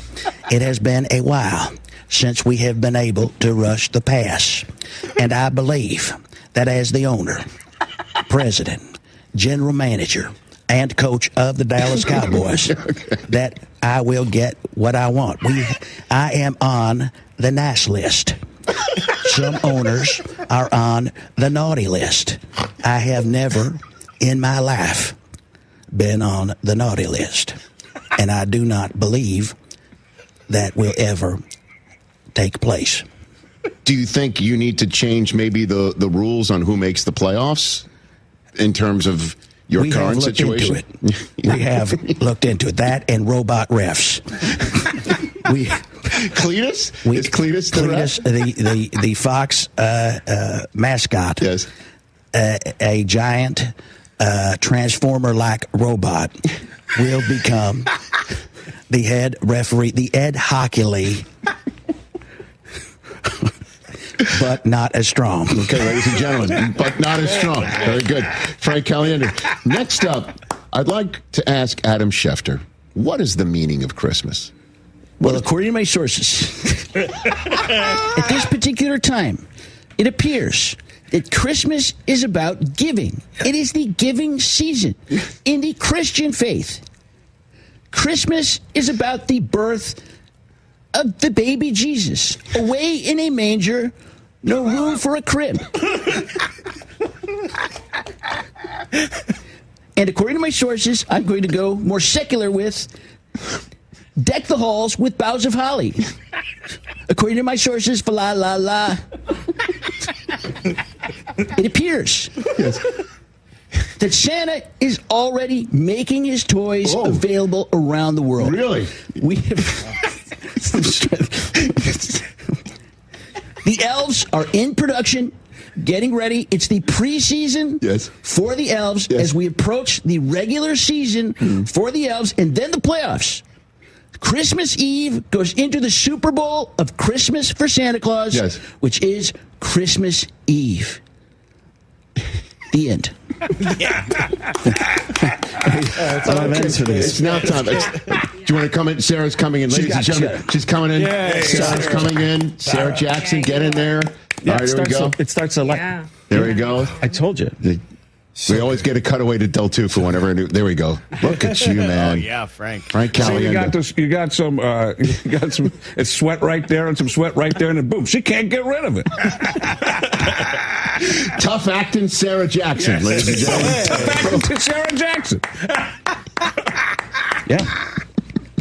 All right. Now that Frank is all beautifully powdered, 2 more to go. Stephen A. Smith. What are your New Year's resolutions? My New Year's resolutions are in no particular order. Peace and goodwill toward men. I believe that is best for everyone. I was prepared for Christmas stuff, and you're going already to New Year's Eve. Yeah. So I would have to say, what else are my New Year's resolutions? To help out the Dallas Cowboys to maybe win again. Or am I against them? I can't remember which it is anymore. And maybe, just possibly, think of something better for this next time. Okay, ladies and gentlemen. Frank Caliendo. I didn't have it. See, that's what happens when you go. You put it out there and you fail. All right, so then what do you want for Christmas then? For Stephen A. Smith. All I want for Christmas is my 2 front teeth. We're going Christmas carols again. 2 first takes? 2 first takes. There it is. Finding a way that was not detrimental to the whole situation. All right, last one for you then, Frank. Mel Kiper Jr., What is your evaluation of Santa's reindeers? We wish you a Merry Christmas. We wish you a Merry Christmas. We wish you a Merry Christmas in perpetuity.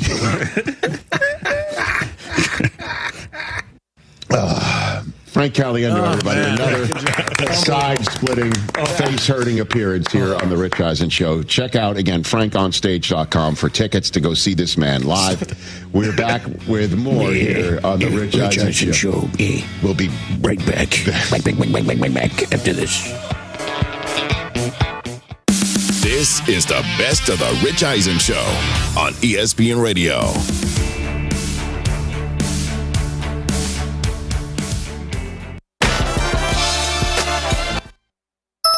That's the ease at which you get information. You want it, you get it. Like that. Ask your phone.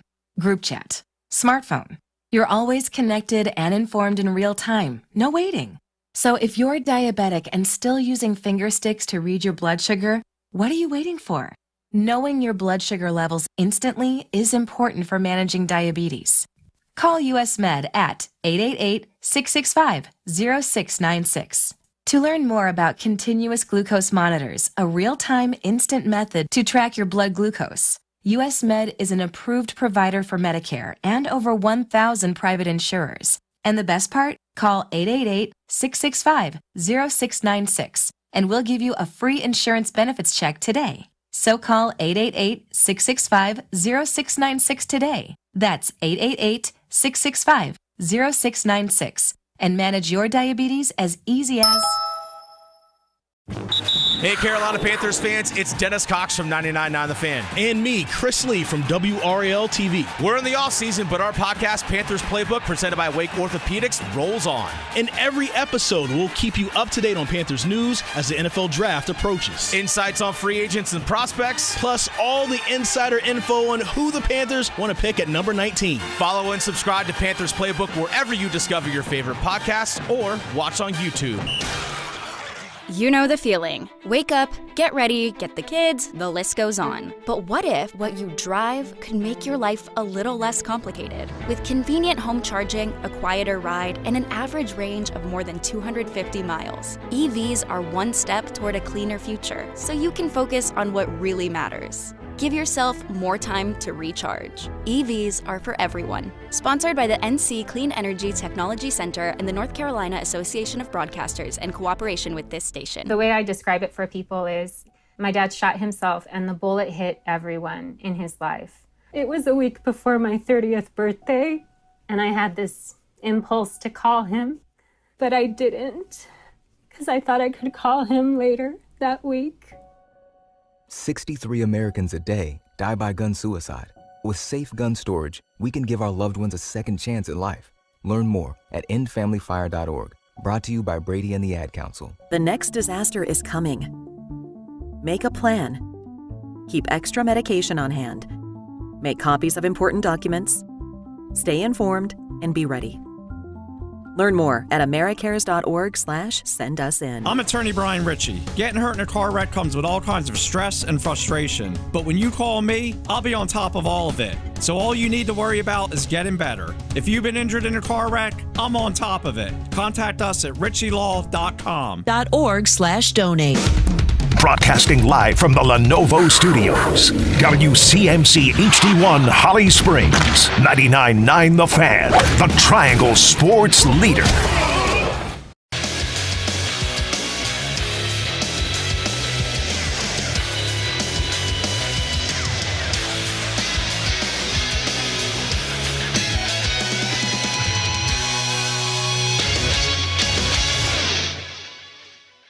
This is the best of the Rich Eisen Show on ESPN Radio. Back on ESPN Radio, presented by Progressive Insurance. Everybody, Hank Azaria and the E Street Band, a labor of love. Street Band. Pardon me, the EZ I'm not Street the Band. E Street Band. That's the real boss. My bad. Hank Azaria and the EZ Street Band, a labor of love for you, Hank, a lifelong Springsteen fan. And also, Brockmire is now on Netflix. That's Everybody right. check out Finally, Brockmire right now. Somebody might, because only you three guys have seen it. So hopefully now we'll get a fourth, fifth, and sixth view. That is not true. It's kind of true. And The Artist, the final 3 episodes of The Artist will release on Christmas, available for free on the network.stream. Hank Azaria is here on the program. It's so great to see you, brother. You too. This is good times.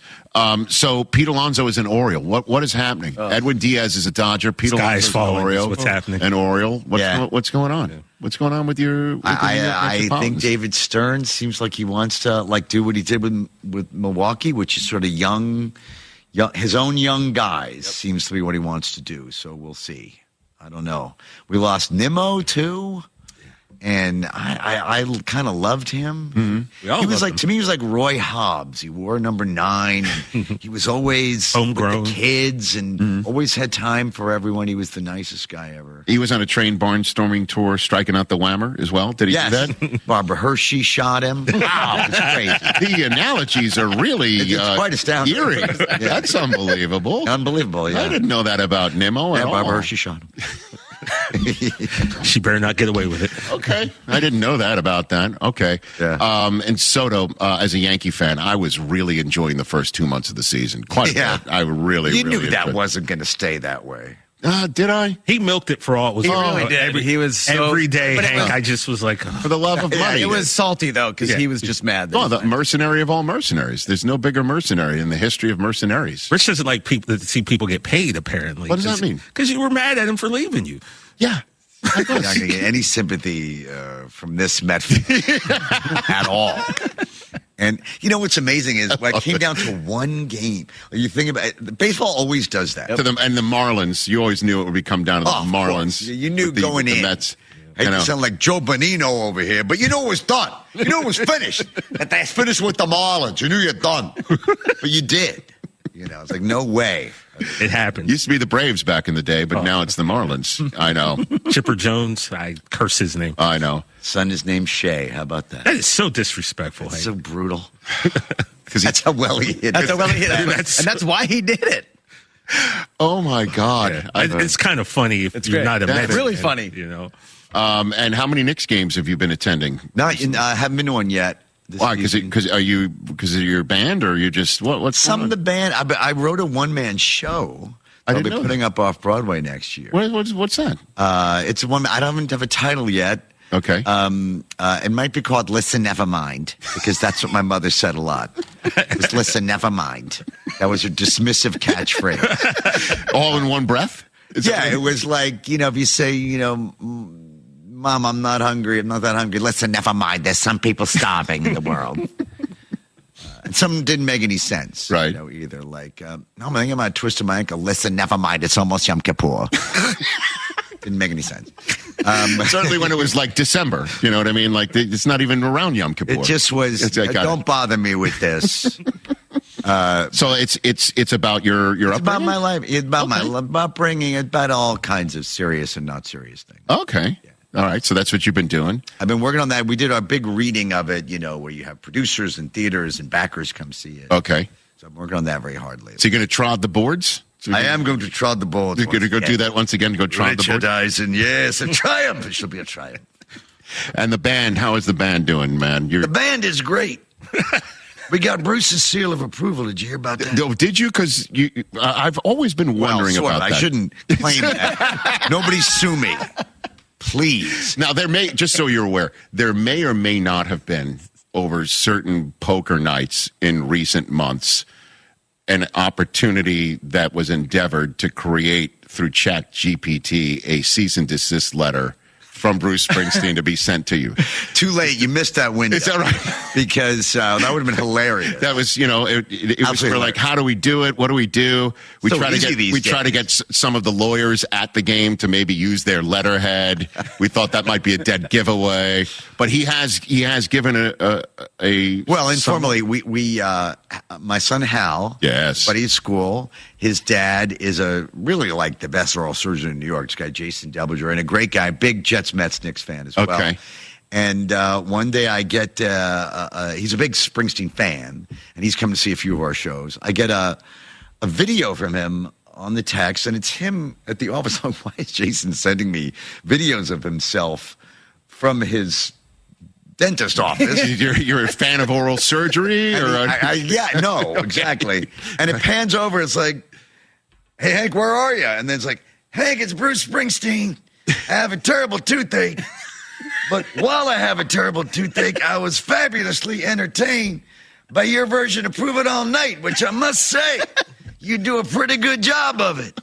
And that band is fantastic. So, okay.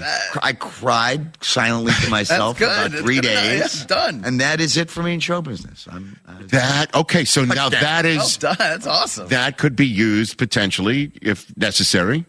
You know, if to do what? To sue me? As protection for you could keep. But well, I'll at least know you guys, like protection against you guys. Damn it, I ruined it too. If nothing else. But that's pretty cool, brother. I really actually was. I saw the story you told on Seth Meyers' show about the number of times that you have fanboyed Bruce and completely embarrassed yourself. Yeah. And I thought about how I've done the same with Don Mattingly multiple times. Have you really? Oh yeah. Multiple times, just thinking in your head, like you said that you had this whole soliloquy that you were going to say to Bruce when you met him, and out came what did you say? Well, I said it, but it came out like this. You know, Bruce, your music meant so much to me. Not just your music, but the talks you would give in concerts actually inspired me to be a creative person. I don't think I'd be talking to you backstage at the Schubert Theater if not for you, which is what I said. In my mind, what came out was, Bruce, your music, and as a kid, and then now still, and I would be talking at the Schubert Theater. Sounded like a goose on acid. And then the second time, I knew not to do that, and I was prepared, and I did it again. High register.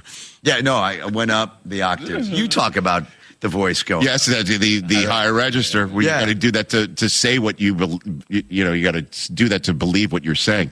But Mattingly, I the first time I met him was in college when I drove all the way to Tiger Stadium, and that was when Steinbrenner was threatening to not sign him because he told him to cut his hair, and he's got a free agency approaching, and I was afraid he was going to leave, so I drove down and got to be the first one at the stadium. Literally, when they unlocked the chain link fences of the old Tiger Stadium, I was the first one belly up to the Yankee dugout, so I could tell him, on behalf of all Yankee fans, don't go. I'm a real Yankee fan. I'm speaking for everybody. Don't worry, we're going to get through this.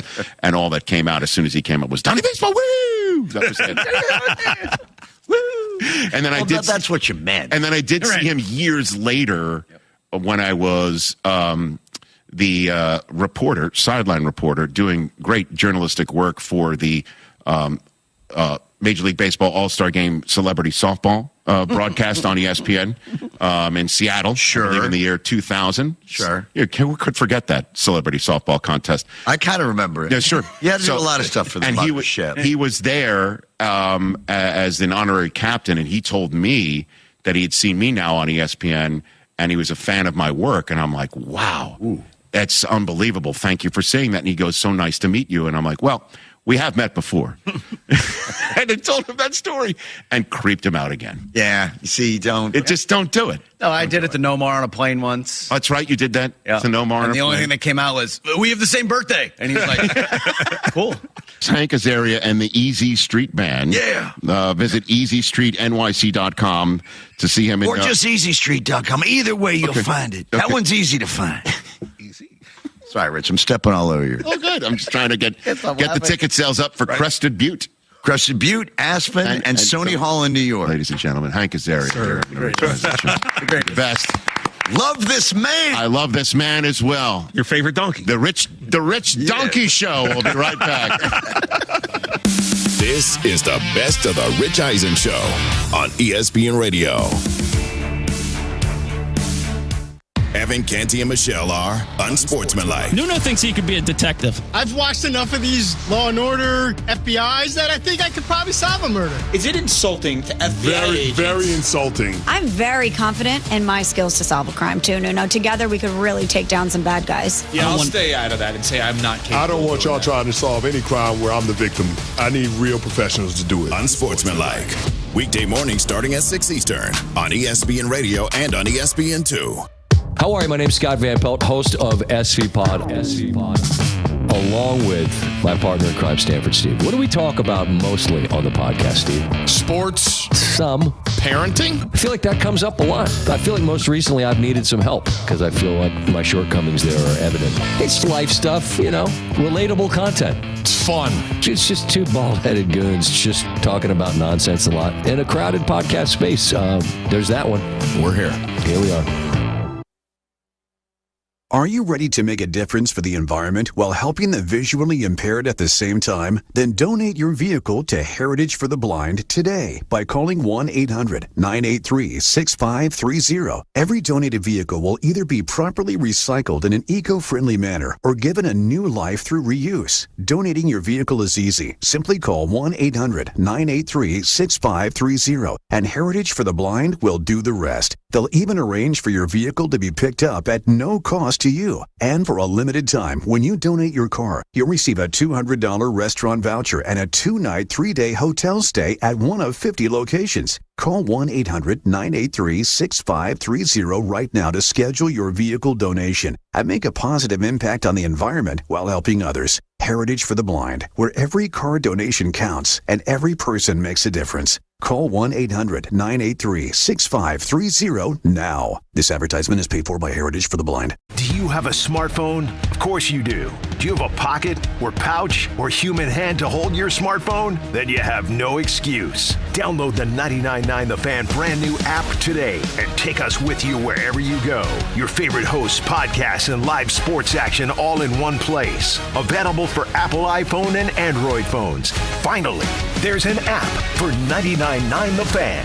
Download the 99.9 The Fan app today. Powered by Aspire Money Management. The best financial move you can make this time of year? How about lowering your mortgage rates to 4.99% fixed APR, the lowest rates in years? How about getting up to $500,000 out of your home equity in the process? You can do it now by calling Loan Pronto. Hey, it's Dennis Cox. With Loan Pronto's Rapid Equity Loan, you can get a ton of cash, pay off all those high-interest credit cards, and skip up to 2 house payments. One homeowner just got $300,000 approved in under 24 hours, wiped out their credit cards and 2 car loans, and saved $2,100 a month. Don't wait. No hard credit pull up front, and you probably won't even need an appraisal. Just fast, easy cash from your home's equity. Act now. Call 919-381-1760 or visit loanpronto.com. Start the new year by wiping out all higher interest debt and lowering your bills by thousands. Call 919-381-1760 and see how much cash you can get today.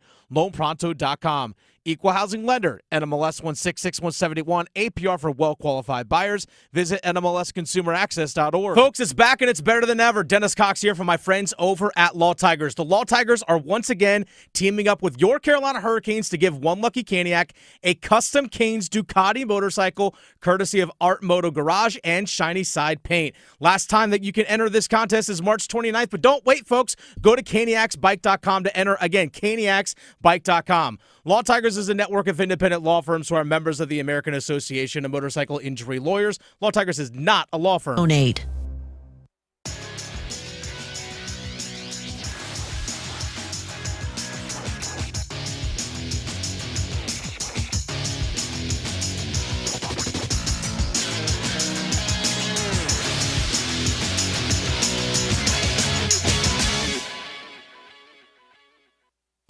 This is the best of the Rich Eisen Show on ESPN Radio. Back here on the Rich Eisen Show on ESPN Radio, presented by Progressive Insurance. The actor Tony Goldwyn is here. We just saw a clip from the Far From the Tree podcast you do with your daughter, Anna, about talking with parents and their kids who are in the same profession. Your daughter is a playwright? Screenwriter right now. And television writer. Okay.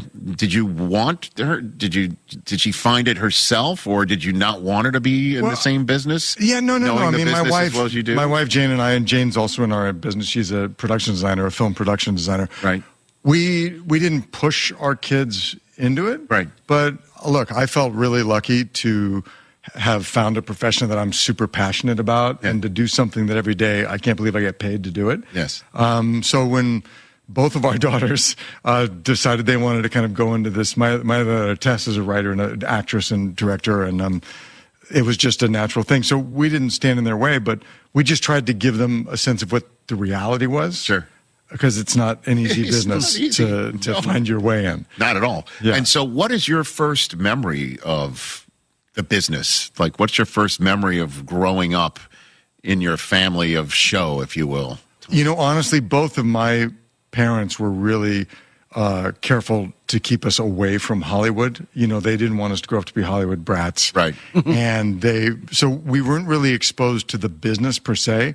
My memories about sort of Hollywood, my grandfather, my father's father, was Samuel Goldwyn, who was one of the pioneers of the film industry, one of the early moguls. For those who don't know, the G of MGM was course. him, right? Yeah, So going to my grandparents' house when I was a little kid, they very much lived the life of sort of old Hollywood, and it was very formal, and they were just great characters kind of another era. And so I felt that a lot. But I never met movie stars or went to movie sets or went to fancy Hollywood parties other than like going to visit my grandparents. Really. So you'd go to your grandparents' house and where, you know, I would see like maybe a box of matzah on the wall. You'd see an Oscar. Is that what you're saying? Like, is it, to be honest, your yes. grandparents? Dude, that's exactly right. My grandfather had an Oscar, and when it would sit in an upstairs table in a hallway. That's what, just sit there, huh? Yeah, just sitting there. Yeah. That's amazing. Wow. That was cool. But you never visited a set or anything like that? Or I don't think I went to a film or television set. My father had an office at the studio where my grandpa worked. They both had offices there. So it goes known as my dad's office. And one day I wandered onto a television set without permission when I was about 12 years old. Yeah. And the security guards grabbed me and said, "Kid, what are you doing here?" And I said, "Oh, my dad works down there." And then they realized my dad worked there, and they were very nice to me. But that was honestly, it was a show in the 70s called Night Stalker, I think. If you strolled onto the set of Night Stalker, huh? Amazing. You stopped the set of, you were the original Night Stalker? Yeah, I was a stalker. At age 12? But I never, my dad just wanted to keep us away.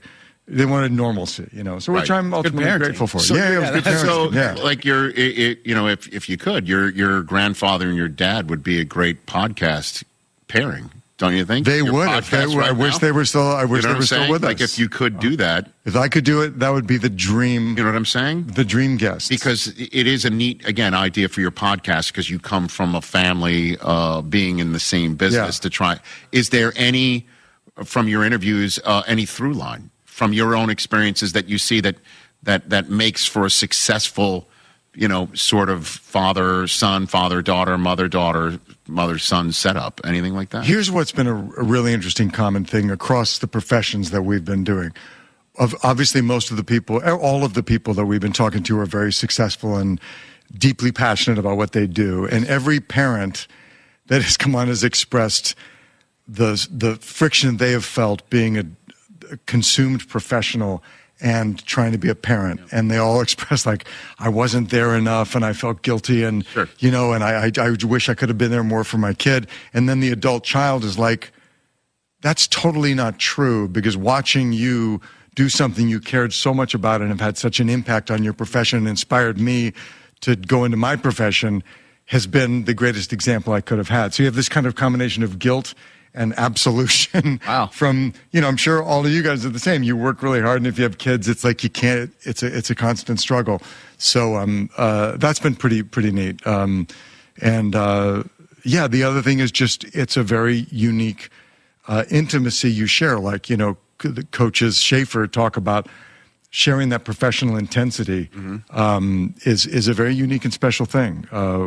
Whether you're a basketball coach or an actor or whatever your jam is. Maybe you could get Steve Belichick on. Yep. Let's get Steve and Bill and his son. Yeah, right? They're on the list. I would do your show. I have teenage kids, but I do work with children. Does that does that suffice? Well, we'll see if we open up the lens a little bit. No, that's, what are you complaining about? You're just we're grown men. Right? We're like in our 40s. I take my own snacks to the airport. That's true. That's true. You get it stuck in security because they need to look at your sandwich. The kid would do. One battle after another that hits your desk or that hits your agent or something. What did you think of when you saw that script for the first time? Oh, well, Paul Thomas Anderson, who wrote and directed that film, is one of our, he's one of the bucket list directors you want to work with. He's one of the greatest filmmakers in ever. And so, when I got a call saying they were interested in me for this film, it was kind of like an immediate yes.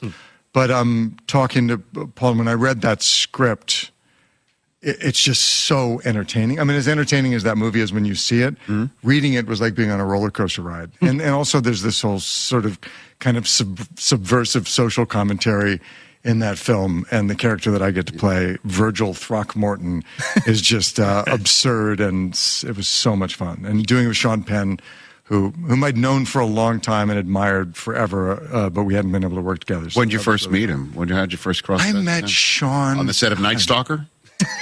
No, it was not. No, it wasn't that early.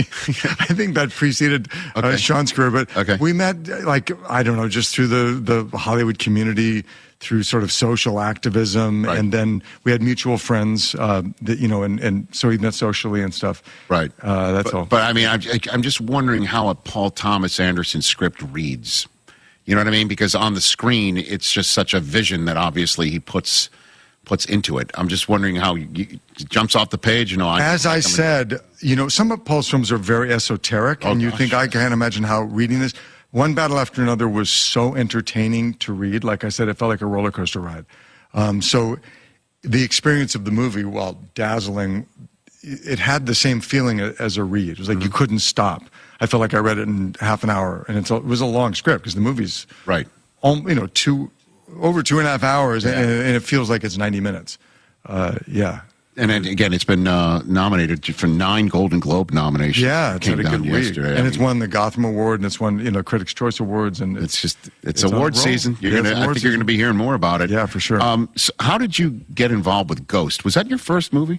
Ghost was not my first movie. It was my first big part in a movie. Okay. I'd been acting for about 5 or 6 years by the time I fought my way in for an audition for Ghost. My wife, Jane, who, as I mentioned, is a designer. She designed scenery for movies, a production designer. Right.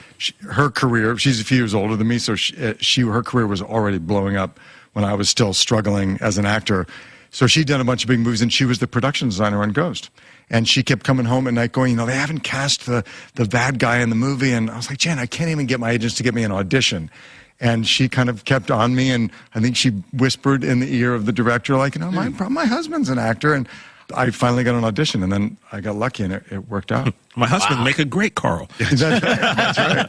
Yeah. So that was magic. Yeah. Normally you don't. I guess go ahead and nominate a loved one for somebody for playing such a character like such an evil character. Love that movie. See that in my husband. Yeah. It is so iconic now. At the time, what was it feeling like to you at that? At the time, it felt to me like I was so grateful to have a job. Pretty much. And thrilled that I had such a great part. It felt while we were doing it that we were doing something that was super special. I remember when I read that script, I thought, God, this movie could be really commercial. But, at that time, you never, ever know if something's going to work. It had been a while since Patrick had a hit. Same with Whoopi. She obviously was a big star, but maybe the past few movies hadn't necessarily been huge. Demi was relatively unknown, and I was completely unknown. And you just never know. And that movie, there wasn't much awareness of it, but I remember we had a sneak preview of the film where they do, and it was Days of Thunder was opening, and that was their big movie, Paramount's big movie. Right. And they piggybacked Ghost with Days of Thunder. So Days of Thunder was at 8 and Ghost was at 10, and they did sneak previews with audiences to give it up. Days of Thunder had okay attendance. The 10 o'clock showing of Ghost, for some reason, was packed. I don't know how. Audiences smelled it out, but from the first screenings of it, people wanted to see this movie. Kidding. Wow, that's cool. And I would tell people about it. They go, Ghost? What is that? I haven't heard anything about that. But audiences smelled it. That poster, that image of Patrick and Demi, there was this romantic image of them. And people just wanted to see that movie. And then it was a huge, hit overnight. Yeah, I don't think I've ever heard of pottery making being something so romantic. That's right, before. exactly. Like that was a newfangled thing. Yes, or erotic. Yeah, well, I mean, but the idea of the movie as well was just a beautiful thing also, and it just hit on so many levels. Thanks for coming on, man. I really appreciate you coming down. Yeah, thanks guys for having me. I really appreciate that. Yeah. Tony Goldwyn here, and you can follow him on Instagram and also Twitter at that name as well. Tony Goldwyn here on the Rich Eisen Show. We'll be back to wrap this show up on Tuesday. Set up the rest of our 3 days here in New York City in a moment. The traditions, the rivalries, all the way to the end zone. the drama. Every week there was something magical. This is the most wide open college football season we've had ever. 1, 2, 3. College football lives here. ESPN Radio. Evan, Canty, and Michelle are unsportsmanlike. Nuno thinks he could be a detective. I've watched enough of these Law and Order FBIs that I think I could probably solve a murder. Is it insulting to FBI agents? Very insulting. I'm very confident in my skills to solve a crime, too, Nuno. Together, we could really take down some bad guys. Yeah, I'll stay out of that and say I'm not capable. I don't want y'all trying to solve any crime where I'm the victim. I need real professionals to do it. Unsportsmanlike. Weekday mornings starting at 6 Eastern on ESPN Radio and on ESPN2. How are you? My name's Scott Van Pelt, host of SV Pod, along with my partner in crime, Stanford Steve. What do we talk about mostly on the podcast, Steve? Sports. Some. Parenting. I feel like that comes up a lot. I feel like most recently I've needed some help because I feel like my shortcomings there are evident. It's life stuff, relatable content. It's fun. It's just two bald-headed goons just talking about nonsense a lot in a crowded podcast space. There's that one. We're here. Here we are. Every 40 seconds, a child is reported missing. That's 2,000 children every single day. It's a heart-wrenching reality that we can no longer ignore. Find the Children is a non-profit organization dedicated to helping find missing kids. You can be a part of their mission by donating your unwanted vehicle, running or not. Call 1-800-294-0222. We guarantee that you will receive the maximum tax deduction. We provide fast, free pickup with 24-hour response. Call 1-800-294-0222. Find the Children provides crucial resources to help find missing children and educational materials to teach kids how to recognize and avoid predators. Our recovery programs have a proven track record of reuniting kids with their families. It's time to act. Donate your unwanted or unused car. Help us build a world where every child is safe. Pick up the phone and call 1-800-294-0222. Together, we can bring these kids home safely. This advertisement was paid for in partnership with Cars R Us and Find the Children. Listen every afternoon for The Drive with Tim Donnelly. As 2026 gets started, it feels like everything is right in college basketball because 2 of the 5 best players, and yes, best players all ages, NBA draft prospects, however you want to play it, are at Duke and UNC. Cam Boozer and Caleb Wilson are going to be one of the stories of not just the ACC, but the entire country in college basketball. The Drive with Tim Donnelly, 3 to 6 on 99.9 The Fan. It's bow time. A leg and thigh dinner from Bojangles for just $6.99. Leg and thigh dinner from Bojangles for just $6.99. So crispy. And juicy. And juicy. So much flavor. So much. Stop it. What are you doing? What? You expect me to get this delicious deal and not say anything? You're unbelievable. You're unbelievable. With a boldly seasoned leg and thigh, choice of fixin', a biscuit, and legendary iced tea, it's a deal so good it's worth repeating. So eat and repeat while it lasts. It's bow time. It's bow time. Dine in, drive through, or tap your favorite delivery app and have Bojangles come to you. Satisfy your craving for flavor right now with Bojangles 2-piece dinner. 2 pieces of Bojangles dark meat chicken, your choice of fixin', a biscuit, and iced tea for just $6.99. That's right, just $6.99 for limited time at participating Bojangles. What are you waiting for? When you're hungry, it's always bow time.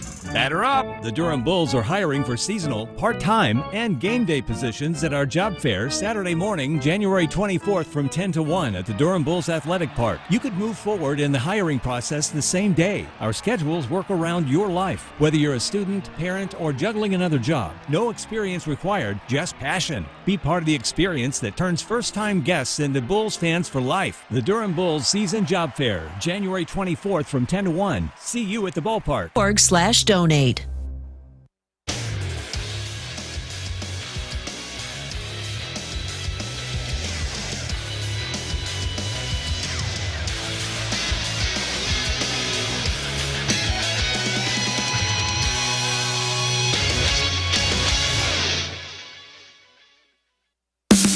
This is the best of the Rich Eisen Show on ESPN Radio.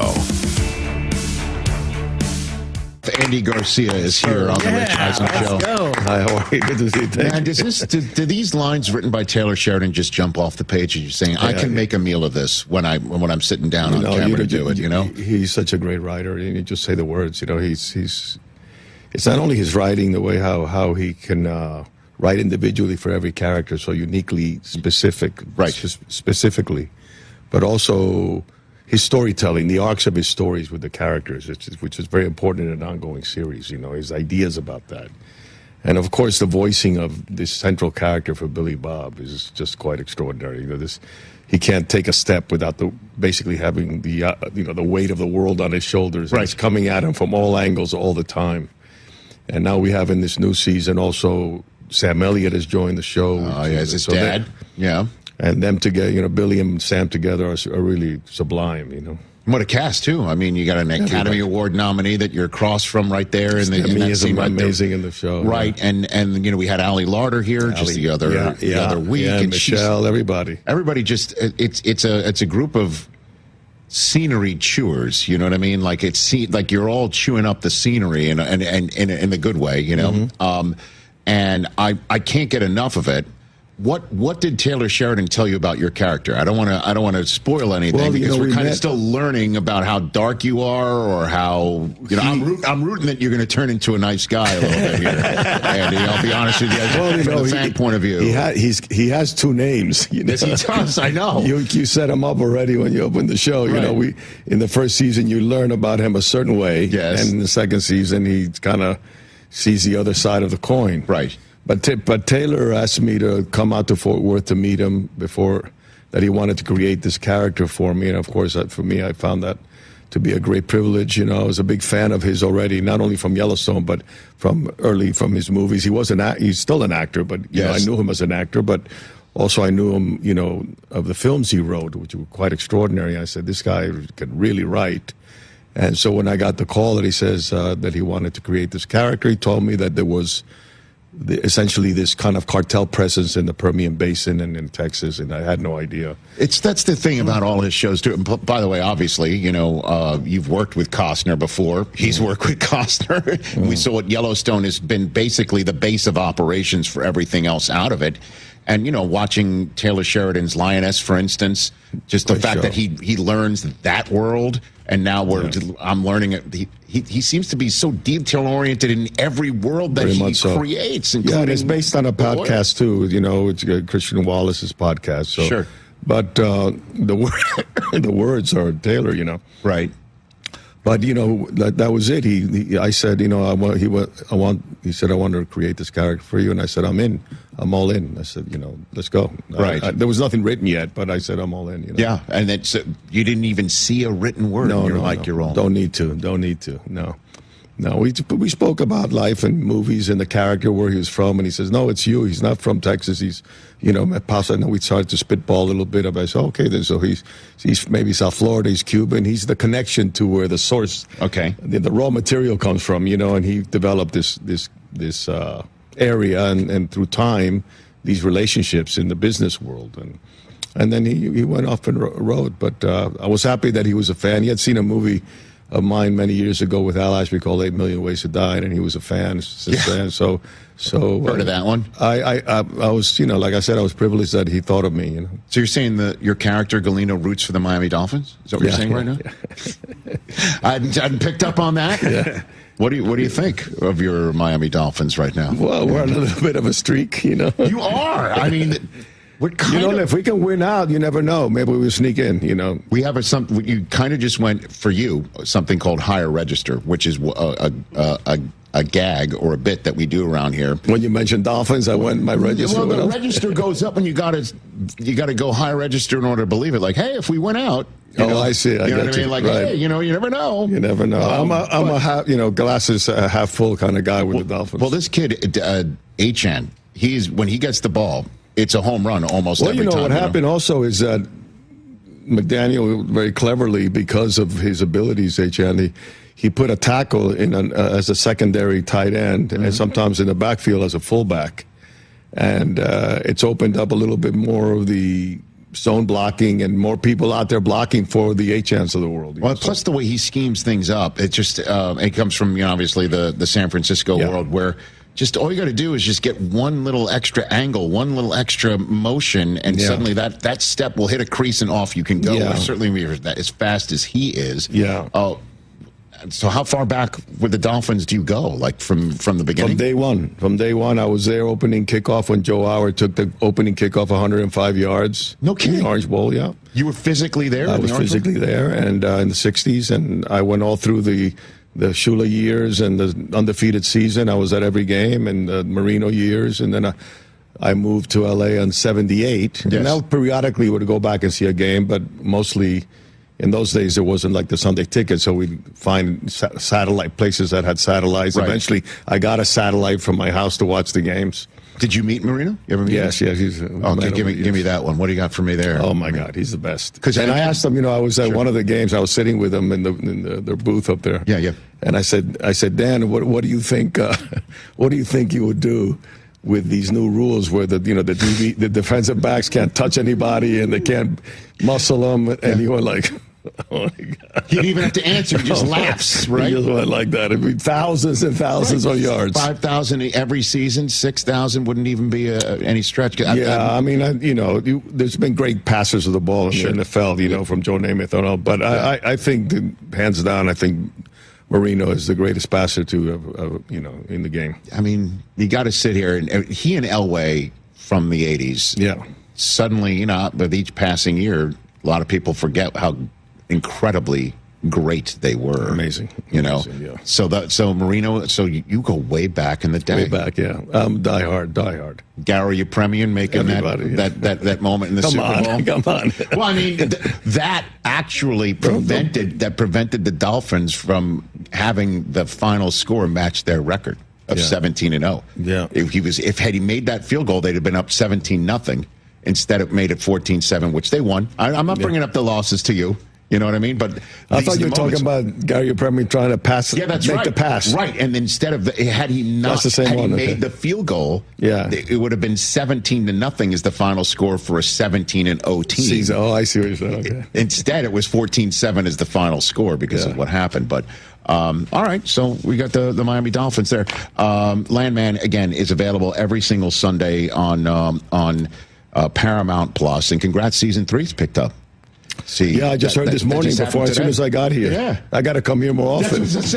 How many times have we had that? This is like instance 3 or 4 where this has happened, where an actor in the show has been on the show that day when it got announced a new season. Yeah, that's amazing. I mean, like I said, it's a privileged situation to be in, a lot of fun.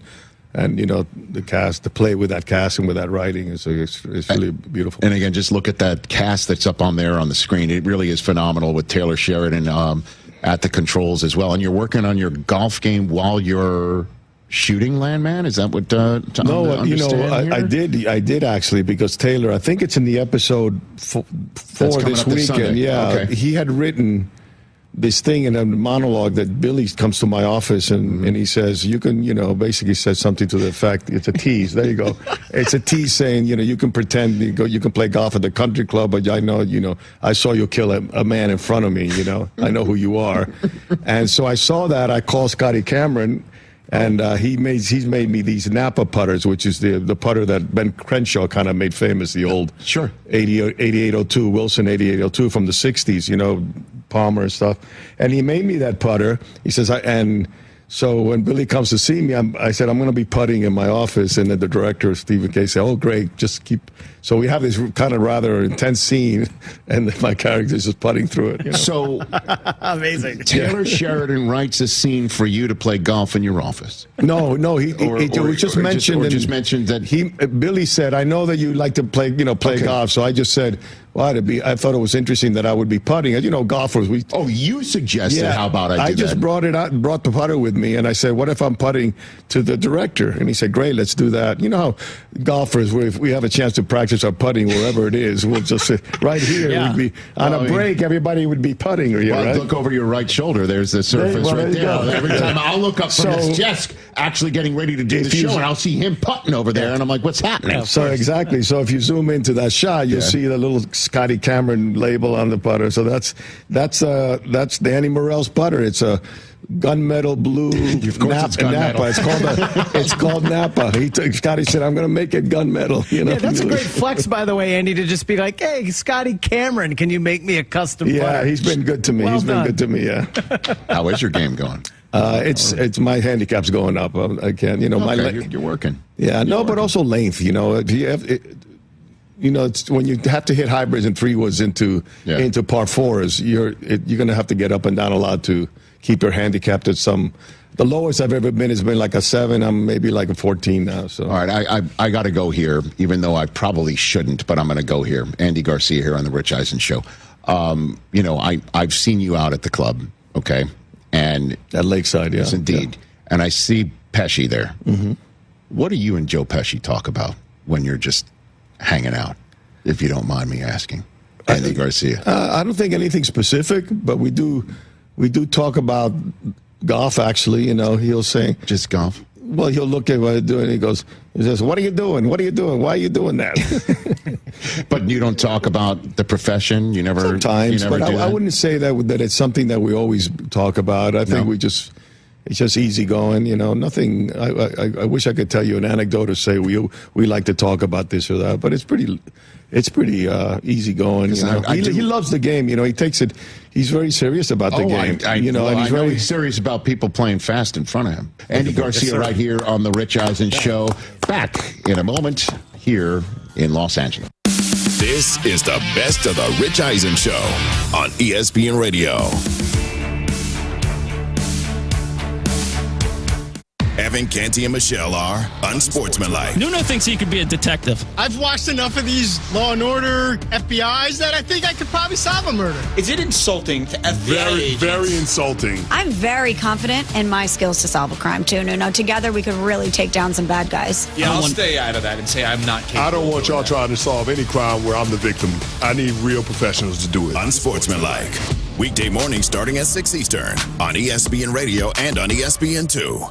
How are you? My name's Scott Van Pelt, host of SV Pod, along with my partner in crime, Stanford Steve. What do we talk about mostly on the podcast, Steve? Sports. Some. Parenting. I feel like that comes up a lot. I feel like most recently I've needed some help because I feel like my shortcomings there are evident. It's life stuff, you know, relatable content. It's fun. It's just two bald-headed goons just talking about nonsense a lot in a crowded podcast space. There's that one. We're here. Here we are. Listen for college football's best through January 19th. From the Military Bowl to the Natty in Miami, every major bowl game will be brought to you live. The Miami Hurricanes are headed back to the championship game, and they'll have a chance to win it at their home stadium. Miami, 31. Ole Miss, 27. Bowl season on 99.9 The Fan and Buzz Sports is presented by Wakeman, Roofworks, and Wilkinson Chevrolet Cadillac Buick GMC in Sanford. If you or anyone you care about is facing a family legal matter, call Cordell & Cordell today at 1-855-GET-LEGAL or visit CordellCordell.com to schedule your consultation. There's a lot on the line in divorce. This is Joe Cordell of Cordell & Cordell, the largest family law firm in the country, with over 35 years of helping clients navigate divorce. But being big doesn't mean less personal or less local. Our attorneys live and work in your community, and as neighbors, they understand the challenges your families face. Divorce touches all areas of your life: your home, savings, retirement, and of course, kids. So when you find yourself facing divorce, you need a partner you can count on. Visit CordellCordell.com to schedule your consultation. If you or anyone you care about is facing divorce, contact Cordell & Cordell today. With over 100,000 clients served, we understand the challenges you're facing on a personal level. Call Cordell & Cordell today at 1-855-GET-LEGAL. That's 1-855-GET-LEGAL. Joseph Cordell, licensed in Missouri and Illinois. CordellCordell.com. We put our lives on the line for our country. We braved the unknown. We did what we were told. And we lit up. Our cigarette packs were as valuable as the packs on our back, maybe more. At one point, cigarettes were part of our daily ration. Smoke 'em if you got 'em. And boy, we were smoking 'em. Bumming a smoke was the norm. It was an escape from the reality of dirt, sweat, and forgetting how many days you were so far from home. Never had to worry so long as you had a light and the smoking lamp was lit. If that was you then, get your lungs screened now. Surviving lung cancer starts with a scan. Learn more at screenyourlungs.org. And thank you for your service. This PSA was made possible by industry funding and guidance from lung cancer patient groups. HIV is not a crime, or it shouldn't be. People living with HIV can do and live fully healthy lives without risk of transmitting the virus to others. But a different fear remains. In 30 states, Americans are being imprisoned due to their HIV status. It's time for the laws to catch up to science. Join the Elizabeth Taylor AIDS Foundation to modernize outdated HIV criminalization laws. Go to etaf.org. HIV is not a crime. Campaign funded through the support of Gilead Sciences Incorporated. /donate.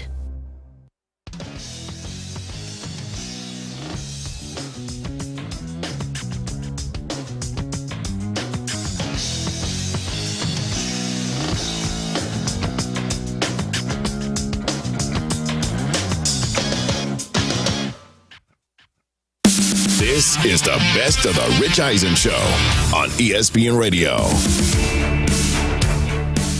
One of the stars of one of our favorite shows on TV that's returning this Sunday, November 16th on Paramount Plus. One of the stars of Landman, Allie Larder. Thank you. Good to see you, Rich. Happy to be back. Thank you for being back. Yeah. I'm not just saying it because you're sitting here and we're helping promote, which is an honor for us. We love Landman. We cannot get enough of this show. Thank you. Yeah, it's really exciting when you're on a show that you love working on, that's challenging and pushes you creatively, but then also connects with an audience. You're just like, come on, that's the dream in this business. Yeah, certainly for a producer and a director and a writer who is as red hot as it possibly can be in Taylor Sheridan right now, too. Well, he's extraordinary. He truly is. He writes all the episodes, and the first season he directed about 3 or 4 of them, but he's always there to kind of make sure the tone is how he wants it.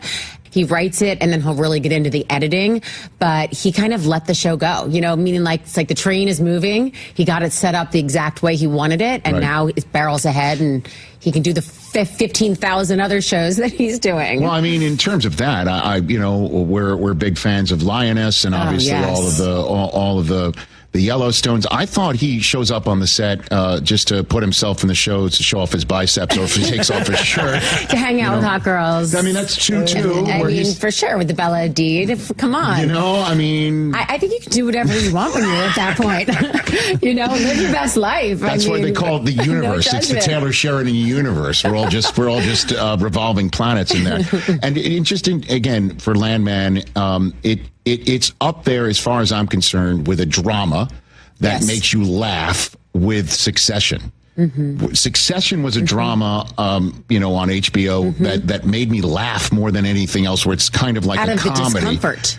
That's another, yes, correct. And the awkwardness I think that in a way. a lot of with Taylor's writing and where he's able to find the humor, I think his brilliance is understanding how to shift between tones within a show. Yes. So you have the heavy drama, and you have the action, and you have the love story, and then when it gets to the point where you're ready, to move on, he brings in the humor. Mm-hmm. And that's a big part of Angela and Ainsley, like my mother-daughter kind of duo on the show, because we come in to get you going again, to laugh, and you don't always, sometimes it's written really funny, but honestly, where we are as characters at this point, you put us in certain situations, and that it's going to be a thrill for the audience. And I think Taylor always knows that. He knows when to bring us in and kind of shake it up. Well, and we're going to get into this a little bit more with the celebrity true or false that we're about to play in a few minutes here.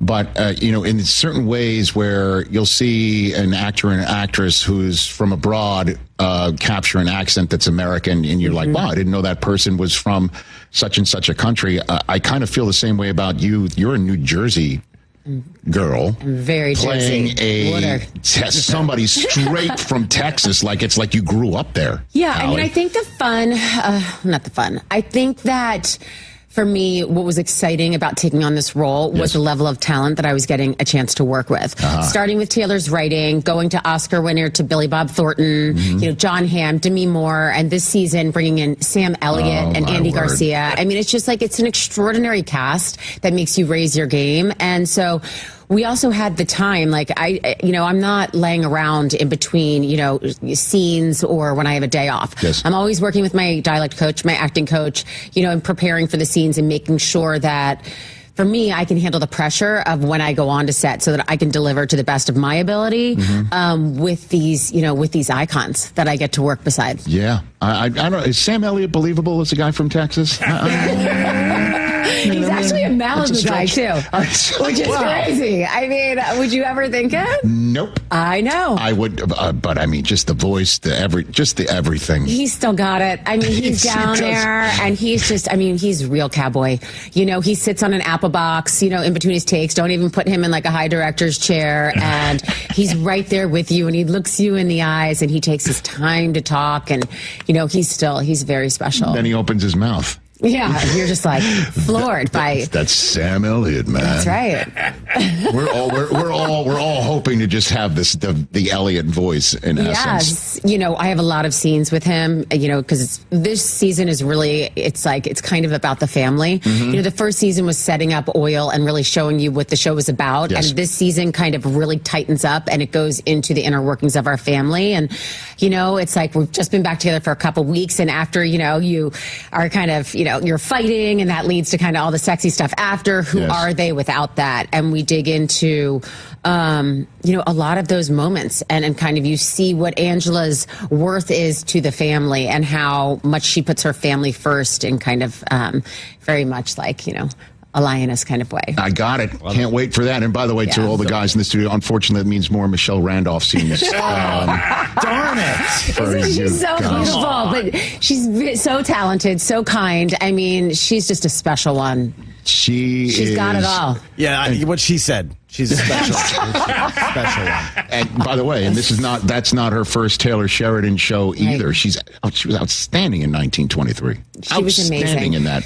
She's so great. And I think that, John Papsadera is our casting director, and him and Taylor's extremely involved in the casting process. And he's brought her in and just believes in her talent. And again, puts her next to all these movie stars. So she's coming up in this business and learning from the best of the best. So such a gift. What was your favorite scene of season 1 that you were in? Probably Bolognese. It's like when I was cast for the show, it really started leaning more into the cooking of it. Okay. And, I published a cookbook after my son was born, and it's something that I have always loved to do on my off time. And so it kind of Taylor does that. He starts to kind of write for you, and it feeds into the characters. I mean, the dinners that you were creating for the family that was not going well enough for your character at all because you have a certain dream of having a family sitting around a dinner table as opposed to the S show that everything's turned into. It totally always must turn into the S show. Right. But I think that's what I loved about being able to play that is that you see how hard she's trying to put her family back together. And it's like her going into the Super Bowl, right? Like that's the comp is her making dinner on a Tuesday night, So that's the pressure she puts on herself. And you started, I think, understand the character in that and that she's dealing with, getting older and becoming an empty nester and trying to, get the love of her life back to, trying to get back together with her ex-husband. So you see just the level of pressure she's under and what she puts on herself. I thought you would go into a senior citizen home and taking them out to a strip club. I thought that would be, that would have been, that I wasn't actually think it's a great idea. I mean, it was not hard for me to make the leap on this, Rich. I mean, for older age homes, I mean, it's true. They're sitting there, they've got nothing to do. All they do is sleep.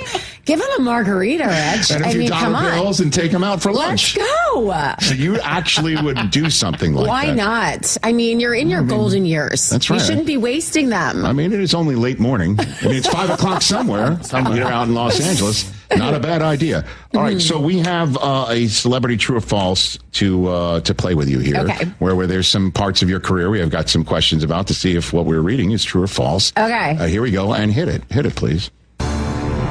Celebrity true or false? You can't handle the truth. All right, celebrity true or false with Ali Larder, Landman again premiering this very Sunday on Paramount Plus.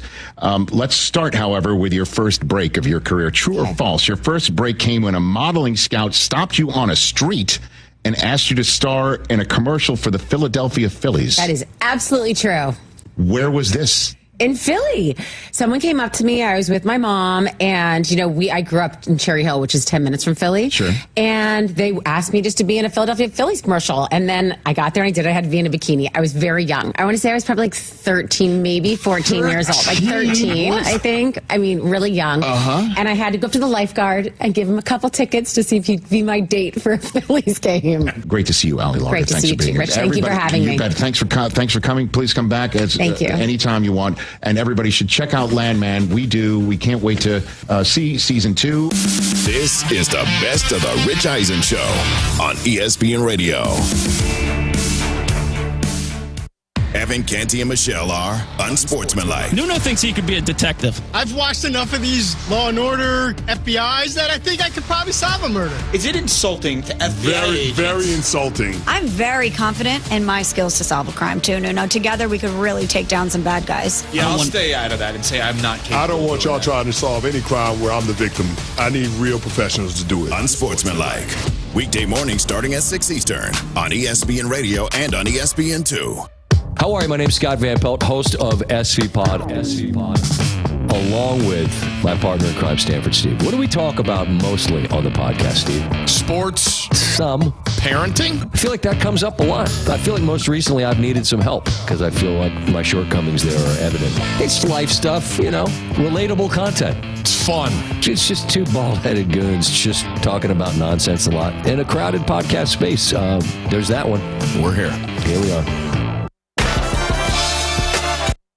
Do you have trouble getting in and out of the bathtub? Are you afraid you'll slip and fall entering or exiting a tub? Safe Step walk-in tubs can transform your bathtub from an area of concern to a calming refuge. Call them today at 1-800-731-4558 and save $1,600. Safe Step walk-in tubs and showers are proudly made in Tennessee and offer an ultra-low step-in, avoiding that difficult climb over a traditional bathtub wall. They also offer a variety of therapeutic benefits that may help soothe your aching muscles and joints, increasing your mobility, boosting your energy, and improving your sleep. Safe Step walk-in tubs are designed to easily fit your existing tub space and are often installed in as little as one day. Just dial 1-800-731-4558 today to save $1,600 and receive a free shower package. That's 1-800-731-4558 for a free no-obligation consultation and to save $1,600. Safe Step walk-in tubs. Safety never felt so good. Move your sports day forward. I've heard all the tired complaints about the transfer portal, which is wide open. It's like the NFL, right? So much free agency, everyone's moving. But trust me, college is a finite experience. If you had a shred of talent and can make the kind of money that they're making in just 4 or maybe 5 years, you'd do the same thing. Just keep moving. Get set up. Join Next Up with Paul Ihander. Mornings at 9 on 99.9 The Fan, the Triangle Sports Leader. It's been said that when someone you love has Parkinson's, you have Parkinson's. The Parkinson's Foundation knows that the disease doesn't just affect the diagnosed. It affects everyone who supports and helps care for them. If you or someone you know is living with Parkinson's, a neurological disease that affects movement, we understand that it can be difficult to know where to find help. If you have questions, the Parkinson's Foundation has answers. Answers for everyone in the fight. We can help you understand the disease, help you find expert care and local support, give you tips for living a better life, and share the latest research. Find your answers and join us in the fight against Parkinson's. To learn more, please go to parkinson.org or call 1-800-473-4636. That's 1-800-473-4636. The Parkinson's Foundation. Better lives together. Hello? I'm a Marine. It took me a long time to make this call. If you or a veteran in your life is experiencing thoughts of suicide, dial 988, then press 1 to reach the Veterans Crisis Line. This hour of the Triangle Sports Leader is powered by Ritchie Law Firm, injury lawyers. Ritchie Law is on top of it. Go to ritchielaw.com. That's ritchielaw.com. .org/donate. Broadcasting live from the Lenovo Studios. WCMC HD1 Holly Springs. 99.9 The Fan. The Triangle Sports Leader.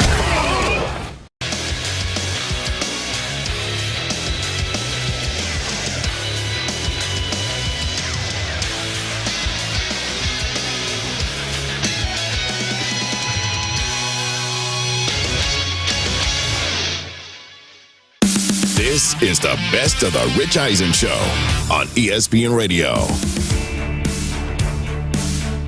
Back on ESPN Radio, presented by Progressive Insurance. Everybody, Hank Azaria and the E Street Band, a labor of love. Street Band. Pardon me, the EZ I'm not Street the Band. E Street Band. That's the real boss. My bad. Hank Azaria and the EZ Street Band, a labor of love for you, Hank, a lifelong Springsteen fan.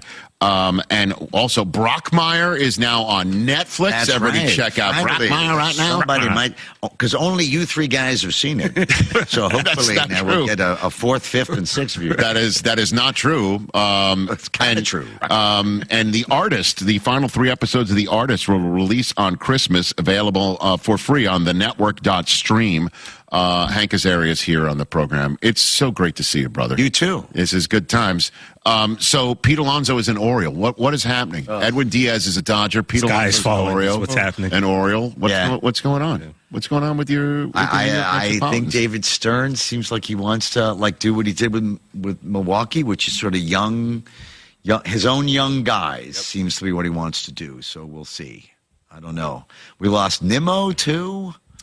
And I kind of loved him. Mm-hmm. He was to me, he was like Roy Hobbs. He wore number 9. And he was always homegrown with the kids and always had time for everyone. He was the nicest guy ever. He was on a train barnstorming tour, striking out the whammer as well. Did he do that? Barbara Hershey shot him. Wow, it's crazy. The analogies are really it's quite astounding. Eerie. Yeah. That's unbelievable. Unbelievable, yeah. I didn't know that about Nimmo at all. Barbara Hershey shot him. She better not get away with it. Okay. I didn't know that about that. Okay. Yeah. And Soto, as a Yankee fan, I was really enjoying the first 2 months of the season. Quite a bit. I really, You really knew that enjoyed. wasn't going to stay that way. Did I? He milked it for all it was. He really did. He was so, every day, but Hank. I just was like, for the love of money. It was salty though, because he was just mad. Oh, the mercenary of all mercenaries. There's no bigger mercenary in the history of mercenaries. Rich doesn't like people to see people get paid. Apparently, what does that mean? Because you were mad at him for leaving you. Yeah. I'm not going to get any sympathy from this Met at all.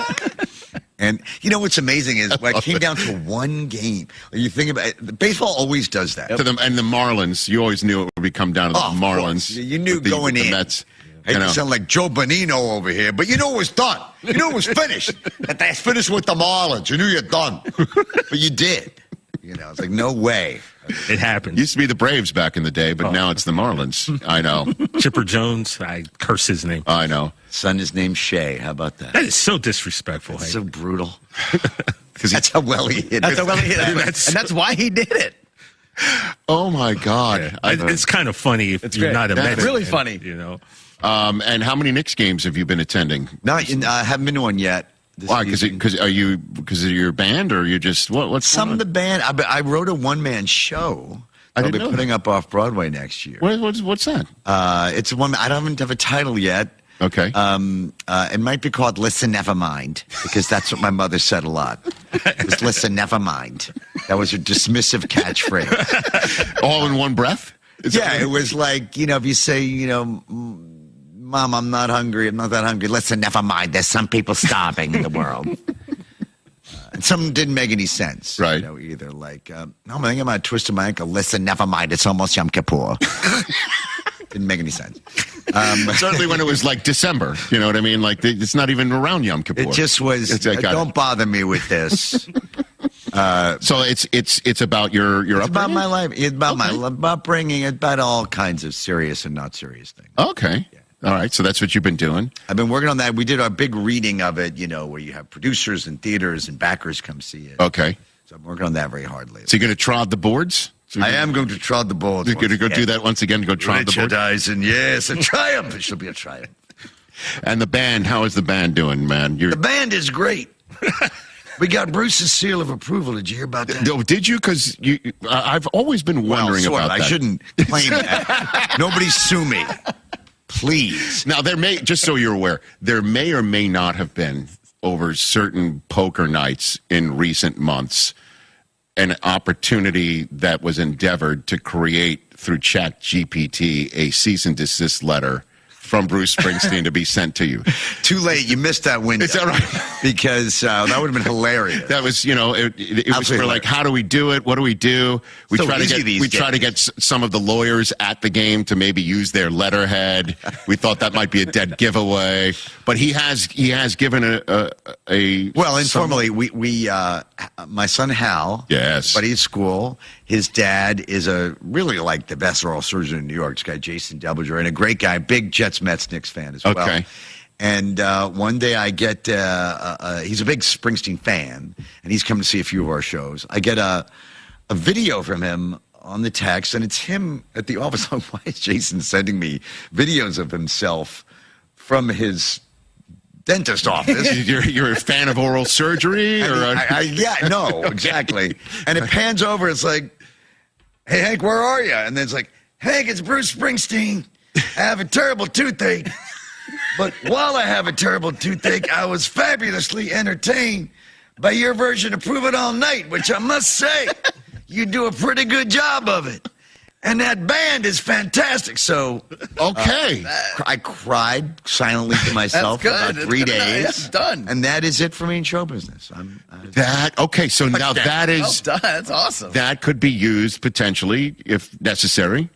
To do what? To sue me? As protection for you could keep. But I'll at least know you guys, protection against you guys. Damn it, I ruined it too. If nothing else. But that's pretty cool, brother. I really actually was. I saw the story you told on Seth Meyers' show about the number of times that you have fanboyed Bruce and completely embarrassed yourself. Yeah. And I thought about how I've done the same with Don Mattingly multiple times. Have you really? Oh yeah. Multiple times, just thinking in your head, like you said that you had this whole soliloquy that you were going to say to Bruce when you met him, and out came what did you say? Well, I said it, but it came out like this. Bruce, your music meant so much to me. Not just your music, but the talks you would give in concerts actually inspired me to be a creative person. I don't think I'd be talking to you backstage at the Schubert Theater if not for you, which is what I said. In my mind, what came out was, Bruce, your music, and as a kid, and named Niall Still, and I would be talking at the Schubert Theater. Sounded like a goose on acid. And then the second time, I knew not to do that, and I was prepared, and I did it again. High register. Yeah, no, I went up the octaves. You talk about the voice going. Yes, the higher register. You got to do that to say what you got to do that to believe what you're saying. But Mattingly, the first time I met him was in college when I drove all the way to Tiger Stadium, and that was when Steinbrenner was threatening to not sign him because he told him to cut his hair, and he's got a free agency approaching, and I was afraid he was going to leave, so I drove down and got to be the first one at the stadium. Literally, when they unlocked the chain link fences of the old Tiger Stadium, I was the first one belly up to the Yankee dugout, so I could tell him, on behalf of all Yankee fans, don't go. I'm a real Yankee fan. I'm speaking for everybody. Don't worry, we're going to get through this. And all that came out as soon as he came up was Donnie Baseball, woo! That was it. Woo!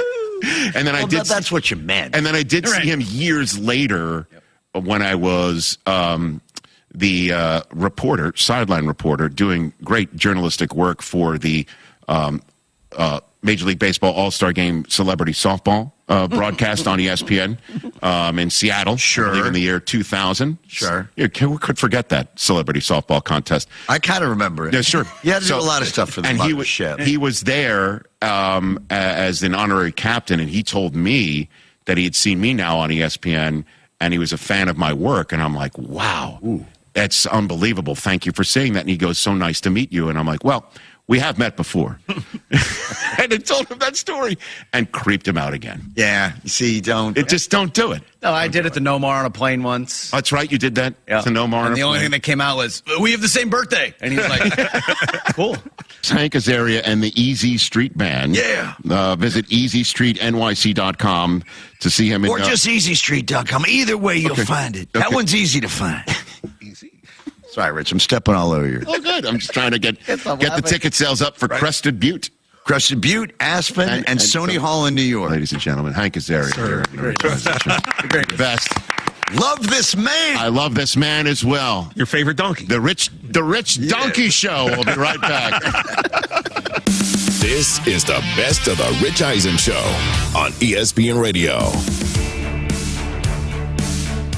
Evan, Canty, and Michelle are unsportsmanlike. Nuno thinks he could be a detective. I've watched enough of these Law and Order FBIs that I think I could probably solve a murder. Is it insulting to FBI agents? Very insulting. I'm very confident in my skills to solve a crime, too, Nuno. Together, we could really take down some bad guys. Yeah, I'll stay out of that and say I'm not capable. I don't want y'all trying to solve any crime where I'm the victim. I need real professionals to do it. Unsportsmanlike. Weekday mornings starting at 6 Eastern on ESPN Radio and on ESPN2. How are you? My name's Scott Van Pelt, host of SV Pod, along with my partner in crime, Stanford Steve. What do we talk about mostly on the podcast, Steve? Sports. Some. Parenting. I feel like that comes up a lot. I feel like most recently I've needed some help because I feel like my shortcomings there are evident. It's life stuff, relatable content. It's fun. It's just two bald-headed goons just talking about nonsense a lot in a crowded podcast space. There's that one. We're here. Here we are. That's the ease at which you get information. You want it, you get it. Like that. Ask your phone. Group chat. Smartphone. You're always connected and informed in real time. No waiting. So if you're diabetic and still using finger sticks to read your blood sugar, what are you waiting for? Knowing your blood sugar levels instantly is important for managing diabetes. Call US Med at 888-665-0696. To learn more about continuous glucose monitors, a real-time instant method to track your blood glucose, US Med is an approved provider for Medicare and over 1,000 private insurers. And the best part? Call 888-665-0696 and we'll give you a free insurance benefits check today. So call 888-665-0696 today. That's 888-665-0696. And manage your diabetes as easy as... The Adam Gold Show. I've been saying for a while we got to find out what we've got in Brandon Bussey, and the only way to do that is to see how he bounces back from adversity. Well, the start against the Canadiens has provided that adversity, and now we'll see going forward how he reacts. Does he bounce back and play great in his next start? Does he string a whole bunch of great starts together? Then we'll know. The Adam Gold Show, weekdays starting at noon on 99.9 The Fan.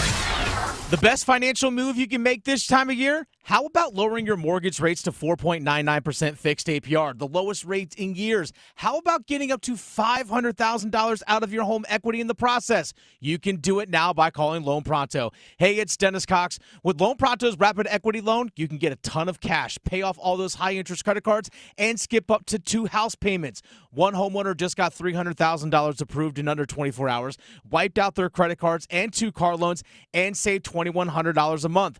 Don't wait. No hard credit pull up front, and you probably won't even need an appraisal. Just fast, easy cash from your home's equity. Act now. Call 919-381-1760 or visit loanpronto.com. Start the new year by wiping out all higher interest debt and lowering your bills by thousands. Call 919-381-1760 and see how much cash you can get today. Loanpronto.com. Equal housing lender, NMLS 166171, APR for well-qualified buyers. Visit NMLSconsumeraccess.org. Dennis Cox here for my friends over at Law Tigers. When the weather warms up, you're going to see a lot of motorcycles out there on the road, including myself. And if you're injured in a motorcycle accident, contact Law Tigers at 1-800-LAW-TIGERS even before you get in touch with the insurance company. Law Tigers understands what your bike and your gear are worth, and they understand what it's like to go through an accident. Your case evaluation is always free, and they don't get paid a dime until your case settles. Call 1-800-LAW-TIGERS, North Carolina's motorcycle injury lawyers. Law Tigers is a network of independent law firms who are members of the American Association of Motorcycle Injury Lawyers. Law Tigers is not a law firm. /donate.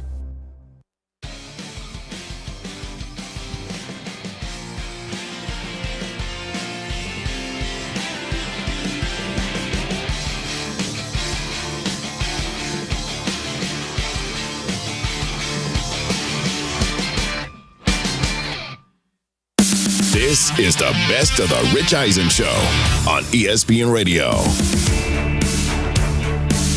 Back here on the Rich Eisen Show on ESPN Radio, presented by Progressive Insurance. The actor Tony Goldwyn is here. We just saw a clip from the Far From the Tree podcast you do with your daughter, Anna. about talking with parents and their kids who are in the same profession. Your daughter is a playwright, screenwriter right now, and television writer. Okay, did you want her? Did she find it herself, or did you not want her to be in the same business? Yeah, no. I mean, my wife, well as you do? My wife Jane and I, and Jane's also in our business. She's a production designer, a film production designer. Right. We didn't push our kids into it. Right. But look, I felt really lucky to have found a profession that I'm super passionate about, and to do something that every day I can't believe I get paid to do it. Yes. So when both of our daughters decided they wanted to kind of go into this, my other Tess is a writer and an actress and director, and it was just a natural thing. So we didn't stand in their way, but we just tried to give them a sense of what the reality was. Sure. Because it's not an easy business to find your way in. Not at all. Yeah. And so what is your first memory of the business? Like, what's your first memory of growing up in your family of show, if you will? You know, honestly, both of my parents were really careful to keep us away from Hollywood. You know, they didn't want us to grow up to be Hollywood brats. Right. And so we weren't really exposed to the business per se.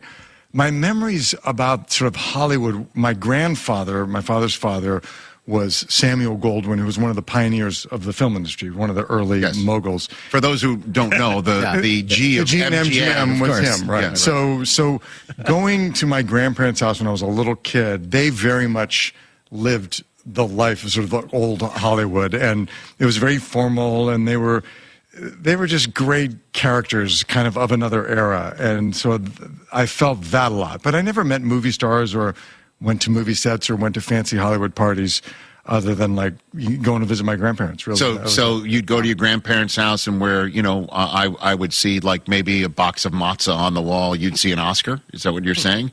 Like, is it? To be honest, was your yes. grandparents? That's exactly right.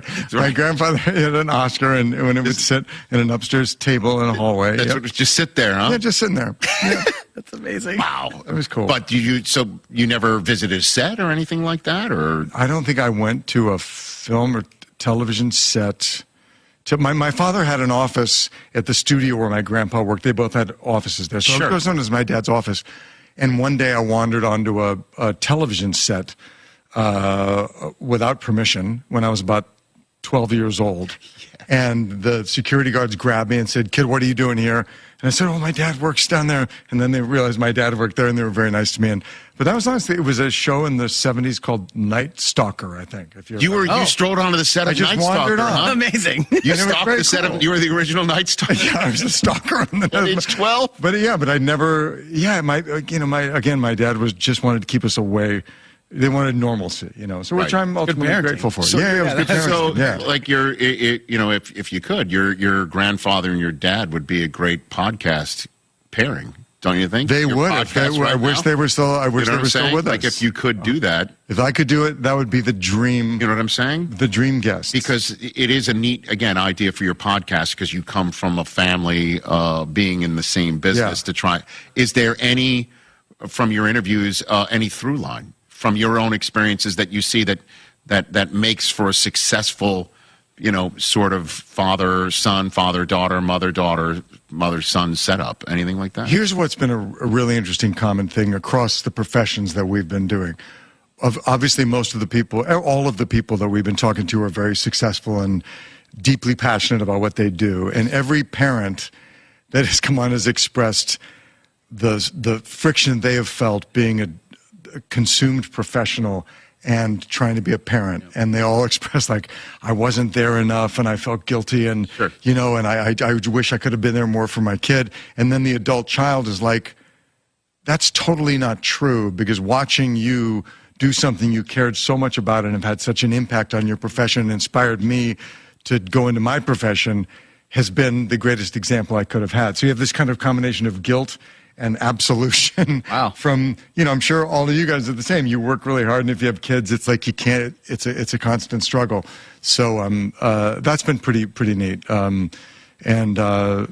the other thing is just, it's a very unique intimacy you share.